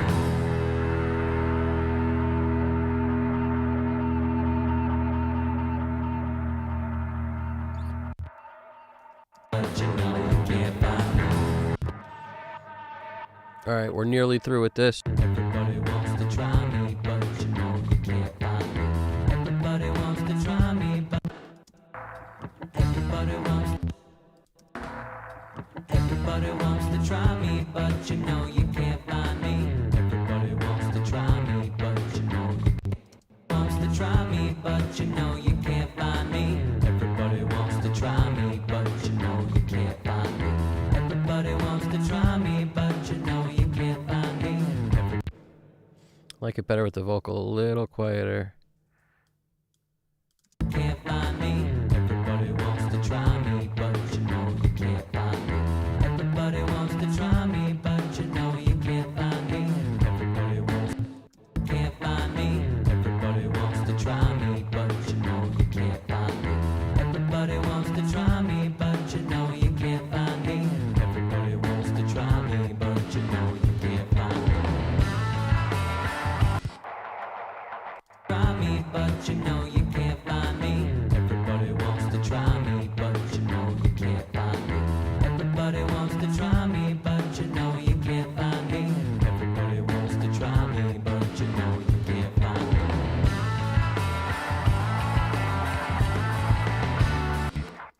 Everybody wants to try me, but you know you can't find me.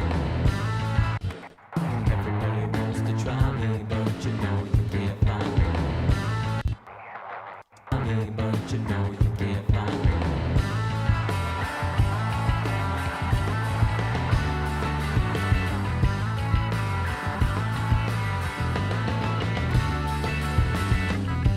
Take your bishop away from me. Think I'm feeling a kill now. Must be some sort of accident. Grind my axe in your heel. Oh no, turn away. Oh no, turn away. Oh no, turn away.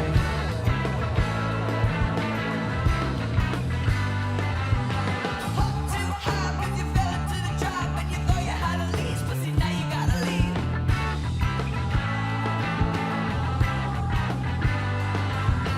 Everybody wants to try me, but you know you can't find me. I'm about to hit the chat, but this bass, when it comes in, is an octave higher. We lose low end. Got to give it a little love on the volume spectrum. Not until the part changes, though.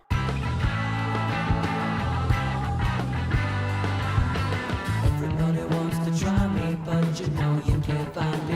Everybody wants to try me, but everybody wants to try me. Everybody wants to try me, but you know you can't find me. Everybody wants to try me, but you know you can't find me. Everybody wants to try me, but you know you can't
but you know everybody wants to try me, but you know you can't find me.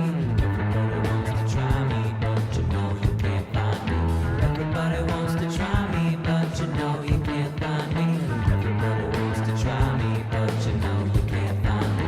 Everybody wants to try me, but you know you can't find me. Everybody wants to try me, but you know you can't find me. Everybody wants to try me, but you know you can't find me. Everybody wants to try me, but you know you can't find me. Everybody wants to try me, but you know you can't find me. Everybody wants to try me, but you know you can't find me. Everybody wants to try me, but you know you can't find me. Everybody wants to try me, but everybody wants to try me, but you know you can't find me. Everybody wants to try me, but you know you can't find me. Everybody wants to try me, but you know you can't find me.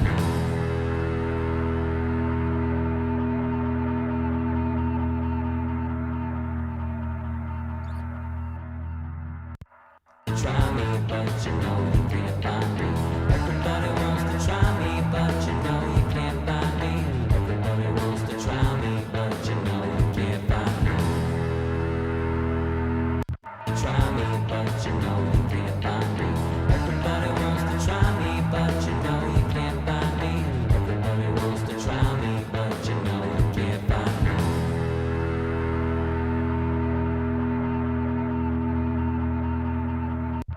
Try me, but you know you can't find me. Everybody wants to try me, but you know you can't find me. Everybody. That thing I usually do, let's check out the chat, but the thing I usually do where I lower the volume to get some volume back in the parts that change, I'm not going to do that here because the chorus being first kind of flops that on its head, where I don't want to bring the volume down in the next part, which is technically the verse, but it's loud, so it's going to be all out of whack. Even if I do it first, like the dynamics that exist have to be enough because I can't make it make sense architecturally to like lower any parts of this, really. So that's an interesting thought I just had. Let's see what's popping. 96K. The track was recorded at 44.1, but I used 96K to mix because Stelios, how we doing? How's it going, man?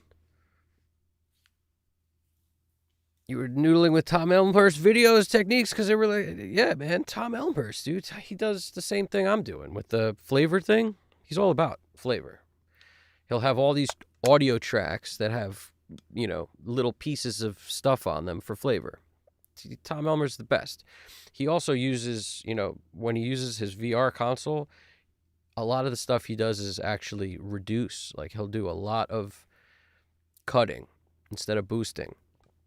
You know, I find that interesting too. His style, he's great, man. But everybody, you know, everybody works different. Everybody here is different. Some guys are cutters. Some guys are boosters. Depends what you use too, the gear you use, you know.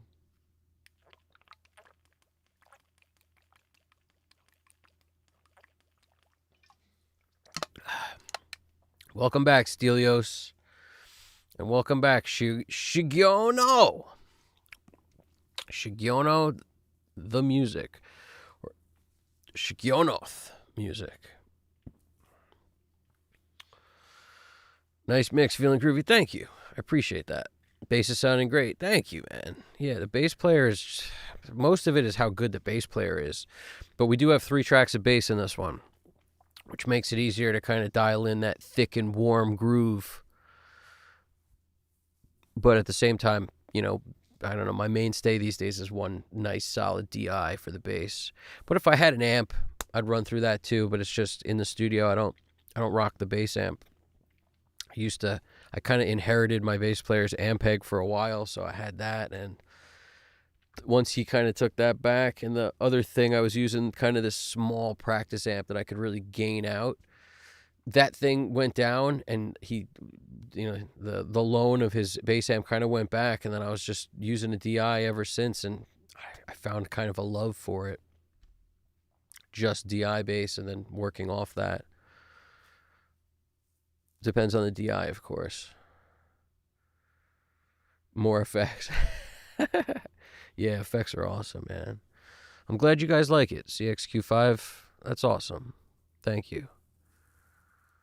Atom T5Y. Oh, you're talking about the monitors. Looking forward to better Atom monitors. All I'm using is Bayer DT770s. Yeah. Yeah, Atom makes great monitors. A lot of people really like them. I also prefer speakers, but my rooms are not super treated. Yeah. The Bayer headphones for mixing are really kind of tough. I tried my best to use a pair of the Bayer. I don't know which ones they are. They're in the other room at the moment. They're not even in here anymore. But, they're closed back. They have a good bass response, but I found it very difficult to mix on those. But I don't like mixing on headphones, so I'm probably not the best one to ask about that. Yeah, and I always so this was done at 44.1, 24-bit 44, 24-bit 44.1 on the MBox 2 Pro, because a lot of the sessions I ran back then, I just used 44.1. So this was, done on that old school interface, and I was talking about this with GDP. It's, a lot of the plugins do a conversion, he was explaining to me, which made a lot of sense. They convert, they upsample to be able to process, and then, so if you're working at a low sample rate, they're upsampling to process, and then they have to downsample, back to wherever you were working in. So it does those two stages when you process anything, or something to that effect. And that's why it's less stable. That's why it crashes. It does. Whereas when you run plugins at 96K, these days, a lot of the plugins, that's where they're processing anyway. So there's none of this up and down nonsense happening. So it makes the system much more stable. In addition to the different, there's a different filter kind of thing, the high end and low end. The low pass filter, high pass filter acts different at the higher sample rates, but just the stability alone, the sessions don't crash. And if you compare two sample rates, like 96K to 48K or 44.1, I found when I work in the box, 96K is just, it just feels a little better. I don't know why, but I'll tell you the truth. I would use it even if it sounded exactly the same, because it's not like I compare everything in multiple sample rates to see which I like better. I don't do that. What I do is work at 96K when I'm all in the box, because I have less issues with the computer, knock on wood. Nothing crashes and nothing falls apart, which I think is saying a lot over a 9+ hour session, and I've done a few of these long ones. Stability is tops, and that's because of the way I'm doing it, 96K. Do you recommend going higher on the mixing session sample rate wise? Yeah, 96K, if you can. 88 or 96K, whichever you prefer.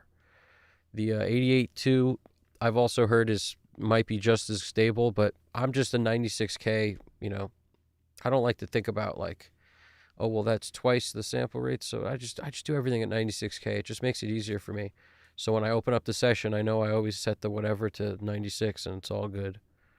At the moment, it wouldn't be as big of a deal, but when I run with the hardware, in hybrid style, I had a tendency to always work at 48 also, just so I wouldn't have to think about what I need to set the master to, and then, the slaves clocks just go to the master. But just to avoid always having to think about it, I used to pretty much run everything at 48.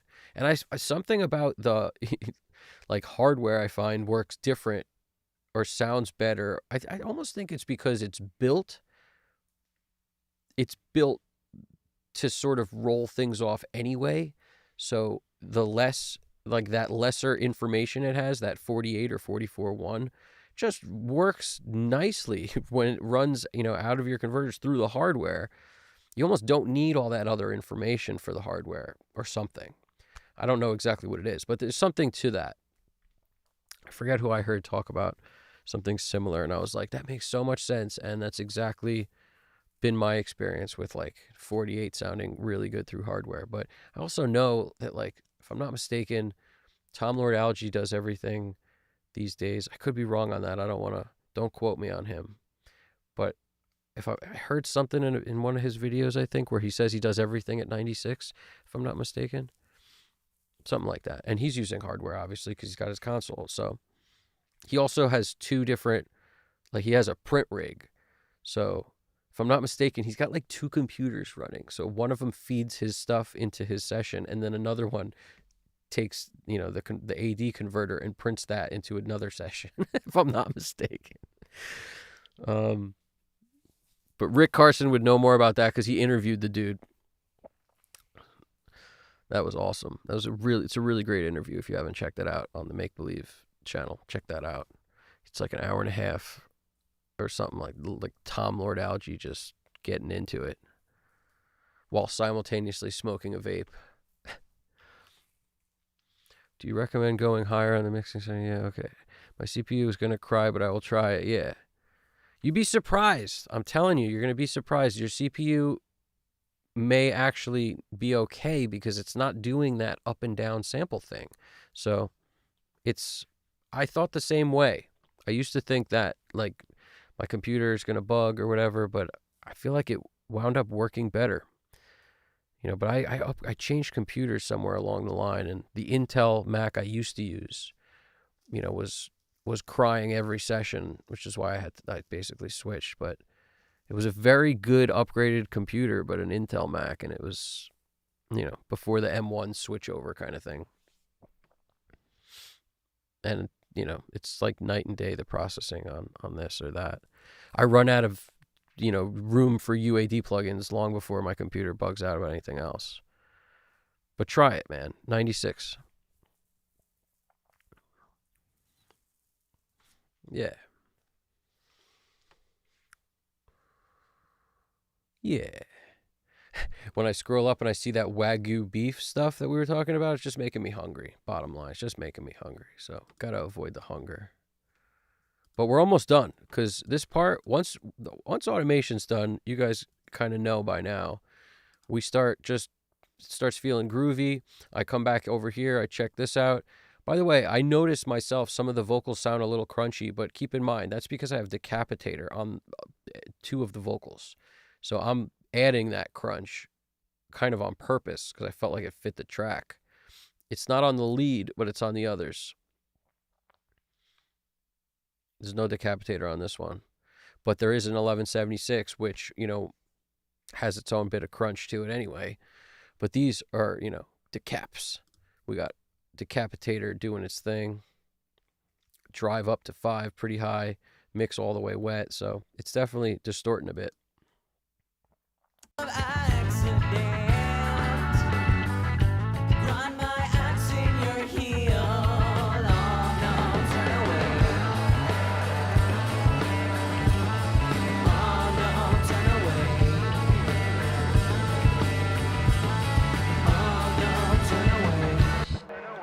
Just as a tip I always have to impart, the effects that move wouldn't sound as good if they weren't moving. Like, put the pan on, get comfortable with panning plugins so you don't have to draw it all in. Because I used to do the draw, and then I was like, I think I'm getting the same effect by the auto pan. And the Pan Man has a random function, which is pretty cool. But if you don't do that, you lose so much. Put some sort of panner on either your effects or the flavor tracks. Just get that thing to move, because it can be lower and then your ear picks it up as it moves. Super helpful.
you know you can't find me.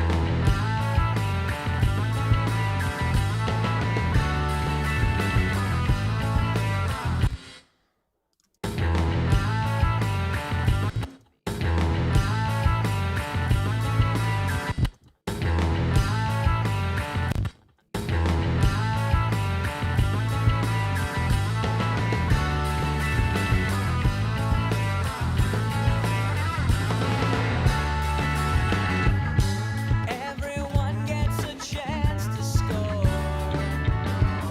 Now Bobby Fischer is here.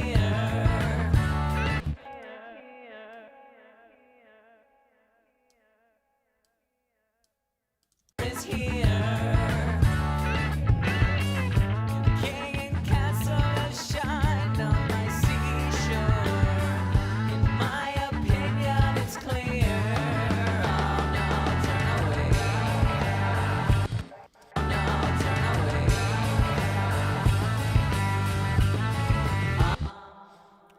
It's funny. I want more cymbals, but I don't want to compress them. I may have to do something though.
Yeah, when you saturate cymbals, you're basically connecting all the dynamic moves. So when you hit a cymbal with the drumstick and it fluctuates between like a and then you got to hit it again and it does that quiet, the more you sort of saturate, I find it blurs the cymbal, and then the similar effect to like the whoosh whoosh you get of over compressing or just compressing a cymbal in general. It's not always effective for me because I lose too much dynamic. So if I can help it, riding cymbals is a way better way to deal with like bringing them up in certain places and not the whole time, not that constant whoosh. But, saturation is not a bad move, but in this case, since we have all our toms and all our cymbals and everything, like just left and overhead right, like that's it. It boxes us in a little, but it makes it where our choices have to be really intentional. Like if we come over here and I hit it with like the Zener limiter or something, I just think we'll get more cymbals for certain, but I don't think it'll be the kind we want where it sounds natural. Like right now, this sort of volume ride that's happening, it's going to increase the energy of the song as the overheads come up. So I'm sort of using it for an energy boost. That's this drum fader is the overheads. And, a lot of times I'll take stuff up and then I'll just like go in and lower it like 1.5 dB. So it's the idea of bring it up, but maybe that was too much. So it's like automate a bunch, take it down 10 to 15% of what you brought it up. Because when you're not focused on it, it won't be as important, so it won't be necessarily as loud. Whereas when you're focused on it, you're definitely going to be bumping stuff more, which is why it's such a benefit to automate more than one fader at a time, because then your brain sort of does this bounce around thing. Even if it's 2 or 3 things, it's better than one. When you do one, you have a tendency to make it a little too loud. So like right now, this may be okay, but if I just take it down a dB.5, it still has that same sort of build to it. It just is a little more manageable. It's probably more close to something that would be okay.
I appreciate it, Stelios.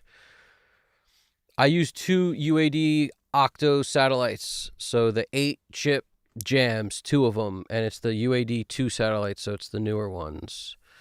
I don't think they've made a newer one than that. But yeah. Yeah, AutoPan is the move. It's I love that it comes with Pro Tools too. Like it's not a Waves plugin or anything. It's just there. I love that. It's always been there. It's one of those always been there jams. I love Pan Man too. Yeah, like right now, I'm sort of okay with the cymbals. I'm sort of okay with the cymbals. The song gets super funky, and in those funky parts, I want to hear all those little cool hi-hat moves. So I am thinking, you know, if I try anything, it's probably going to be something like... You see, the good thing about saturation is when you have a harsh cymbal and you're trying to take down harshness.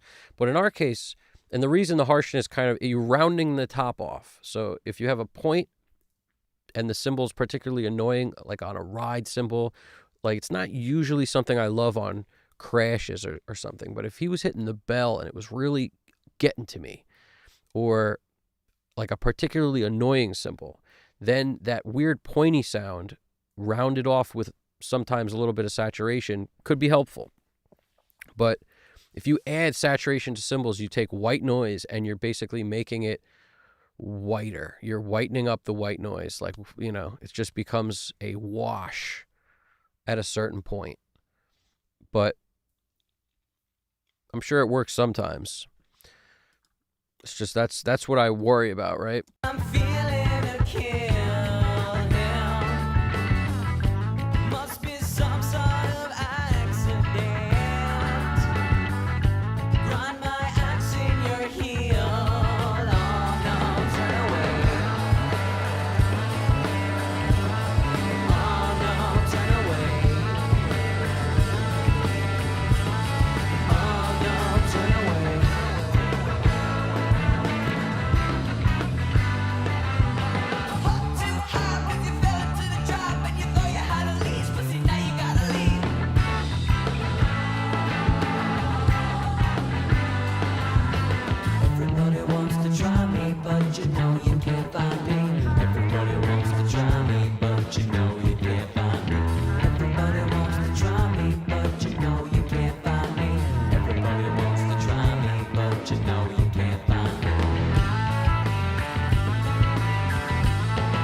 hearing like a weird popping sound. It sounds like it's on a vocal.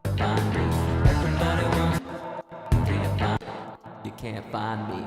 Everybody wants. You can't find me. Everybody wants to try me. You can't find me. You can't find me. Everybody wants to try.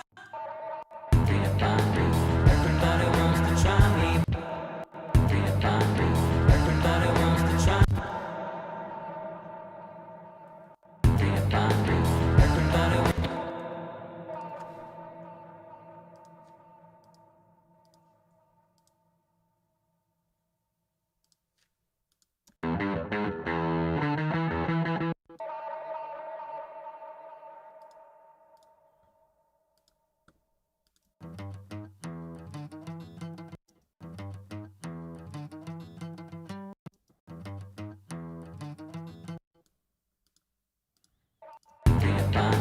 Everybody wants to try me, but you know you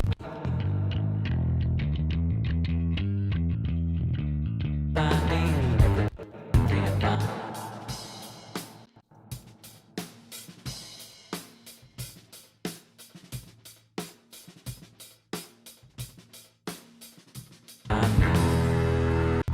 Can't find Everybody wants to try me, but you know you can't find me. Everybody wants to try me, but you know you can't find me. Can't find me. Everybody wants to try me.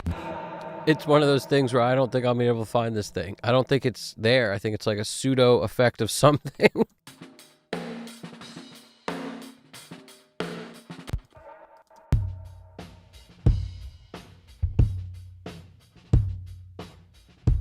Wants to try me, but you know you can't find me.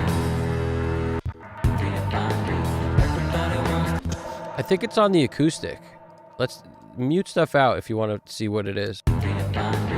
Everybody wants It's on the acoustic. I'm hearing the pick on the acoustic. can't find me. Everybody wants On this one particular thing that rubs me the wrong way. can't find me. You hear that? Can't find me. Boom, boom, boom, boom. Click. Can't find me. Can't find me. Can't find me. You hear that? Can't find me.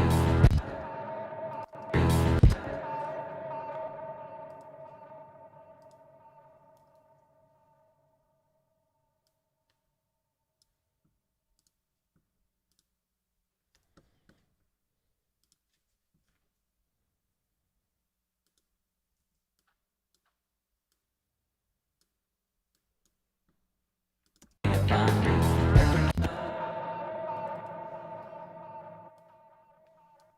Find me.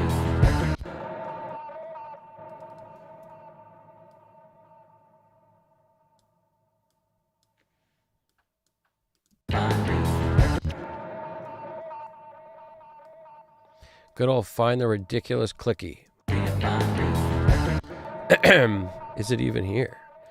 Can't find me. It's definitely there. It might be in the middle of the freaking note though.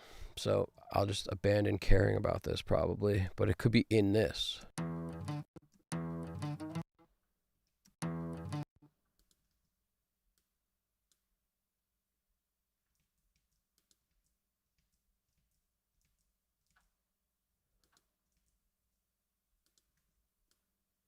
Just soften the intro a little. Everybody wants to try. Everybody wants to try me. But you know you can't find me. Everybody wants to try me, but you know you can't find me. Everybody wants to try me, but you know you can't find me.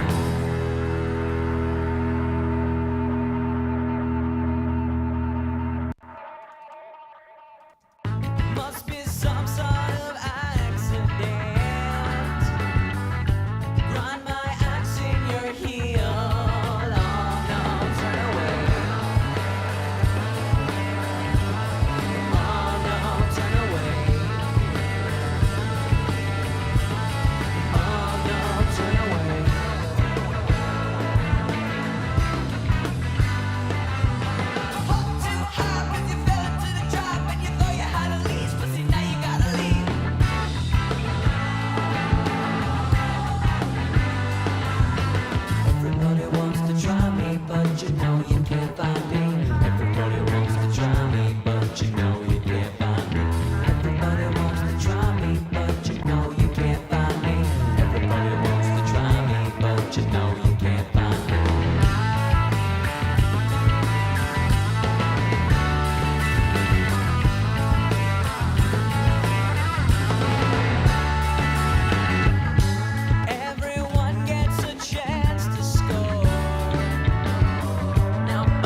loving that kick, man. I just want more of it. Now we're feeling good, though. I'm starting to like it. Think I'm feeling a kill now. Must be some sort of accident. Run my axe in your heel. Gonna do a quick check on these and check the chat real quick while I do.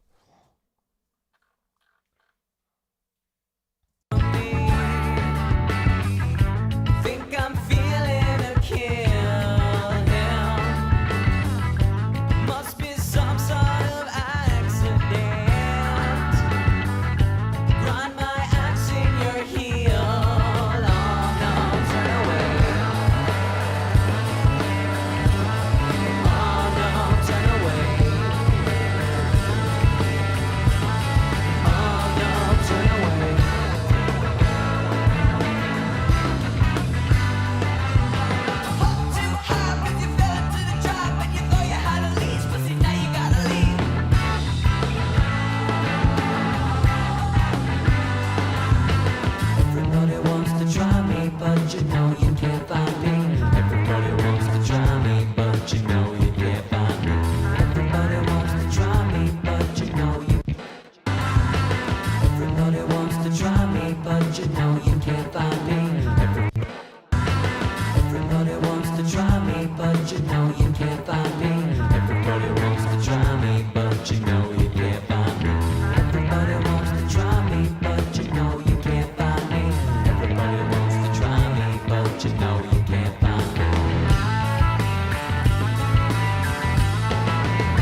Can't find me.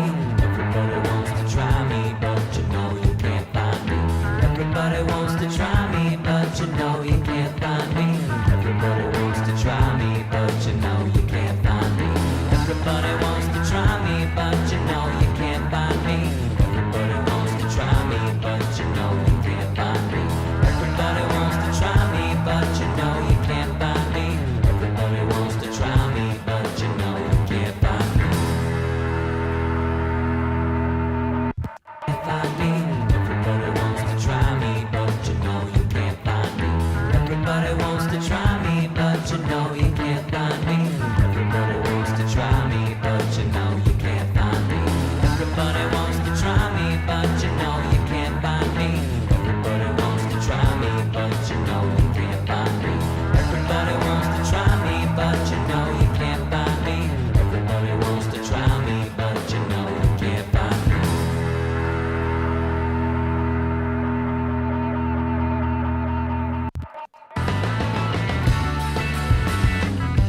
Take your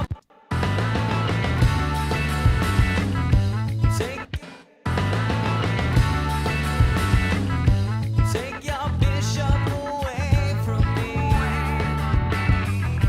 Think I'm feeling a kill now. Must be some sort of accident. Grind my axe in your heel. Oh no, turn away. Oh no, turn away. Oh no, turn away.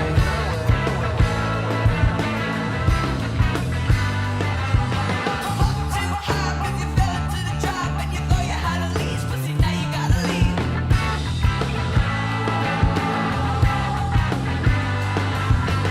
Everybody wants to try me, but you know you can't find me. Everybody wants to try me, but you know you can't find me. Everybody wants to try me, but you know you can't find me. Everybody wants to try me, but you know you can't find me.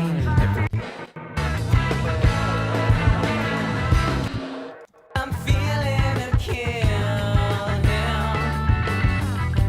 Must be some sort of accident. Everybody wants to try me, but you know you can't find me.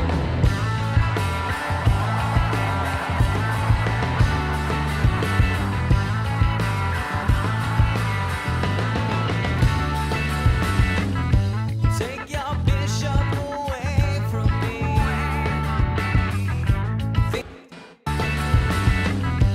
Take your bishop away. Can't find me. Everybody wants to try me, but you know you can't find me.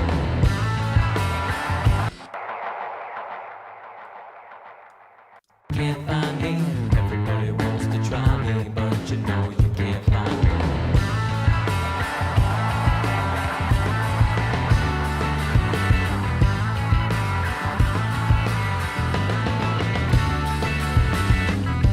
Take your bishop away from me. Think I'm feeling a kill now. Must be some sort of accident.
All right. That was tough because this is a weird song to put certain things on and certain things off. I do appreciate all the questions. I appreciate you sticking with me till this. I mean, we beat this thing up, man. We nailed it, I think, because the last thing that I usually do is something to do with the stereo widening in certain places, and this was a tricky one because, like I said, there's like a smaller part into a bigger part, and the part that's the chorus that's repeated, the hook part, is clearly the part that's chiller. So it became a battle of should that be quieter? But then it felt like I was fighting opposite of the way I like to fight, which is it builds, like it was kind of getting exciting and then getting smaller. So I felt like the stereo imager is kind of on in a couple weird places and only off in like these places that felt good to be small. Like, for example, the intro, it can be small, no problem, including the first chorus. So the entire first chorus, which starts the song, the first chorus, and then this verse, I turned it on because I wanted the song to go somewhere from the beginning. So I'm just thinking about it in an architectural standpoint of how I'm going to build it. And that's where I go from this. Because these are subtle moves, these things. You can hear it better in headphones, probably. You know, if you're on a phone, it's harder to hear the stereo widener thing happening. But if you hear this. Everybody wants to try me, but you know you can't find me.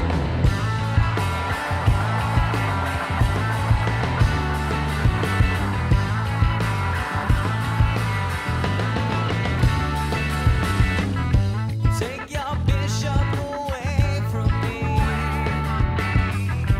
Think I'm feeling a kill. Must be some sort of accident. Grind my axe in your heel. Oh no, turn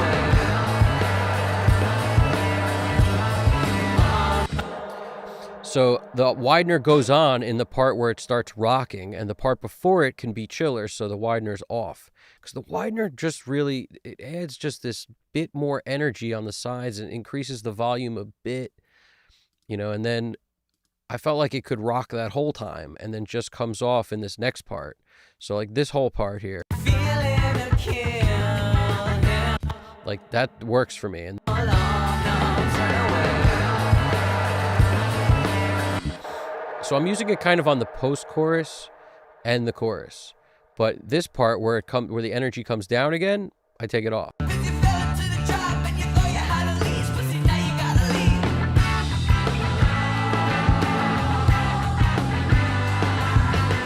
Everybody wants to And I left it off for that entire part. At first, if you notice, I was considering turning it back on in this part that gets bigger, but then I was like, you know what? Then the chorus doesn't go anywhere. So it's a constant battle of where it goes from this part to the next. How do I keep it going up? And sometimes you could use the arrangement to do that. Sometimes you want to give the arrangement a little more assistance. Sometimes I'll just automate the volume itself on the mix bus. But in this case, this felt like it made the most sense. But it took me a little while to like get it to sit the way I like and get that, you know, where the step is in the perfect position to make it keep feeling bigger when it needed to. That's kind of the way I'm looking at this. Now, I'm good with this, so I'm going to just basically print one of these. Let's, Stelios, if you're still around, because I know that took an extra few minutes more than I expected, but have you tried the Arouser Distressor? I have not. I have not tried the Arouser yet. I know it's Empirical Labs. It's a great plugin. I saw the Mixbus TV review of it and everything. It looked like it's pretty cool, but I've never used it. And, you know, that's kind of my thing. I really don't like just buying constant more stuff. But yeah, it's probably a good plugin.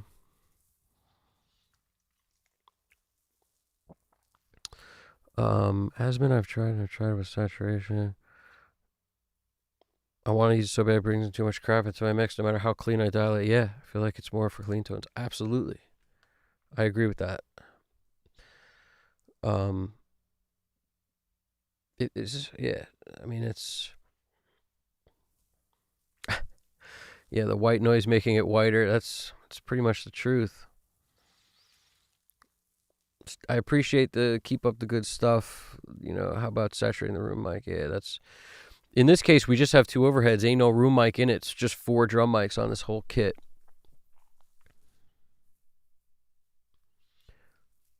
Wow, I can't believe if anyone's still around, you guys are awesome. And I just feel like I can't believe how long it's been. I keep telling myself I'm going to make them quicker, but the more we get into the chats and the conversation, then it is what it is. And I'm happy to do it. Happy to answer the questions. I really appreciate that. I mean, I'm happy I made your day with that, man.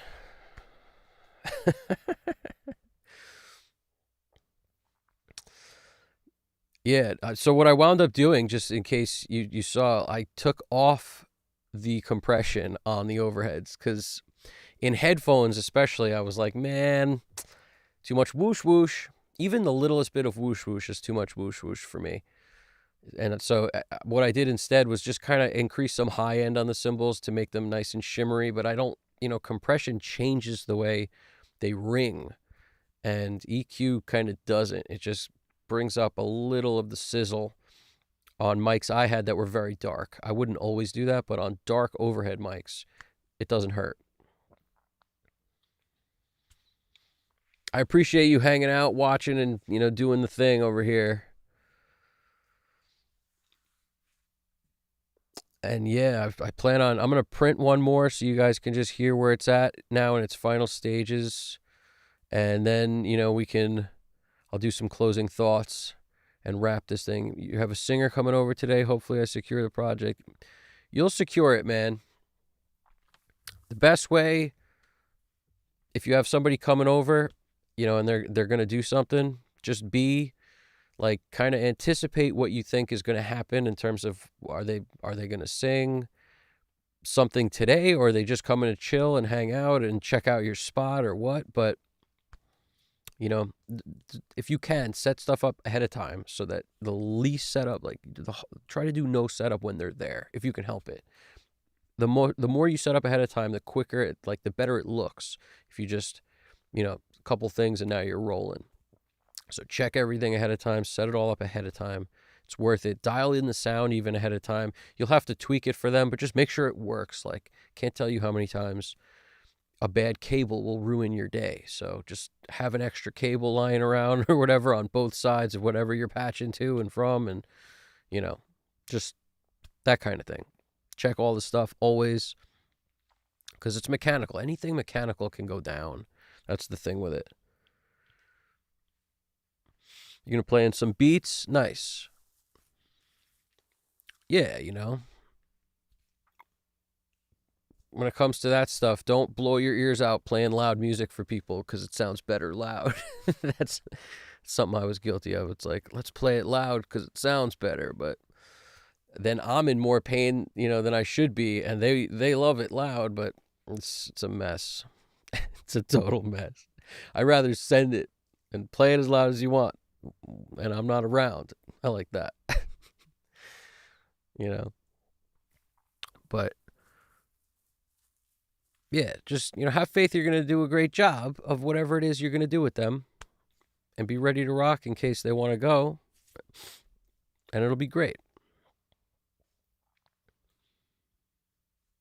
Always keep in mind, everybody is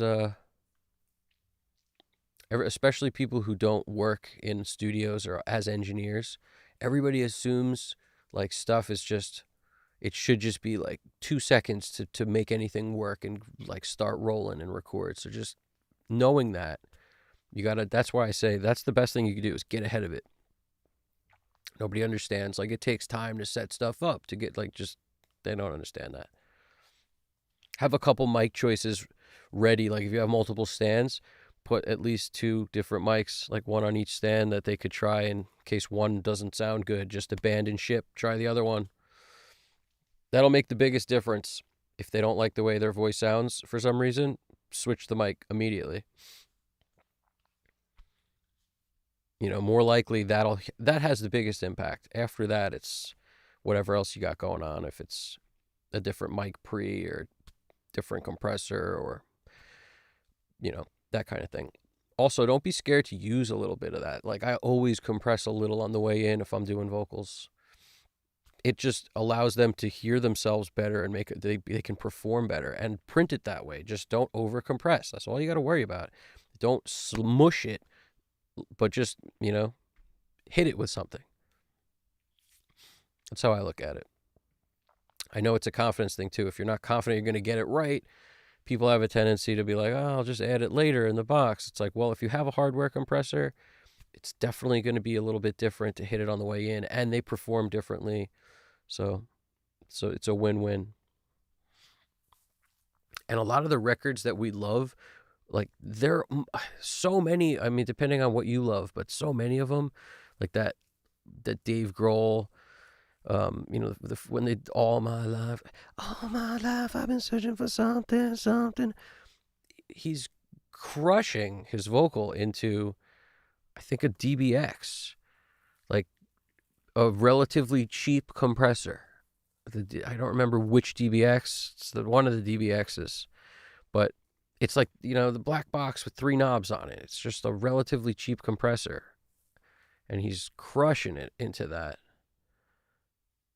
So as long as, it's not like some magic to it. Just make sure when you're listening back that it doesn't sound, too crunchy, too overcompressed. That that's the thing with some compressors, they let go super nice, so it just works. But it's not like the expensive DBX 160 or anything he's using. He's using one of those, relatively cheap, like ones you see in every freaking bar across the world.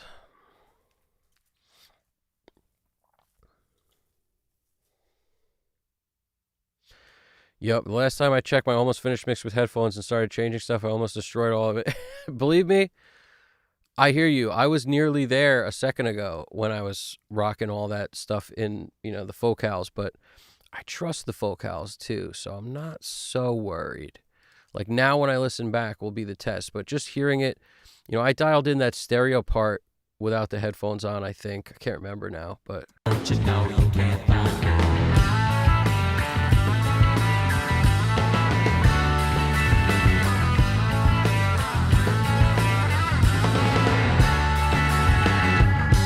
Everyone gets a chance to score. Now Bobby Fischer is here. King and Castle has shined on my seat.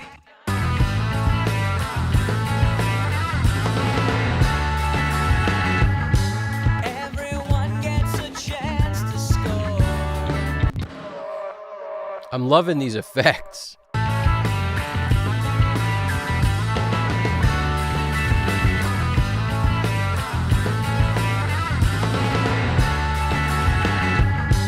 Everyone gets a chance to score. Now Bobby Fischer is here. King and Castle has shined on my seashore. In my opinion, it's clear. On my seashore. King and Castle has shined on my seashore. King and Castle has shined on my seashore. In my opinion, it's clear. Oh no, turn away. Oh no, turn away. I'm going to come back to the chat. I just had to do that quick little check because I'm done here.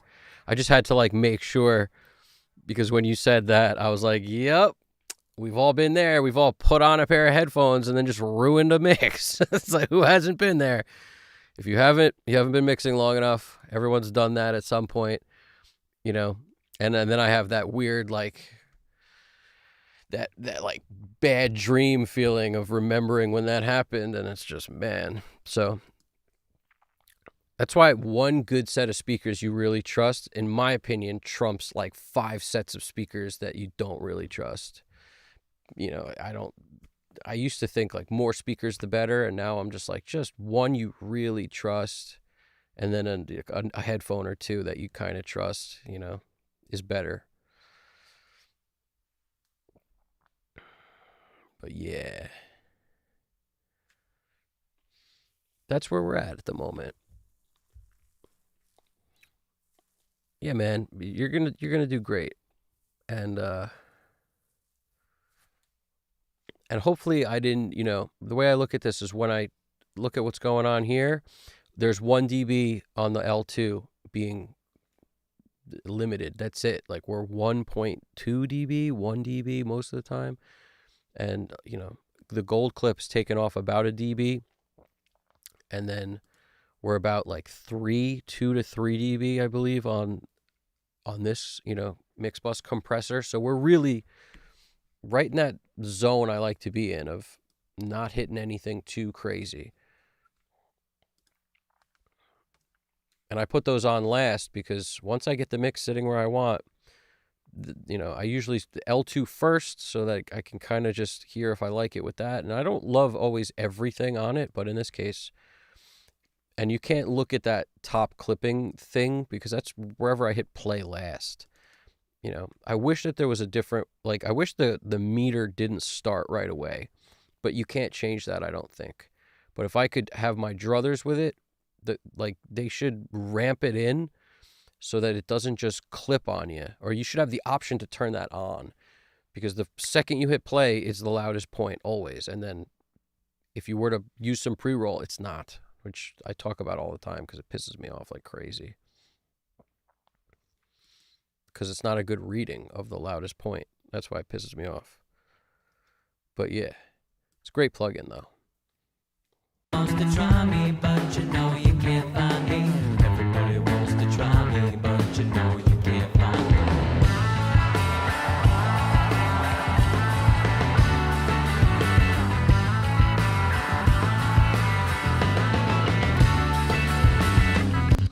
See, I'm not even half a dB, and then let's go to the part where it's louder because of automation and whatnot.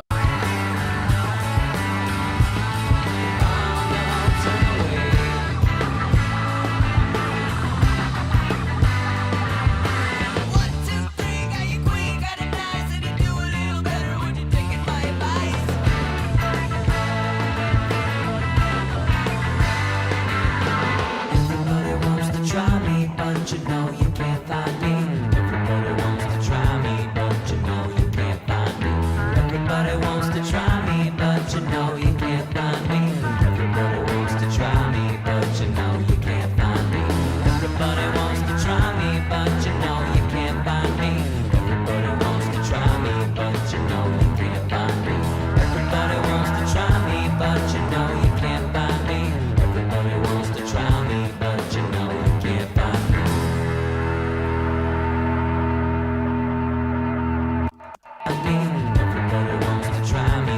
you know you can't find me. Everybody wants to try me, but you know you can't find me. Everybody wants to try me, but you know you can't find me. Everybody wants to try me, but you know you can't find me. Everybody wants to try me, but you know you can't find me. Everybody wants to try me, but you know you can't find me. Everybody wants to try me, but you know you can't find me. Everybody wants to try me, but you know you can't find me.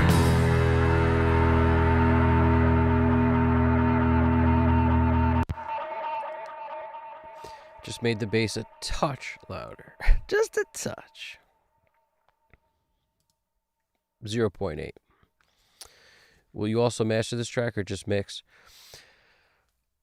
For the most part, maybe it will do, a session that I go through and master a bunch of the tracks kind of all at one time to create like an album feel, because I find that's a lot of fun. But, in this session, I'm definitely not going to do anything else with this. I'm going to, like, the mix is going to be the way I always do it. So I'll let you know is tomorrow, fresh head, I'll listen to it one time.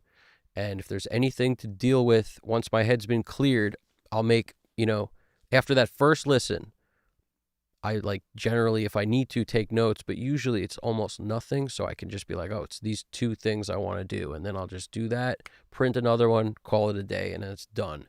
Now, once the mix is done, the best part about mastering is tying stuff together.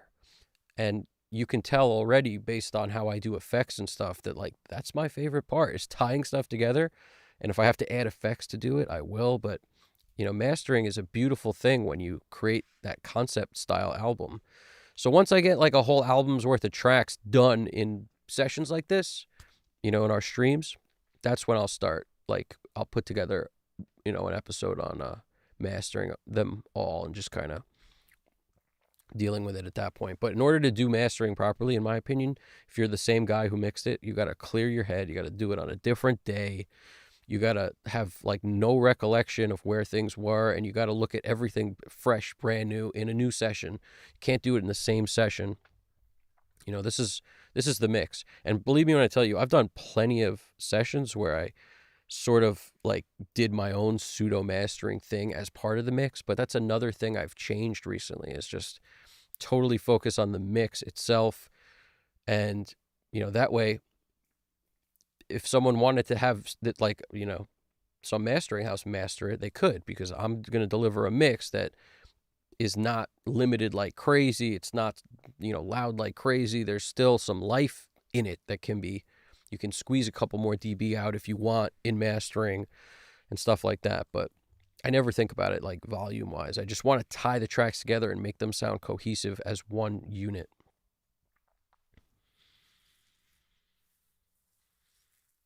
Yeah, man, it's one production, two mix, and three masters was yeah, exactly. Focus your energy on the mix. I mean on the production first. Make that amazing. Don't mix while you're producing if you can help it. But if you get the track, like in my case, production's been done freaking 18 years ago or like 2008 or 9, whenever this was recorded. It was a while ago. And my whole thing is I don't want to add to it, because if you get yourself in the habit of, well, let's just add another guitar, let's add another vocal, let's do the vocal again, then you just never get done. And that's just not a luxury you have. People send you stuff. You got to make it great. You're not going to sit there and re-record 100 vocals all the time. So it is what it is. Like, I'm feeling it. And the production was done. So now I just do as much as I can in the mix stage to kind of add some of the stuff that, those sound effects. To me, that's part of mixing. Technically, it's production, but that's part of mixing. That sound effect flavor thing I do and stuff. It's all part of mixing as far as I'm concerned. Yeah, the mastering process is going to be a cool day. It's going to be a fun day. I'll show you how I tie it together. And if everything comes in roughly where it's every track we've done so far is about the same LUFS-ish within a dB or two, I think, it'll be super easy to make it all sound cohesive. But it's a creative process like anything else. So, once you hear the whole, it's really about like what tracks before it and what's after it. Getting the order nicely done will help in mastering. And a lot of times, if it's not your tracks, you don't have the decision on that. They give you the order, and you got to figure out how to make it work. But if you can control the order also, it's a game changer.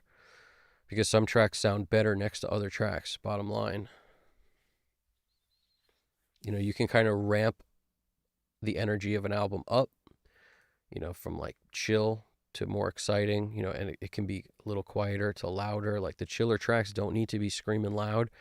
So when you can put them sort of in a step formation, it's easier to get to a loud track than when it goes from super quiet to super loud, unless you like that. Mars Volta comes to mind, that like a couple of their tracks are like super chill, and then it's just like that, whatever that track is just an amazing song. But was that De Loused in the Comatorium? Is that album? Probably. Yeah, I don't know. But it's there's a whole thing. Some people like to jump scare people while they're listening. Others like to kind of make it all make sense.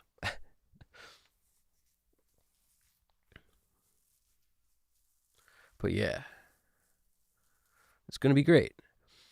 So I definitely anyone who's chilling, thank you so much for watching this thing. I really appreciate it, and I do have to play the whole song so everyone can just kind of hear where it's at. Because for me, it's so cool to listen to that front, like the beginning where we started to listen to it, the mix way back in the beginning. So when the live stream's done, they all get posted. You could easily listen to the beginning and then just like zoom to the end and check out where it goes. I love that. I think it's so cool. But yeah, tomorrow's check is going to be the one that's super critical for me. And I stress, listen one time. If you listen twice or three times, you can't keep perspective. It's impossible. You just start focusing on 100 different things that don't matter. That first time will tell you everything. You have to trust your gut that after you spend 9+ hours, whatever we did, it's going to be fine. 10 hours or whatever, like it's going to be fine. There just might be like, oh, let's just bring that second down a little bit, or let's take this whatever and whatever. And you might not. It's just it's a fail safe to just make sure you're always happy. Is listen one time the next day when you're cleared. I'm happy to share it with you. I mean, and Shigiono and Stelios and Alex Kristoff and a million thanks to GDP. So let's run one right now, and then I'll pop back in and just kind of give you the piece close out. But let's see what's really good.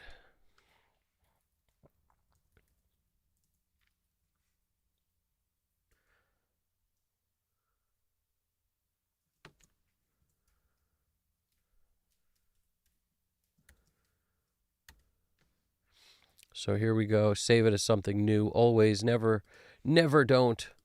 Always do. Save it as something new. Once I start talking like Dr. Seuss, the jig is up. So I'll be right back in a moment after we play the track through. This is, you know what?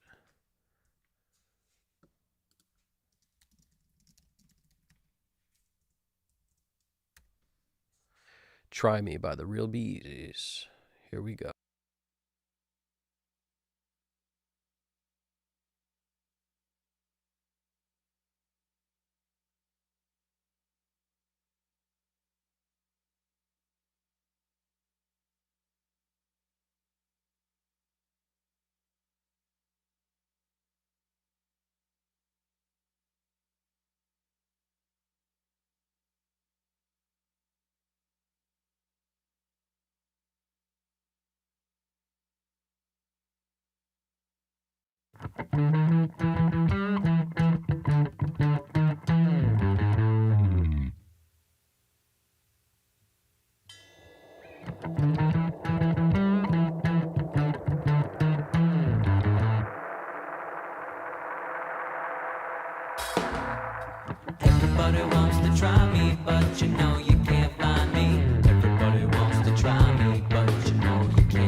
Excellent. So that sounds pretty good from here. I could already tell I'm probably going to want to take the bass down at 0.8 dB. That's probably going to be the one thing I change tomorrow. But I mean, I love the way this bass player plays and sounds. I mean, Paulie T is nasty. So it makes me want to keep the bass louder than I typically probably would. But man, I like it a lot. I like the bass so much in this track. That's why I keep pushing it up a little bit, pushing it up.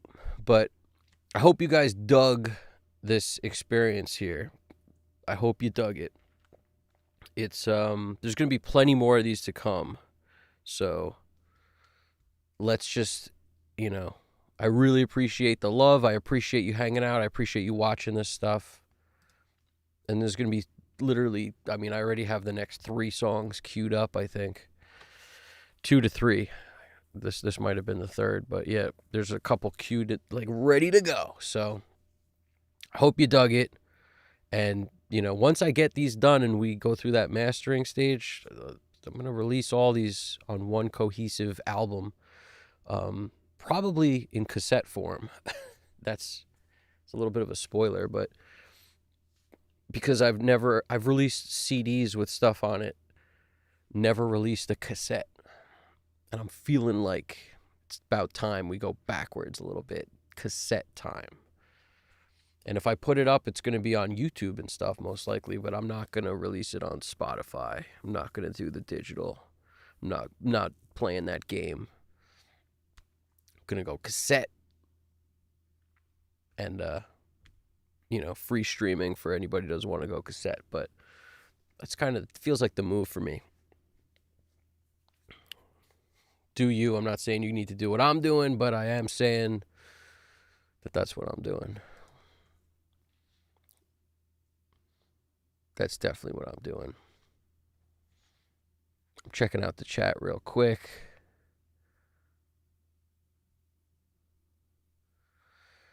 I mean, I appreciate the love and everyone else who stuck around. I threw out a couple of your names before. We got Stelios and Alex Christov, and CXQ5 was in here, and Sean Gill came through. Sean Gill 2413, and I have to say many thanks always to GDP as well, helping like crazy over here. I don't know how he does it. He does it while flying. The guy's insane. It's amazing. Fernando Ferraro, you're awesome. It's Vincent Hagen, Katie Lowen, everybody who came through. You guys are awesome. Right Sound Studios, Braxel, how could I forget about you? Braxel, Right Sound Studios. You guys are awesome. Flight of the Dead, YBFF. Just kind of doing the thing, looking through this. This was a hefty stream right here. I'll tell you that. Very hefty. We were going for a minute. We started this at 7 p.m. EST. It's 11 hours. In 5 minutes, it'll be 11 hours. It's crazy. Yeah, no, this was great. You guys are awesome. Cadillac Tracks. Shout out to all you guys, man. Thanks for making it what it was. I appreciate you guys hitting the like button. I appreciate you sticking around. Ask any questions. I'm happy to do it. We're that constant hotline over here. Headshot. Can't forget about you, my man. Headshot. How's it going? Yeah, no, this was a solid stream. This was a solid stream. And anybody who likes to hang out and watch and not comment or anything too, that's all good. It's whatever. Do whatever you want to do with it. I'm happy to answer questions about anything in terms of music-related stuff or anything else that we happen to be talking about or not, because it's all good. So you guys are awesome. Everybody just keep in mind, there's no right answer to mixing. So anytime you find yourself in a weird situation where you're like, I wonder what to do, just trust your instincts and go with it. What I'll probably do is as soon as I as soon as I hit stop, I'm probably going to run another mix with the bass down 0.8 dB because that's the only thing my head is telling me you should probably do. But the rest I was okay with. Just trust your gut. That's the bottom line. Trust your gut. And if you have to, and you have to give yourself 2 choices, just give yourself 2. Don't give yourself 3 or 4 or 5 choices of different mixes because then it just becomes this battle of like, oh, I like this part of this one and this thing and this one. And then you make another one and it's not as good. You lost something because why? I don't know. It's a ridiculous chase your tail situation. So if you can help it, no more than 2 choices for you to pick between A or B. Don't allow yourself to keep making versions after versions after versions. It's not the way to do this. Got to go with your gut and improve your gut instincts over time. That's the key. It doesn't mean make no corrections with a fresh head. It just means, trust yourself, man. Just trust yourself. Trust me when I tell you to trust yourself. All right. So this was fun. We're going to do this again soon. You guys are awesome. Special thanks again to GDP. I really appreciate it. You're amazing. And you guys are all amazing. So everybody take it easy. Whatever else you got going on this weekend, enjoy your weekend, all right? Evan Jaffe, Custom Cut Studios. You guys got this.